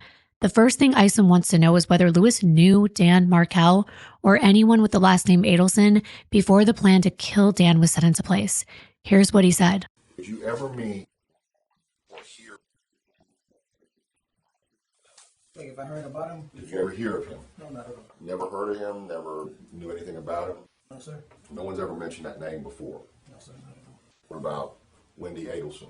Not at all either. Anybody else by the last name of Adelson? No, sir. Okay. So he didn't know the Adelsons. Sigfredo was hired to kill Dan, and he wanted Lewis to go with him on the job because he trusted him. Lewis was unaware that the job Sigfredo needed him for was related to a murder. Lewis assumed it was a robbery job because, in his words, he's a jackboy. He's robbed drug dealers. That's his specialty. He would just assume if someone needed his services. That's what they needed him for, but instead, Sigfredo tells him he's getting hired to kill someone, and Lewis would get $35,000 just to ride along. So Lewis agrees. He said he'd been drinking all day and hopped into a rental car Sigfredo drove over, and they headed out to Tallahassee the first time at night and arrived early next morning. Lewis said he was the passenger and was drinking and smoking pot the entire time Sigfredo was driving. Sigfredo then hands Lewis a piece of paper with Dan Markel's photo with his name and address typed on it, and he told Lewis Dan drove a 4-door black car. When they arrived up north, Sigfredo flagged down a shady guy in the area and gave him $20 to rent them a hotel. The next morning, they actually drove over to Dan's and looked around the area. When they spotted Dan in his black Accord, they followed him as he dropped off his kids at daycare. But they soon lost him, so they decided to drive by his house several times that day. But Dan's garage door was always closed, so they couldn't tail him or shoot him if they wanted to. Instead, they went to Hooters to have some drinks and food. Because that's what you should do when you're trying to actually carry out a hit. The next day, they tried it again. Went over to Dan's in the morning, followed them to daycare, but again, they lost him. They didn't see him come out, so they drove around and they couldn't make the hit. When he was talking to me, first I thought it was going to be like a robbery. Just a robbery? I thought it was going to be a simple robbery. But then as we kept going on talking about it, that's when he told me, listen, I got to come up here for a job. I'm finna get hired. We're getting hired, but to kill somebody. We got in the car and he told me, no, like, you're going to come out here. I'm going to kill this guy. You're going to get paid this much. So I looked at him, man, it's a little bit of money, but all right, whatever, let's try it. We're driving. He showed me a picture of Markel. That's the first time I seen a picture of him, and I heard about his name. Just the guy we're going to go see, his name is Markel. I don't need the name. I forget about the name because I'm not going to remember the fucking name. Just show me the picture. I just seen the picture and I looked at it. You said you initially thought that this was going to be a robbery. What gave you that idea? Why did you? I was on a jack. Okay. So I robbed drug. So he was talking in terms of a job in Tallahassee. Mm-hmm. So I'm thinking we finna go, but then he's like, man, it's not that. I'm finna go kill somebody. We're gonna get hired. Okay. And he showed you a picture of Markel. And said y'all were gonna go kill him. Mm-hmm. Now, were you the one that he was intending to go do the murder, or why were you even involved? Because he told me he trusts me. I trust you. And you're the only one I trust. But were you the one he was hiring? I don't understand why you need two people to commit a murder. They were hiring him. Okay. They were hiring him. He said he's going to pay me to go with him because he didn't want to go by himself. I said, all right, let's ride. Got in the car, we drove. Passed inside. I was rolling my blunt. We drove, I was drinking. I said, when we got to Tallahassee, we need to rent a hotel. First we met some guy that night, he rented a hotel. I said, I just came out and scoped him out, we see what he was about, what his routes. But every time he goes to daycare, I lose him, because he used to take so long. So I'm like, man, this guy never comes back out. And then when I go drive back, the car was never there. So we ended up going back to the hotel, just hanging out, and we were partying. We was out here partying. Then we'll do the same thing the next morning. We'll wake up and try to follow him all over again to the same daycare. That's all. We already know where he lived. We also used to following this guy. I said, why you keep following this guy if you know where he lived? You're in the passenger seat? Yeah, I'm in the passenger seat at that time. You know, he was following him. I didn't drive the first night. Towards like the gym. I never came back. So that we would leave. The first night was up here, we left. We ended up going to Hooters. We ate some chicken wings, drank beer like crazy. Went back to the hotel, did a lot and drank. Just hanged out. Like the first week was out here, we just for 2 days. We just go 2 days. Just be a day and a half of this. At some point on this trip, Sigfredo told Lewis that he was already given $5,000 up front by someone he referred to as the lady. And that's when Lewis began to understand that Katie was the one connected to this lady that was hiring Sigfredo to kill Dan because she wanted full custody of her 2 kids. Let's listen to what he had to say about this. You said tell us about that. What did he say? Where did he get the money from? Oh, he said he got the money from the lady. He still hasn't told me her name yet. He said, well, his wife gave him the money, so but he told me about the lady. He told me, the lady got the money. She won't pay us. When Lewis, who usually robs people, found out that some lady had a lot of money, he suggested to Sigfredo to forget about this guy, Dan. He had nothing against him. He didn't even know the guy. Instead, they should find the lady and rob her. That to him made so much more sense and it was easier. However, Sigfredo said no. He said he had to kill Dan because that was what Katie wanted.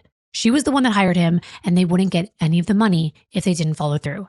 Katie was the driving force behind this plan. She had told Sigfredo all the details. Everything came from her. She even called Sigfredo when they were on their way to Tallahassee and told him to call her when it was done. He did alert her the first day that it wasn't done because they couldn't track Dan down. They really went up there to scope him out, to see where his routes were. And every time that he went to the daycare, Dan would take so long inside. Remember, he used to have breakfast with his children that they would lose him. He wouldn't come out. They would drive back around. And when they did, his car wouldn't be there. And Lewis actually didn't want to kill Dan. He thought it was stupid to kill someone over the custody of kids. He'd never killed anyone, but Sigfredo thought he had. And that may be one reason that he thinks Sigfredo wanted him to go along. And at one point, he even tried to ask Lewis to do it. And Lewis said no.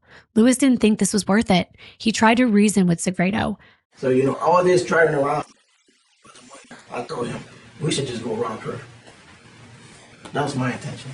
This guy, I don't got nothing against that guy. I don't even know that guy. Especially after he told me about what was it for the 2 kids. Because I asked him, why you want to kill this guy? Because the lady, 2 kids back.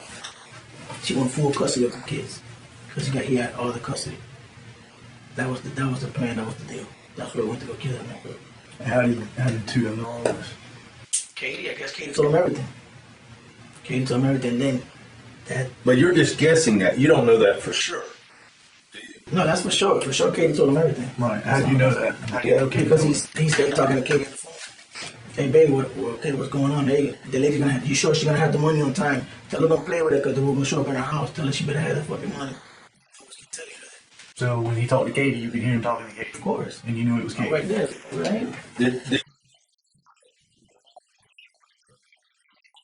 actually hear her voice? You had heard it before. How many years have you known Katie? I know two the whole life. And they've been together however long they've been together. I think it's 10 years. So long I know her. You're doing this for you. Doing this because you're stupid ass wife. Let's go. So I went with him. But it's all her. It's all fucking Katie's for doing this shit, man. So they weren't together during this time? During the time of the murder? She had him so messed up that he would drink every day. Every day he would drink. Every day he would do coke. There wasn't not one day that passed by without that man drinking that coke. Town, why did you give up? Me personally, I told him, listen, man, I don't think this is gonna be worth it. That damn nigga shit not worth it, man. Let's just get out of here. I don't think it's bad. Think about it, man. All right, man, whatever. But we left, and then about a month later, the second trip, we like, man, I gotta do this, man. I gotta do this. So that day he told me. Fuck this trip. And it's all because of Katie, man. She had him crazy. She'll cheat on him, and I guess she'll tell him, if you want me back, you gotta go do this shit. When we came back, a week later, they were together. Okay. I told him the story. He asked me, you know what? You should go in there and kill him. You should go in the house and kill him. I'm not going. Why would he want you to go in and kill him? Does he believe you've killed people in the past? Have you ever killed anybody in the past? Never in my life. You know you're under oath. Yeah, never in my life. You're 4 hands up. Never in my life killed nobody. Shit like that. However, Lewis was responsible for getting the gun. Lewis actually paid $150 for it and bought it from a young kid on the street. It was a .38 caliber Smith & Wesson. Initially, Sigfredo was actually going to bring his own gun. It was a long-nose Blue Steel .38, and Lewis was like, that is a big gun. What are you trying to do? Blow someone's head off? You're crazy. Obviously, that would leave way too much evidence. So that's why Lewis went out and got a smaller gun. a revolver, since they don't discharge any cartridges, which explains why they didn't find any at the crime scene.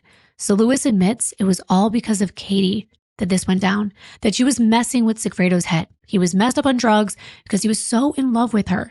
And he insisted they had to carry out this crime because Katie was promising that she would get back together with him if he killed Dan. And sure enough, she did get back with him after it was all over. But that would come later. Remember, we were still talking about the first time they went out to Dan's and they did not carry out the hit. The 38 black short nose. Yes, sir. Where'd you get that gun? From a neighborhood from Black Boy that I know. A neighborhood black boy that you know? Yeah. What's his name? I don't know his name. How long before did you? How long did you get it before? When did you get it? A week before, the day of that you took the trip? When he told me, he said he needed. When he told me, he said I needed a 38 revolver. Cause he showed me the blue stem, and that's a big gun. What the hell? Shit, you trying to blow somebody apart? You crazy? He like, yeah, they find me a 38 small one. I said, you know what? I think I know to get one. Cause I remember somebody trying to sell one in the neighborhood. So when I seen the black boy on the trailer park, I said, man, what's up, man? You still got that gun for sale? He's like, yeah. I said, man, I give you $150 for it. So I gave him $150. Another thing that upset Sigfredo was that Katie dating who he knew as the dentist. They didn't know Charlie's name, but Sigfredo knew she was seeing a new guy and hooking up with him. Sigfredo considered Katie cheating on him with the dentist she was working with at the time. One day, Sigfredo even picked up Lewis and almost ran his car into Charlie and Katie while they were eating at a restaurant together. This is a glimpse into what we told you in a previous video, that Katie made sure to keep everyone in the dark about one another. For example, Katie was telling Sigfredo the lady was hiring him to get rid of Dan, and she wasn't telling Charlie who she was hiring to carry out the hit. Sigfredo hated Charlie for dating Katie. It's highly unlikely he would have risked it all for the dentist, and Katie was certainly keeping Charlie in the dark, most likely because if Charlie knew Sigfredo, Katie's ex, was the one who was going to do it, he may not have trusted him to get the job done right. Instead, it seemed as though Katie made it look like she was hiring the Latin Kings, which appeared more credible. Katie always had it messed up and stuff. What was Katie doing? Who's the dentist? Tell us about that. I don't know his name. I don't know his name, but I used to talk to my wife. I already knew she was talking to dentist. He didn't tell me his name, but I couldn't remember. Right now I remember his name because it just came to my mind. But at that point, he'd be like, bitch over here cheating on me. We used to work together. We left the job one day. We left work. We went to a restaurant. And I will be coming over here for you now because she's over here cheating with me with the thing that she's working with. I'm like, damn. And that's like the first time that he told me, man, that's fucked up, man. You over here stalking this hoe. Like, come on, you're not an ugly guy, man. You go get whatever you want. Like, leave her, but I know he wanted to get the car and smash right through him. Like, yo, I'll get off the car if you want to do all that stupid shit. If you want to run the car into that restaurant, I'll get off the car. He was that jealous, huh? He was jealous. Real jealous. He's real jealous about Kate. Now, I think I wouldn't even be here. I think he would have been in jail. I mean, he never approached it, dude, or anything like that, right? No. He never did that. Lewis also explained that he knew that the job was paying at least $100,000 and that he was promised $30,000 and that Sigfredo was going to get about $40,000 and Katie was going to get the rest. And Lewis said it wasn't adding up. He knew Katie was getting more than that for this deal. He figured out it was probably the dentist after the hit because he saw all the things that Sigfredo was buying and what Katie was doing as well. And he knew they were both getting more money somehow. We know that Charlie was continuing to pay Katie, and Katie was now back with Sigfredo. So it was obvious that this was hush money to keep Katie quiet. Charlie knew she was back with Sigfredo, but from how he speaks about the hit, it's not clear that he knew Sigfredo was the hitman. But we're getting ahead of ourselves, so let's go back to the second time in July when Sigfredo and Lewis had to go back and finish the job. This time, Lewis had to rent a car because they didn't have another way. Apparently, Katie helped them get the rental car the first time. That's going to come out later. So we went to this car rental place and he got the Prius. And Lewis drove this time. They only brought the one small gun. It was July 16th. Let's let Lewis tell you about that day. You knew that the total amount equaled $100,000 or something. Yeah. Was that before you took the first trip? Yeah, before he took the first trip, because he told me, I'm gonna give you 30. But then he gave me 30. He gave me 37. He gave me 35 first, and then he gave me extra money. So it was 37 in total. Then I asked him, how much you getting? He got like 40 something. So I said, how much Katie is getting? Well, she getting. I was like, hold up. I might be illiterate, but motherfucker, I can count money. You're saying what I'm hearing is, I know you already. They're still coming in. Yeah, it's still coming in. Like, where it's coming out. So we move up in time. You said he's talked about going back down. Tell us what's the next thing that happened. No, the next time they gotta come up here, so we came up. That's when I went to. We came up. We took the drive up here that night. You said something to them about he might drive it or no? Was he ever going to drive the Prius? No. I drove. He for a little bit. The night we left, he drove. But then he was drunk. Like, you know what, man? You should try because if we get pulled over, this car's not under my name. It's under your name. So I was like, you know what? You're right. But that's I'm in probation, man. If we get pulled over, I'm going to go to jail.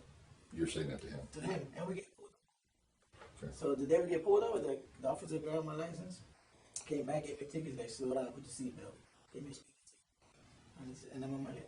I looked at Garcia, I told him, this motherfucker didn't take me to jail. So you got a ticket in the Prius? In the Prius. On the second trip? On the way up here? But when we get pulled over, I told him, yo, this is a sign, man. We should just turn around. He's like, nah, man, fuck that, we up here. So we joked till last day. I thought it was interesting that Lewis thought it was a bad sign that he got pulled over, but he was surprised that he didn't get arrested because he was going to turn back. If he got arrested, he was like, that's it. Of course, he was probably going to go to jail. But that didn't stop them from continuing. They got to Tallahassee in the evening and they went to the same hotel and barely slept. They just partied, doing drugs and drank all night. Then on Thursday morning, they went to scope out Dan's neighborhood. Remember we told you in the last video there was an apartment complex behind Dan's and that a resident saw them? Well, that same morning, wait until you hear what Lewis says they saw. The next day we drove around there. I went around the block. I went around the block to the other part behind his house. He said, pull in here real quick, let me go see you. He's home. So I pulled in. He walked over there, he looked, came back, he's like, go around the house. He said he seen something, but he wasn't too sure if it was money. So when I go around the front of the house, then I come back later. So I'm driving this way. He's walking this way with the two kids. So I'm driving. Before I get to the bump, I'm looking to my rearview mirror and I ask Garcia, man, what's up with this lady? Oh, that's that lady. That's Wendi. I'm like, oh, that's her name. I said, well, so, you know, I'm like, okay, I seen the two kids. I said, what's she doing up here? What is she doing up here? Oh, no, he's leaving out of town tomorrow. So it's got to get done tomorrow morning before he leaves. Was there ever a phone call from anyone around the time that you saw tried to be? When she walked, I was looking, she walk a little bit further from her house, get on the phone. By the time we get to the hotel, he's talking to Katie. That's when he asked Katie. I asked him in the car before Katie called, what is she doing up here?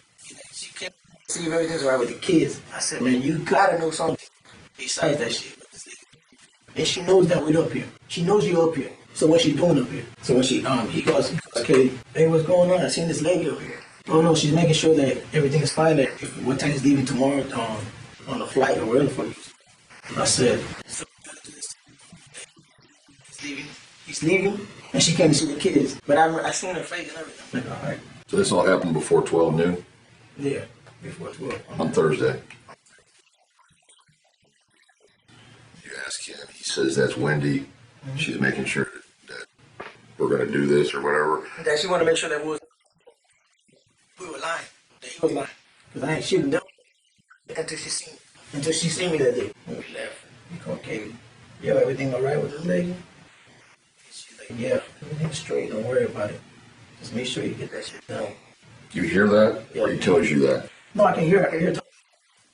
The car or in the motel room? No, I'm in the car. We're still in the car. We got pulled up. Before we go in the hotel, we sit in the car for like 10 minutes. Now, this may have happened because remember on Wednesdays, the opposite parent has the kids. Could she have been bringing the kids back that Thursday morning instead of daycare? They thought this woman lived in Miami, so they wondered why this lady was all the way up there. And apparently Katie said it was Wendi, and she was just checking to make sure everything was going according to plan. Interesting. Just to let you know, this has been disputed. My guess is they have enough phone records and GPS to show that this wasn't Wendi, right?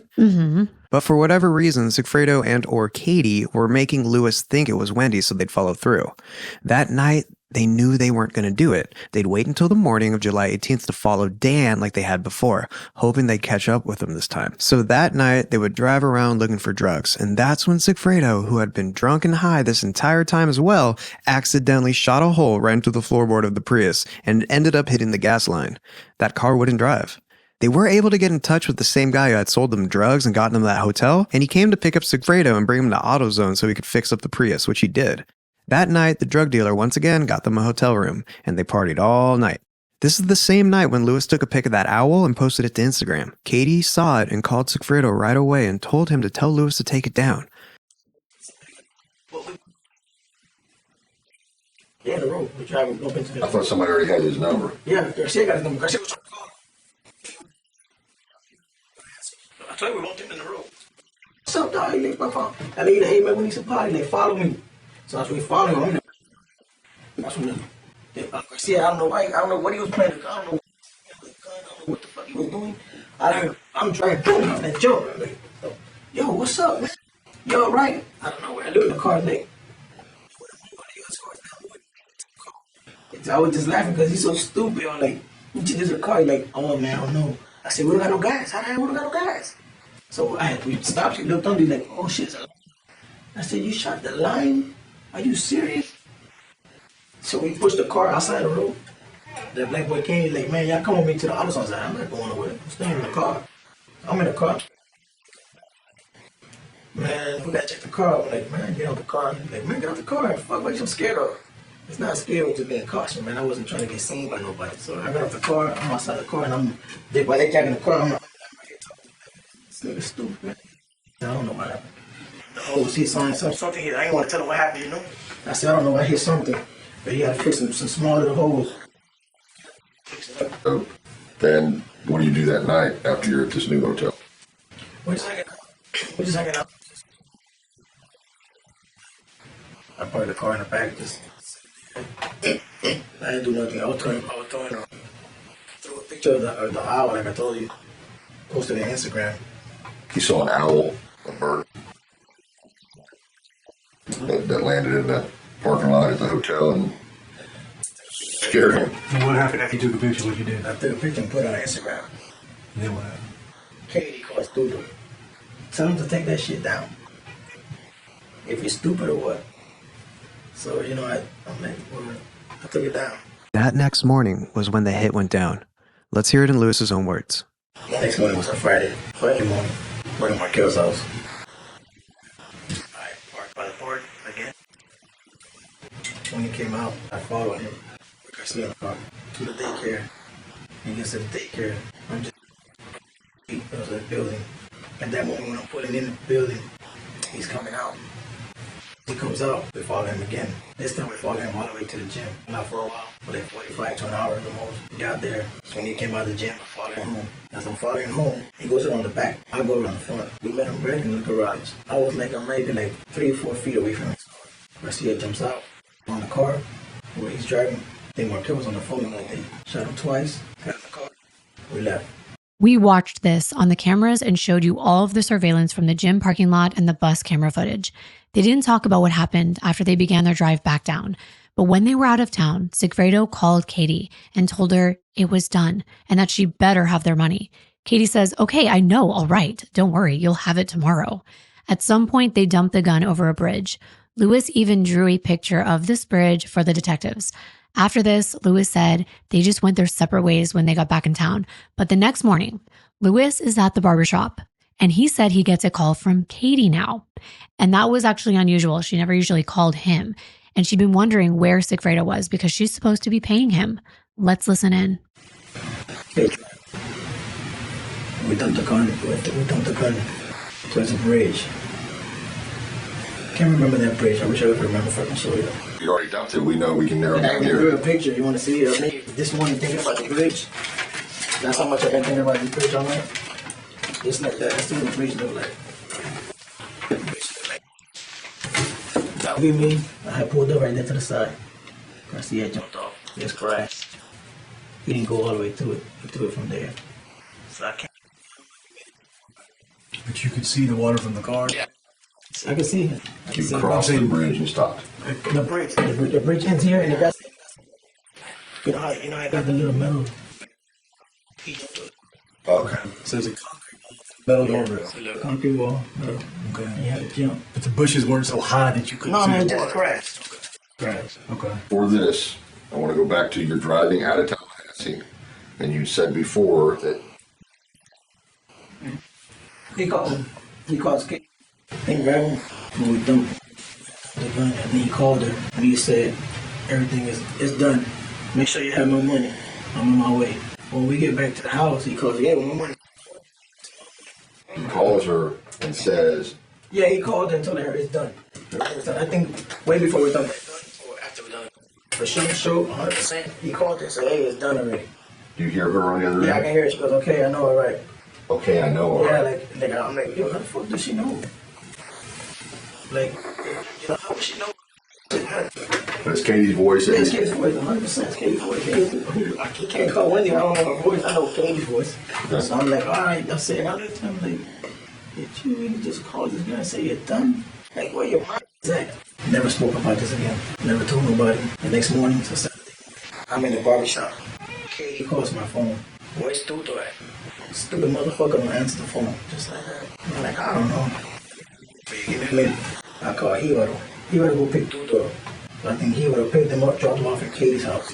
They showed up to my house. I'm still in the barbershop. I'm in the barbershop. My wife calls me. Babe, Katie and Tuto are here. I got a bag. It looks like this. It looks like a brick. I'm like, all right, don't touch it. Okay, oh, what's up, Doctor? What's up with the bag? Get the bag. I grab the bag. I take the money. I stick it in my pocket. I said, man, what you gonna do? I gotta go back to the barbershop. I gotta get a haircut. But there was something interesting about this money. It was all in $100 bills and they were stapled together in $1,000 stacks. That's very distinctive, something anyone would remember. Listen to Lewis explain what this money looked like. You got all your money. Right. So before I want to make sure all the money's there. So I ain't even count the money there though. I get there, boom, I drive. I sit right before I get the bag. I go to the car over, I see it. I said, do I have to count this shit? I'm like, man, you don't have to. I said, you know what? It's easy to count because they were all staples. So $1,000. So $1,000, all hundreds, a grand. Staple, each one. So I said, okay. He let me give you the. Are you saying stapled or a strap around them? Stapled. Good money. Good money. Just a grand. $100 bills. 10 $100 bills stapled together. Yes, sir. Afterward, Lewis called this entire thing a nightmare. He was so upset over the murder, he kept thinking about it, having a lot of regret, so much so that his girlfriend had to call Sigfredo to come set him straight. So Sigfredo came by and Lewis kept telling him he can't stop thinking about the kids losing their dad. Let's listen to him talk about how he felt, and then we're going to tell you something we haven't shared yet. I even woke up one day, I was in my house drinking. I ain't tell you this though. I was in my house drinking one day. I was so mad, I was thinking about the murder. And it was just hitting me. And then he came to my house, and just nigga down. Shit, I man, stop thinking about that shit. I said, man, it ain't even that, man. Like, I ain't. Something that you did and you're here, like everything's alright. I couldn't sleep. Keep thinking about that man and my kids. I know that Lewis is a criminal. And in the last video, we did have someone comment that because we shared about both Sigfredo and Lewis's past, including how they were raised, as well as the influences they had growing up, that we were trying to make you feel bad for them. No, we're just providing the facts. And the fact is, both of these men grew up in the streets. They did have bad influences, and this is all they knew. And you can take that as you will. Do I feel bad for them? In ways, yes. But at the end of the day, they had a choice, and they chose this life. It does sound like Lewis had a conscience and he wasn't a killer at heart. He'd done some bad things like robbing drug dealers, but this murder affected him. Who knows if he's just playing with the detectives and lying to make it look like he wasn't such a bad guy. But either way, what we didn't tell you was that a few days prior to this proffer, Little Miss Mastermind, Katie McManawa, had already been arrested. It was back on October 1st. That morning, she was watching her 4-year-old little girl, Kaylee, perform in a ballet recital. After she dropped Kaylee off at Sigfredo's sister's house so that she can get some things done that day, she was followed by police the entire time. And finally, when she least expected it, they surrounded her vehicle in the middle of traffic. And they came up to her car with their guns out, and Katie was shocked. She really thought that she had gotten away with this. The cops opened her door and were screaming in her face to exit the vehicle with her hands up. She did as she was told, and she was so scared that she actually pissed herself. Yes, she did. But before she knew it, Katie was confronted by none other than Detective Isom, who informed her that he had a warrant for her arrest for the murder of Dan Markel.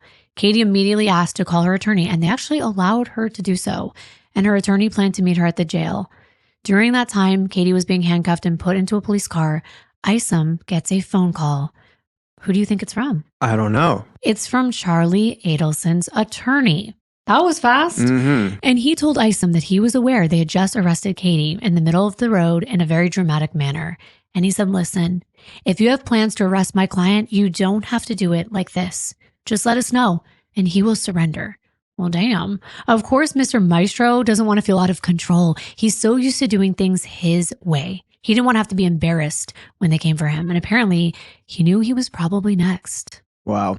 While all this is going on, Dan's family was getting more and more of the news. Of course, they were happy that the people responsible were getting caught one by one, and during this time, they were introduced to Georgia Kappelman, as well as a new victim advocate, Helene Potluck. These were the two liaisons keeping the Markels apprised of everything that was unfolding. They were thrown into a world they never imagined being part of, as well as a new vocabulary.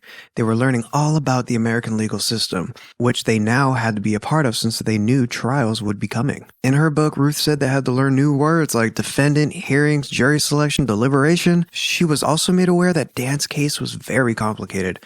Conspiracies have many layers. One thing Ruth cared about most were her grandsons, but she knew she wasn't supposed to be in contact with Wendi, but she wanted to know if Ben and Lincoln were okay.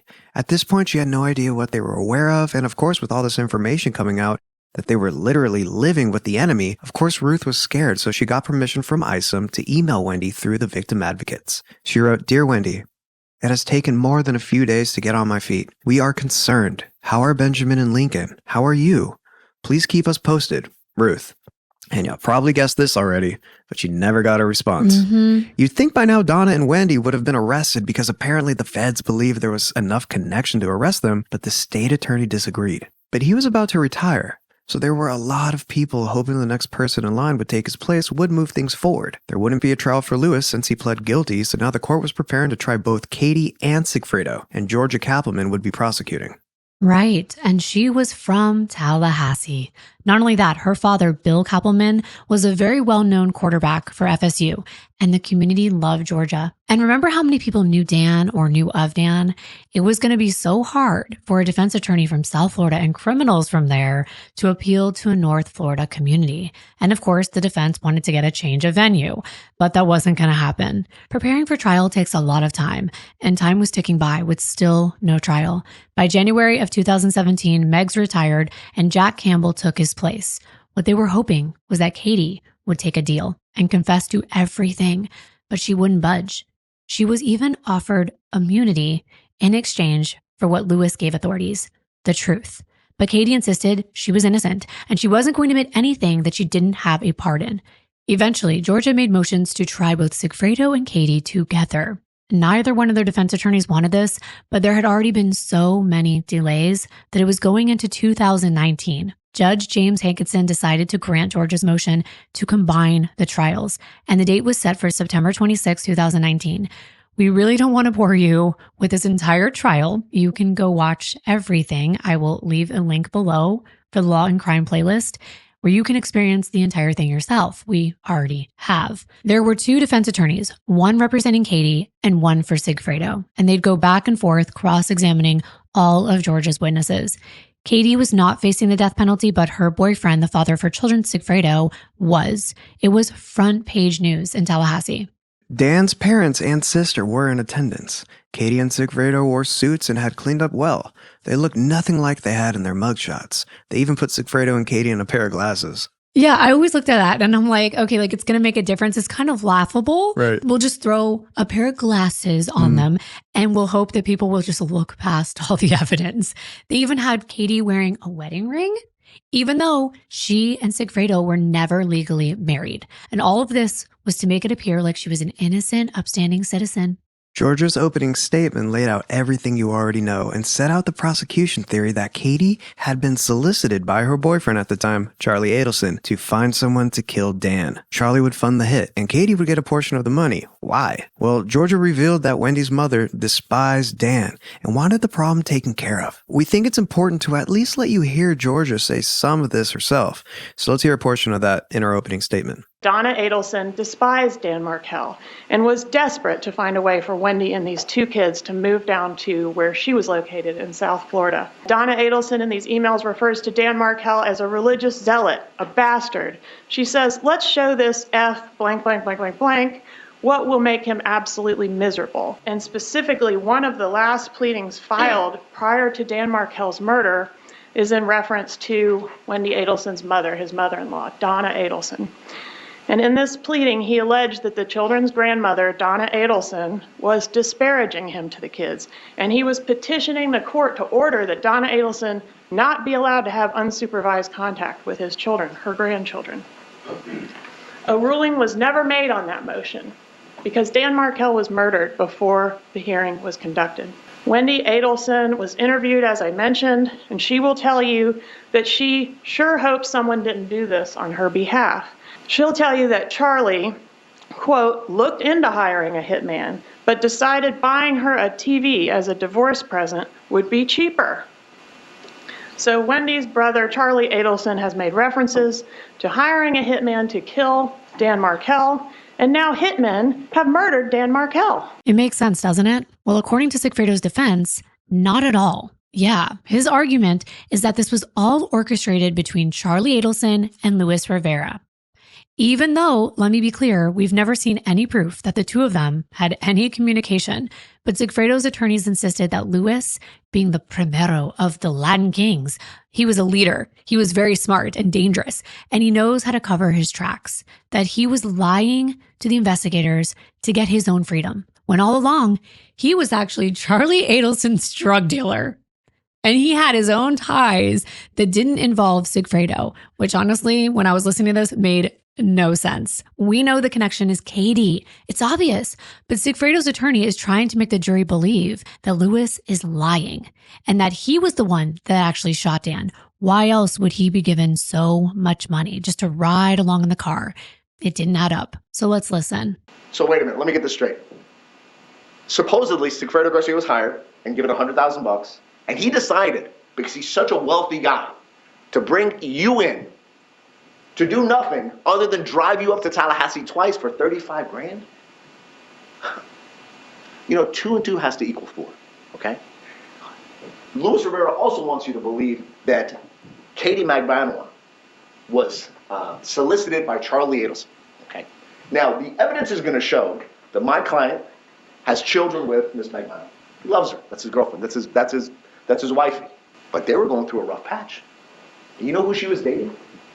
She was dating Charlie Adelson. The evidence is going to show that Charlie Adelson's a smart guy. Charlie Adelson knew Sigfredo didn't like him. Charlie Adelson also knew that crossing, when you make that decision, if you're going to solicit somebody, if you have the option of Luis Rivera, the primero of the Latin kings. Primero Latin kings means you're the head of the Latin kings. And as the primero, which means a leader of the Latin kings, he had access to other Latin kings. So if he wanted to go up to Tallahassee to commit a murder, you think he would take a gun? No, because he's a convicted felon. He'd be riding dirty. That means he'd be riding with a gun. No, what does he do? Picks up the phone, and he calls one of his brothers up north. That makes sense. That's what the head of a criminal organization would do. This is not a street-level thug. This is the primero of the Latin kings. And so Luis Rivera, a known drug dealer, a known supplier of, he is a pharmacy, from soup to nuts, from steroids to cocaine. He supplies them. And it's our position that he has a relationship with Charlie Adelson. It's our position that he was the drug supplier for Charlie Adelson. And Charlie Adelson made a decision to instill and to solicit this murder for hire from Luis Rivera. Yeah, that just makes no sense to me. I see where he's trying to go with it, but it is a stretch. It makes way more sense that Charlie and Katie worked all of this out together and that both Luis and Sigfredo didn't even know Charlie was the one that hired Katie. Remember, they thought the lady, who they later find out is named Wendi Adelson, was the one with the problem. But here comes Katie's defense attorney, and she's arguing that Katie is totally innocent. How? Well, it all stems around that call that Sigfredo made to Harvey's cell phone on July 1st. This alone is pegged as the connection. But we explained to you in our last video, I think, that this was actually Sigfredo thinking he was calling the dentist to cuss him out over Katie being with him. He hated Charlie, and that's clear from Lewis and even Katie herself. But her attorney's insisting all that money that was deposited in her bank account was actually from her working at nightclubs for cash, and that she didn't know that Charlie was planning a hit, that she was totally in the dark about who was planning it and who was carrying it out. She was just blowing up Sigfredo's phone all those times that we saw on those records because he's just the father of her children. And when she needed something, she would call and text or do whatever she could to get in contact. It wasn't about a hit. And you know, I have to say her attorney was pretty believable. I think it's because she actually believed Katie, the poor thing. So let's listen to that argument that she told the jury now. Prosecutorial desperation. That is the only reason why Catherine McBanwell is sitting before you today, charged with a crime that she had absolutely nothing to do with. The prosecution's relentless obsession with arresting the Adelson family has led to this day, this moment, in this courtroom, where an innocent person is being accused of a crime that she did not commit. She is also a very strong woman. She's one of the strongest women I have come to know.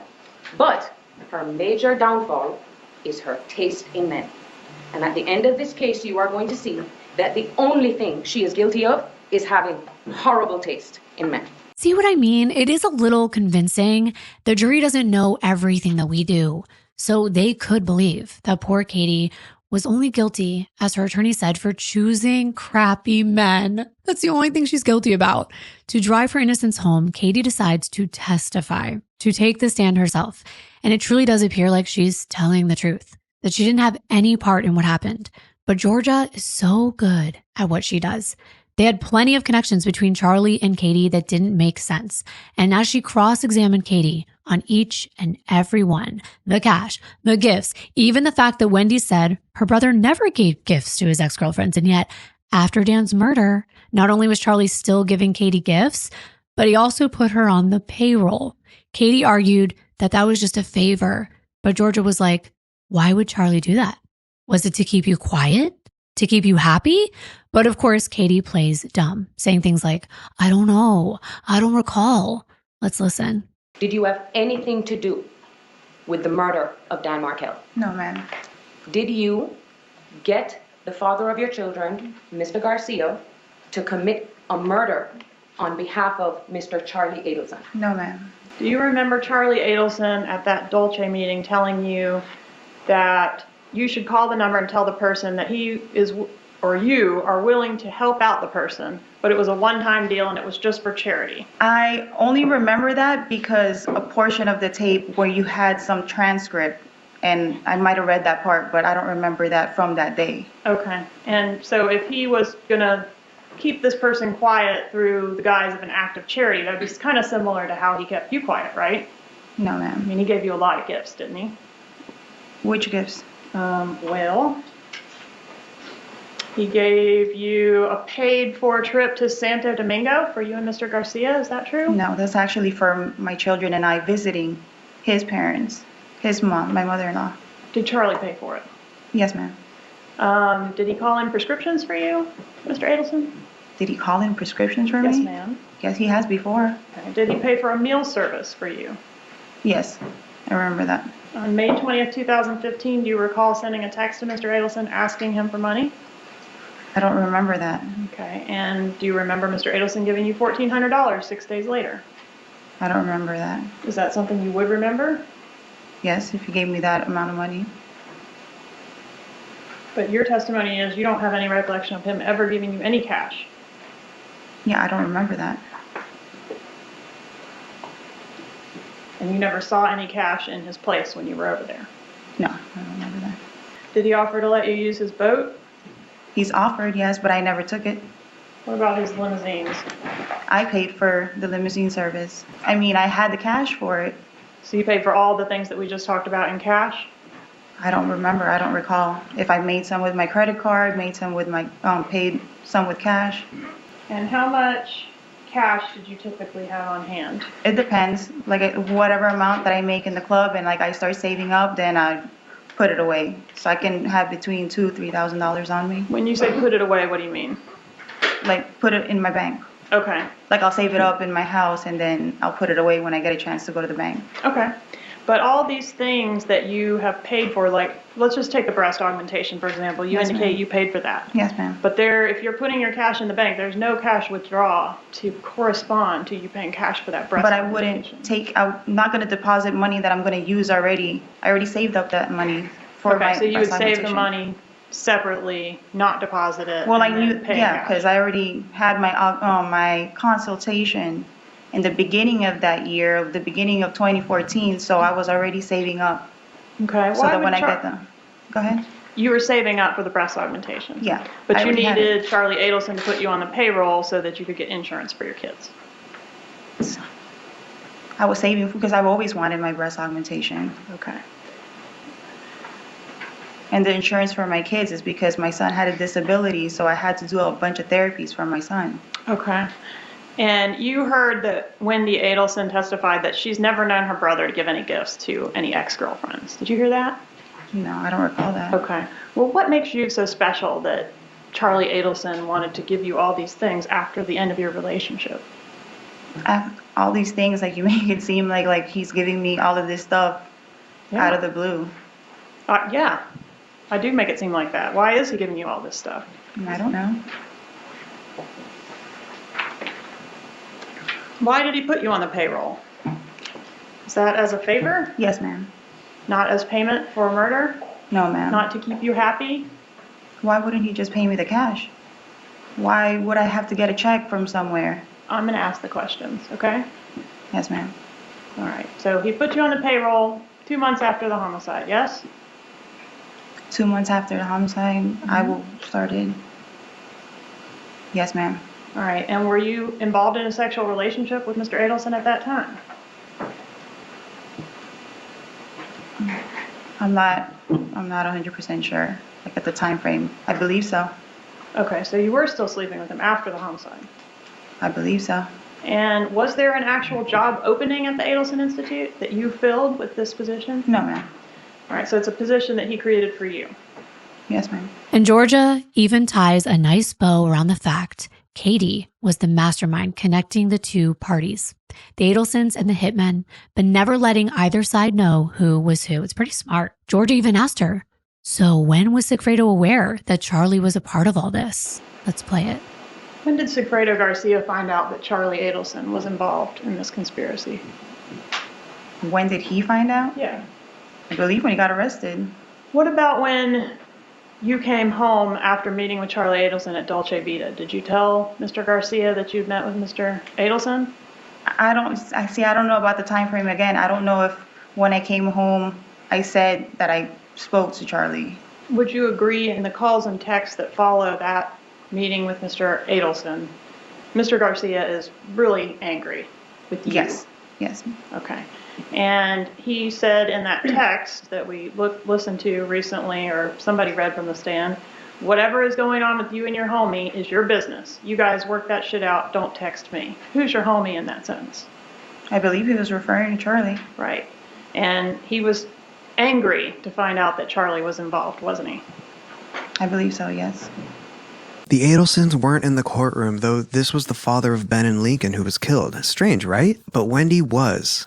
Not only was she there, she actually testified. She was called as a state's witness. Her attorney was able to get a deal for her, an immunity deal.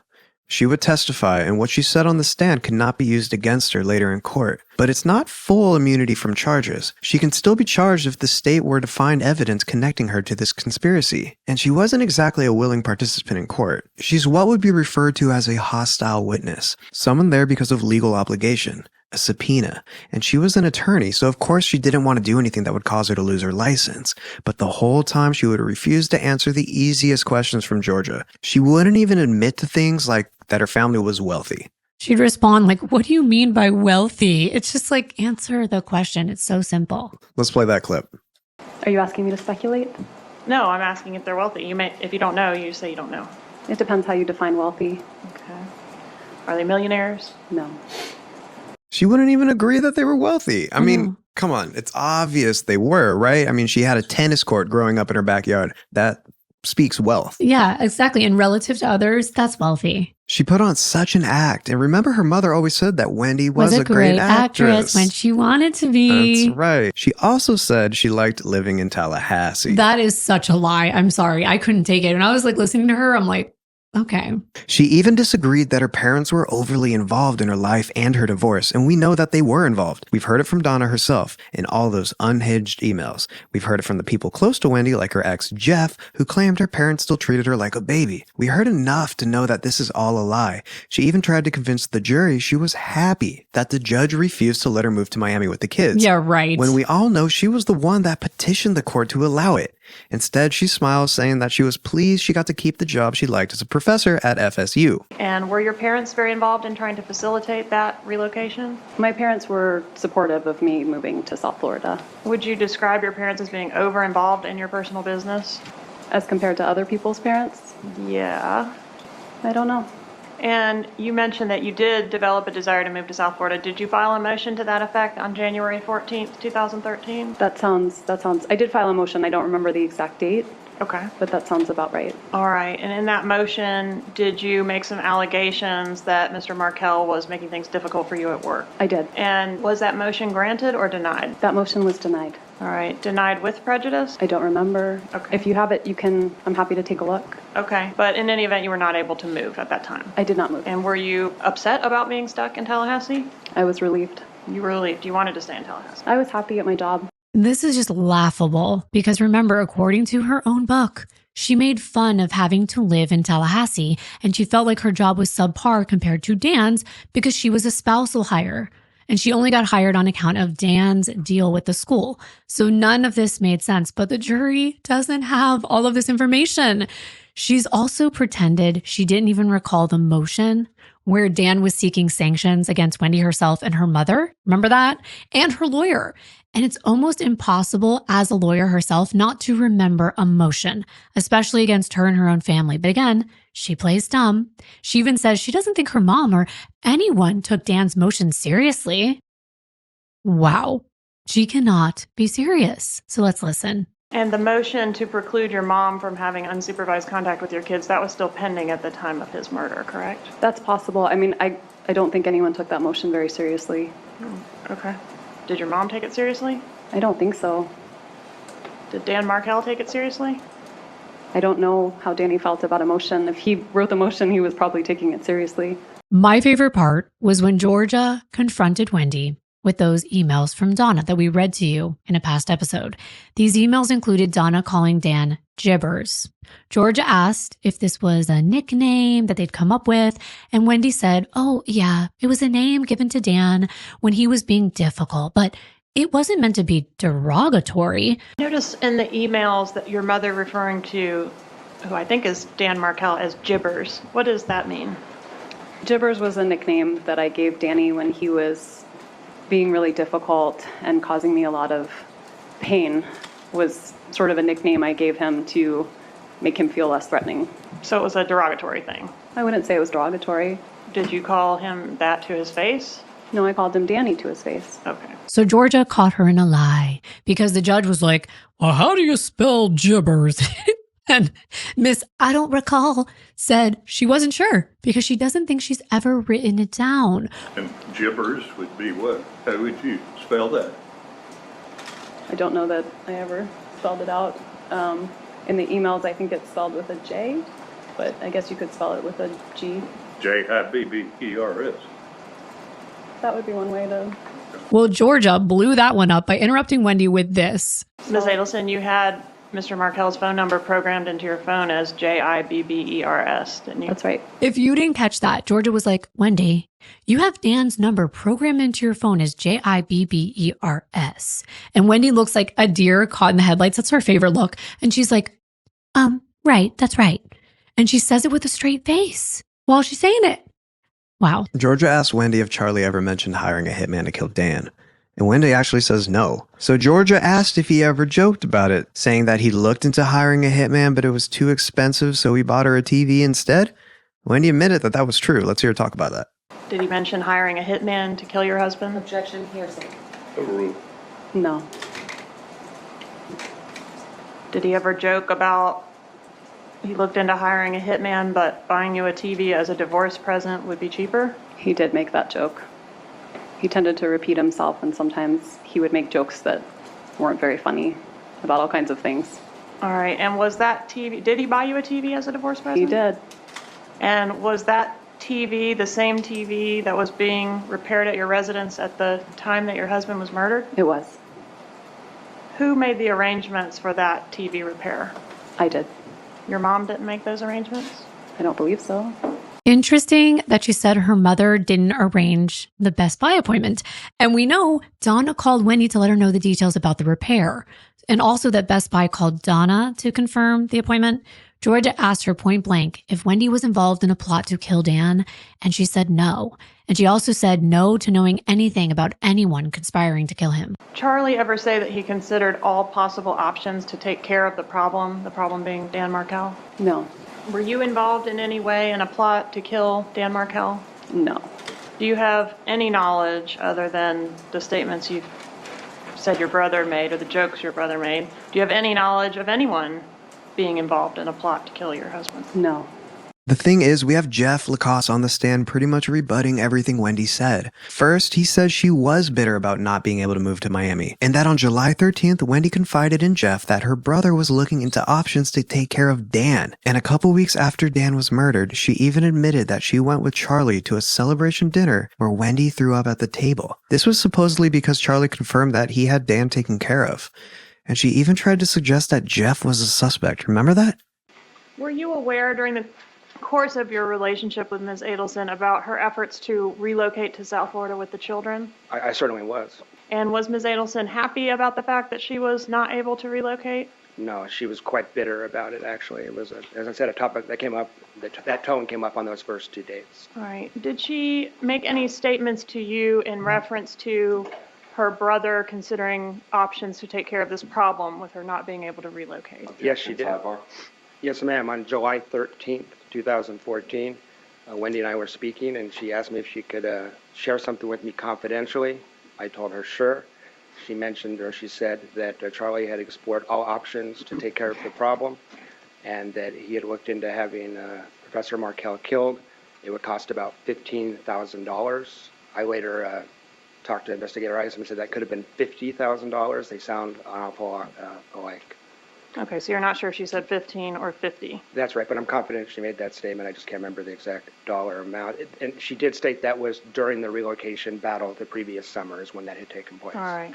Did Mrs. Adelson tell you anything about the celebration dinner? Anything about a celebration dinner? Yes. Could you tell us about that, please? Yes. A couple weeks after Professor Markel was murdered, we spoke on the phone, and she had mentioned that her and Charlie had gone to, these are her words, she said, Charlie and I went to what he described as a celebration dinner. All right. And that was the dinner where she vomited? That's right. That's correct. And are you aware, Mr. Lacoste, that Ms. Adelson suggested you as a possible suspect in this homicide? Yes, I am. And where were you when Dan Markel was murdered? I was on the road to Tennessee. But Wendi had an excuse about why she threw up at dinner. She said she was so upset over Dan's murder, she couldn't eat for like a month. And then when she was finally ready to go out to eat, finally having a meal, she and her brother sat down and they got sat at the bar and she drank on an empty stomach. Let's hear her tell you the story. After the murder of Mr. Markel, did Charlie Adelson take you out for a celebration dinner? No.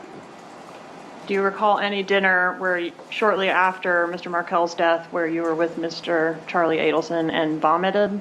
I do remember that dinner. I'm sorry? Go ahead, I interrupted you. After Danny died, I was terrified that someone was going to come after me or my children and harm us as well. And so I didn't leave my house for about a month.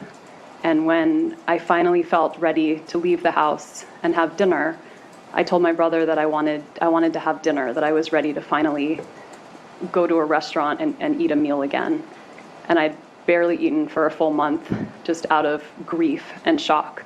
And so that night, when I finally ate for the first time, they ended up taking a while before they sat us, and they sat us at the bar, and I had a drink, and I wasn't used to eating anything or drinking alcohol, and I threw up at the table. The only time in my life I've done something like that, but it was certainly not a celebration. And you never heard your brother refer to it in that way? No. Yeah, right, Wendi. She always seems to have an excuse, when the most likely scenario is so much easier to believe than her excuses, like how she didn't really go to the crime scene on the same day of Dan's murder. Oh, and I loved that testimony. Georgia went hard on Wendi, even pointing out that she purchased a brand of bourbon called Bullet, not Boulay, Bullet. And it's just funny that she can't remember. You'd forget that you bought Bullet bourbon the day your ex-husband was shot with 2 bullets? How?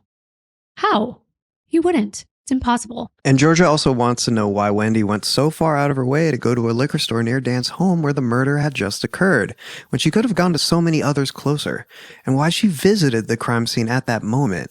Wendi was like, I didn't visit the crime scene. Yeah, we have to play that because it's too good not to. It was my first time purchasing bourbon. And do you remember what type of bourbon you purchased? I don't. Does Bullet bourbon sound familiar? Maybe. And did you make any stops between leaving your residence and going to the liquor store? Maybe I purchased gas? I don't know if you did or not, but I'm referring to your visit to the crime scene. I did not visit the crime scene.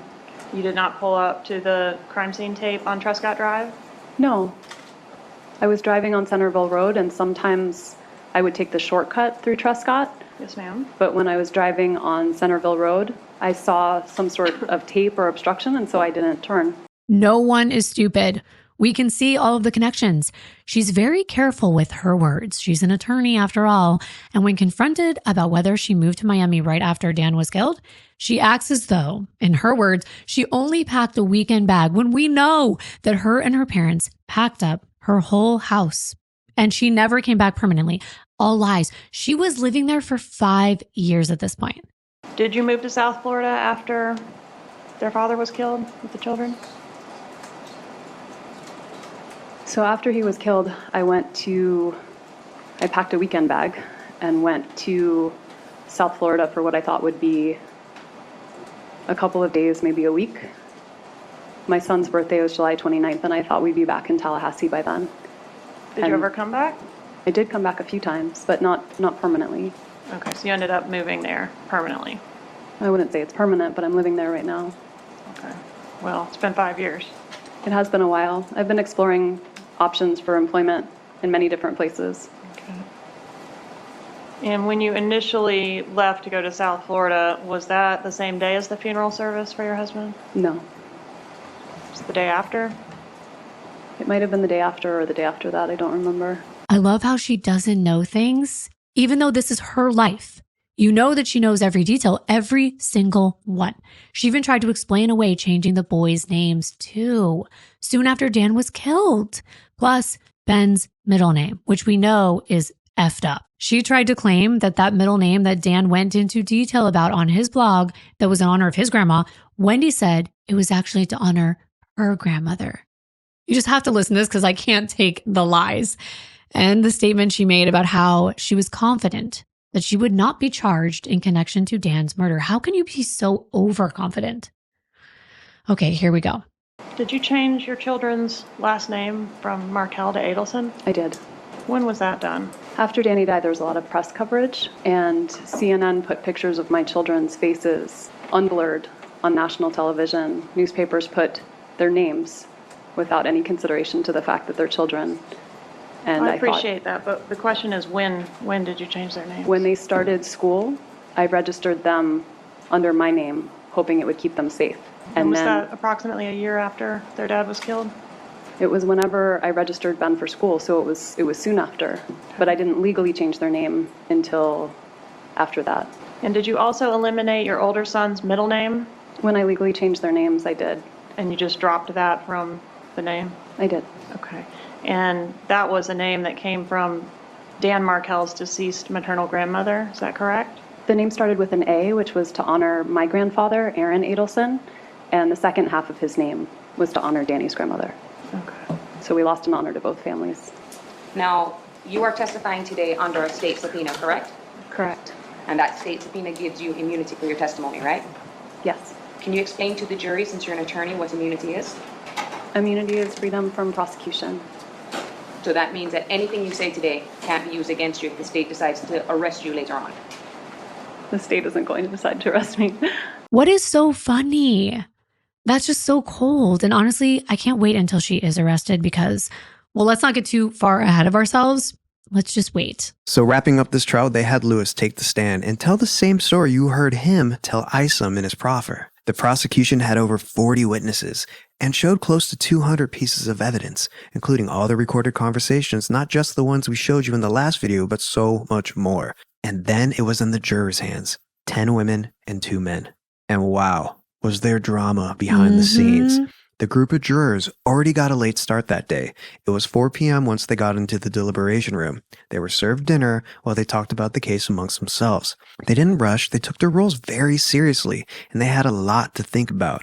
Not only come up with a verdict for one defendant, but 2. They started by focusing their attention on defendant number 1, Sigfredo Garcia, who could be put at the crime scene. The video evidence was the most compelling, actually seeing Sigfredo in the green Prius, the ATM video, and of course backtracking, seeing the same Prius on the bus footage. Also at the gym surveillance. It all added up to guilty. But it wasn't that easy just to come to a verdict because the law stated, according to the jury's instructions, that just because someone is at the crime scene, it doesn't mean they're guilty of murder.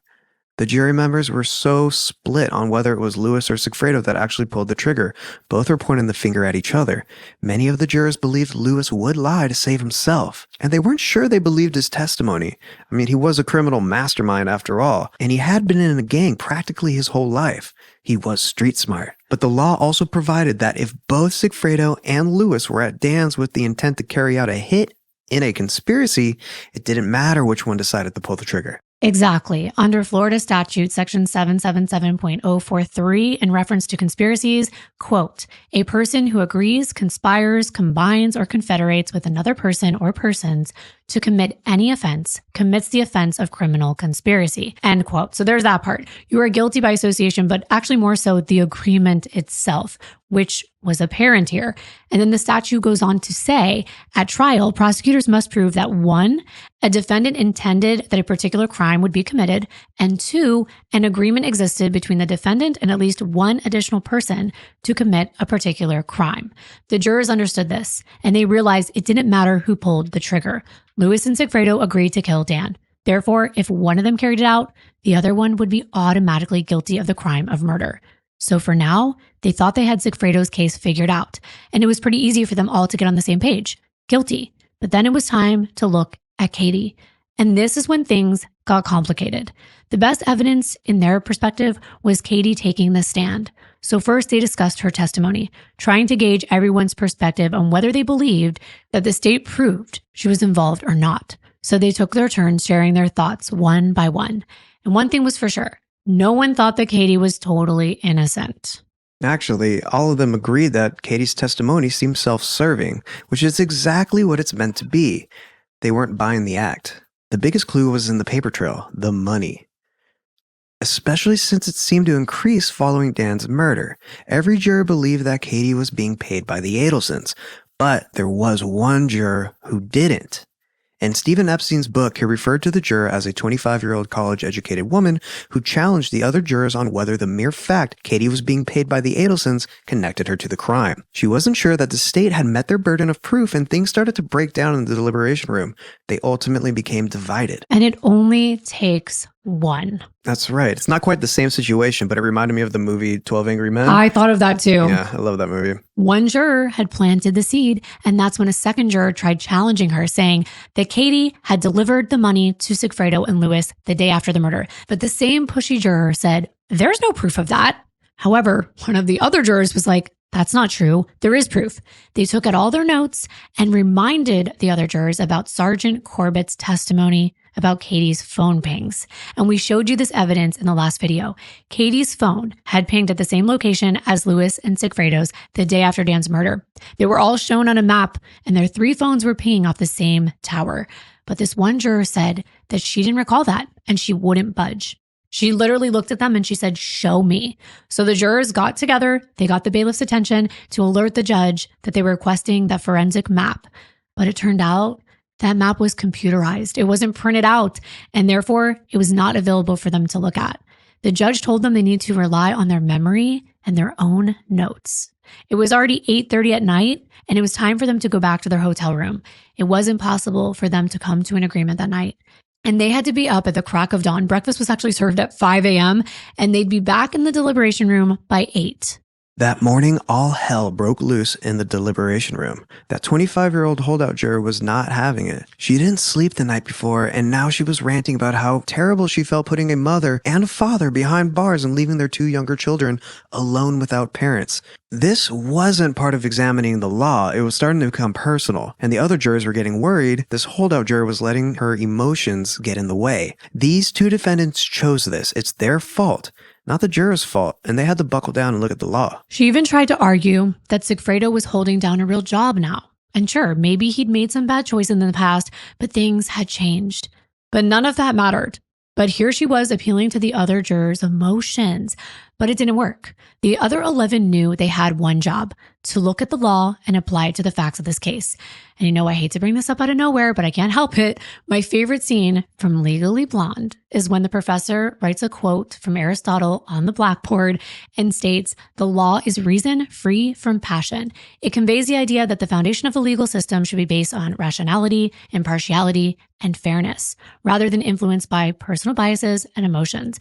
And it rings true here. But finally, all 12 were in agreement that they would vote guilty as to Sigfredo's murder charge. So that was taken care of. But Katie's fate was not yet sealed. The holdout juror stood strong. She wasn't going to put both parents away, but she argued that it was because the state hadn't met its burden to prove Katie's involvement. Soon, there were 2 woman jurors against a guilty verdict for Katie. It wasn't looking good. And granted, the evidence was circumstantial, but we watched the trial and we both thought there was more than enough evidence to prove Katie was not only involved, but pivotal in Dan's murder. However, the 2 jurors weren't letting up, so the foreman finally sent a note to the judge asking if it was permissible to have a verdict on one defendant and a hung jury on the other. The judge said yes, and finally it was settled. The verdict was in. On October 11th, 2019, the judge read the verdict out loud to a packed courtroom. They found Sigfredo guilty on first-degree murder and conspiracy to commit first-degree murder, but not the solicitation charge because they didn't think the state met the burden of proof beyond a reasonable doubt. Solicitation occurs by law in Florida when someone solicits another person to commit a criminal offense. During the solicitation, the person must command, encourage, hire, or request that the other person perform specific conduct that would constitute a criminal act. And apparently, they did not think that Sigfredo solicited Lewis or Katie in this crime. It appeared as though Katie was bawling at her seat while the verdict was being read and the jury was being polled. Now, as for Katie herself, let's hear what the judge had to say. I know that all of you have worked hard to try to find a verdict in this case. It apparently has been impossible for you so far as to Ms. McVanova. Sometimes an early vote before discussion can make it hard to reach an agreement about the case later. The vote, not the discussion, might make it hard to see all sides of the case. We are all aware that it is legally permissible for a jury to disagree. There are 2 things a jury can lawfully do: agree on a verdict or disagree on what the facts of the case may truly be. There is nothing to disagree about on the law. The law is as I told you. If you have any disagreements about the law, I should clear them up for you now. That should be my problem, not yours. If you disagree over what you believe the evidence showed, then only you can resolve that conflict if it is to be resolved. I only have one request of you. By law, I cannot demand this of you, but I want you to go back into the jury room, then taking turns, tell each of the other jurors about any weakness in your position. You should not interrupt each other or comment on each other's views until each of you has had a chance to talk. After you have done that, if you simply cannot reach a verdict, then return to the courtroom and I will declare this case mistried and will discharge you with my sincere appreciation for your services. Judge actually instructed the jury to go back and to try to come up with a resolution. If they couldn't, then he would declare a mistrial. Katie is audibly crying now. She's blowing her nose, everything. It's finally hit her that Sigfredo, the father of their children, was never coming home, and the jury would soon seal her fate as well. It was a waiting game. Sigfredo was taken away in handcuffs. Now let's hear the jury's decision after they deliberated a second time. Notice Ms. McManaway, the jury is unable to come to a unanimous decision on any of the three charges. That's correct, Your Honor. All right, so as to Ms. McManaway, I will declare this case mistried. Well, there you go. It was a mistrial, and next was sentencing for Sigfredo. The jury needed to come to a decision on Sigfredo's sentence. They gathered the next Monday, and Ruth Markel took the witness stand to give her victim impact statement on behalf of her entire family. We think it's important for you to hear her words. If you want to skip this, that's fine. But for Dan's memory, I'd listen and I'd hang on every single one of her words, the way that entire courtroom did that day. However, we are going to cut a bit of it because the beginning is all about Dan's accomplishments and we've already told you all of it. So let's focus on how this murder has impacted everyone around him. We'll put the link below for the full video in case you want to watch it. As the court knows, Dan's life was brought to a sudden, abrupt, and tragic end when he was murdered in July 2014. The losses sustained and the damage caused by this crime cannot be overstated. In one fell swoop, our son, brother, and the father of two young boys were all killed. My life was shattered. Dan's death has caused us deep pain that is both disruptive and permanent. After the death of a loved one, you were supposed to face the loss, the void, the experience, the grief, and maybe get closure if you were lucky. When you lose a child, life's progression comes to a complete stop. And the grief comes to a brief stop. When my life was shattered, Dan's death has caused us deep pain that is both disruptive and permanent.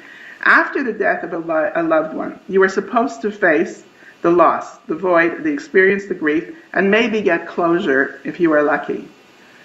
But when you lose a child, life's progression comes to a complete stop, and the grief and pain of a mother who loses her child never ends. For me, closure and normalcy are only words in a dictionary, not a reality that I will ever experience again. We have waited for more than 5 years for those involved in Dan's murder to be brought to justice, which has only exacerbated my pain, grief, anxiety, and health.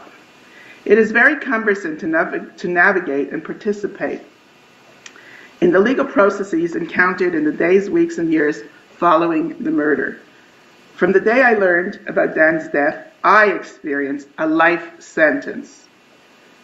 But I know that even after justice occurs, Dan's murder will continue to torment me for the rest of my life. Now here's the judge's sentence for Sigfredo. That the jury having found you guilty of murder in the first degree and conspiracy to commit first-degree murder, I do adjudicate you guilty of each offense. On count one, I sentence you to life in prison. Give you credit on that sentence of 1,238 days, which dates back to May 25th, 2016, which I understand to be the date of arrest. On count two, I sentence you to 30 years Department of Corrections to run consecutively to count one. There's no jail credit as to count two since it is a consecutive sentence. As to count three, based upon the jury verdict of not guilty, I adjudicate you not guilty of that offense. One thing we didn't mention was that while the jury was deliberating, they discussed Wendy's testimony, even though she was not on trial, and many of them expressed that they wished that she was, that they were disgusted, but what they thought appeared to be her apparent white privilege and the fact that she was living her life while Dan was dead, especially since in their perspective, minorities had been doing her dirty work and they were going down for the crime.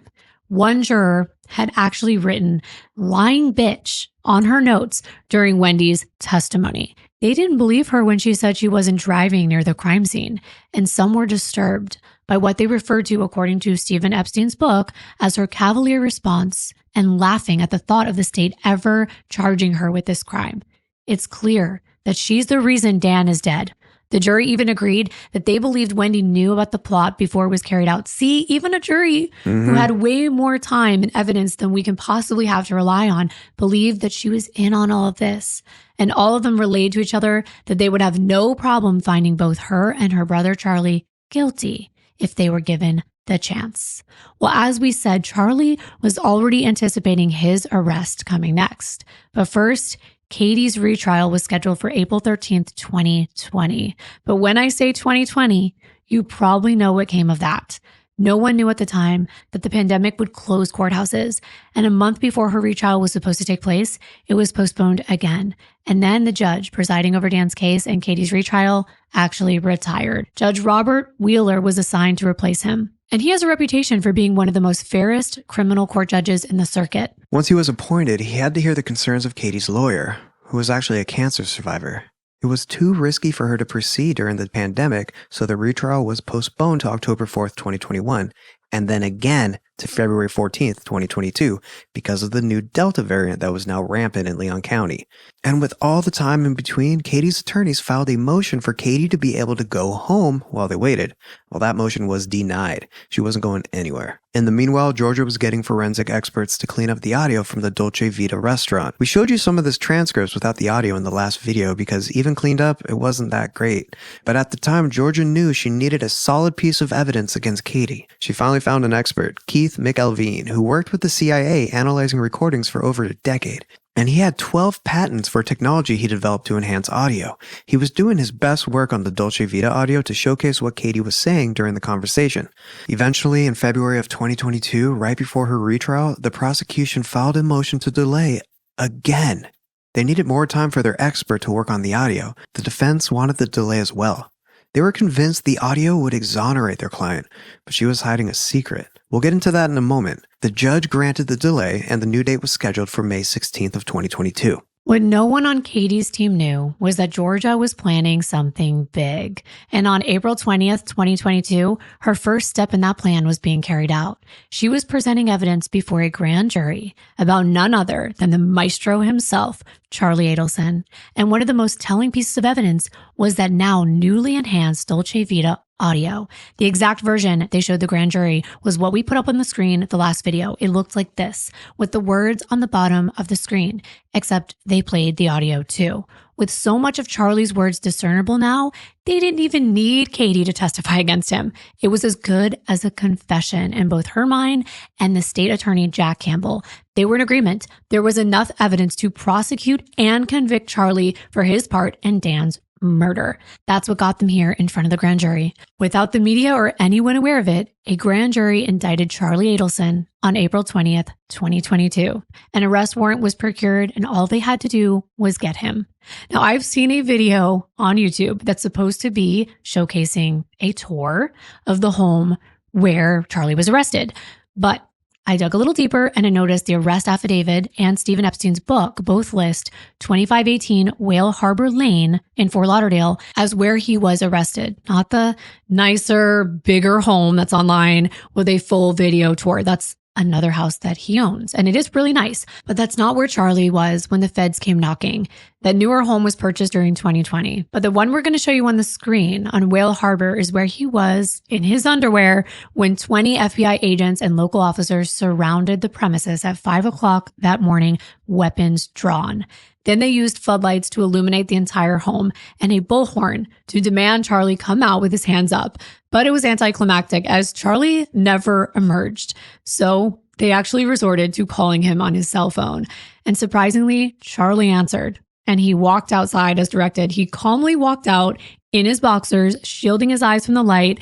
And he asked, "Am I under arrest?" I wanted so badly to yell, "Obviously, dumbass." And so the agents ran over, they cuffed him, they got him some clothing before taking him to Broward County Jail.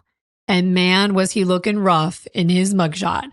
I never knew that he had that much hair because it's always like glued in place and slicked back with gel. So of course, as you can imagine, the media had a field day with this picture and of the news that Charlie was finally arrested and Adelson was behind bars, hopefully for good. I wonder if Wendi finally felt like the walls were closing in on her. After all, they were one step closer to the Adelson family. that scheme was coming undone. But Katie's trial was still on, and this time there were 6 men and 6 women on the jury, and one of them was a licensed attorney. And I'm going to cut in because this is actually funny. I was just asking John, because I've only gotten jury duty once. I thought about whether lawyers would be excluded from juries. I mean, I don't know everything about that, but let's say someone like me who has a job in true crime. But I guess they don't do that. They can't exclude you because you are an attorney. So my second thought was, well, this time with a lawyer there to really drive home that this is the law and not feelings, I think the prosecution had a better shot. And I also wanted, I know people are going to be like, why do you want to do this? I don't care. I want to proudly say that Georgia Kappelman added an additional attorney to the prosecution. Her name is Sarah Catherine Dugan, who I actually went to law school with. And it's true, we were there at the same time. I graduated one semester before her only because I took summer classes. So we were most likely in a lot of the same classes with a lot of the same professors. And I had to add this because I've never seen someone who graduated with me do something really big like this. So congrats to her and our criminal law professor whose teaching intrigued her to do a judicial externship in criminal court, where she was inspired to become a prosecutor. So she was the one who actually delivered the opening statement in Katie's retrial, beginning with, "Good morning, y'all," which was definitely appealing to the North Florida jurors right away. We're not going to play the whole thing, but I got to give Sarah a few minutes to showcase the prosecution's theory of the case. Good morning, y'all. Thank you for being here today. The reason we're here this morning is because the defendant in this case, Catherine Magbanua, set up the murder of a man named Dan Markel. And the evidence in this case will prove to you that the defendant was the link, or the middleman, between the people who wanted this murder done and the person who pulled the trigger. This murder was set into motion because back in 2014, the defendant had a rich boyfriend named Charlie Adelson. And Charlie Adelson's family had a big problem, and that problem was Dan Markel. And the solution to the problem was this defendant. This defendant was the solution because she had connections to the type of people who were willing and capable of pointing a gun at a stranger, someone they'd never met, and pulling the trigger. And that's pretty much everything we laid out for you already. Katie helped Sigfredo get the rental car on the first trip in June, but by July, as we said, it was Lewis on their rental agreement. And Katie's defense said the only thing they disagree with the prosecution on is that Katie actually knew about the plan. They insisted that Charlie conspired with Sigfredo directly and not with Katie, but that really doesn't make any sense with all we know. Like, why would Sigfredo, who hates the dentist, go behind Katie's back and conspire with him to do him a favor? That's a long shot, but I guess that's all they really had. There were so many connections between Sigfredo and Katie, though. She's the first one he calls after the hit. Her phone pings at Charlie's the night before she hands off the money to Lewis and Sigfredo, and all 3 of their phones pinged at Lewis's house. She never calls Lewis regularly, but she did that morning. It's all too much for her not to be involved. The prosecution had to put on the same case they did before. Everything we've already heard, piece by piece, for a brand new jury. That's so much to do again. And all the witnesses were pretty much the same in both trials. And you know what else was the same? So many people talked about this. Wendy's outfit. Yeah. And I kid you not, it's exactly the same gray dress with the black suit jacket. Let's put them side by side on the screen. And you'd think from 2019 to 2022, she would have gotten a new outfit for court. But I guess the character that she's playing in the courtroom has a costume, and she probably feels like she's more in character if she sticks with it. And I bet her lines would be a lot better this time around. Oh, for sure. She's had a lot of practice. We are going to share some little nuggets from this trial. First of all, Georgia took the opportunity to clarify Wendy's so-called immunity with her first question when Wendi took the stand. In the first trial, Wendi appeared to be under the impression that she could not be charged in connection with this case because she was coming to court under a state subpoena. Well, Georgia cleared that up pretty quickly, and I just stared at Wendy's shock because I could see it on her face when she realized that she was wrong. And I don't think she's used to being wrong. So let's listen. And are you here today pursuant to a state subpoena? Yes, I am. And do all state subpoenas confer immunity? I don't know if all state subpoenas confer immunity, but this one does. Okay, and do you believe that your subpoena is special or different from other state subpoenas? I don't believe it's special or different, so I suppose they all carry immunity. All right, and does the immunity conferred upon you by the subpoena mean that you can never be prosecuted associated with this case? That's right. That's what you think it means? That's what I think it means. Okay. And do you think, isn't it true that it's use and derivative use immunity? Do you agree with that? Yes. Okay. But not complete immunity from prosecution. Do you agree with that? That's different than what you just asked before. So I'm sorry, can you repeat the question? All right. So what I'm trying to allow the jury to understand is what sort of immunity you have. What is your understanding of what it means for you to have immunity pursuant to the state's subpoena? So I have derivative and use immunity. And so in the future, a prosecutor couldn't use what I say here today against me. Correct. But you could be prosecuted. Just nothing you said here today could be used against you in that prosecution. Do you agree with that? I suppose so. Okay. Yes, Wendi, you can be charged. And honestly, I really hope that she is, because unlike that one holdout juror, I have no problem putting a mother in jail. She made the choices that she did, and her snarky attitude, her pompous and holier than thou air that she carries, it just makes me cringe. And I've grown to dislike her more and more, especially during her testimony, because as you can see, she's just seething with privilege. She thinks she's better than everyone and even smarter than Georgia. Like when Georgia asked Wendi about how she told Isom in that interview on the first day that she would want the person who did this to be held accountable to the fullest extent of the law, unless it was a family member. Let's play that part first. Somebody tried to kill my ex-husband. They should be prosecuted to the full extent of the law. Regardless of who it is. I mean, it would be different if I thought it were my brother, but I don't think it was my family. Okay, there you heard it. Now Georgia asked her if she recalled saying that. Do you recall giving an interview with law enforcement on the day that your ex-husband was murdered? I recall sitting with law enforcement for 6 hours. Yes, I recall. And did you tell law enforcement something different in that interview about the culpability of your family? I'm sure while I sat for 6 hours completely traumatized that I said all kinds of things. First, I thought it was funny how in this line of questioning under oath, Wendi says that she was in the interview room for 6 hours. But remember her interview on the podcast we showed you last week? In that one, she exaggerated and said it was 8 hours. So listen. I only found out this information when the police picked me up from a lunch date I was having with 2 girlfriends and insisted that I come with them back to the station and then interrogated me for 8 straight hours, because it's usually the ex-wife. Now let's see what she says to Georgia. And please listen to her tone and watch the way she speaks. And you will see what I mean by her, for lack of a better word, her bitchy attitude. All right. And was one of the things you said while you sat for 6 hours completely traumatized that you wanted the culpable parties held accountable unless it was your family? I don't believe I phrased it like that. And I think you're taking my words out of context, but sure. But sure? But sure what? No further questions. Also, one of Katie's defense attorneys asked Wendi point blank, if there's one person in this world who would have sent 2 hitmen to kill Dan Markel other than her family, Wendi desperately looks to the judge for help, but she can't get out answering the question. Can you think of one person in this world that would actually hire two people to go kill Professor Markel other than your family? No. Ms. Adelson, please answer. Please address me and answer the question. It calls for an unbelievable amount of speculation. I mean, I'm responsible for coming up with, that's the prosecutor's duty, to figure out who's responsible. She really looked at the judge and said, Your Honor? She was like looking for a way out, but there wasn't one. And yes, Wendi, it is the prosecution's job to find out who killed Dan. And they know exactly who was involved. They just have to prove it to a jury. Also, Wendi was questioned about why she stopped contacting or letting the boys see Dan's family. And her answer was because she said that Ruth threatened to put Ben and Lincoln into foster care. But that's not how it went. Here's that line of questioning with Georgia so that you're aware of exactly what happened. You were asked about the reason why you stopped contact for a period of time between your ex-husband's parents and your children. Yes. And you referenced a letter that you characterized as the grandparents threatening to put the children into foster care.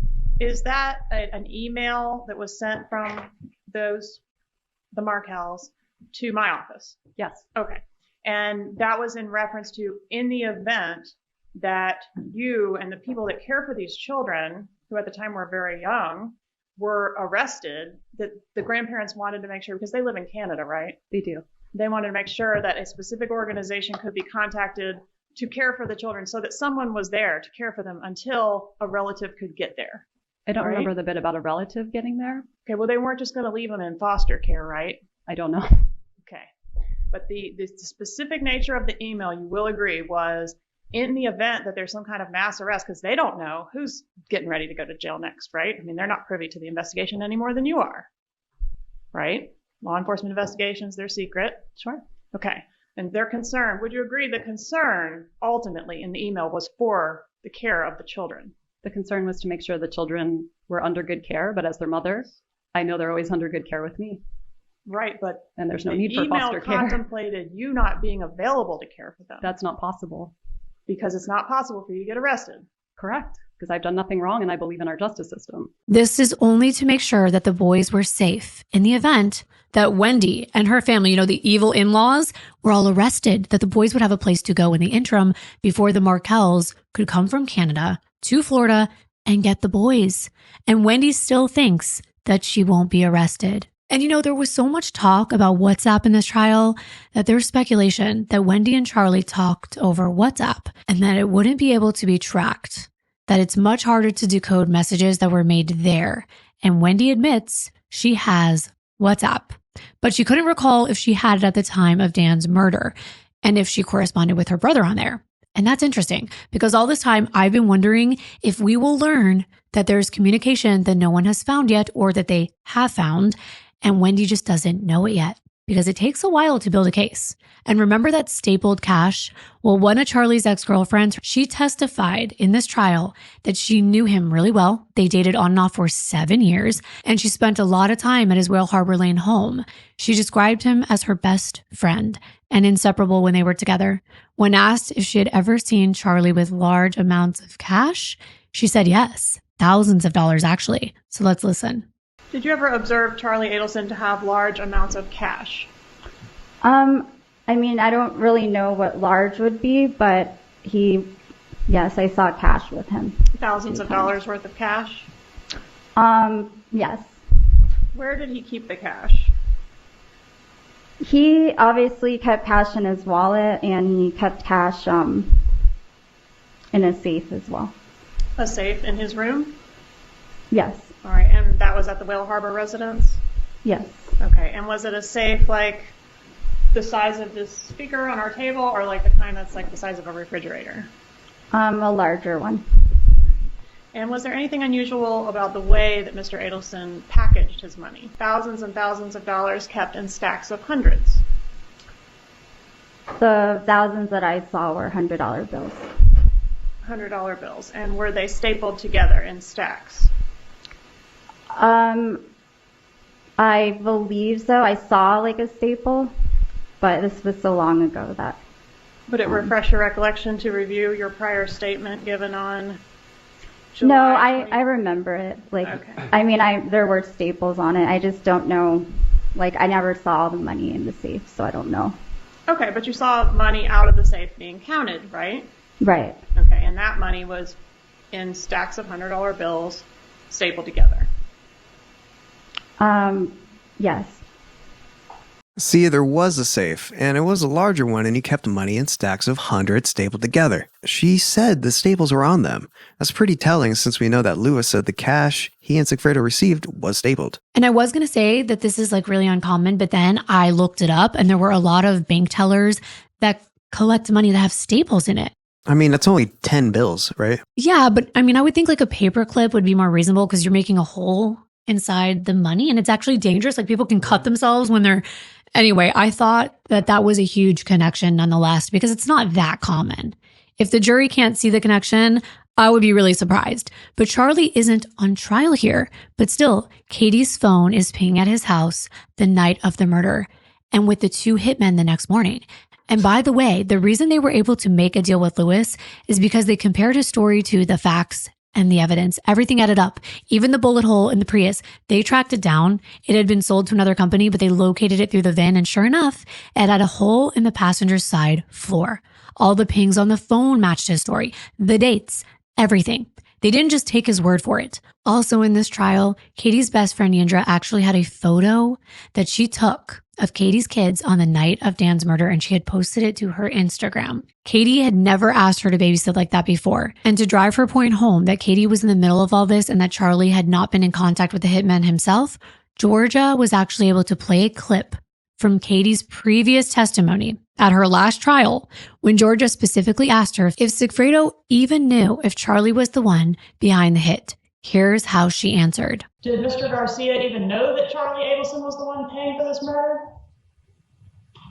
Repeat that question again. Did Mr. Garcia even know that Mr. Adelson was the one behind this whole thing? Well, what time?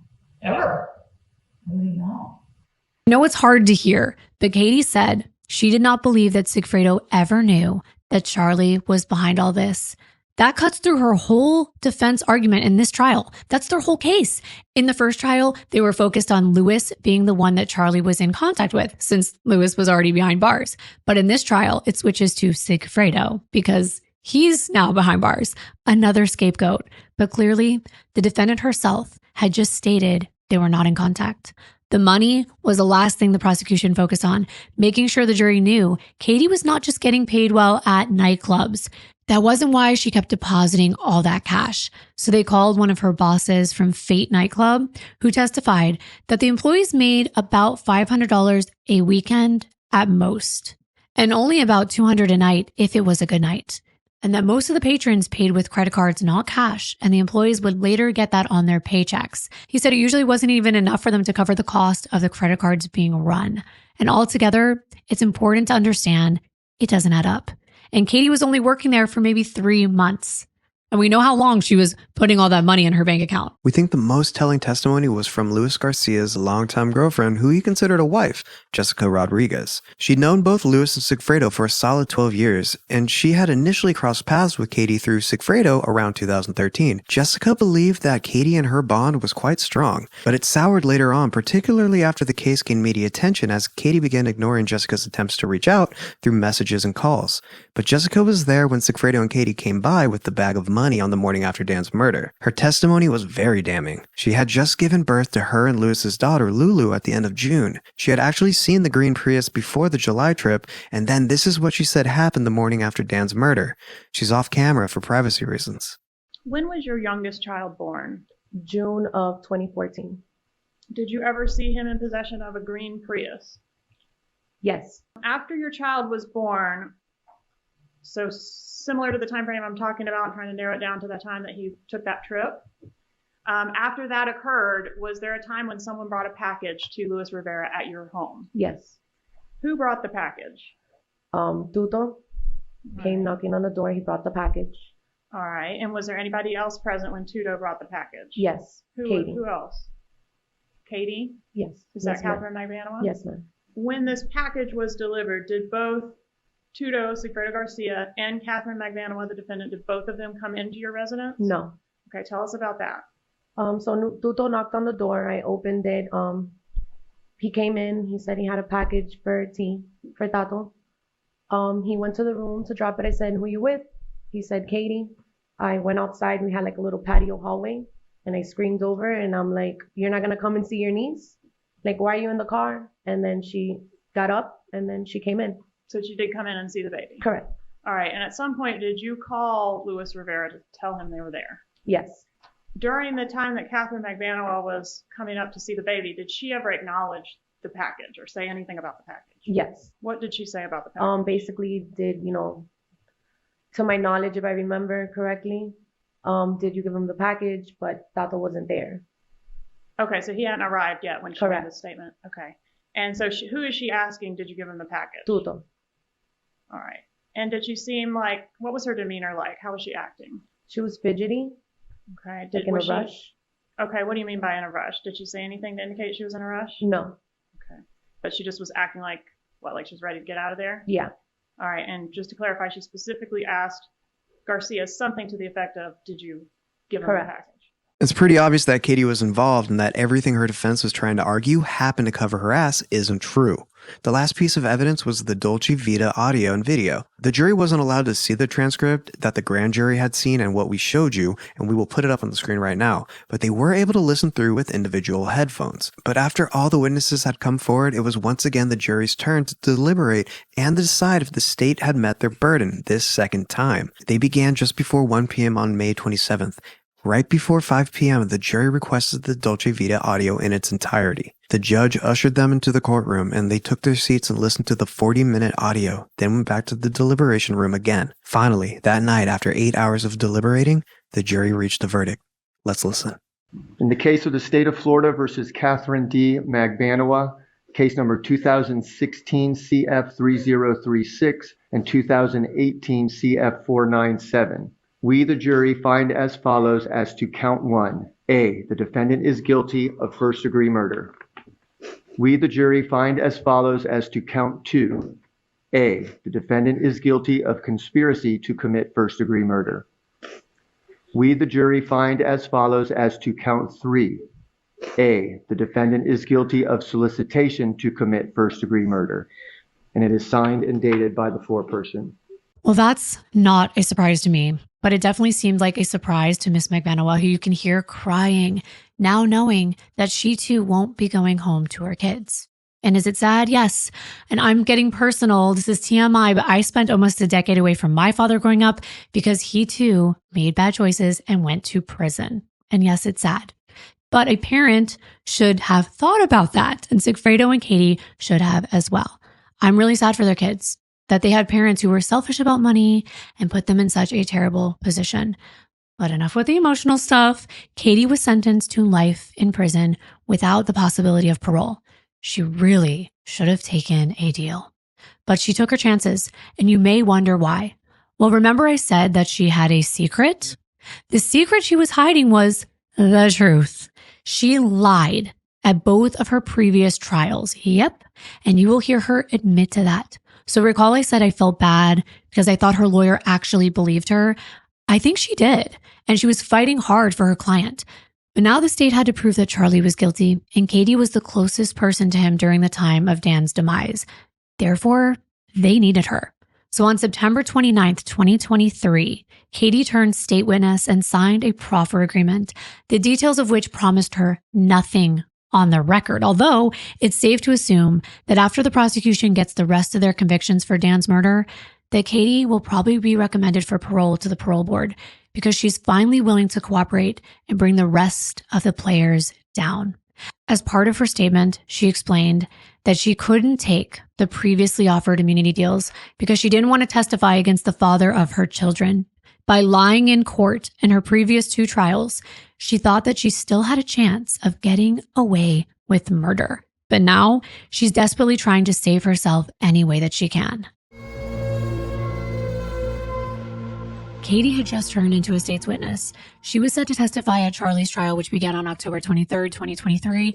And this time, the prosecution had what looked like a solid case against him. The prosecution team included Assistant State Attorney Sarah Dugan, who we introduced you to in the last video, and of course, Georgia Kappelman. For the defense, Charlie was represented by attorney Daniel Rashbaum. The prosecution's opening statements were delivered by Sarah Dugan. And we're going to show you a clip of that now so we can give you an idea of their case. The reason that we're here today is because the defendant in this case, Charlie Adelson, hired a hitman to kill his former brother-in-law, Dan Markel. This murder was set into motion because back in 2014, the defendant's family, the Adelson family, had a big problem. And that big problem was Dan Markel. And the solution to that problem was this defendant. This defendant was the solution to that problem because he had a girlfriend with connections to the type of people who were willing and capable of pointing a gun at a complete stranger and pulling the trigger. So she told the jury everything you should already know, how Donna Adelson hated Dan Markel and wanted to bribe or even bully Dan into allowing Wendi to leave. She explained how Donna spoke with Charlie several times daily and asked him to help solve Wendi's problem. She explained how Wendi and Dan's divorce was extremely contentious, and remember, litigation was happening between the two of them right up until Dan's murder. After Dan was erased from his son's life, no one from the Adelson family or Wendi ever called the Tallahassee Police Department to inquire about the case or even offer some cooperation. So somebody solved the Adelson family's problem. She explained to the jury that the investigation went into 2 separate directions.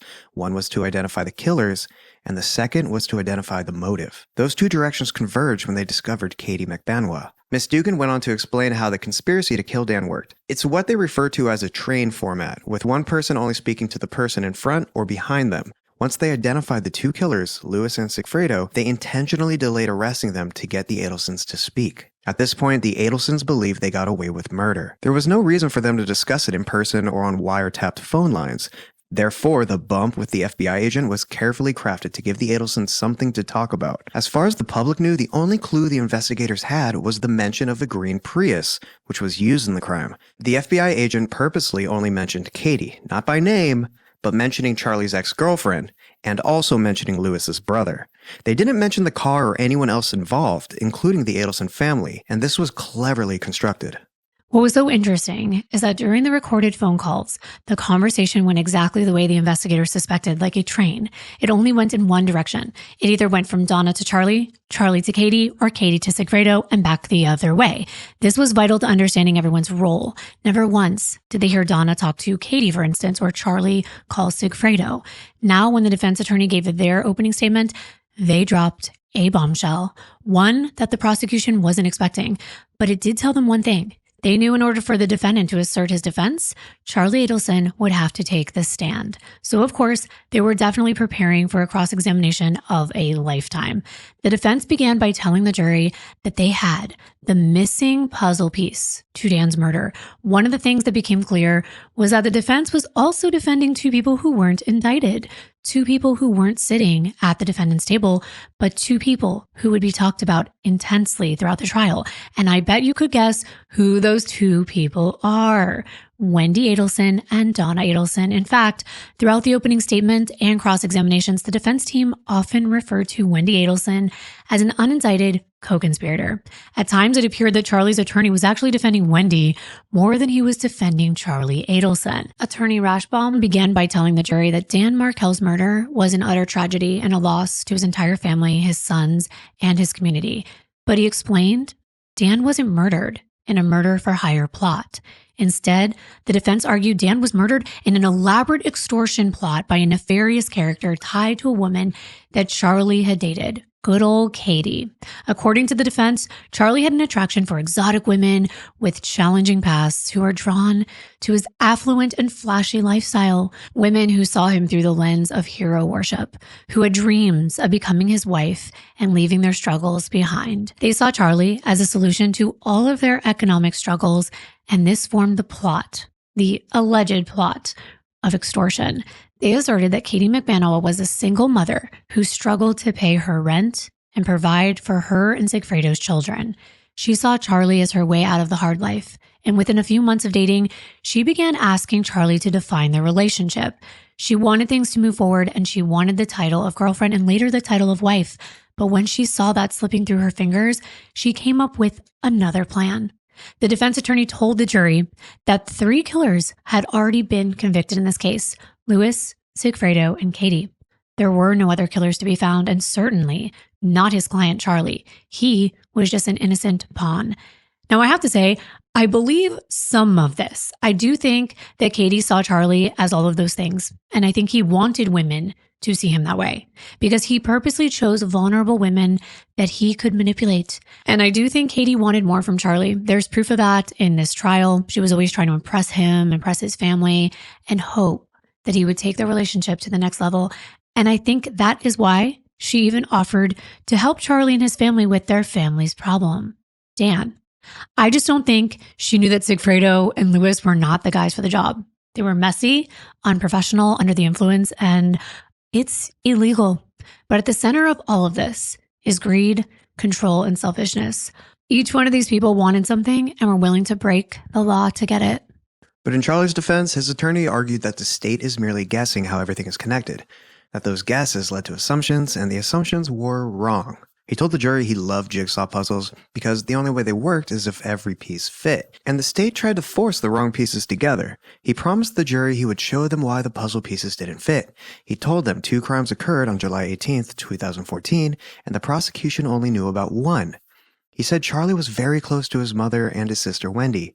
He explained that Charlie was a traveling dentist who spent a lot of time in the car, and when he drove, he liked to talk, as well as repeat himself.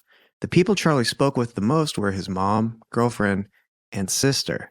And Charlie was making and spending a lot of money.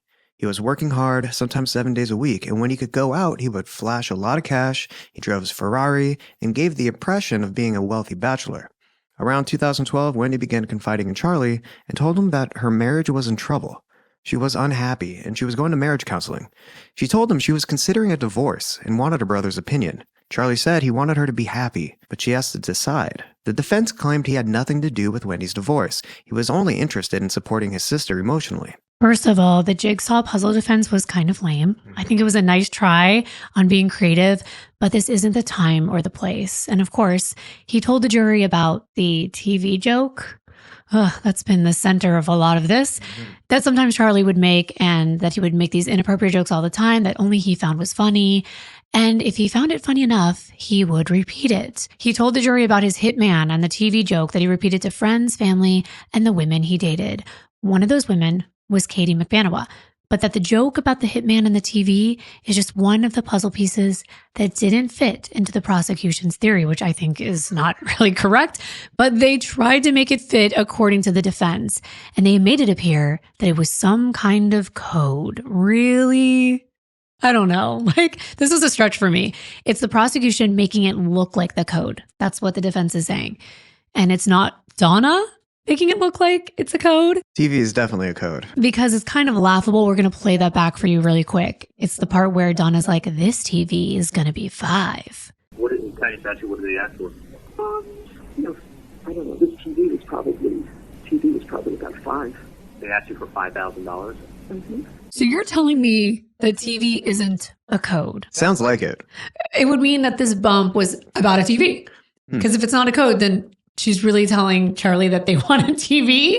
Yeah, I don't think so. The defense is trying to argue that the TV doesn't mean anything else, and that's just pathetic. The defense admitted that Charlie's parents were upset that Wendi lost her motion to move to South Florida and were overly involved in Wendy's life. He also shared with the jury that Donna Adelson had a lot of really horrible ideas of how Wendi should get Dan to let her move to Florida. And she shared these ideas with Charlie. She included him in all of those emails. And when Charlie was bored and traveling from the office to office, he would share these things with the women he was dating. And like I said, that woman at the time was Katie. But the defense insisted that none of those crazy ideas included murder. They even talked about going to a lawyer, making sure it was legal to offer Dan $1 million to allow the boys to move to South Florida.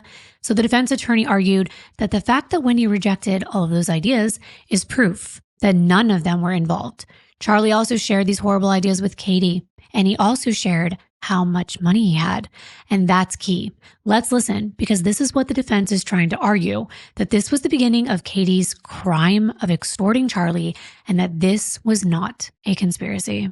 And remember how I told you Charlie talks a lot and repeats himself a lot? Well, when they were together, he did just that. He talked about his day. He talked about what was going on in the world. He talked about his family, which, by the way, was a constant topic every single day. Because when Charlie's driving in the car every morning for an hour to work and an hour home, sometimes longer, he talked to his mom on the phone. And when he talked to his mom on the phone, what would be a topic of heavy conversation quite frequently? Wendy's divorce. All the problems in the divorce. They told you that. They told you that in opening. And what would Charlie do? He would tell these things to his girlfriend.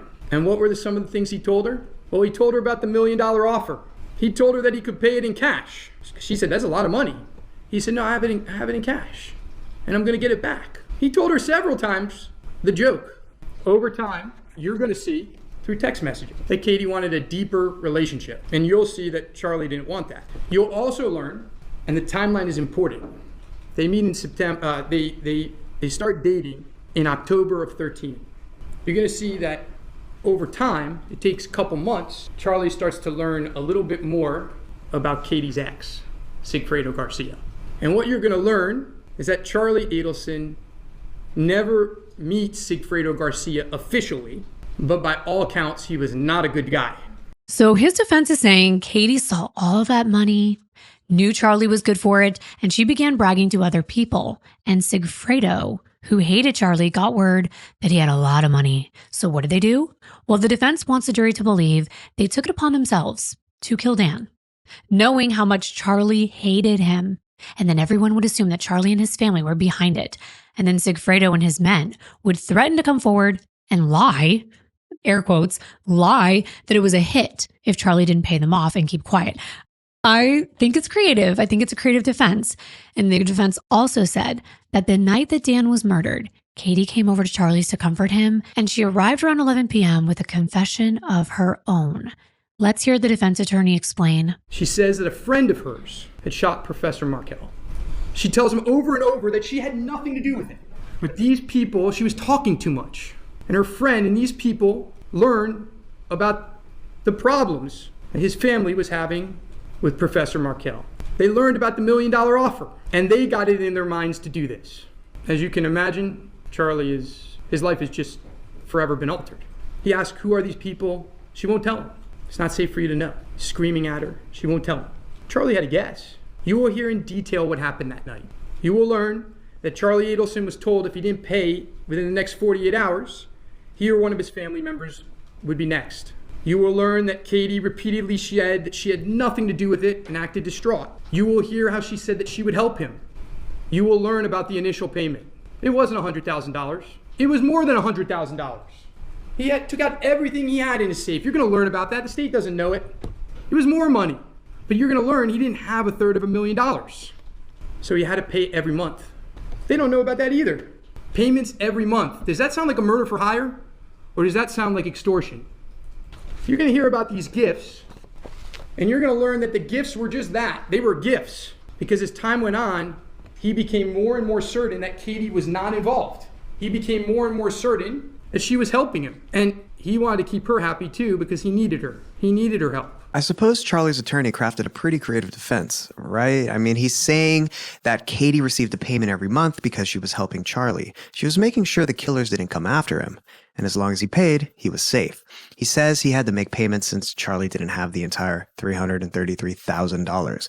Later, the prosecution will call this murder by layaway, like a payment plan. We know that a few months after the murder, Charlie added Katie as an employee to the Adelson Institute, even though she wasn't an employee. It was to help her get medical insurance for her children. He also began paying her another $2,000 a month in cash for a total of $3,000. Charlie planned to keep paying this until the debt was paid in full. Defense attorney Rashbaum told the jury that if this were a murder for hire and not extortion, why would Charlie create a paper trail by paying her through the office when he could just quickly have given her $1,000 in cash? Well, I think it's because Katie asked to be on the payroll. So like you're going to do what this person's asking you to do. So it's almost like he had no choice because he had to follow through. And in both of these cases, whether it's the defense or prosecution, that still makes sense. Well, Rashbaum said these puzzle pieces didn't fit the prosecution's case, and that Katie told Charlie he could never tell anyone and never discuss it or his family would be murdered. This explains why Charlie was talking in code during the recorded phone call at the Dolce Vita restaurant. And that bump by the FBI was really a second extortion to Charlie. But wait, I thought it wasn't a code. So Right. now they want you to think it's a code at some point, but not at other points. The TV is not a code, but then he had to kind of talk in code. Right, and that puzzle piece doesn't fit to me. Mm-mm. The defense said that Charlie thought another gang member was extorting him, and that's why he didn't go to the police. But he did confide in his mother in case anything happened to him because he needed her help signing the checks to give to Katie. But they both promised to take it to their graves and never tell Wendi. They wanted to protect her from all this ugly truth at all costs. Oh, they're so nice for trying to keep it from Wendi. Poor Wendi. Yeah. So they were saying that the bump was an extortion upon an extortion. And the defense attorney even went so far to say that he agreed with a lot of the state's evidence and wouldn't ask their witnesses any questions. He said Sigfredo, Lewis, and Katie were all arrested in 2016, but Charlie wasn't arrested for another 6 years until 2022 because they didn't have enough evidence against him. They only indicted him when they convinced Katie, who had been sentenced to life in prison, to sign a proffer agreement without any specific promises to testify against Charlie.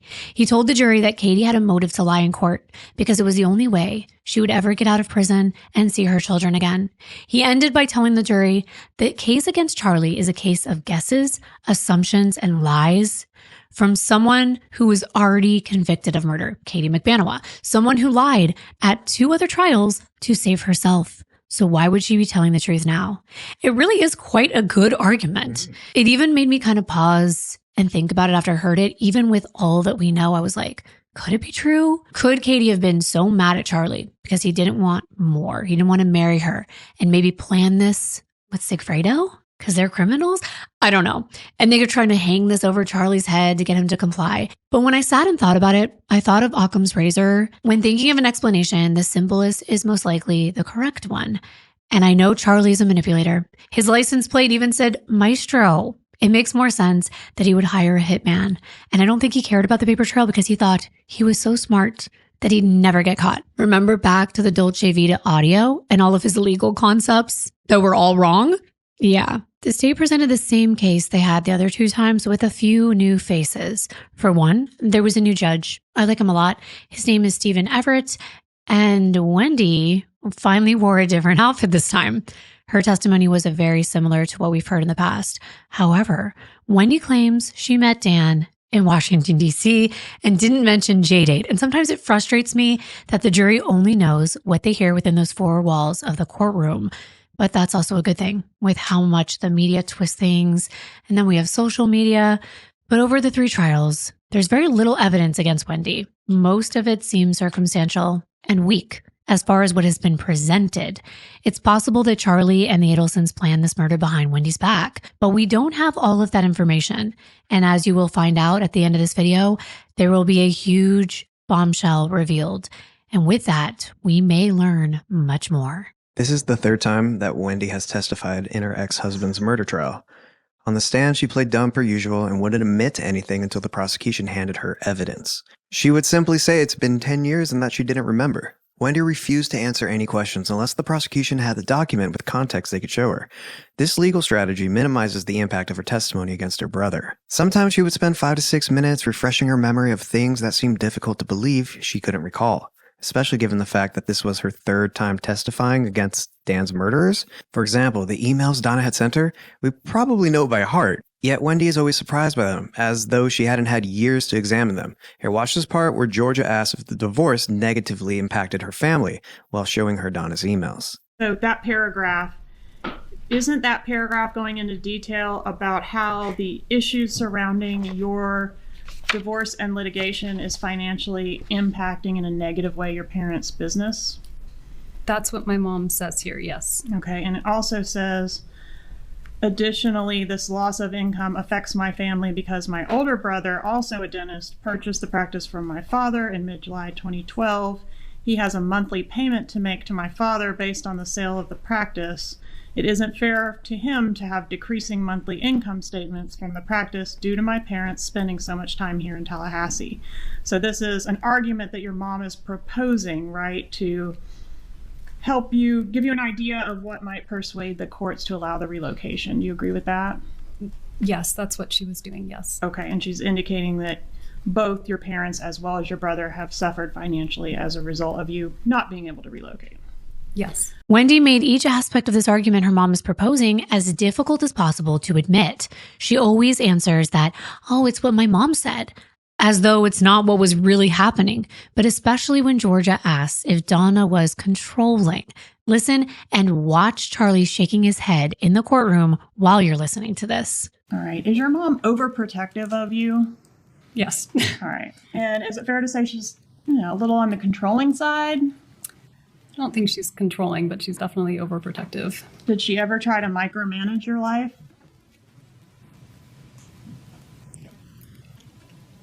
Maybe, yeah. Did she have an interest in who you were dating and who you weren't dating and who you should be dating when you were single? I think she was usually disappointed that I wasn't dating more. And would your mom sometimes enlist your brother Charlie to convince you to do certain things in your personal life? Can't really think of an example of that. Well, dating Dave was a big one on some of the materials I had. Yeah, people like Dave. All right, and your mom really liked Dave. Yeah, everyone liked Dave, but we were just friends. Okay. Did she try? So she would try to get Charlie to convince you to date a certain person. I don't think she was getting Charlie to convince me to date Dave. I think everyone liked Dave. All right. And would she try to get Charlie to convince you to do certain things as far as your professional life? What jobs to take? No, I don't think so. Do that. Would she try to get Charlie to do certain things like advise you on investment decisions, whether or not you were going to buy a house, for example? I don't think so. I don't remember that. Danny and I made that decision together. Once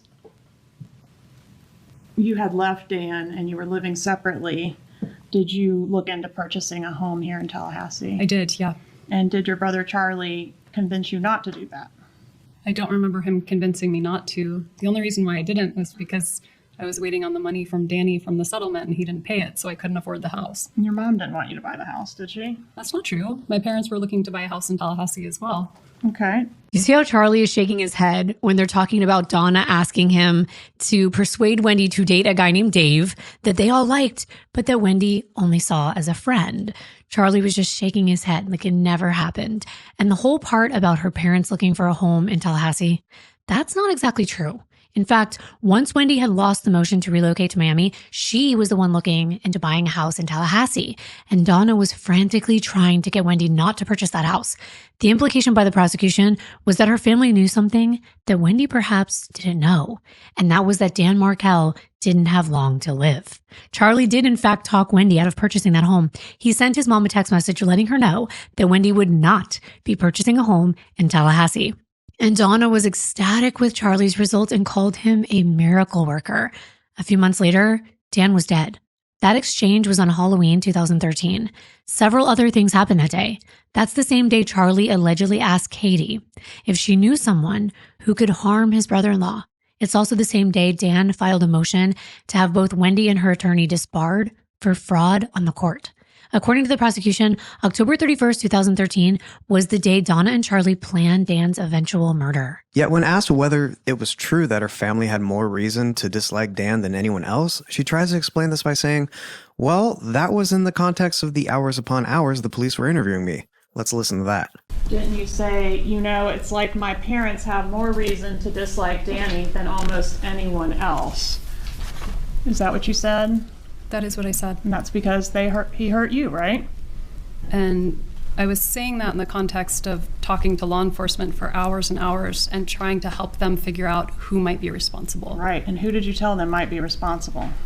Well, I told them many, many people. But are you asking about this particular moment right here? You told them your family might be responsible. Or potentially someone to do with a former student or his current girlfriend.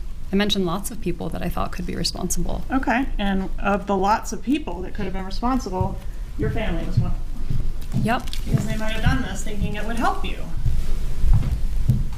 That's what happened, right? I'm sorry, I don't understand the question. Your family had your ex-husband killed to try to help you, didn't they? No, that's completely untrue. Despite all of the evidence against her family, Wendi still denied that any of them could be involved in her ex-husband's death. You heard her say, that's completely untrue. Really? Because Charlie's sitting right there in the courtroom for this exact reason. She won't even agree with the obvious, even kind of insinuating that dead Dan, is a liar in this next clip, and that he is the one writing lies in this petition to the court to block Wendi from moving the kids to Miami. She claims that not everything in that petition is true just because it's in there.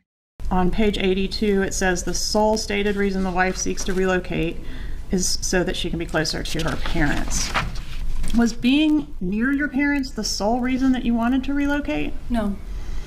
It wasn't the sole reason stated in your petition?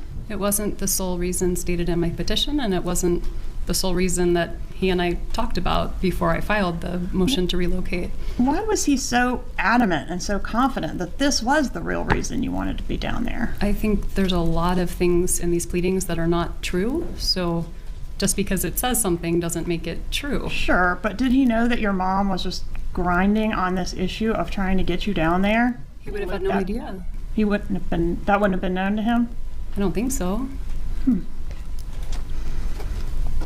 But he was accusing you in these pleadings of all kind of stuff, right? I mean, I'm not saying it's true, but hiding financial assets, failing to disclose things, kidnapping his kids in the middle of, his business trip, all those sorts of things, right? Yes, you said lots of things. All right, and you said a lot of things too. There's filings going both ways that are pretty venomous. Would you agree with that? I would not agree with that. Yours were pleasant. I'm not saying divorce filings are pleasant, but mine were not venomous. Okay.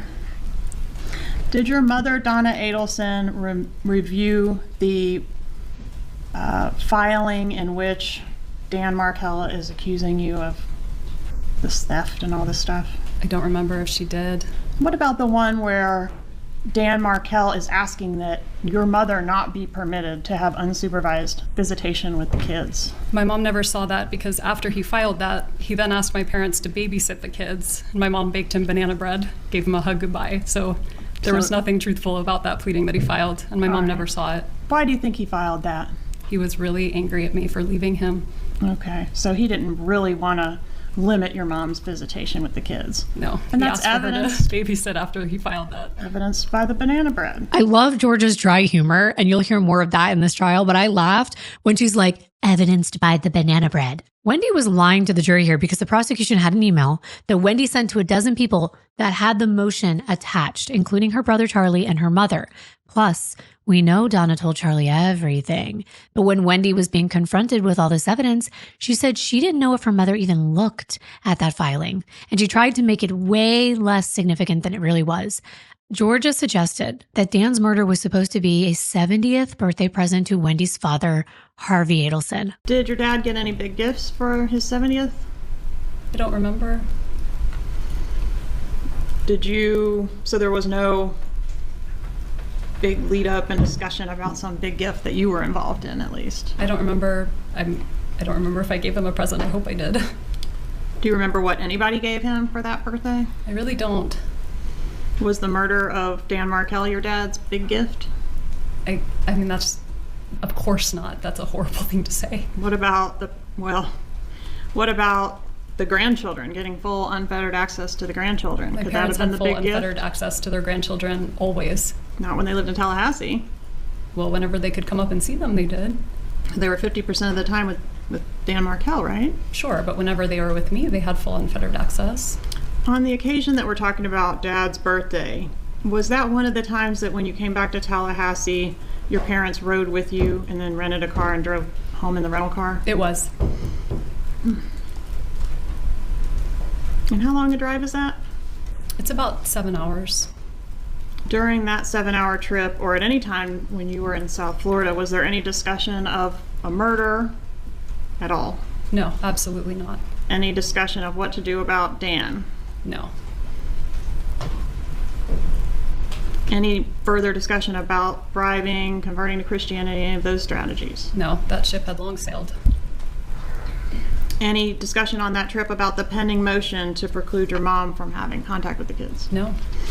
There was a text message string between Donna and Charlie Adelson regarding Harvey's upcoming 70th birthday. Again, the two used coded language, even though it's not really supposed to be coded. And Donna asked Charlie if his father was going to get his big gift that year. And Charlie suggested that it was in the works and he hoped it would come through on time. Donna even told Charlie to delete these messages. We know now that Dan's murder happened 9 days after Harvey's birthday. The prosecution contended that Harvey's gift was Dan's murder. Some might argue it was a gift for Wendi too, since she was immediately able to move right back to South Florida after her ex-husband was killed. Yikes. As we said, a lot of the same people testified at this trial. Charlie's ex June, Wendi's ex Jeff, but there were a few new faces. One was a former employee for Charlie's dad's dental clinic. She was not only a receptionist at the front desk, but an assistant to Charlie himself. Her name is Erica Johnson. She worked there for a long time, about 11 years, and was very loyal to the Adelson family. She still respected and even loved Charlie. I could tell that even though this man is just sick for what he decided to do, I can't deny the fact he's charismatic. And I can tell even by looking at his body language and just looking at him in the courtroom, he smiles, he laughs, he doesn't take things too seriously, even in court. Not that that's a good thing in this moment, but I can see why people would be drawn to him.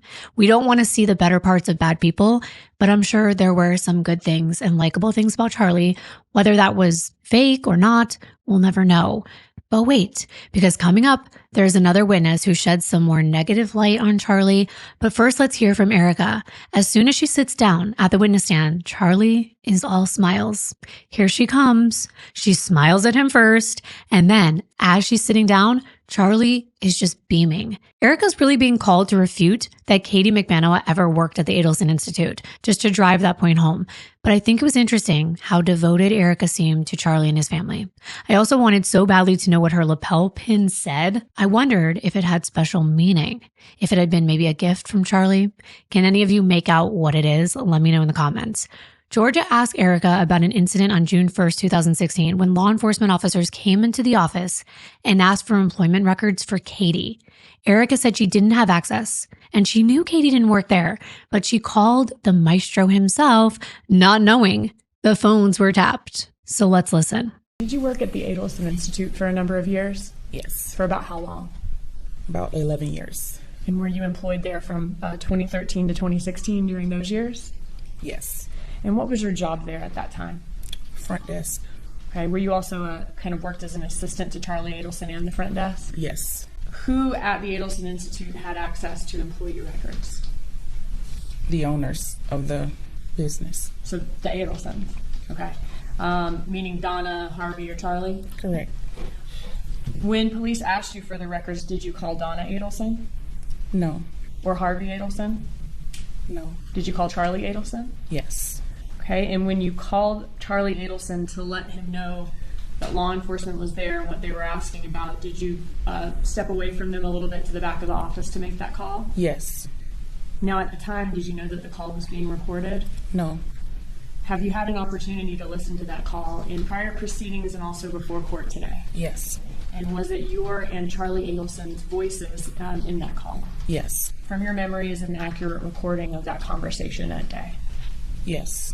Hey, Sheena, FBI is here asking for records for Katie. For what? Does she work here? I wouldn't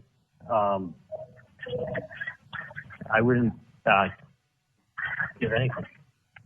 Yeah, and I don't know. the ex, did she work there? I was like, yeah, she works there, but I don't know what you want. So remember we sent that. Erica. Yeah. Do me a favor. I'm not there right now, Mm-hmm. and I'm in surgery, Mm-hmm. but it's not my office.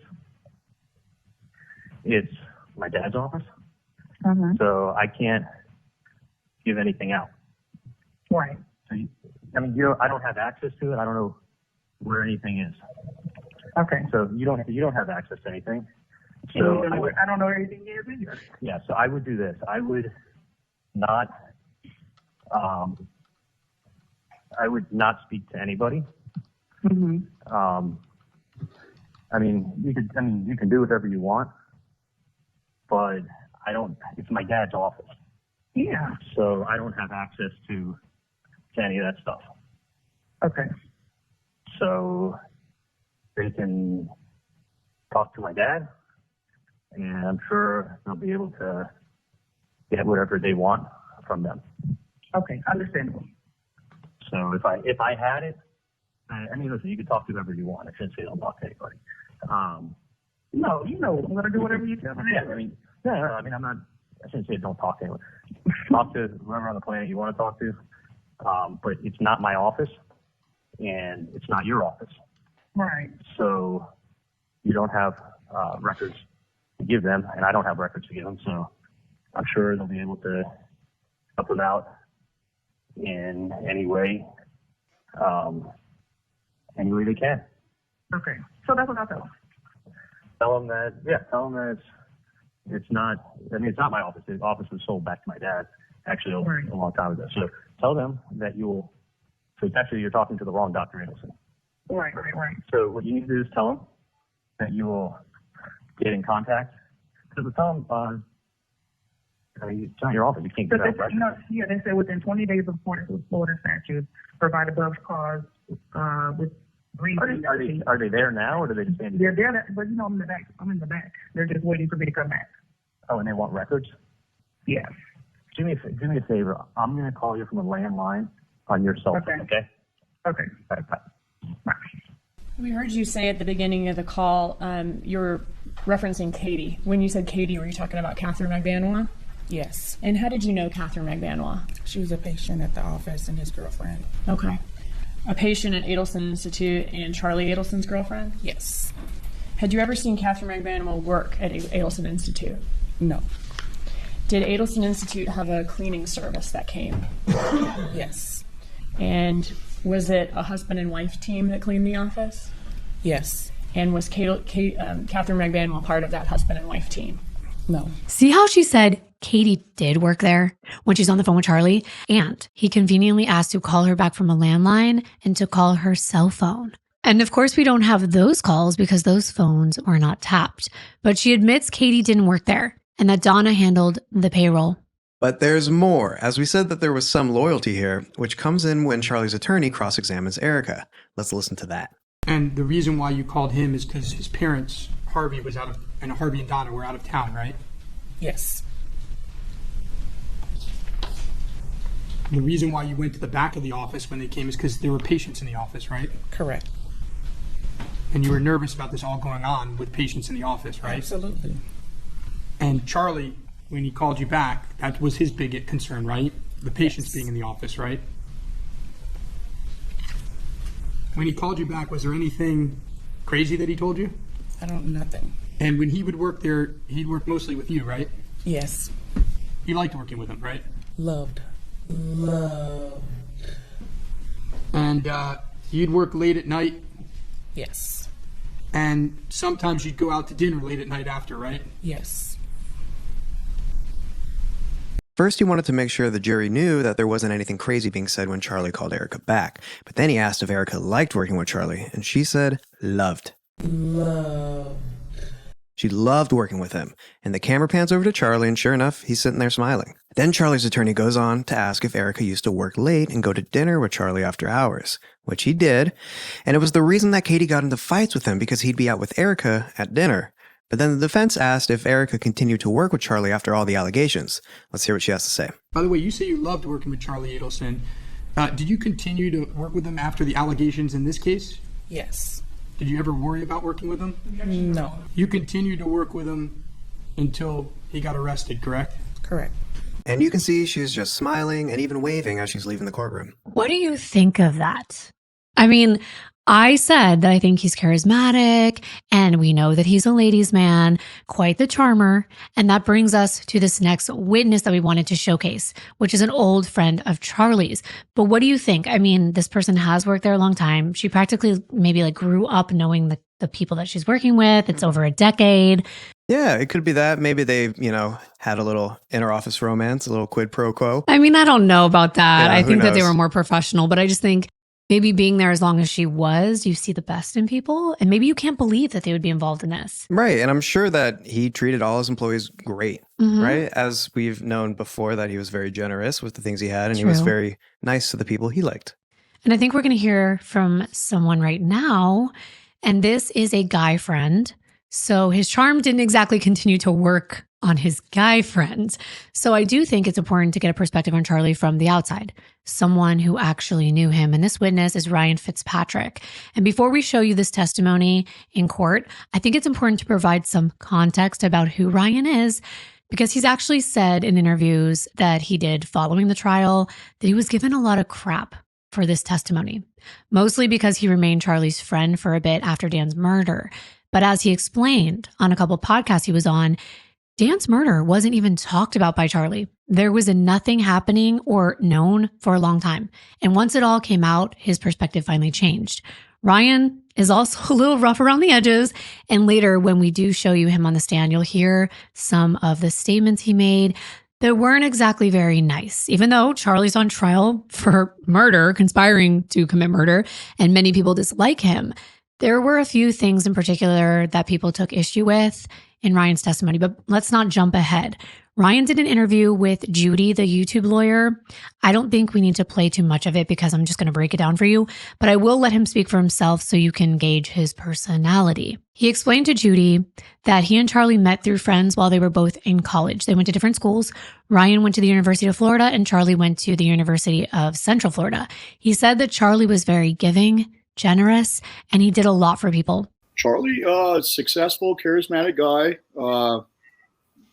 the maestro or whatever, a little bit annoying, a little bit arrogant, but he was fun to be around. Charlie was fun. Charlie was a great guy, surface value, I mean, this is horrible, but a lot of people didn't know Charlie, but, it's horrible what happened, but, I mean, I don't know. We just started hanging out and became buddies. Was it genuine? He doesn't know now. But Charlie was a fun guy.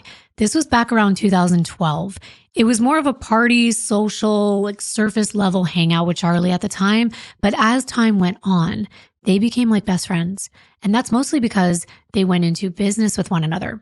Charlie, as we've said, had a lot of money and he would invest in businesses. For example, this is something I didn't know.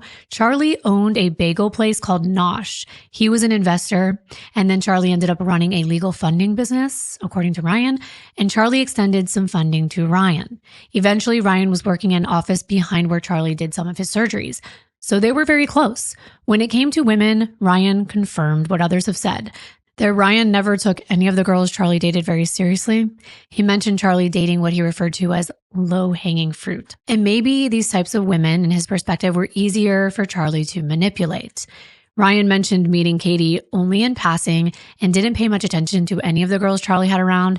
He didn't care because he had so many of them, and it was actually kind of annoying to Ryan.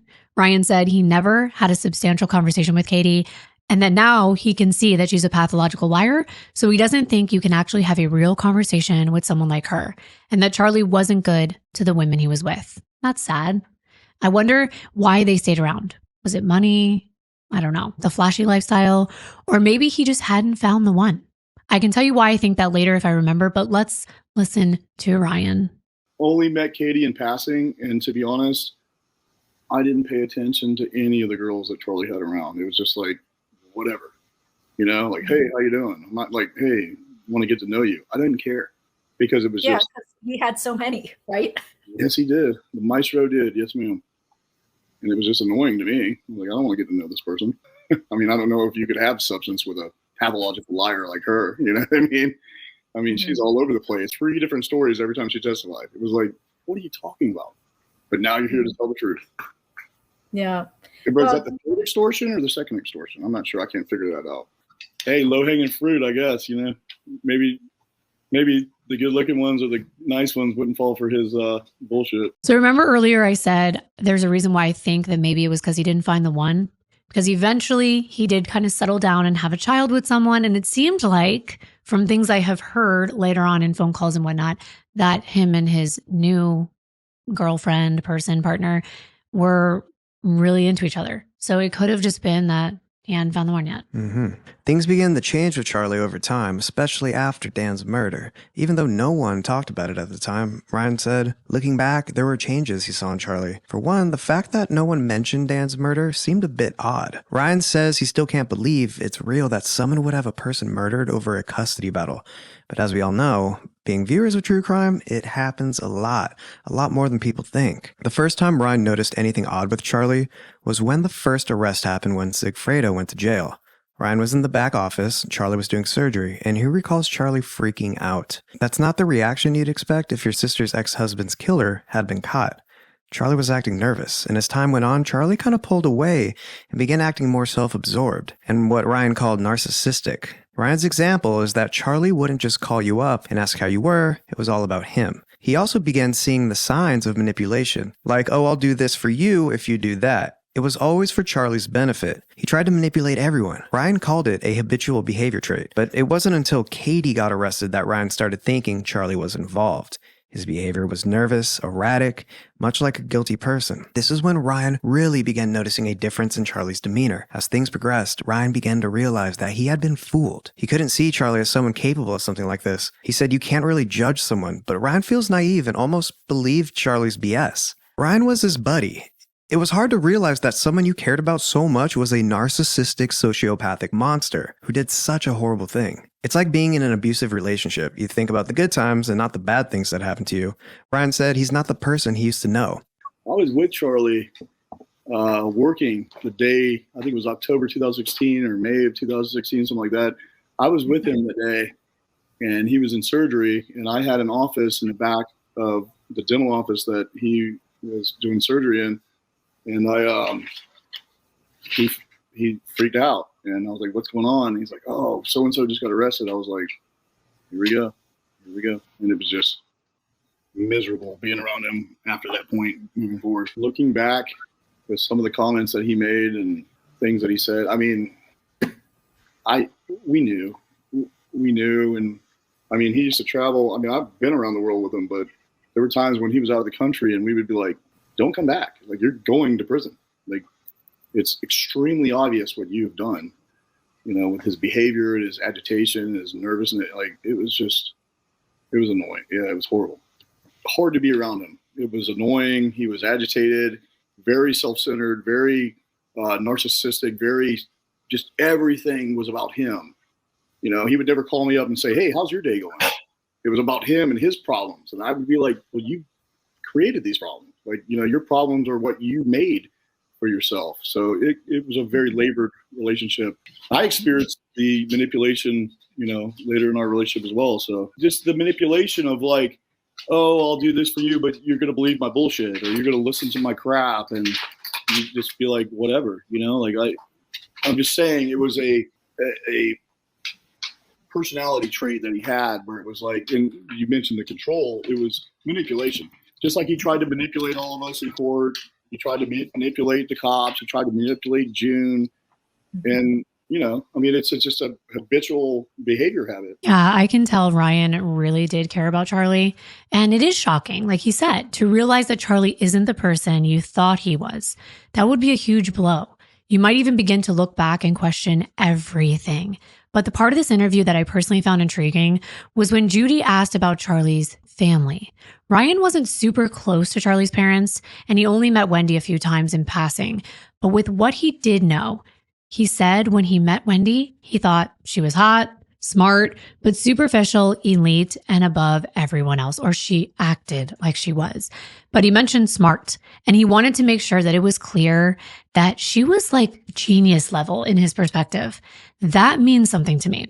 I mean, I can tell you everything Wendi has achieved. She's no dummy. Ryan said he also thinks the whole family knew what was going on with Dan being killed, that there's no way, as smart as they were, that they wouldn't have been aware of what was happening. That's telling, but I think we already know that. When Ryan was specifically asked if he thought Wendi was guilty, he said yes, without hesitation. His biggest reason was that Wendi took that 3-mile detour to buy whiskey and pulled up to the crime scene. Let's hear him explain that. Do you think Wendy's also guilty? Yes. Or involved? Yes. Yes. Yes. Because why? Because she's guilty. Okay, since you've been watching all the trials, watching all the YouTube videos. I mean, I'm so sorry that you took a 3-mile detour to go buy bullet whiskey and you pulled up to the crime scene.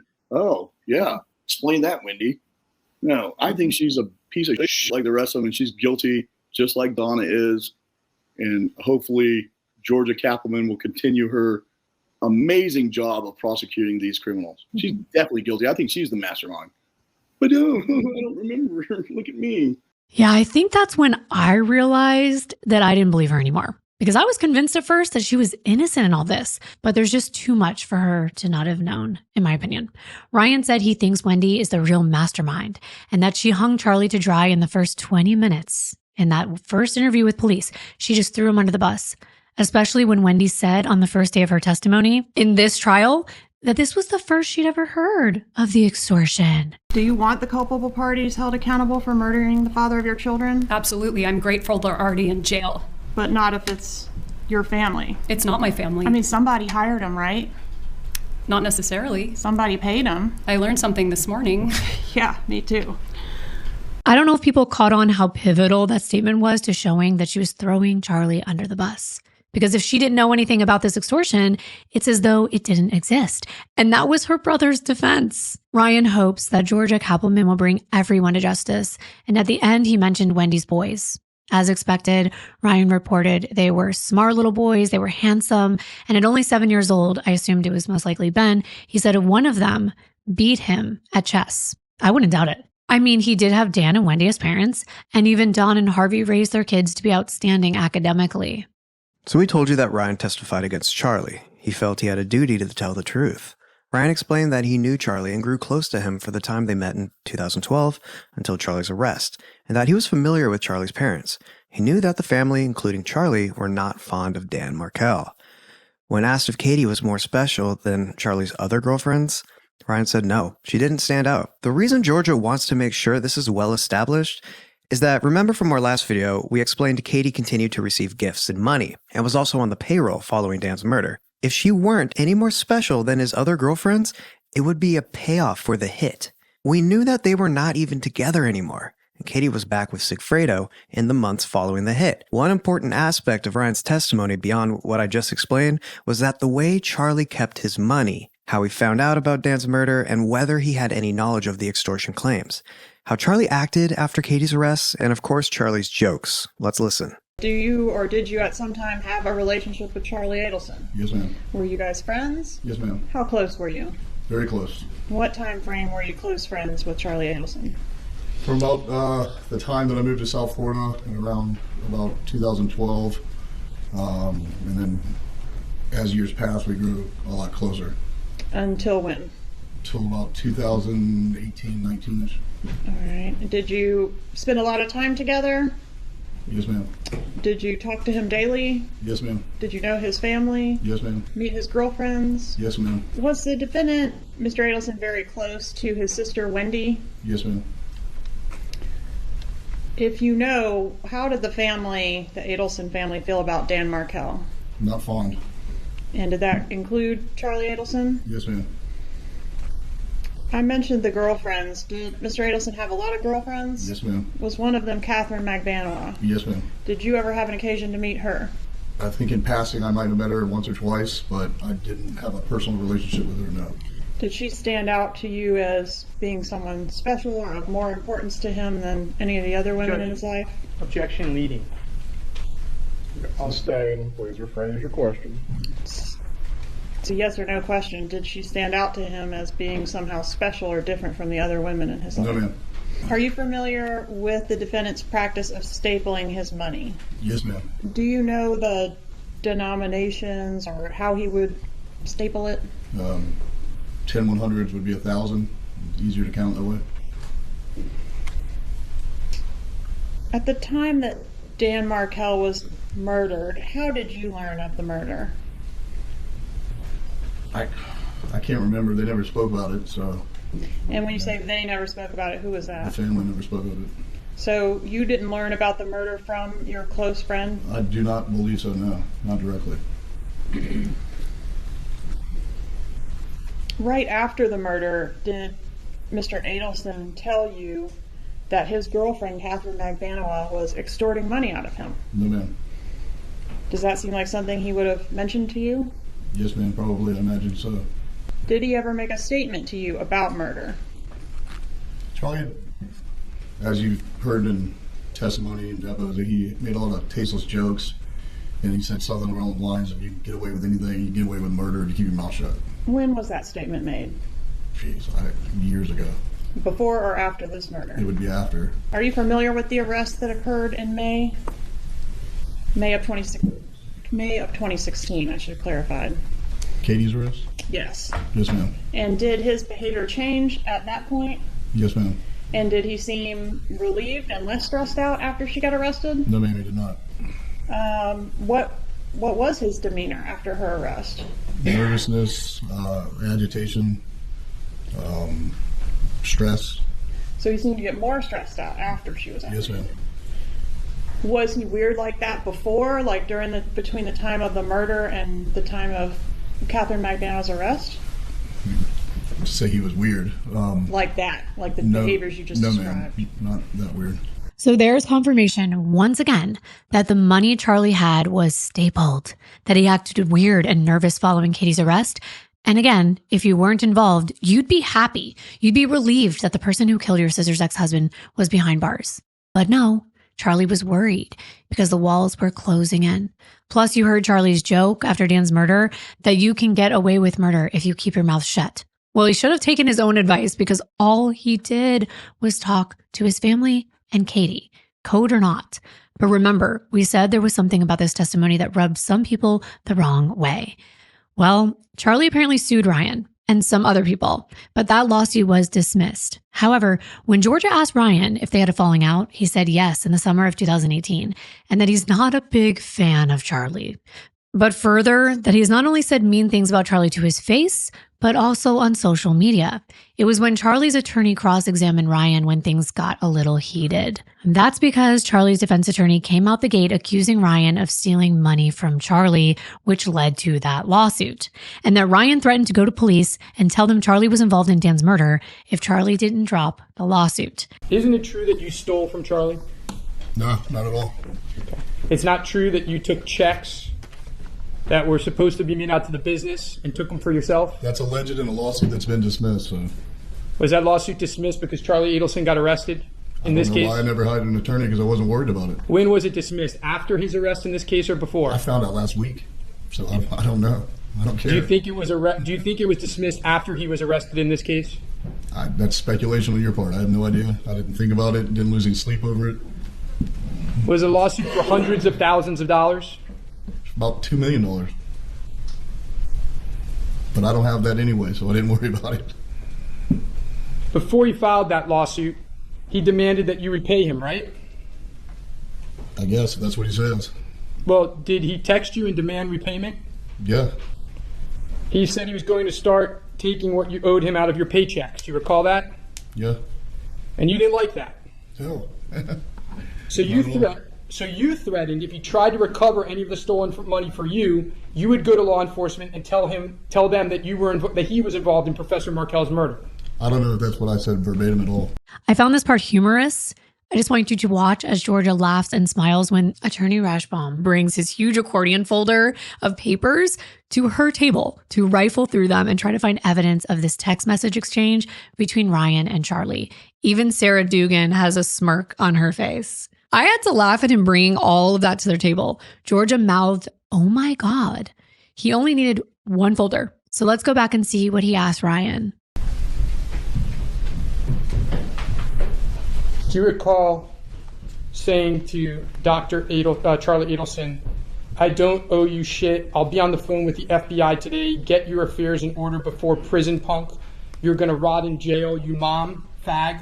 Do you recall saying that? I mean, if you're reading it, then I did. You open your mouth and I will open mine. Watch, motherfucker. You're a miserable Jew and you're going to get what you deserve. Do you recall saying that? If you're reading it, then I said it.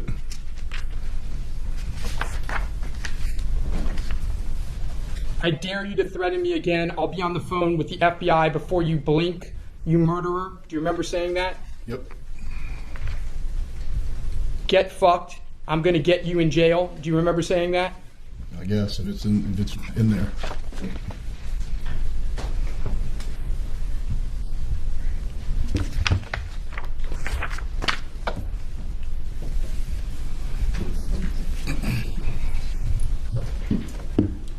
You ever heard of a website on Facebook called True Crimes Blog, True Crimes Case, the Dan Markel case? Let's discuss. You ever heard of that? Yes. You're just posting pictures of Charlie on that website this week, right? I don't know. You want me to show you them? What difference does it make? What does it have to do with anything? May I approach, Your Honor? Does this refresh your recollection of a picture you posted of Charlie on that website just days ago? Yeah, it's a good picture. You say you have nothing to gain from this case and you don't really care and you don't want to be here, right? Right. Just on Tuesday, do you recall writing to someone, "I want to propose a wager. Let's see who gets involved. The over and under on Life Plus. Laugh out loud." Yeah. Yeah. You posted on there that you were going to help get this man a life imprisonment, right? I don't know that it suggested that I was helping him do anything. I was just speaking my opinion, which that's free speech, and that's what all the other idiots on that thing do as well. So. I want to propose a wager. Over under on Life Plus. That's what you said. Yeah. No further questions. I'm not really seeing the issue. I mean, calling someone names is a little immature, but all in all, calling him what he is, a murderer, I'm not sure I see the issue. I mean, if someone I trusted had been deceiving me all along, I'd be pissed. Right. However, resorting to name calling is pretty simplistic and unproductive. Exactly. So as you listened, Ryan admitted to texting Charlie and calling him names and threatening him to out him to the FBI if he continued to press him about the lawsuit. Again, what's the issue here? I guess it could make Ryan look like he knew the whole time and didn't say anything to the police covering for Charlie, but I think by the time these texts were exchanged between Ryan and Charlie, Ryan began to suspect Charlie was involved. Right. I can see why people took issue with that. I could also see why people took issue with the choice of words that he used. Sure. But what about the social media posts and the bet? Well, on Facebook, on a true crime page, and I thought it was funny that Ryan was like, I was just another idiot on there making comments, and it's free speech, his words. Is making a bet hoping that Charlie gets life in prison a bad thing when you have reason to believe, as we all do after everything we know, that this man orchestrated a killing of an innocent father? The audience can chime in. And if you didn't catch it, he was basically saying, let's bet that Charlie is going to get life plus. And now it's Luis Rivera's turn again. And we already know his side of the story, so we're not going to be playing the same thing over again. This time, Katie was the star witness against Charlie, and the prosecution did their best to rehabilitate her on the stand and explain why she lied under oath twice at her previous trials, and 2 more times during interviews in prison. They know they have to make her likable to the jury so they'd believe everything she was about to say against her former lover. You're in jail clothes. Are you currently in custody? Yes, ma'am. What are you in custody for? The murder. Are you doing a sentence for murder? Yes, ma'am. You were convicted of murder? Yes, ma'am. And is that the murder of Dan Markel? Yes, ma'am. Did you have a trial in your case? Yes, ma'am. Did you testify? Yes, ma'am. You testified on your own behalf? Yes, ma'am. All right. And when you testified, were you truthful with the jury? No, ma'am. I was not. Did you take the same oath that you just took today in your own trial? Yes, ma'am. What was your defense when you were tried? That I had nothing to do with it. All right. That we got it right in reference to Charlie Adelson and we got it right in reference to the killers, yes, but you ma'am. weren't in the middle. Yes, ma'am. Was that true? No, ma'am, it was not. Were you in the middle? Yes, ma'am, I was. And didn't you also testify in the trial in which Sigfredo Garcia was convicted of murder? Yes, ma'am, I was. And what was his defense? That he had nothing to do with it. That we got it right in reference to Charlie Adelson and we got it right in reference to the killers, but he had nothing to do with it, yes, right? Ma'am. Objection, Your Honor. Overruled, Ms. Calhoun, make sure you present questions. And was that defense truthful? No, ma'am, it was not. So Sigfredo Garcia was involved? Yes, ma'am, he was. So why tell the truth now? I believe that the truth needed to come out now so that the family can get some type of closure. Why didn't the truth need to come out last year or the year before or the year before that? I was trying to defend myself. You were trying to get off? Yes, ma'am. So there it was. Katie had to admit to the jury that she lied under oath. She also had to admit that she had a pending appeal with the appellate courts in which she was still asserting her innocence.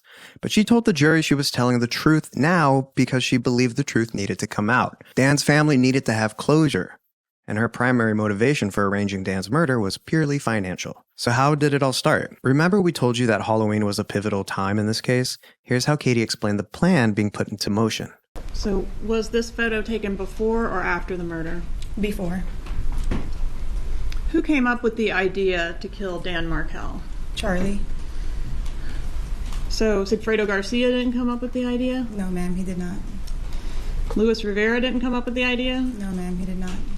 When did the defendant first bring this idea up to you? My first recollection was around Halloween of 2013. Around Halloween or on the actual? On Halloween, yes, ma'am. All right. What's your recollection of how that came up? We were at a Halloween party in Lincoln Road, and right before we were about to go, he got in the car with me and he asked me a question. What was the question? Do you know anybody that can harm someone? And did you know anybody that could harm someone? Yes, ma'am, I did. Who was that? Sigfredo. And at the time, what was your relationship with Sigfredo? It wasn't the best. But he was the father of your children, right? Yes, ma'am, he is. So were you dating both men at this time, or were you only dating Charlie? No, I was only dating Charlie. Okay. And so he meaning the defendant, initially said, do you know anyone that could harm someone? Was he aware of your connection to Sigfredo Garcia when he made that statement? Not that I know of, no, ma'am. Did you suggest Sigfredo Garcia at that time to the defendant? No, ma'am. What did you say? I just said yes and kind of left it alone. All right. Did it go any further than that at that time? Not that night. All right. Did you know who he wanted harmed? At that time? No, ma'am. All right. Had you become aware during the course of your relationship with him that he had some kind of issue going on with his sister's ex-husband? Yes, ma'am, I did. What did you learn about that? He was just stating that his family wasn't, his mom and dad was stressed, and that his sister was having problems with her husband and custody of her 2 children. And when did you learn that the person that the defendant wanted harmed was this ex-husband of the sister? I believe later on. All right. And when did you learn the name Dan Markel? It wasn't until, I don't know if it was on my trial or when Sigfredo got arrested.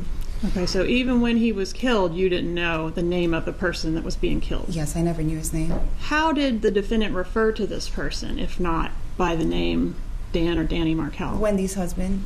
Okay. So you knew that the person that was going to be initially harmed was Wendy's husband? Yes, ma'am. Okay, and you knew that there were issues, or what did you know about the beef with him?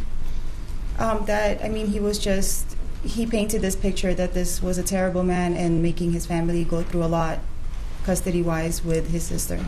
All right, and when he would say these things to you, is it in the context of his mom specifically or his family in general? I believe it was more towards his mom. Meaning what?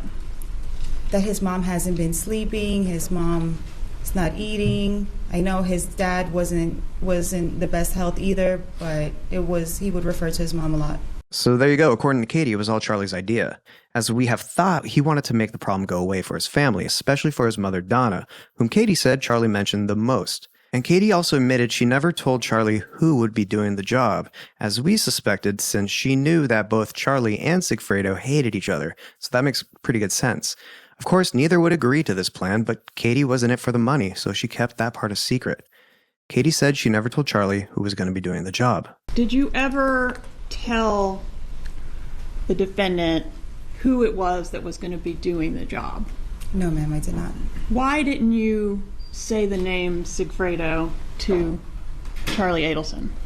I always referred to each other as my friend. Neither one of them wanted to really hear each other's names. And why is that? Because Sigfredo was the father of my kids, and I was dating him at that time. I was dating Charlie at that time. Okay, so Sigfredo Garcia, did he have strong feelings about the defendant? Yes, he didn't like him. All right, and is that because you were dating him? Yes, ma'am. Okay, and vice versa, you're not going to talk about the child's father with the new boyfriend either? Yes, ma'am. Okay. So is it true then that you were sort of walling these two off from each other before the issue of the murder and the conspiracy ever even arose? Yes, ma'am. And did that pattern continue throughout the murder conspiracy? Yes, ma'am, it did. Do you think Charlie Adelson knew that it was your child's father that you were going to? He might have had an idea, but he just never said it out loud. Exactly. She knew that she needed to keep things secret, and this is really solidified here with this next clip. And at this point, this is July 1st of 2014, the plot is already underway to do this murder, right? Yes, ma'am. Does Sigfredo Garcia know that he's doing the murder for Charlie Adelson? To my knowledge, he might have had an inkling about it, but I don't know. That was never spoken of. Okay. The killers, and when I say the killers, I'm referring to Garcia and Rivera, knew they were doing something for a lady to get her kids back. Do you know how they knew that information? I believe it's because of the envelope that Charlie gave me to pass over. So you didn't relay that information to them that it had to do with a lady and her kids? I might have mentioned it to Sigfredo, yes. Okay. So if you mentioned that to Sigfredo, would you be, were you intentionally trying to characterize this job as being related to someone other than Charlie Adelson? I believe so, yes. Is that because Sigfredo Garcia would not have wanted to do anything to help out Charlie Adelson? Yes, ma'am. So now that we've really made that clear, I think we can move on to when the hit was going to be carried out, and also that paper that Katie referenced. You mentioned the paper. Luis Rivera said there was a paper that Sigfredo had when they came to do the murder. Do you know anything about that paper? No, ma'am, I don't. All right. Did you provide a paper to Sigfredo Garcia? Yes, I did. All right. And when you say you don't know anything about it, but you gave it to him, you obviously know something about it, right? Yes, ma'am. Okay. So tell us what, I know what you're trying to say is you don't know what was on the paper. The content of it, yes. Tell us how you came into possession of this paper that the killers had. Okay. One day, just a random night that I was over at Charlie's house, he had a manila envelope that was sealed. He told me, Katie, do not open it, do not touch it, do not look inside it. I didn't print this paper out from my office, printed it probably from another office, and basically give that paper to the other person. All right, and who is saying this? This was Charlie. All right, this defendant. Yes, ma'am. So he says to you, I have this paper. How does he give it to you? I had a diaper bag, so he showed me the envelope, and I was like, just put it in there. Did he express any concerns about fingerprints being on the envelope or the contents? Yes, ma'am. He said he wore a glove so that there's no fingerprints on it. He was very specific about me not opening it and not looking inside it. And he also told me that he didn't print it from his office. All right, and what about licking the envelope? And that he didn't lick the envelope. He said he did not lick the envelope? He did not lick the envelope. And what was the purpose of that? I guess his DNA. Okay. So did you touch the envelope? It was in my diaper bag, but I don't remember if I never opened it, but I might have touched it just to stick it inside in my diaper bag. And did you deliver the envelope to Sigfredo Garcia? I must have contacted Sigfredo and just told him, hey, come by the house. And then, he was kind of in and out of my life, so he popped up. He literally got the envelope. I was like, you have something inside that bag. And then he grabbed it, stuffed it in his pants, and left. So that explains the paper. I find it hard to believe she didn't know who was being killed, because according to her, she never knew Dan's name. She just had that envelope and gave it to Sigfredo. I know. I feel the same way. I think she knew much more. Right. But let's jump to the time frame where Georgia is about to say that all this started in October of 2013, and it happened July 2014. So Georgia wants to understand if there was any pressure put on Katie at some point to get it done. So let's play that. So this thing started back in October of 13 and doesn't get done until July of 14. Can you describe whether there's any pressure as time is going on and this thing is not getting done? Trying to remember, in the beginning of the year, I don't think there was really much. I mean, he's been planting this seed in my head that this needed to get done. And I guess towards probably around June, July is when he was a little bit more adamant about this job getting done. Okay, and when you say he, you're talking about who? Charlie. Did you ever have any contact with any other Adelson about this job?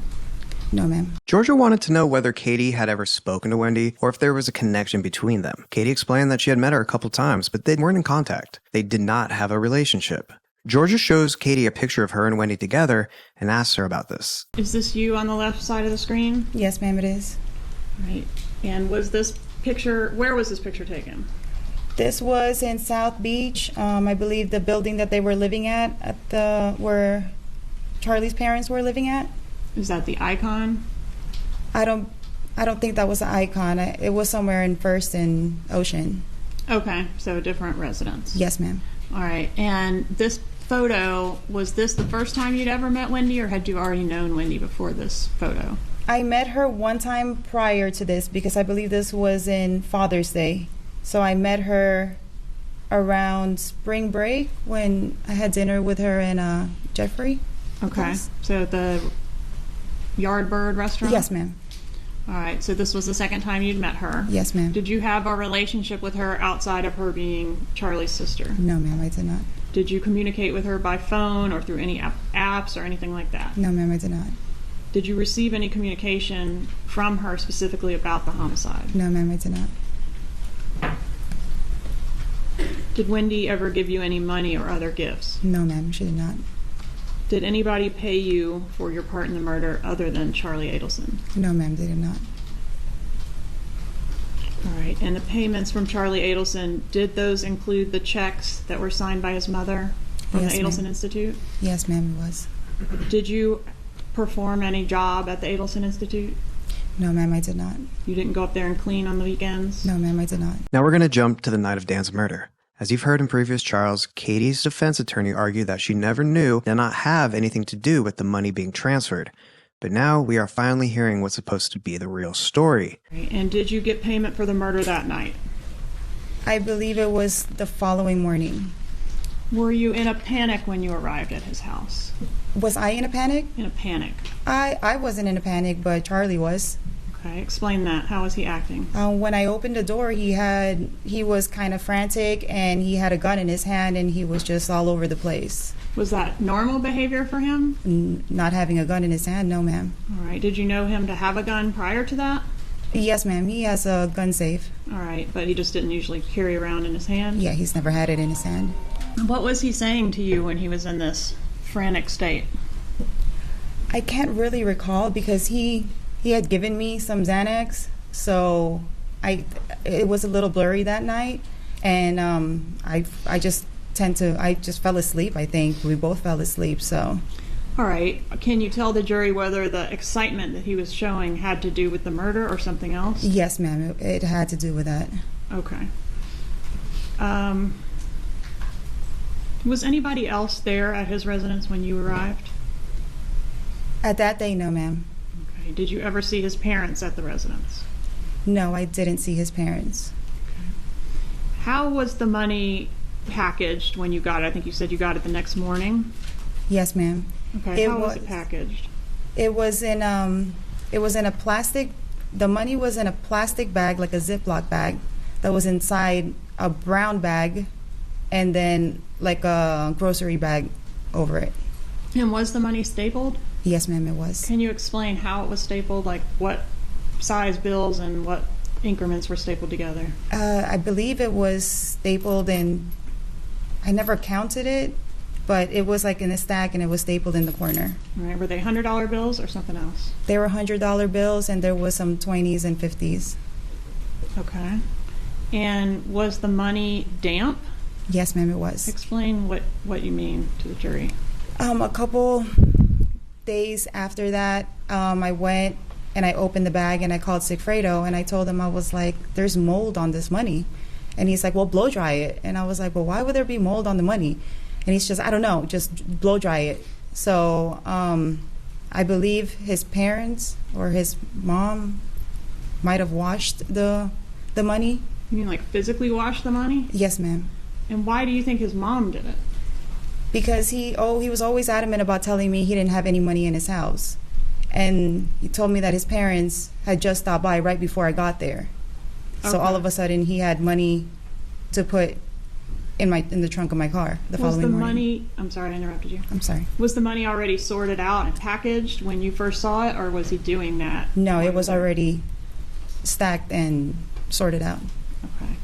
And did he have to, so he didn't have to go anywhere to get the money. He already had it when you arrived. Yes, ma'am. Okay, and I had to laugh at this because Donna laundered the money. Like she actually washed it by hand. I mean, that's what it seemed like Katie was insinuating. Right. And maybe Donna thought there was going to be DNA or fingerprints on it somehow, but that is so weird. Mold on money, like there was like mildew. Right. Yuck. But it's clear. This sounds like she's telling the truth. And of course, implicating Charlie's parents, specifically his mother.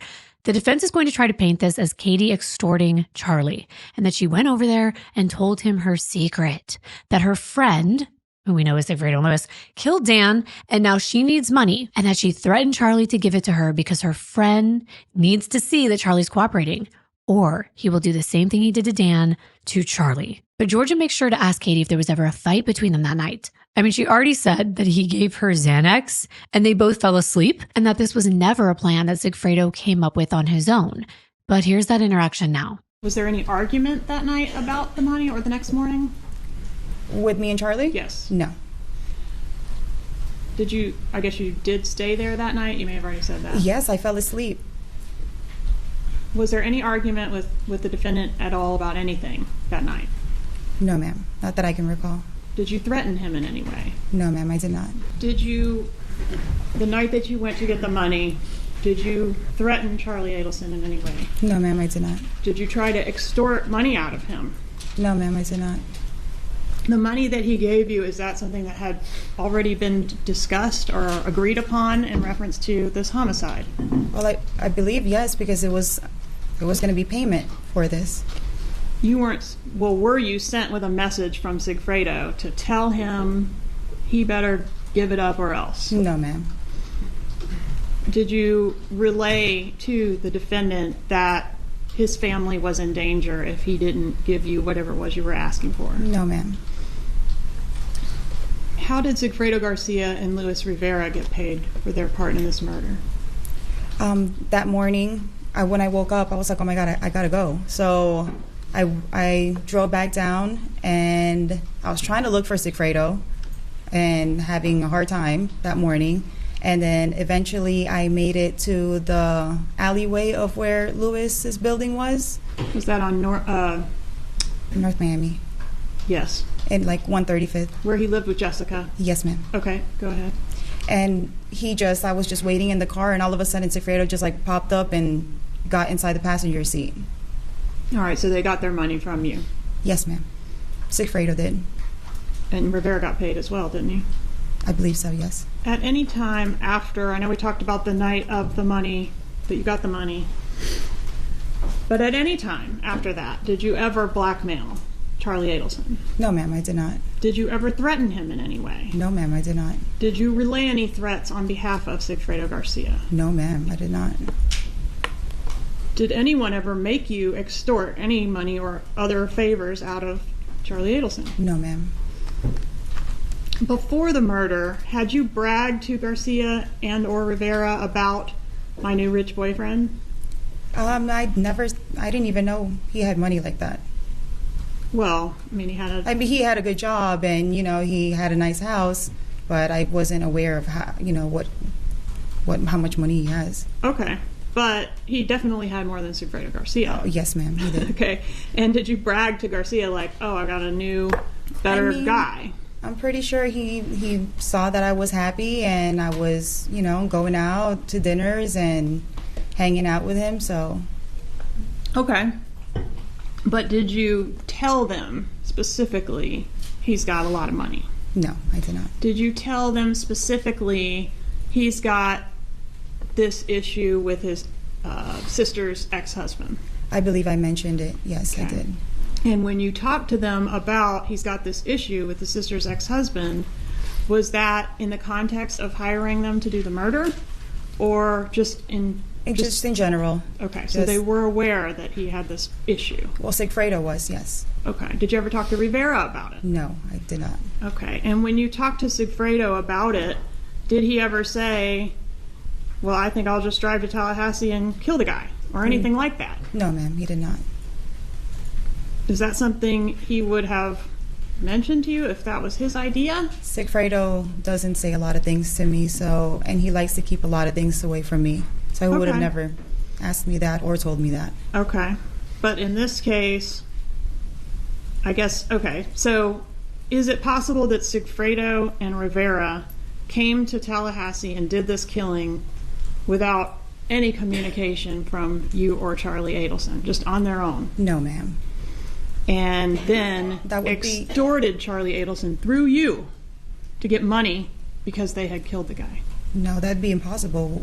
How would they have any information? Well, they could have seen it on the internet. No. When you were talking about Wendy's husband and the problems with him to Sigfredo Garcia, I know you've already said this, but I just want to be crystal clear. Yes, ma'am. Did you say the name Dan Markel? No, ma'am. I never knew Dan Markel's name.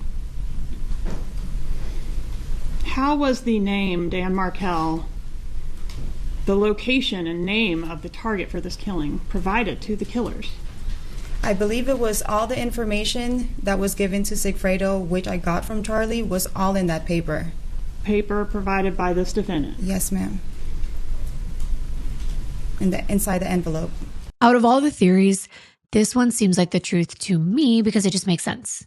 I mean, if Charlie was really being extorted, why would he care if Dan was dead? They weren't even close. But I guess the defense is trying to say that Sigfredo was going to try to pin it on Charlie. But still, that does not make sense. And I think Charlie would have gone to the police, not just allowed this to go on and been nice to Katie. He has connections. His own sister's an attorney. His family has their ways that they could have alerted the authorities had this really been a true extortion. But now let's keep moving and get to the bump. We can't forget the bump. So 2 years later, everyone believed they had gotten away with Dan's murder until the bump happened. At the time of the bump, remember, by this time, Lewis was already in federal prison on unrelated charges, and Charlie had a theory on who was behind the bump. He believed it was either the FBI or Luis Rivera's family, but he wasn't sure. So he had to do a lot of talking back and forth between his mom and then Katie, and apparently they used code words, which has been disputed, but Katie finally admits there were code words that Charlie came up with. And this is one of my favorite parts, especially when it comes to Katie admitting that the transcript that the state put together during the Dolce Vita recording was accurate, even though in the last trial, she pretended she couldn't understand it. I remember she's like, oh, I don't know. That's what you're saying. She at that point was saying that the state was taking it out of context, but how the tables have turned. Here we go. Have you reviewed what I had marked for U.S. States Exhibit 111, the Dolce Vita recording with the transcript attached? Yes, ma'am, I did. And does the transcript in that exhibit accurately reflect the words that were said at that meeting between yourself and the defendant? Yes, ma'am. When the defendant described the bump to you, when you were speaking with Charlie Adelson and also Sigfredo Garcia about this bump, did you speak in code? Yes, ma'am, I did. And what was the purpose of speaking in code? Had it just piggybacked with what Charlie was speaking to me in code, so I kind of was like, okay, if he's talking in codes, kind of speaking codes as well. Was the concern that the calls could be being recorded? My concern was more that I was at work, so I really didn't want to say any phone numbers out loud or speak of what was going on. I'm going to approach and show you what I've marked as State's Demonstrative A. Have you seen this before?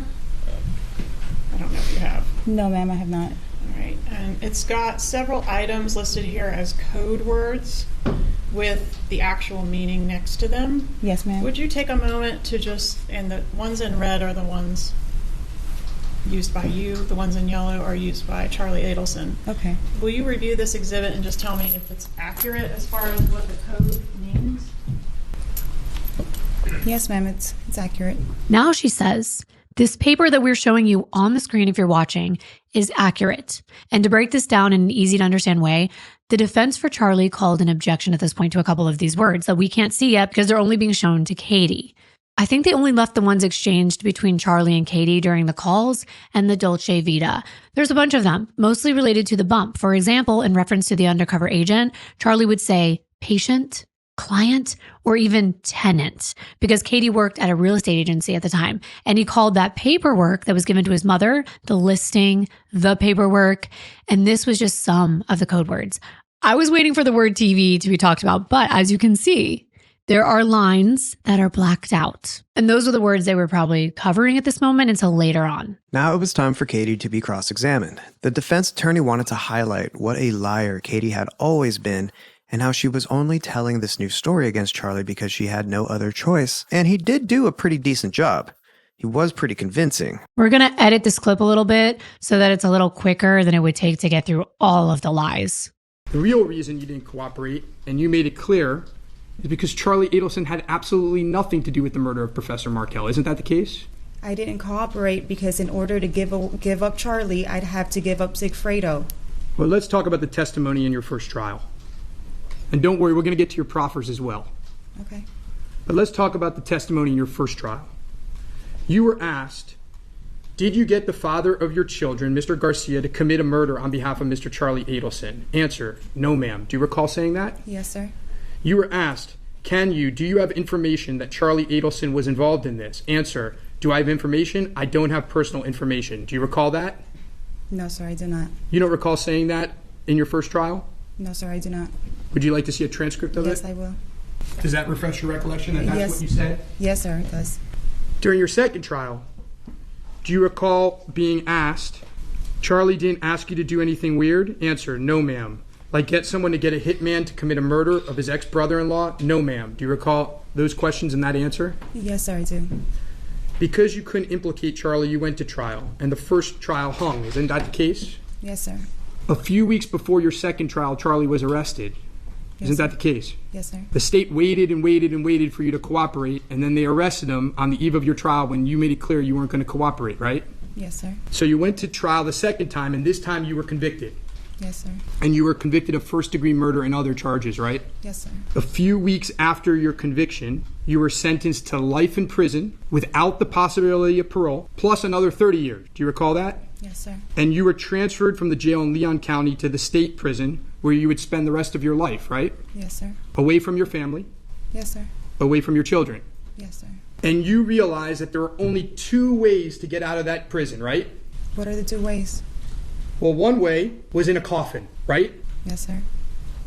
And the other way was cooperating against Charlie Adelson, right? No, sir. I wanted the truth to finally come out. What are the only two ways that you can ever get out of prison, Miss Magbanawa?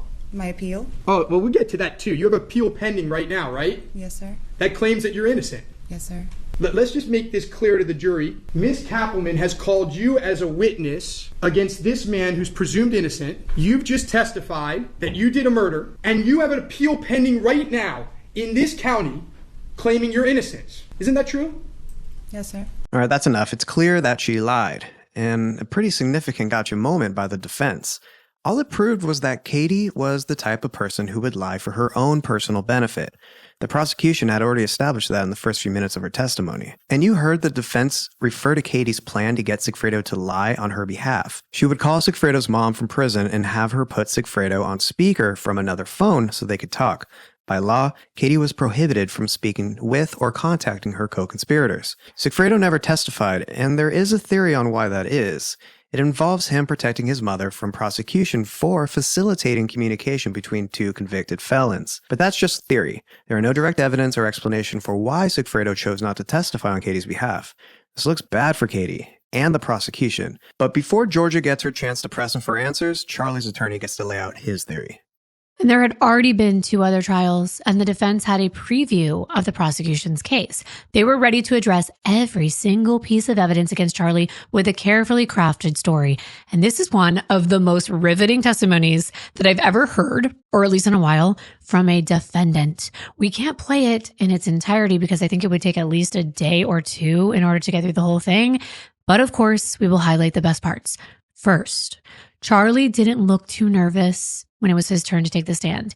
He came off as confident, maybe too confident, but he gets to tell his story. One that I can guarantee they have practiced a number of times, possibly in front of a mock jury, to see how well it was received. I'm sure his attorney was confident that Charlie would come off as likable, believable, and trustworthy, or he wouldn't have wanted him to testify. Charlie said he didn't have any part in Dan's murder, that he didn't pay anyone to kill him, and he didn't even put that envelope into Katie's diaper bag like she insisted he did. His attorney addressed Donna's emails, and he does a really good job making light of them. He even admits to the idea of a bribe and that he was going to pitch in, and of course that he told others, including Katie, which is where the defense is trying to plant this seed that this is how Katie got the idea to extort him. Now, we've seen some emails regarding converting the boys to Christianity. We've seen some pretty out there emails from your mom. Do you recall seeing those emails in this trial? I do. And do you recall whether you saw those emails when they were written, back when they were written? Yeah, I would get forwarded to me all kinds of stuff, for sure. Did you come up with any of those ideas? No. On some of those emails, we'll see that you respond, I like it. Why did you respond that way? Well, my sister tried being really nice to Danny. It got her nowhere, and he was being really litigious, and he was looking to give her a hard time. And I thought that it was a way that she would go ahead and give him a hard time back and kind of push his buttons the way he was trying to push her buttons. So basically, if he's being a jerk to you, just be a jerk back and see if maybe he'll stop. So I didn't think any of those things she was actually ever going to follow through with. but I thought that it would really push his buttons, so I thought, why not give it a shot? I want to talk about the $1 million offer. Did you ever become aware of efforts by your family, including yourself, Yes. to offer Professor Markel money to allow your sister to relocate? I did, yes. And do you recall who came up with that idea? It was my parents. What were the terms of the offer? How much was it for? The offer was for $1 million to have him move down south to South Florida with my sister and the boys, and that would afford him enough money that he could easily commute to his job in Tallahassee for the days that he worked, just the way senators in South Florida commute to Tallahassee all the time. And that was the idea behind it. Now, how were you involved in this idea? Not super involved, but I definitely said to my parents, I said, I will help, and I will pay a third of that $1 million. And when Wendi one day starts making real money, and she's able to, I want to be paid back. At this point in time, were you making more money than your parents? I was, yes. Did you or your family ever speak with an attorney about the legality of this? I didn't, and I know they wanted to run it by an attorney. I think they used Gary Cohn to run it by. Do you know if the offer was ever made? As I sit here today, I know that the offer was never made. But back when the offer I thought it was made and I thought it was turned down. Did you, Charlie, you like to talk a lot, right? Yeah, I didn't realize how much I talk until I listened to all those tapes, and evidently I do. I mean, I knew I liked to talk, but didn't realize how much. When you got involved in this $1 million offer, would you talk about it with others? Yes. How would it come up? It would come up when people would say, doesn't your sister want to move back home? How's she doing? And I said, yeah, no, she definitely wants to move back home. We tried everything we could. Like, we even offered $1 million to Dan to see if he would move down with her, and it didn't work. Like, he turned it down. Did you ever talk with Catherine Magbanowa? And we'll talk a lot about her in a little bit. But did you ever talk with Catherine Magbanowa about that $1 million offer? Yes, I did. And what do you remember telling her? The same thing I told everybody else. It came up when she was asking me about, doesn't your sister want to move back home? And I said, yeah. I said, we tried everything we could. We even offered Danny $1 million to move back to South Florida, and it didn't work. It's the same thing I said to her as what I said to a bunch of people. How did she respond? She was like, wow, that's a lot of money. She was like, you got to take out a loan for that? And I said, no, I got cash I can pay for it. I have to say, he does a great job on the stand. He's likable, he's calm, he makes sense. But remember, his attorney is questioning him. And they've most likely, like I said, practiced this time and time again to prepare him. But just wait until it's George's turn. But right now, his attorney is about to try to explain away the TV. And I cannot wait. So let's play it. Now let's talk about gifts to your sister during her divorce. In general, did you provide any financial assistance to Wendi during the divorce? No, she never asked, and I never gave her any money. Did you pay for her lawyers? Never. Now, did you give her any gifts? And let's just start with the broad question, and then we'll break it down.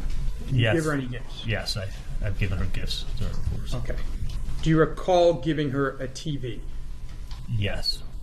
How did that come about? Well, when she was moving out of the marital home, and she was starting, from scratch in a new house, she didn't take any of it. It only took her belongings. I said to my mom, I said, what does Wendi need? Like, what does she need for the new place? And she said, actually, she's leaving the TV sets. She needs a TV set for the house. So I said, all right, fine. I said, go to the store up there, and go to Best Buy and pick out a really nice TV set, and I'll pay for it. I said, buy it and I'll give you the money. Now, do you recall making a joke that buying her a TV was cheaper than hiring a hitman? Something to that effect. Yeah, it was. I'm going to say what.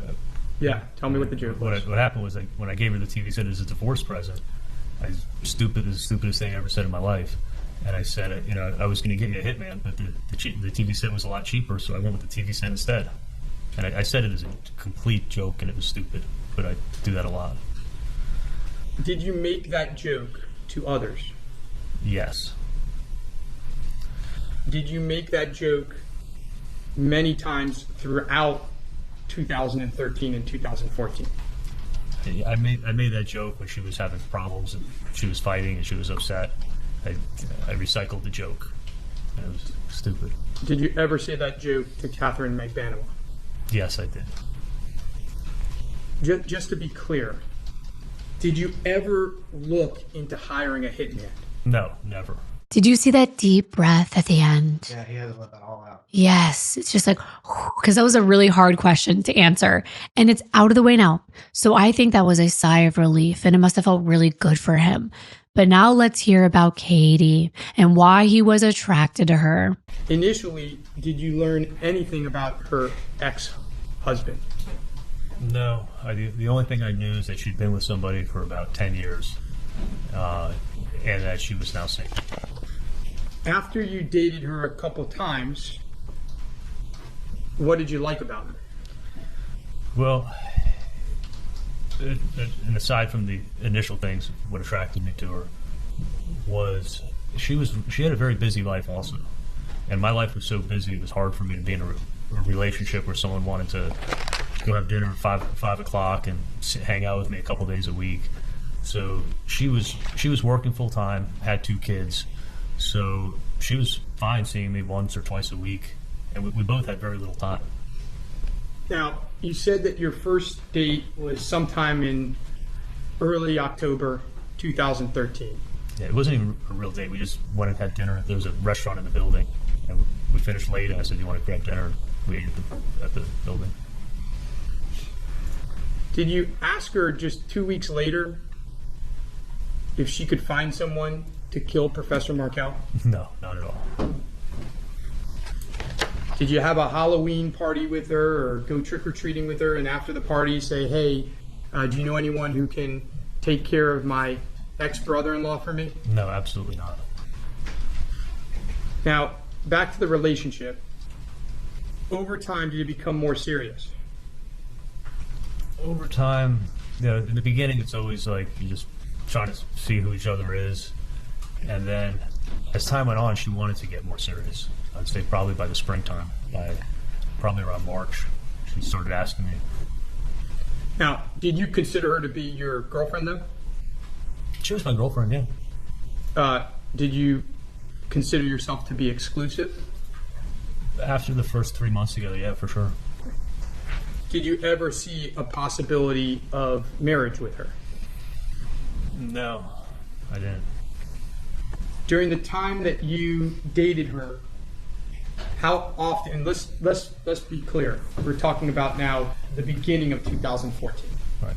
So let's keep it far away from July. During the time that you dated her, how often would you communicate with her? We talked every day. When would you talk to her? I'd call her when I was in the car driving to work.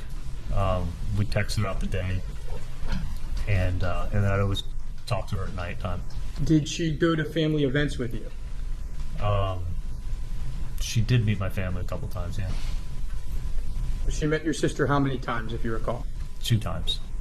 And how many times do you think she might have met your parents? I would say maybe around 8 times, 8 or 9 times.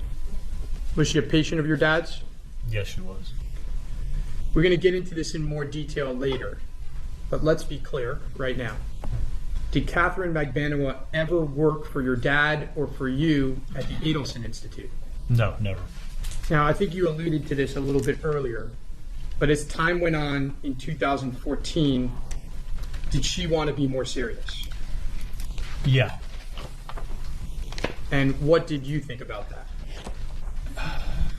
I liked it the way it was. I mean, it was good in the beginning. My life, I wasn't looking to change it. I was still in that workaholic mode.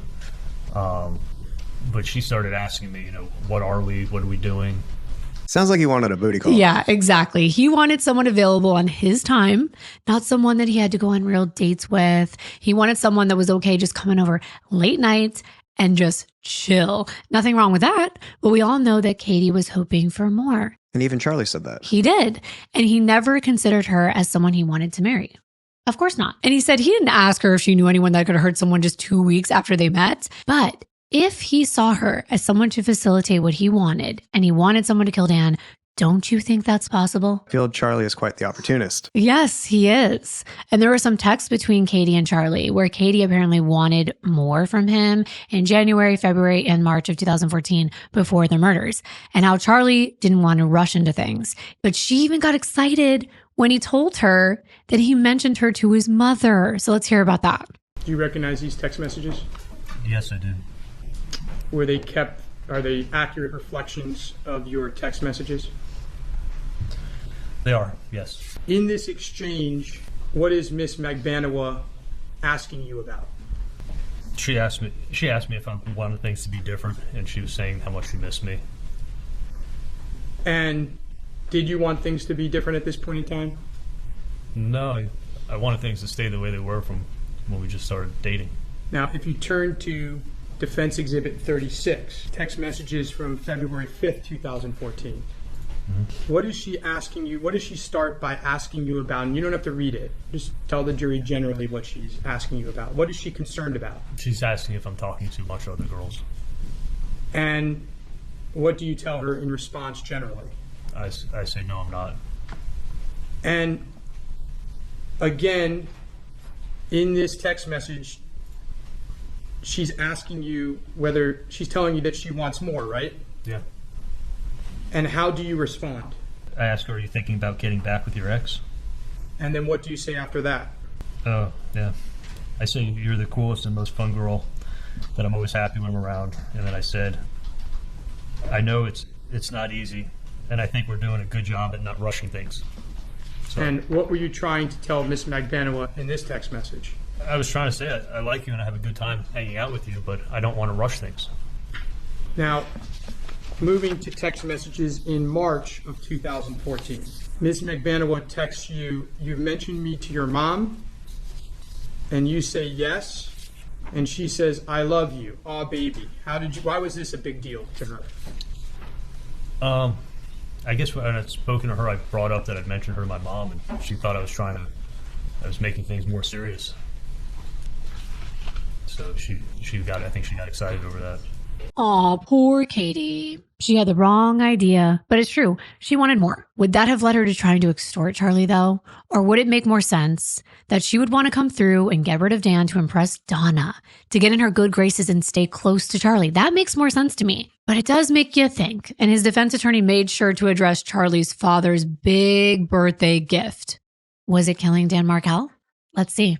Do you recall the state showing text messages where you're texting with your mom, and she tells you that she can't talk right now, that she'll call you when she's alone, she's driving back, and she's at a stop in Gainesville, and to erase the text message? Yeah. Do you recall what that is all about? It was about my dad's birthday. Who was your mom with at that stop at Gainesville? She was with my dad, so she didn't want to talk in front of him. And why didn't she want to talk in front of him? Because it was a surprise. Originally, we were thinking about doing a cruise. What was a surprise? That you were going to kill Professor Markel, or that you were going to have a surprise birthday party for your dad? No, it was going to be his 70th birthday party. And do you recall in that text message talking about a caterer? Yes. You had discussed this caterer as far back as April and May with your mom, correct? Yes. And those are reflected in text messages as well, correct? Yes, they are. On June 5th, do you recall your mom texting you and asking you, don't forget to get information on the caterer? Yes. Now, what did you get your dad for his birthday gift? I paid for the catering for the party. And what type of catering was it? It was a chef came to the party, and they cooked paella and seafood, and then we had a bunch of desserts also, and salads. I mean, it seems reasonable, but we're getting closer to when Dan was murdered, which was on Friday, July 18th. His attorney asked him about speaking with his sister Wendi. A couple of nights before Dan was killed, Charlie and Katie got into an argument because he went out to dinner with a coworker until about midnight. That was Erica, who took the stand earlier, and she loved working with Charlie. Katie was questioning why he wasn't answering her calls. She accused him of cheating. And then when they attempted to make up, Katie wanted Charlie to go out to dinner with her on Friday. Still, Charlie tried to explain that he worked late and he had to drive far and really didn't want to go out. And that would end up being the night of Dan's murder. Exactly. And Charlie ended up telling Katie she was acting like a bitch. Hence, the following day, Charlie called Wendi to tell her about the fight and to get some advice. He also explained some of the concise calls we talked about in the last video, some text exchanges, and then the missed calls from his mother who said to call us ASAP. Now we're on the 18th, July 18th. Did you speak with your sister that morning? I did. What do you recall talking to your sister about? I called her in the car on the way up to work. And I ended up talking to her. She's told me that she was having the TV set repaired. I thought she had told me that Lincoln had thrown something at it and broke the screen. So she was getting a TV fixed. And then I was also, the reason I called her was because I was in a fight with Katie and I wanted to get her opinion on something. So I spoke to her and told her what I said to Katie, and she gave me sisterly advice like she usually does. And again, that morning, you're in the car for quite some time? About an hour and a half. Where were the two? You were working at one or two offices that day? I was working in two offices, but they're across the street from each other in Jupiter. Okay. And during the call up to Jupiter, did you make several phone calls? Yeah, that's my morning routine, and I was in the car for an hour and a half, so I was on the phone a bunch. Now, there's several times where there's a phone call made, and then immediately after there's another call, and they're short calls, and then immediately after there's another call. Do you know why that was the case? Yeah, because there's a stretch of highway between West Palm and up in Jupiter where you'll get drop calls constantly. So you'll call somebody, and then it's called, you can't hear the person, or it doesn't go through, and they start talking, and you hang up and call them again. So the calls drop constantly up there. Okay. Do you recall having some text message communication with a friend named Mike and also Catherine McBanoa about dinner that night? Yes, I do. And without getting into too many specifics, what was the general issue? Mike had wanted me to get dinner with him because his house is kind of close to Jupiter, and sometimes when I'm up that way, I'll see him. Katie was still upset about the other day and feeling like I give more time to other people, and questioning why it's a Friday night and I don't want to spend it with her. I eventually just texted with Katie and I apologized for calling her a bitch and telling her I said she was acting like one. I didn't call her one, but evidently to some people there's no difference. And I shouldn't have said it, so I ended up apologizing and making dinner plans with her.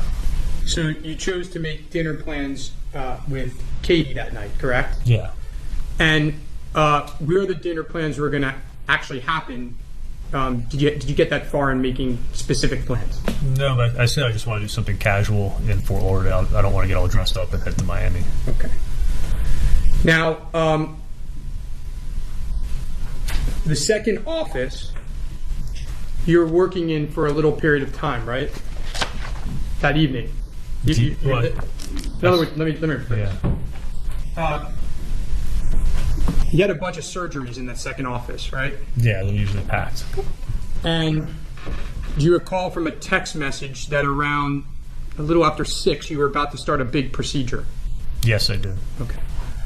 Now, at some point in time, you hear from your mom. How do you hear from your mom? I had a missed call from her, 1 or 2 missed calls, and then she texted me, call us ASAP. And why did you miss the calls? What were you doing? I was in surgery. Okay. I think we all know what Donna needed to talk to Charlie about. This was the night that Wendi is sitting in that interview room with Detective Isom and made that call to her mom and tells her to relay what's going on to Charlie for her and how all of this made him feel and what he planned to do that night. I've been waiting for this moment, so let's hear it. After she texted you, call her ASAP, what did you do? I stopped what I was doing. I could see the text messages on the phone as they come in, so I knew it was important. I stopped what I was doing, and I called her right back. When you called her back, what did she tell you? She told me that Wendi had just called her and that Dan had been shot and that it was serious and that her and my dad are going to be going up to Tallahassee to be with her. How did you react? I was shocked. I said, "Is he okay? Is he going to be okay? Are the boys okay? Or Wendy's okay? Like what happened?" And what did your mom tell you? She said she didn't know any details. That it was really serious, and that Wendy's with the police right now, and they're questioning her. Now, after you got off the phone with your mom, what did you do? I went back to work. Okay. And did you have some communications with people after that through text messages about how you were feeling? I did. And generally speaking, how were you feeling? I wasn't feeling great. I was pretty upset about what I just heard. Okay. Now, around what time, if you remember, did you leave the office? Probably about between 8:20 and 8:30. Okay. And again, it's a pretty far drive, correct? Yeah. Even at that time of night. Yeah, there's no traffic at that time, so I can speed a little bit. But. On your car ride home, did you make phone calls? Yes, I did. And in particular, and we'll do it one at a time, did you speak with Catherine Magbanawa? Yes, I did. And what did you tell Catherine Magbanawa on your ride home? I told her that my ex-brother-in-law had been shot, and it's serious. And I just told her I really didn't feel like going out tonight, and just hang out at the house if you still want to come over. She said, "No, I'm still coming to see you." How did she seem? Seemed normal. I mean, she seemed concerned, but nothing out of the ordinary. Now, are you aware that after that phone call, Catherine Magbanawa had to frantically go around and try to get a babysitter for her kids? No, not at all. Yeah. Did you speak with your mom on the way home to your house? Yeah, I called my parents also from the car. And what did you find out from your parents? That they were getting ready to leave, and that they were heading up to they were going to head up to Tallahassee, and that they were going to probably stop up in Orlando because it's late, and they wouldn't get up there so they're going to spend the night in Orlando and then go up to Tallahassee. Now, you've seen text messages in this case where there's some indication your mom says outside your house, and 20 minutes later, after that text message, you say 10 minutes. Do you recall those text messages? Yes, I do. Okay. Did you see your parents that evening? No, not at all. Okay. When your mom says outside your house, does that mean to you that she was actually at your house? No, it meant that she was passing by my house outside it on the vicinity, seeing if I was home. On the phone call that you had with your mom on the way home, did you discuss anything about your parents stopping at your house? Yeah, I said, text me when you're close. If I'm home, stop by and see me, because my house is a football field length away from the exit of the turnpike. And when they were closed, were you anywhere near your house? No, and I missed their text. I didn't get home for 40 minutes after that text came through. When you got home, what did you do? When I got home, I changed, took a shower. Changed, and I played phone tag with Katie to see where she was at. I think I talked to her after I got out of the shower, and she was going to be heading over to hang out with me.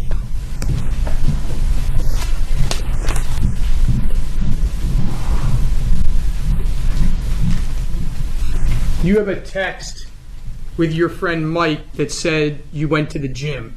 Do you have a gym? Did you go to the gym? No. Okay. Do you know if you worked out in your house that night? I've got some workout equipment in the house, so I may very well have, but I didn't go to the gym that night. This is interesting. We showed you these texts where his mother was texting him that she was outside of his house.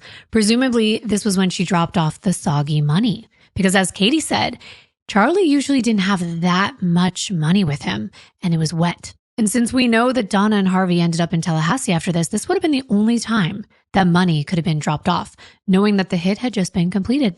It's interesting, though, that Charlie denied it. Really? Why would he text her back with his ETA if he never intended to see her that night? And the whole gym thing he dispelled. It was a rumor that Dan was killed and then he went off to work at the gym because that was like really insensitive, I guess. But what about what happened that night? The defense says Katie admits that a friend of hers had Dan killed, but the prosecution, including Katie, said no, this was already planned.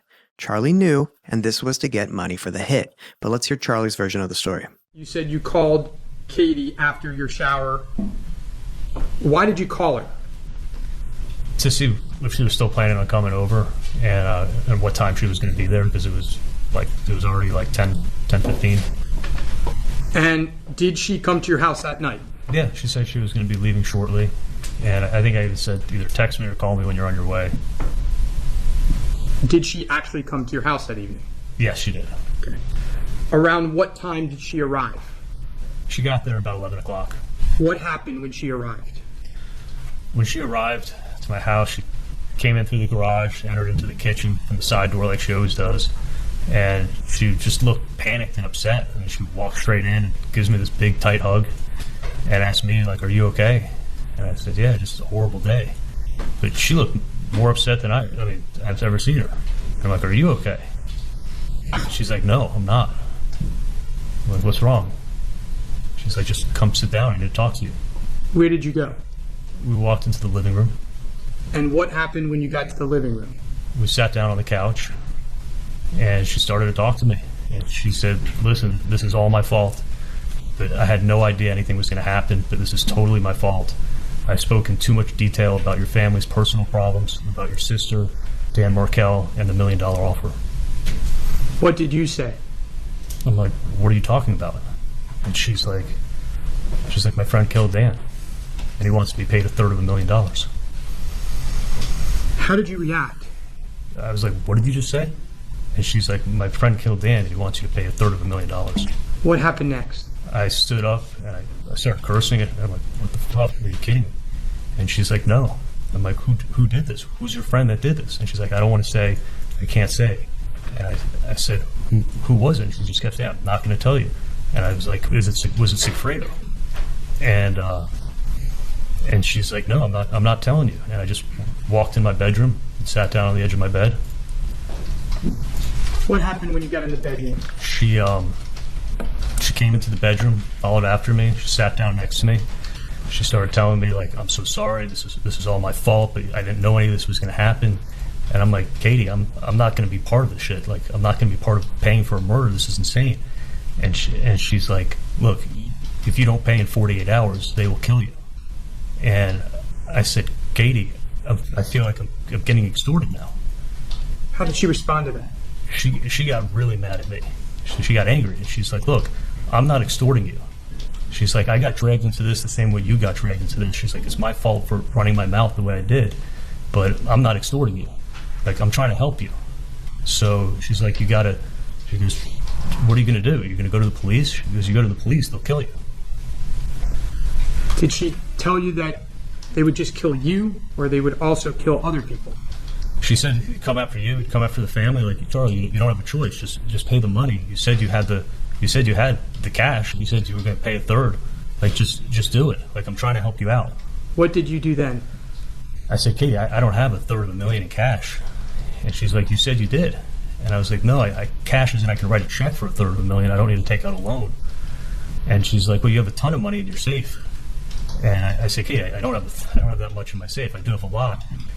And I said, come, take a look. And I walked over to my safe. I opened it up.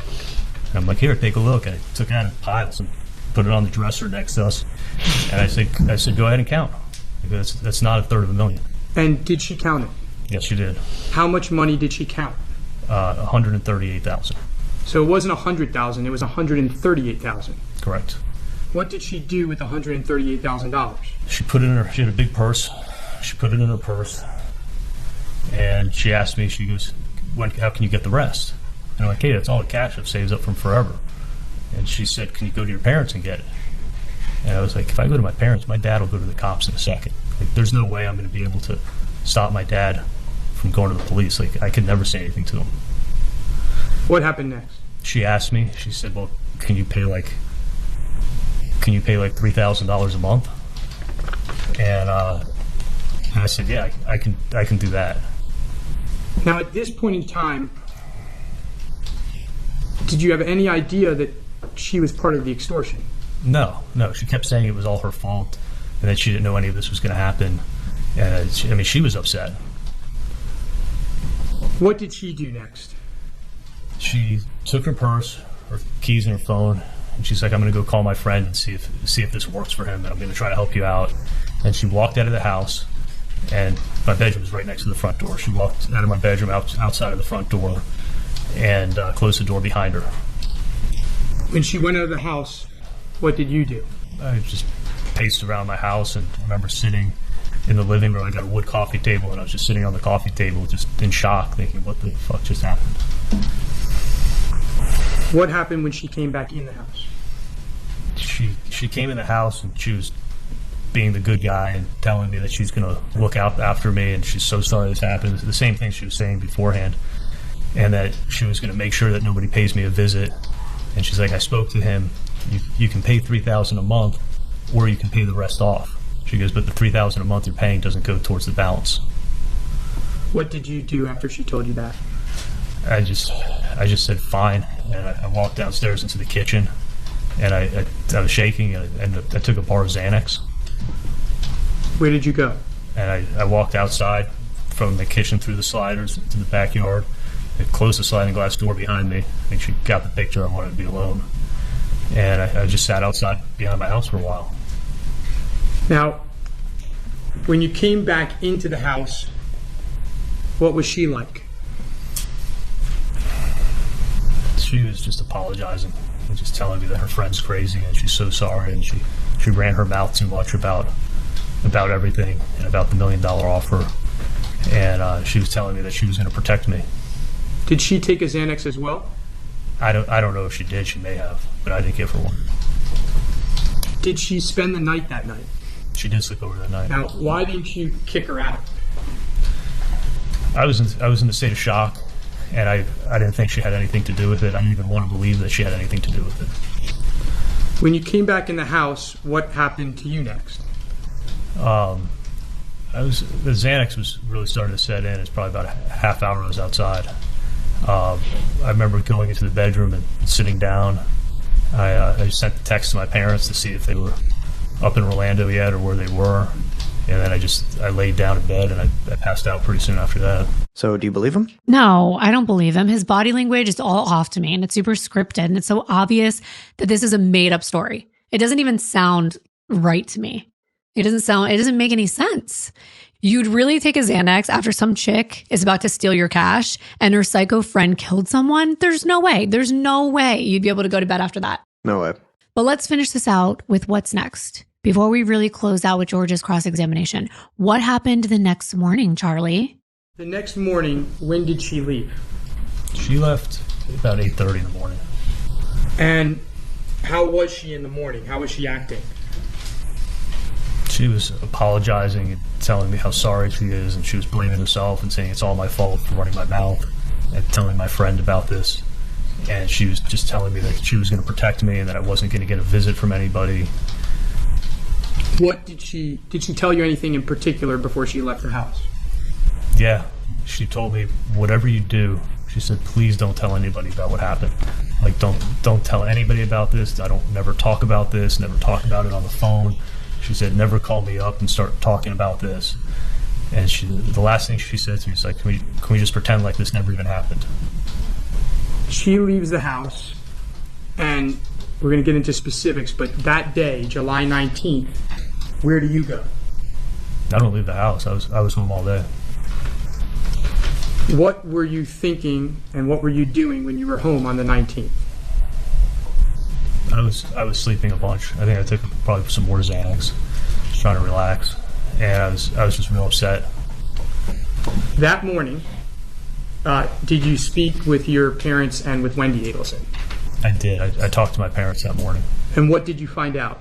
I found out that Dan had died. And why did you call Wendi Adelson? Because that was the first call I called after my parents told me that, to see how she was, see how the boys were. Now, you're home alone the entire day of the 19th. Did you think about going to the police? I thought about it, but I thought I'm going to get killed if I go to the police. It's not going to bring Dan back. It just seemed like a bad idea. Over the days following, did you continue to go back and forth about whether to go to the police or not? Every time I thought about it, I thought through what could happen to me, what would be the benefit versus the pros versus the cons.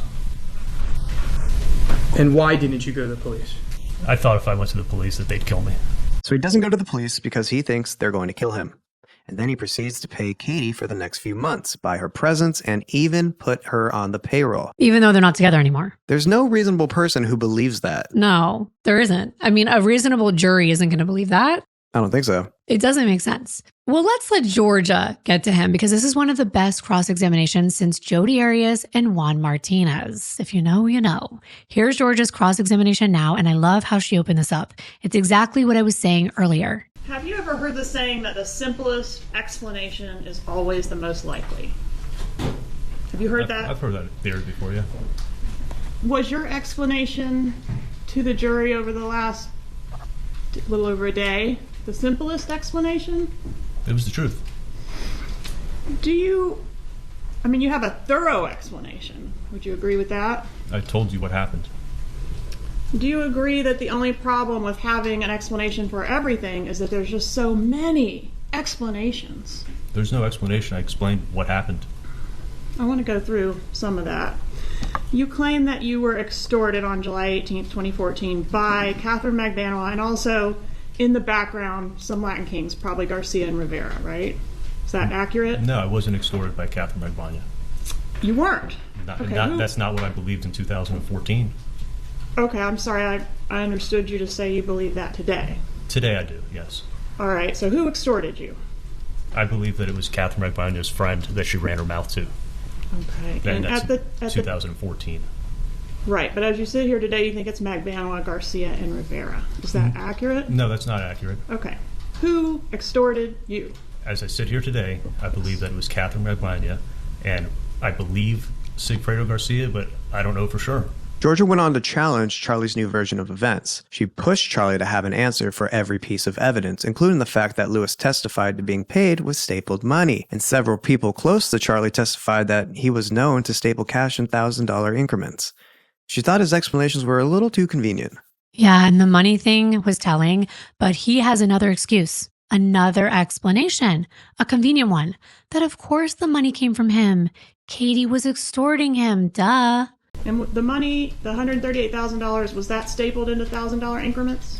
Each packet was $1,000, and had a staple in it. And stapling money's a little unusual. Would you agree with that? For me, it wasn't unusual. That's what I did. Right, but nobody else does it. That's why I'm suggesting it's unusual. I've never questioned people into how they keep their money, whether they keep it with a staple or a paper clip or an envelope. I just know what I do. Would you agree, Doctor, that it's a compelling piece of evidence that the killers were paid in stapled money and came up with that information in this case? It's not compelling. The people who extorted me and got my money got it from my house, and it was stapled at my house. They had to have gotten it from you, right? Because it was stapled. If they got it from Katie, they got it from me. So it had to be some kind of, I paid, but I did it under duress, based on that piece of evidence, right? That had to be built into your defense. I was extorted, and I paid the money. Yeah, that is way too convoluted. And this next part really begins the dismantling of his defense. When she mentioned this layaway plan, who does that? No, it's usually this is how much it is to have someone killed, and then it's paid. But it's obvious he was keeping Katie quiet. I'm not sure why, but we can only assume so she didn't turn on him as time went on and the money would run out. He tried to explain away his behavior in conversations after the bump by believing it was a second extortion attempt. Then Georgia turned the conversation to Wendi and thought it was strange that if the hitman were in Miami, that Charlie would want his sister and her young boys, whose father had just been murdered by these same people, to come live closer to where the hitmen were. And I thought that was a great argument. Tell me what you think of this. I want to go back to Wendi. Wendi is in the process of relocating from Tallahassee to South Florida, basically the day that this is going on, day after the money drop, right? They're packing up the car. They're coming back. Yeah. So she's going to be moving significantly closer to the killers that had threatened her life. This what I don't. She wasn't planning. It wasn't a permanent move or anything that was planned. I think she took a suitcase with her. But she's your family member, yes. She's much closer to the one they've already killed than you, right? Say it again? She's much closer. She's got much deeper connections to the person they've already killed. That's Dan Markel, than you do. Right. I mean, there's a reason to fear for her safety because these killers have come, they've just killed Dan, and now they're saying they're going to kill another one. It could be Wendi, right? She has no idea what's going on. Exactly. But you let her move from Tallahassee to Miami where you knew the killers were located. That's my point. Do you agree with that? The killers were able to find Dan Markel in Tallahassee. They have a car.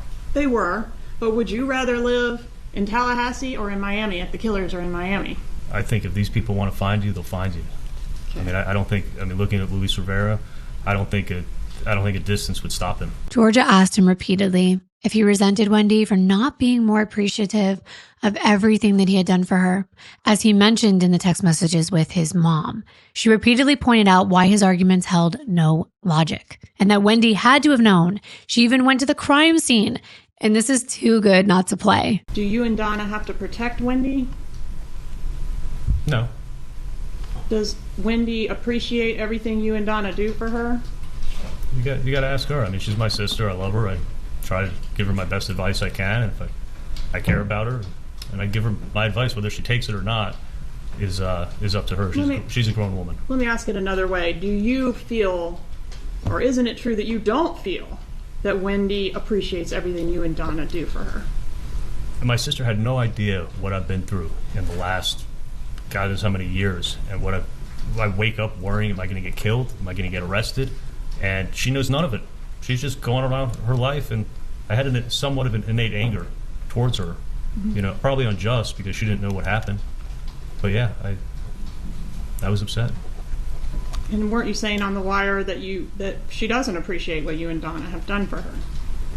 I don't know if I said that she doesn't appreciate what I've done for her because I never did anything for her.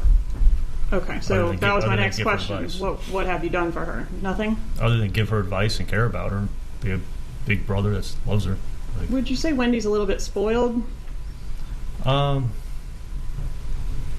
In some regards, I mean, she gets a lot of help for sure.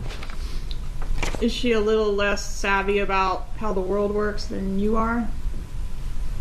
I don't know. I mean, you got to ask her. Could you trust Wendi with a secret that could ruin your life? It's not a secret. It's something that would get me killed, so I didn't want to tell her. Can we agree that she obviously knew something about this crime? She found out when she came to court. I never told her anything. I'm talking about the murder of Dan Markel. She knew something, right? I mean, it's not a coincidence she went to the crime scene, is it? You're talking about the route that she took that day? I'm talking about her pulling up to the crime scene tape. She never went to the crime scene. She was going to buy a bottle of liquor that, coincidentally, the person sent her a stock the bar party for buy a bottle of Bullet bourbon that she was going to pick up. She wasn't driving to a crime scene. And I think she made that clear, too. Nobody knew a murder was taking place. She pulled up to the crime scene tape, Dr. Adelson. She didn't pull up to the crime scene tape. She was driving down the street and then had to make a U-turn. It was blocked off.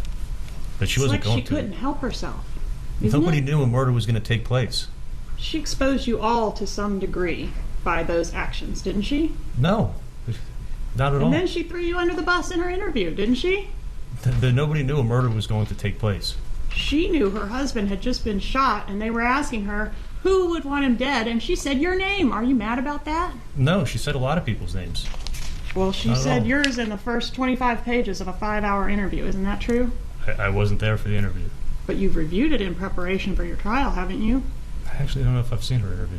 And here is the dry humor that we can't leave out. And then on 2/19/14, Donna texts you again to tread lightly with Wendi and refers to Dan Markel as an asshole and a fucker, right? Sorry. You made me laugh. Sorry. That's what I'm here for. Is that what happened? That text? Did my mom use a foul word to describe him? Yes, sir. Asshole and fucker, to be specific. Sorry.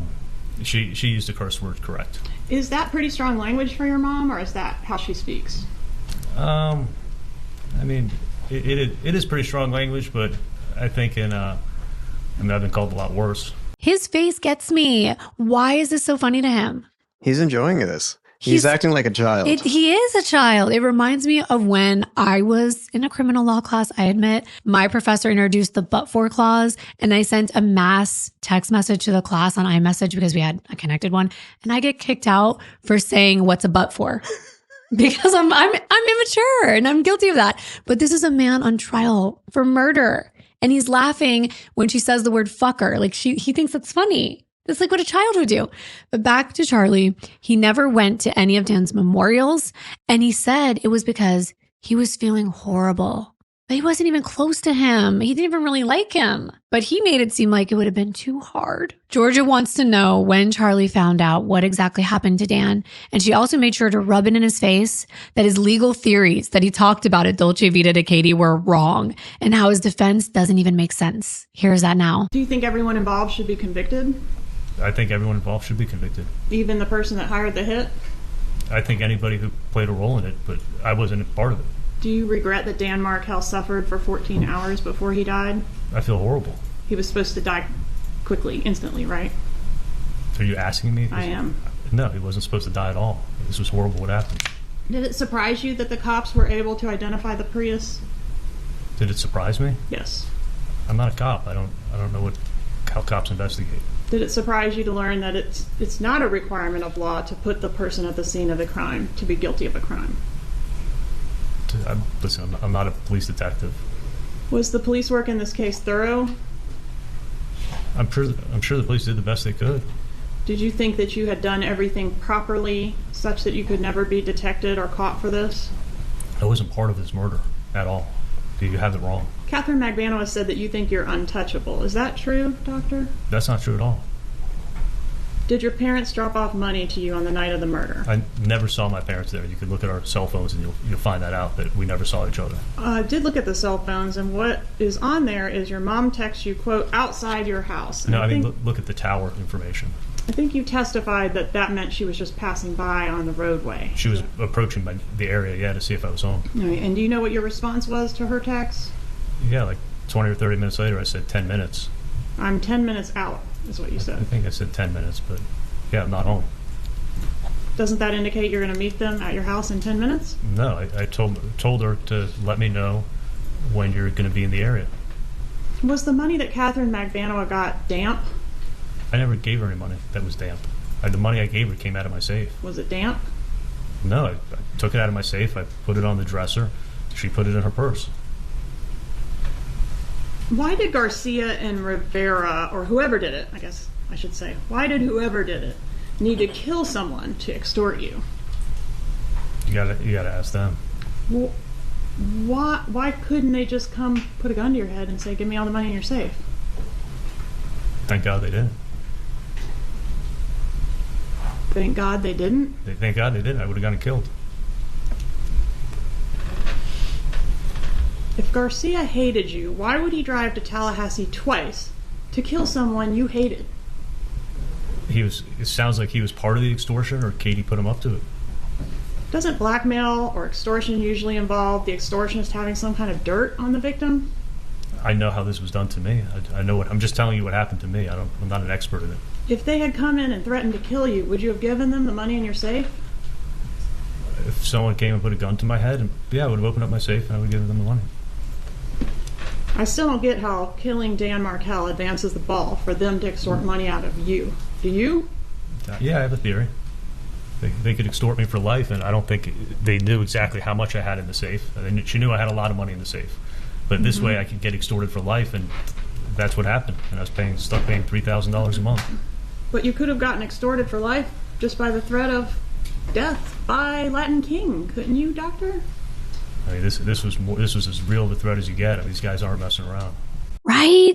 Remember, Lewis even said he was a jack boy. He liked to rob people. That would make a lot more sense than this long game of layaway, this long layaway plan. The prosecution cross-examination quickly dismantled Charlie's assertions that a man who hated him took out his mortal enemy and then extorted him for it. These are gang members. If they truly knew that Charlie had $333,000 in a safe, they would have robbed him and walked away without the threat of murder hanging over their heads. Yeah, obviously. But wait, she's going to question him about the TV. Oh, that's right. This TV is going to be 5. I was thinking that, you know what, it actually would be good if someone knows what happened in case I get killed. They at least know what direction to start looking in. So until that point, nobody even knew. So when she started questioning me, I just said, you know what, I'm going to tell you, but don't say a thing to Dad. Don't say a thing to Wendi. You got to promise me. I didn't want her to ever talk about this again. And that was the day that she found out. It was when I got the checks. What she doesn't say on the wire is, it's happening again. I was approached by another extortionist today. Does she say that? No, she's talking very carefully. And you say carefully, but isn't carefully the same thing as code? No, they're two totally separate things. You know the difference? You weren't really giving her money for a TV, were you? Giving her money for a TV. This TV is probably going to be about 5. Okay. I need you to bring cash tonight. I wish she picked another object on planet Earth other than TV. But TV is code for absolutely nothing. There is no code in this case involving TV. And you keep circling and circling and circling TV, you're wrong. Is it a coincidence that the repair of the TV that you bought Wendi as a divorce gift because it was cheaper than hiring a hitman is your sister's alibi for the murder, and then your mom brings up TV first call on the wire? It's not an alibi for a murder. She had a broken TV. You got to ask Lincoln who threw the remote at the TV. Was it a coincidence? Is the TV thing a coincidence? That's what I hear you say. Oh, that the repairman was there that day? Yes, sir. Yeah, that is a coincidence for sure. There's a couple of coincidences in this case. I'm sorry, I cut you off. I said there's a couple of coincidences in this case. I mean, she had people send her an email to go buy a bottle of Bullet Bourbon for their Stock the Bar party, and she was driving to a liquor store to buy a bottle of Bullet Bourbon on that day, at that time, and her friend sent the email, and you have the email in evidence. Like, is that a coincidence? Yeah, coincidences happen. Do you think there is such thing as a coincidence? Because I just want to point out, she did buy Bullet Bourbon, supposedly on a invitation, and those people that were throwing the party couldn't have known that Dan was going to get shot that day.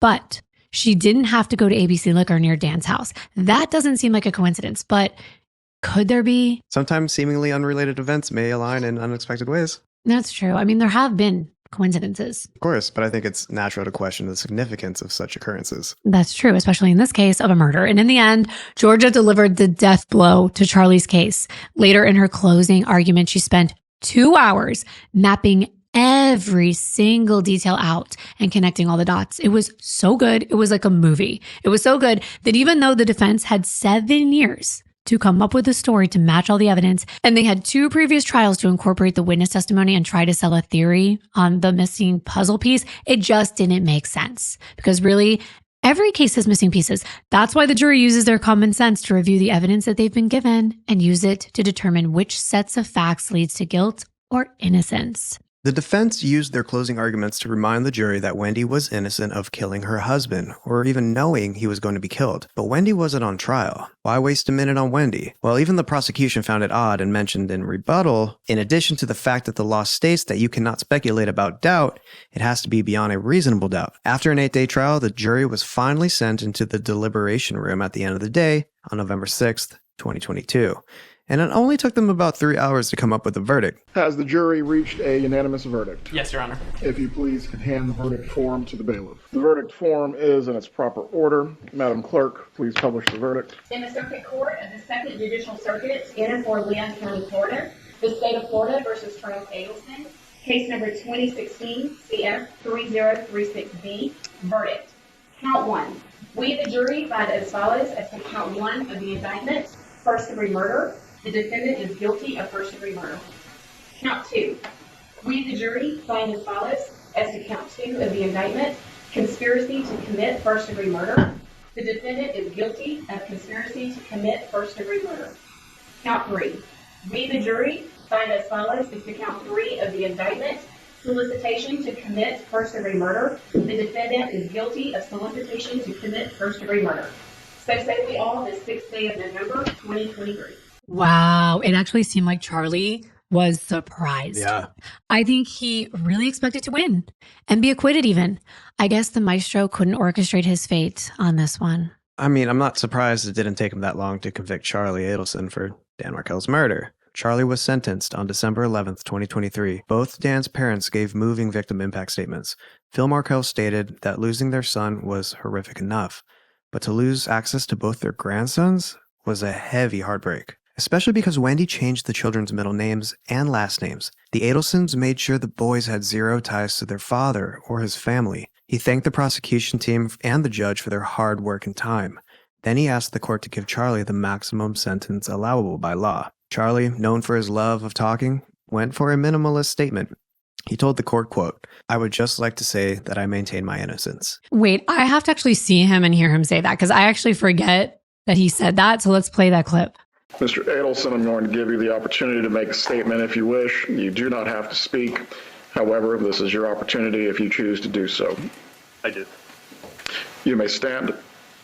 Stand. I would just like to say that I maintain my innocence.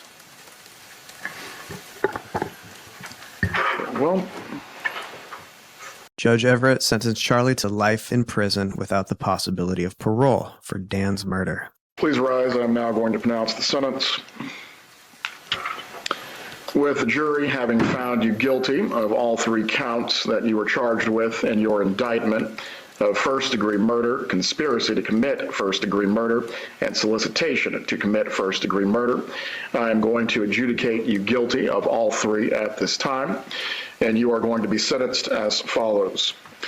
As to count one, the first-degree murder count pursuant to section 782.04 and 775.082 Florida statutes, you are sentenced to life imprisonment without the possibility of release or parole.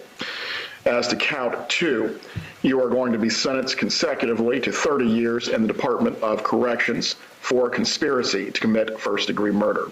As to count three, you are going to be sentenced to 30 years in the Department of Corrections consecutively for solicitation to commit first-degree murder. I guess Ryan won his bets too. He said life plus, and that's exactly what Charlie got. And that was what was given to his old pal. And while Dan's friends and family were pleased with the outcome, they believe that other members of the Adelson family were also responsible for Dan's death. Georgia Kappelman told the press to stay tuned for future arrests, and it turns out they wouldn't have to wait long. We have that clip, and I love her confidence here. I'm just gonna ask the question. How are you feeling, Georgia? Ms. Kappelman? I'm feeling thrilled. I'm feeling relieved. I'm feeling like a lot of hard work has paid off. Is this the last prosecution we're going to see in the Dan Markel murder, or will there be others? I don't know the answer to that question yet. So stay tuned. I love that clip because of what comes next. But before we get there, we have to mention something else. Donna Adelson spent 35 hours, that's right, 35 hours on the phone with her son Charlie while he was incarcerated. In the 7 days following Charlie Adelson's conviction, Donna spent 2,118 minutes talking to her son. And all of those calls were recorded, and prosecutors found them extremely interesting. According to arrest records, Donna spoke to Charlie about getting things in order and making sure her grandchildren were taken care of. She also spoke about self-harm as a solution to her problems, or alternatively, traveling to a country that does not have an extradition treaty with the United States to avoid culpability. And I wonder why she was suggesting such extreme measures. I'm being sarcastic, of course. We know why. On one phone call that I found extremely interesting was one of the first ones Charlie made after his trial. It was all about how his little sister really messed things up for him. Or was he defending her? Let's listen. She shows up at the fucking prosecution an hour after the assistance by chance. Doesn't know that. Combine that with all the other stuff that he got when he's showing up at the crime scene an hour after it happened by chance. After she talks to her mom and her brother that morning. Couldn't help herself. Kappelman gave the facts and gave a logical explanation. I guess 99 out of 100 times you have to say that would have to be the case. I don't buy Wendy's answer. Going to a liquor, passing 4 closer liquor stores. Why didn't you just take a more direct route? She passes 4 liquor stores and takes an undirect route to go to a liquor store further away so she can drive by the house an hour after that. I mean, it's 1 in 10,000. 1 in 10,000 she's telling the truth. And you can, when they say like beyond reasonable doubt, if she showed up on purpose at that place at that time, then he's guilty. That's almost like corroborating evidence. I really think that's how someone can easily look at everything, come up with that very hard work to swing back, and then and say, stop telling me I'm stupid and you're so smart. You'll write another book. What'd she say in the book? I mean, she was putting down Tallahassee in her book. She was foreshadowing some place that they were stuck in. They took my sister's book that she wrote that's got nothing to do with this case, and they spun it to the little Tallahassee. She made up an imaginary town, but the name sounded close to Tallahassee, somewhere on the way to nowhere. You saw it when they were talking about her book, almost like she was using the book to put down Tallahassee. What the fuck does her book have anything to do with the case? Not that. Everything that she brought in has nothing to do with the case. But it was spun, and yeah, I see what it looks like. She's shooting on Tallahassee in her book. It's just painting a picture. I mean, you trust me, this was not, she wasn't putting on a trial, she was putting on a show. I mean, it really was, I thought it was going to be more fact-based than show making. Yeah, only one side had facts. The other side was just blatant nonsense and lies. I think Charlie and his mom know the reason that Wendi was where she was that day. But Charlie also mentioned that Wendi knew that route. It was familiar to her, and he's kind of defending her. But he also made comments about how Georgia and Sarah appealed to the southern residents of Florida, how they were both using y'all, and that his attorney, coming from Miami, probably wasn't the best idea. He didn't connect with the locals. The prosecution listened to every minute of those phone calls, hoping for a disclosure they could use in prosecuting other unindicted members of the conspiracy to kill Dan Markel. Because of this diligence, they flagged the Adelsons' passports in case they followed through any one of these plans. As a result, prosecutors were alerted to some exciting travel plans. Yeah, some very interesting travel plans indeed, and coincidental ones, or not coincidental, depending. Well, Donna and Harvey Adelson purchased a one-way ticket to Dubai with a connecting flight to Vietnam for November 13th, 2023. And guess what? There is no extradition policy between Vietnam and the United States. Because of these travel plans, the prosecution's hand was forced to act earlier than initially prepared. Instead of traveling first class, Donna and Harvey were met at the Miami airport, where Donna Adelson was arrested on charges of conspiracy to commit murder and first-degree murder of Dan Markel. Yes! I couldn't wait for you to stop because I was like, finally! And yes, we must play that clip. She looked shocked. And watch how she tried to keep her cell phone. Yeah, I wonder what's in there. Me too. I wonder what treasures police will find in that thing. No, I don't want to give it to you. Why do I have to give evidence? She's under arrest. I have to go with. I have to go. You don't have any choice. Let me help you. No, I have to stay. Please don't do this. Take the bags. Take the bags. Yeah, you need to wait outside. Okay. Husband's almost 80 years old. He can't Yeah, I with can't. me. Please, can I go? No, you can't go there. Oh, don't do this, please. Please. Oh, Someone's got to help him get home. This is terrible. You can't do this. This is insane. Is that okay with you? Please.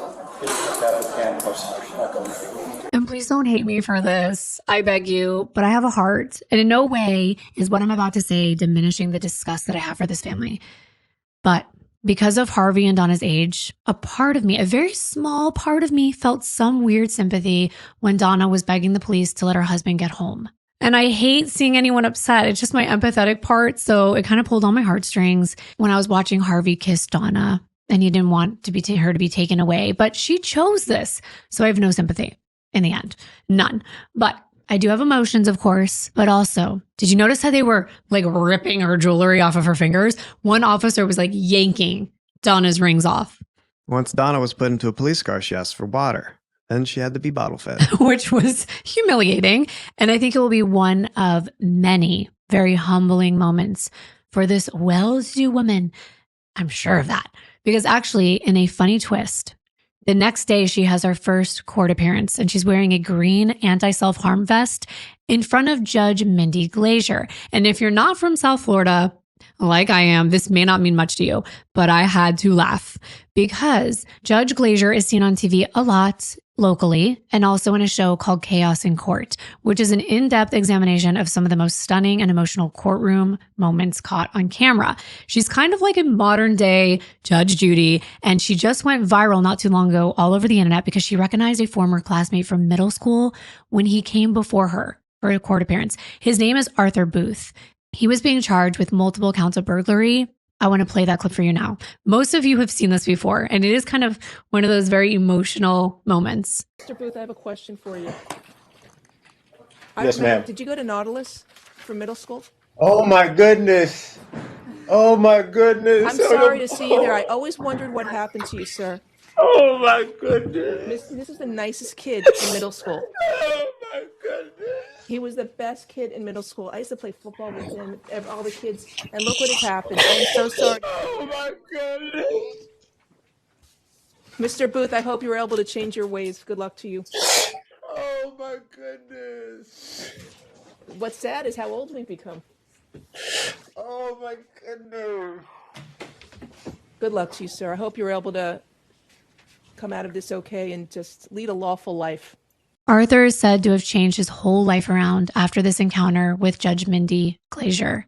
Well, because Donna was arrested in Miami-Dade, she appeared before Judge Wendi Glazier. And I had to laugh because she probably wouldn't have had this recorded if she had not found herself in that exact courtroom on November 11th of just last year in 2023. Donna is among all of these other inmates being sworn in that day. After many other inmates went ahead of her, it was finally Donna's turn. I don't think Judge Glazier knew who the heck Donna was. She had a private attorney with her, unlike some of the other inmates, and she even pronounced Donna's last name incorrectly. Let's watch. I think the private attorney is present for Donna Adelson on the in-state fugitive warrant. Can you promote her? So I'll call that first. So calling up Donna Adelson is a private attorney.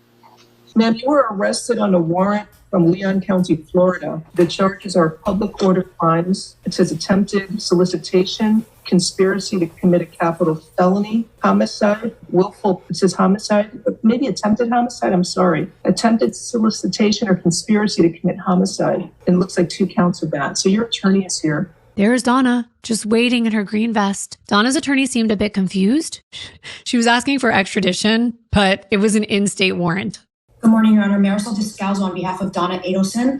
We are going to waive extradition to Leon County. It's an in-state warrant, which means, so basically you have a warrant from Leon County. It sounds like really serious charges. They have up to 15 days to come and pick you up. The reset date here is November 29th to make sure you get picked up. So, Ms. Delcazo, what you can do is reach out to Leon County, the prosecutor's office there, and see if they'll agree to a bond. If they do agree to a bond, you're welcome to contact Ms. F.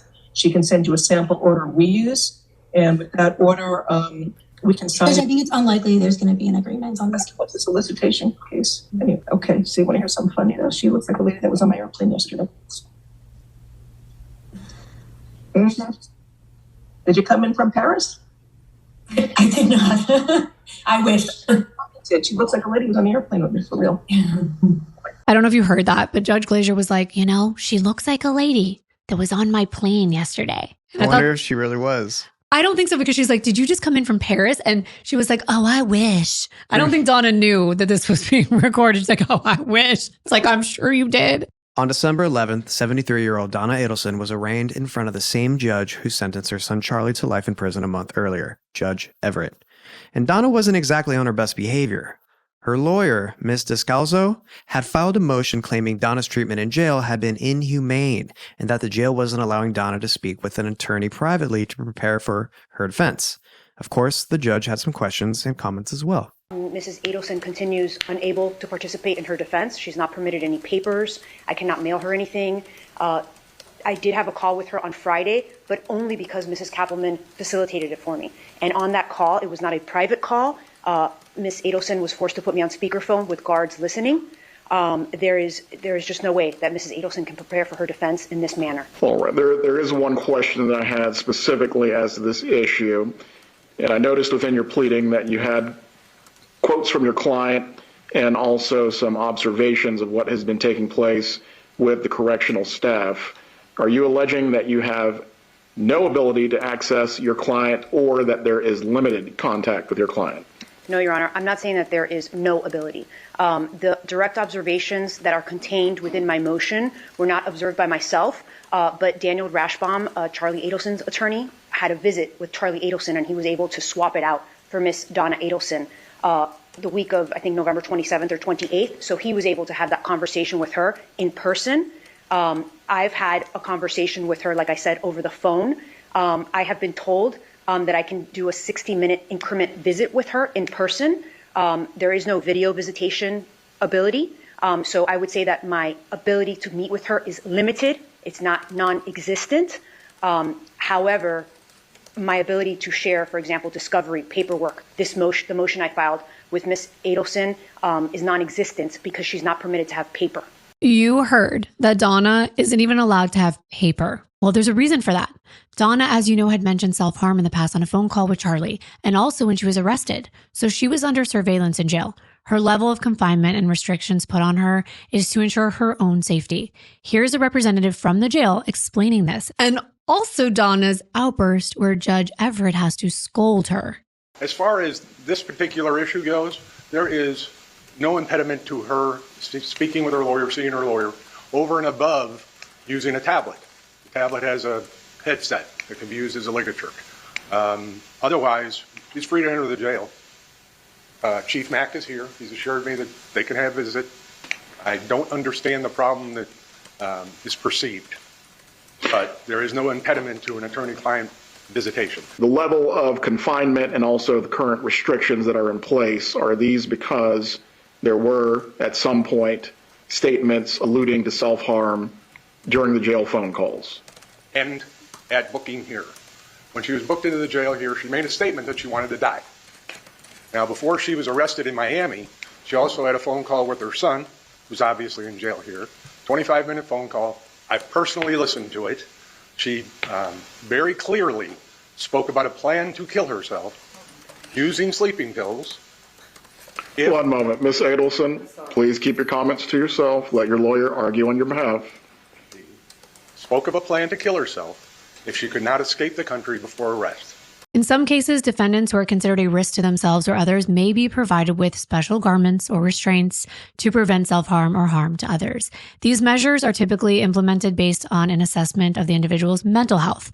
In general, if a defendant is deemed to be a risk to themselves, court officials might take steps to ensure the safety of the individual and the safety of others in the courtroom. This could involve the use of special clothing, as we see Donna wearing, or other security measures. Because Donna made those comments about self-harm, she was subjected to these extra measures of personal safety. But Donna saw this as an exercise in humiliation.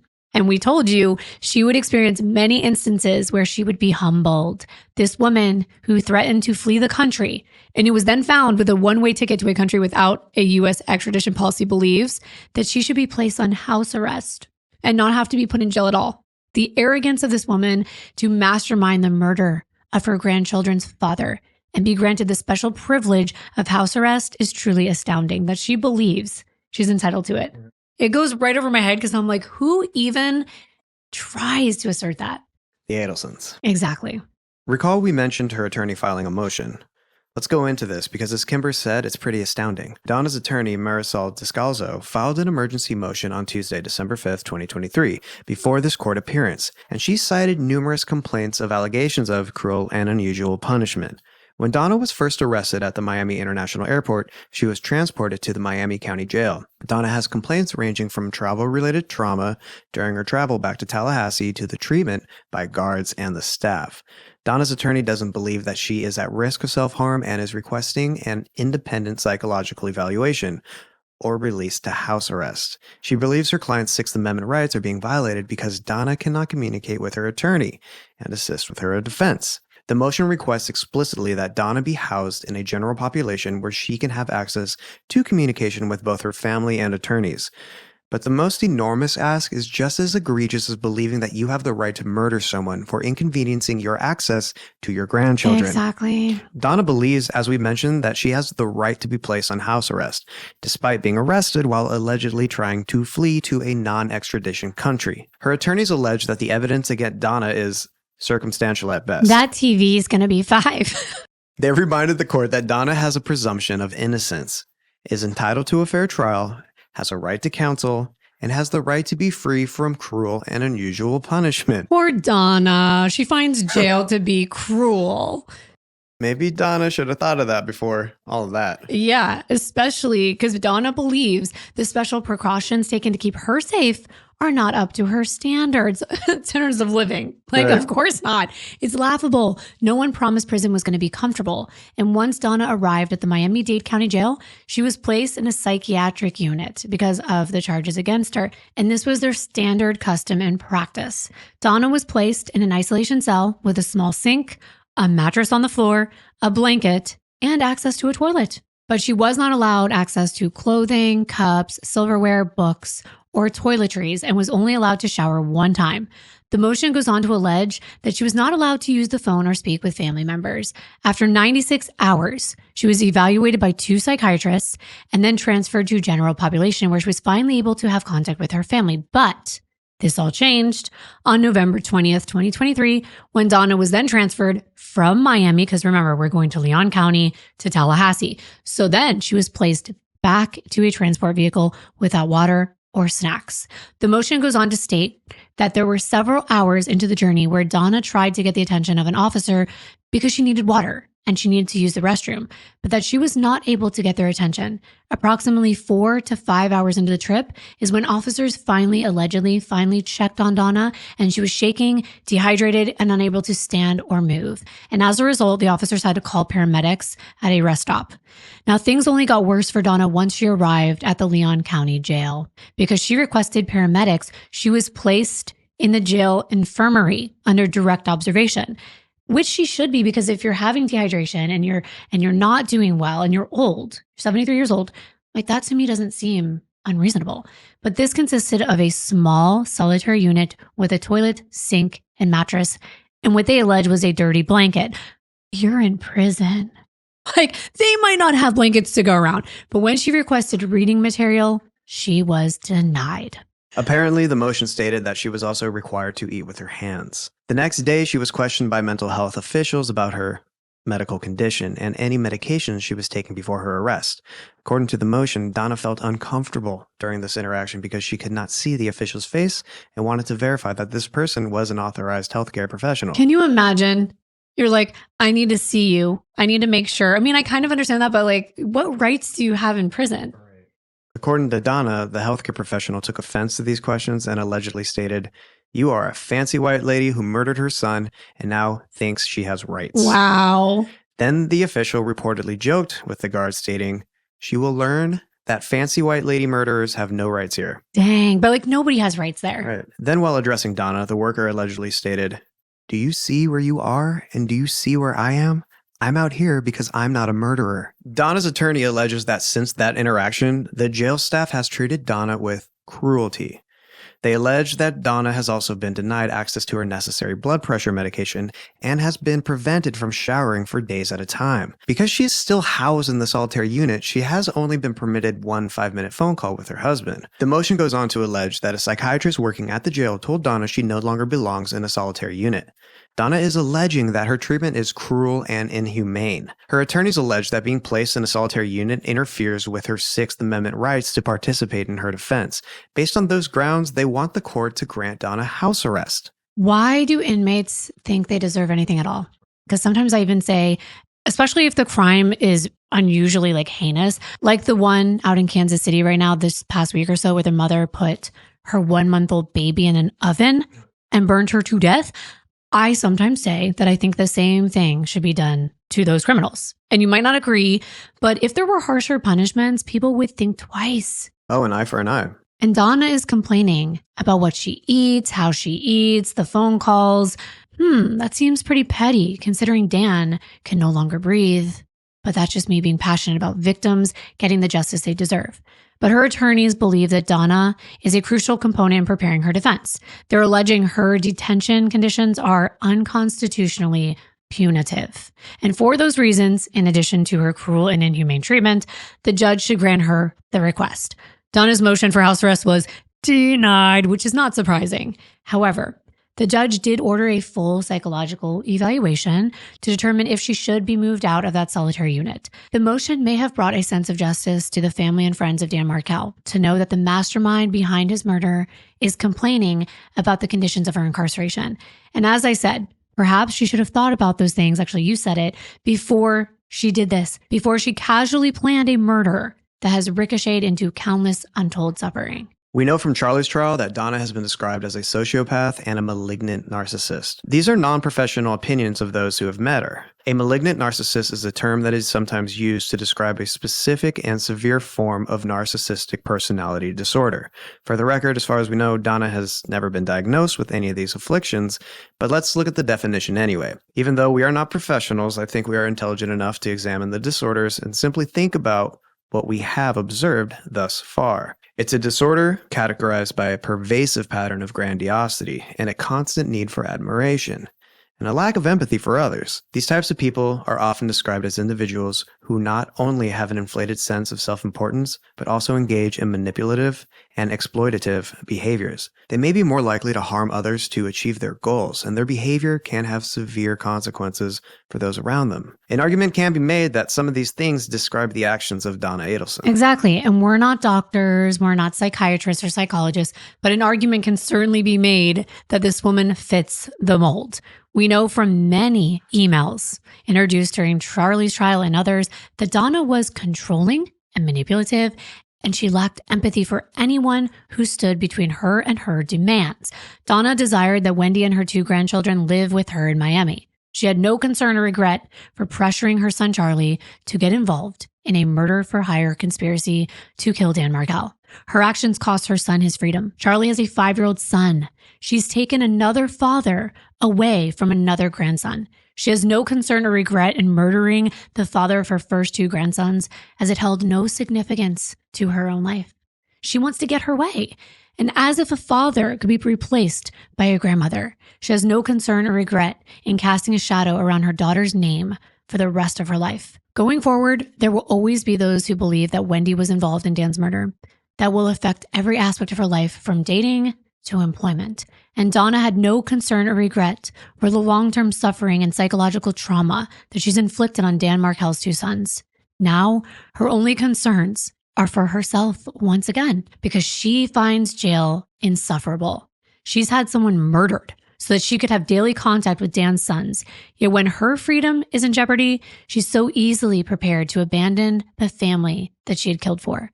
When it came down to it, Donna only truly values herself. And in a final act of self-preservation, she was ready to leave behind everything and everyone she spent a lifetime trying to control.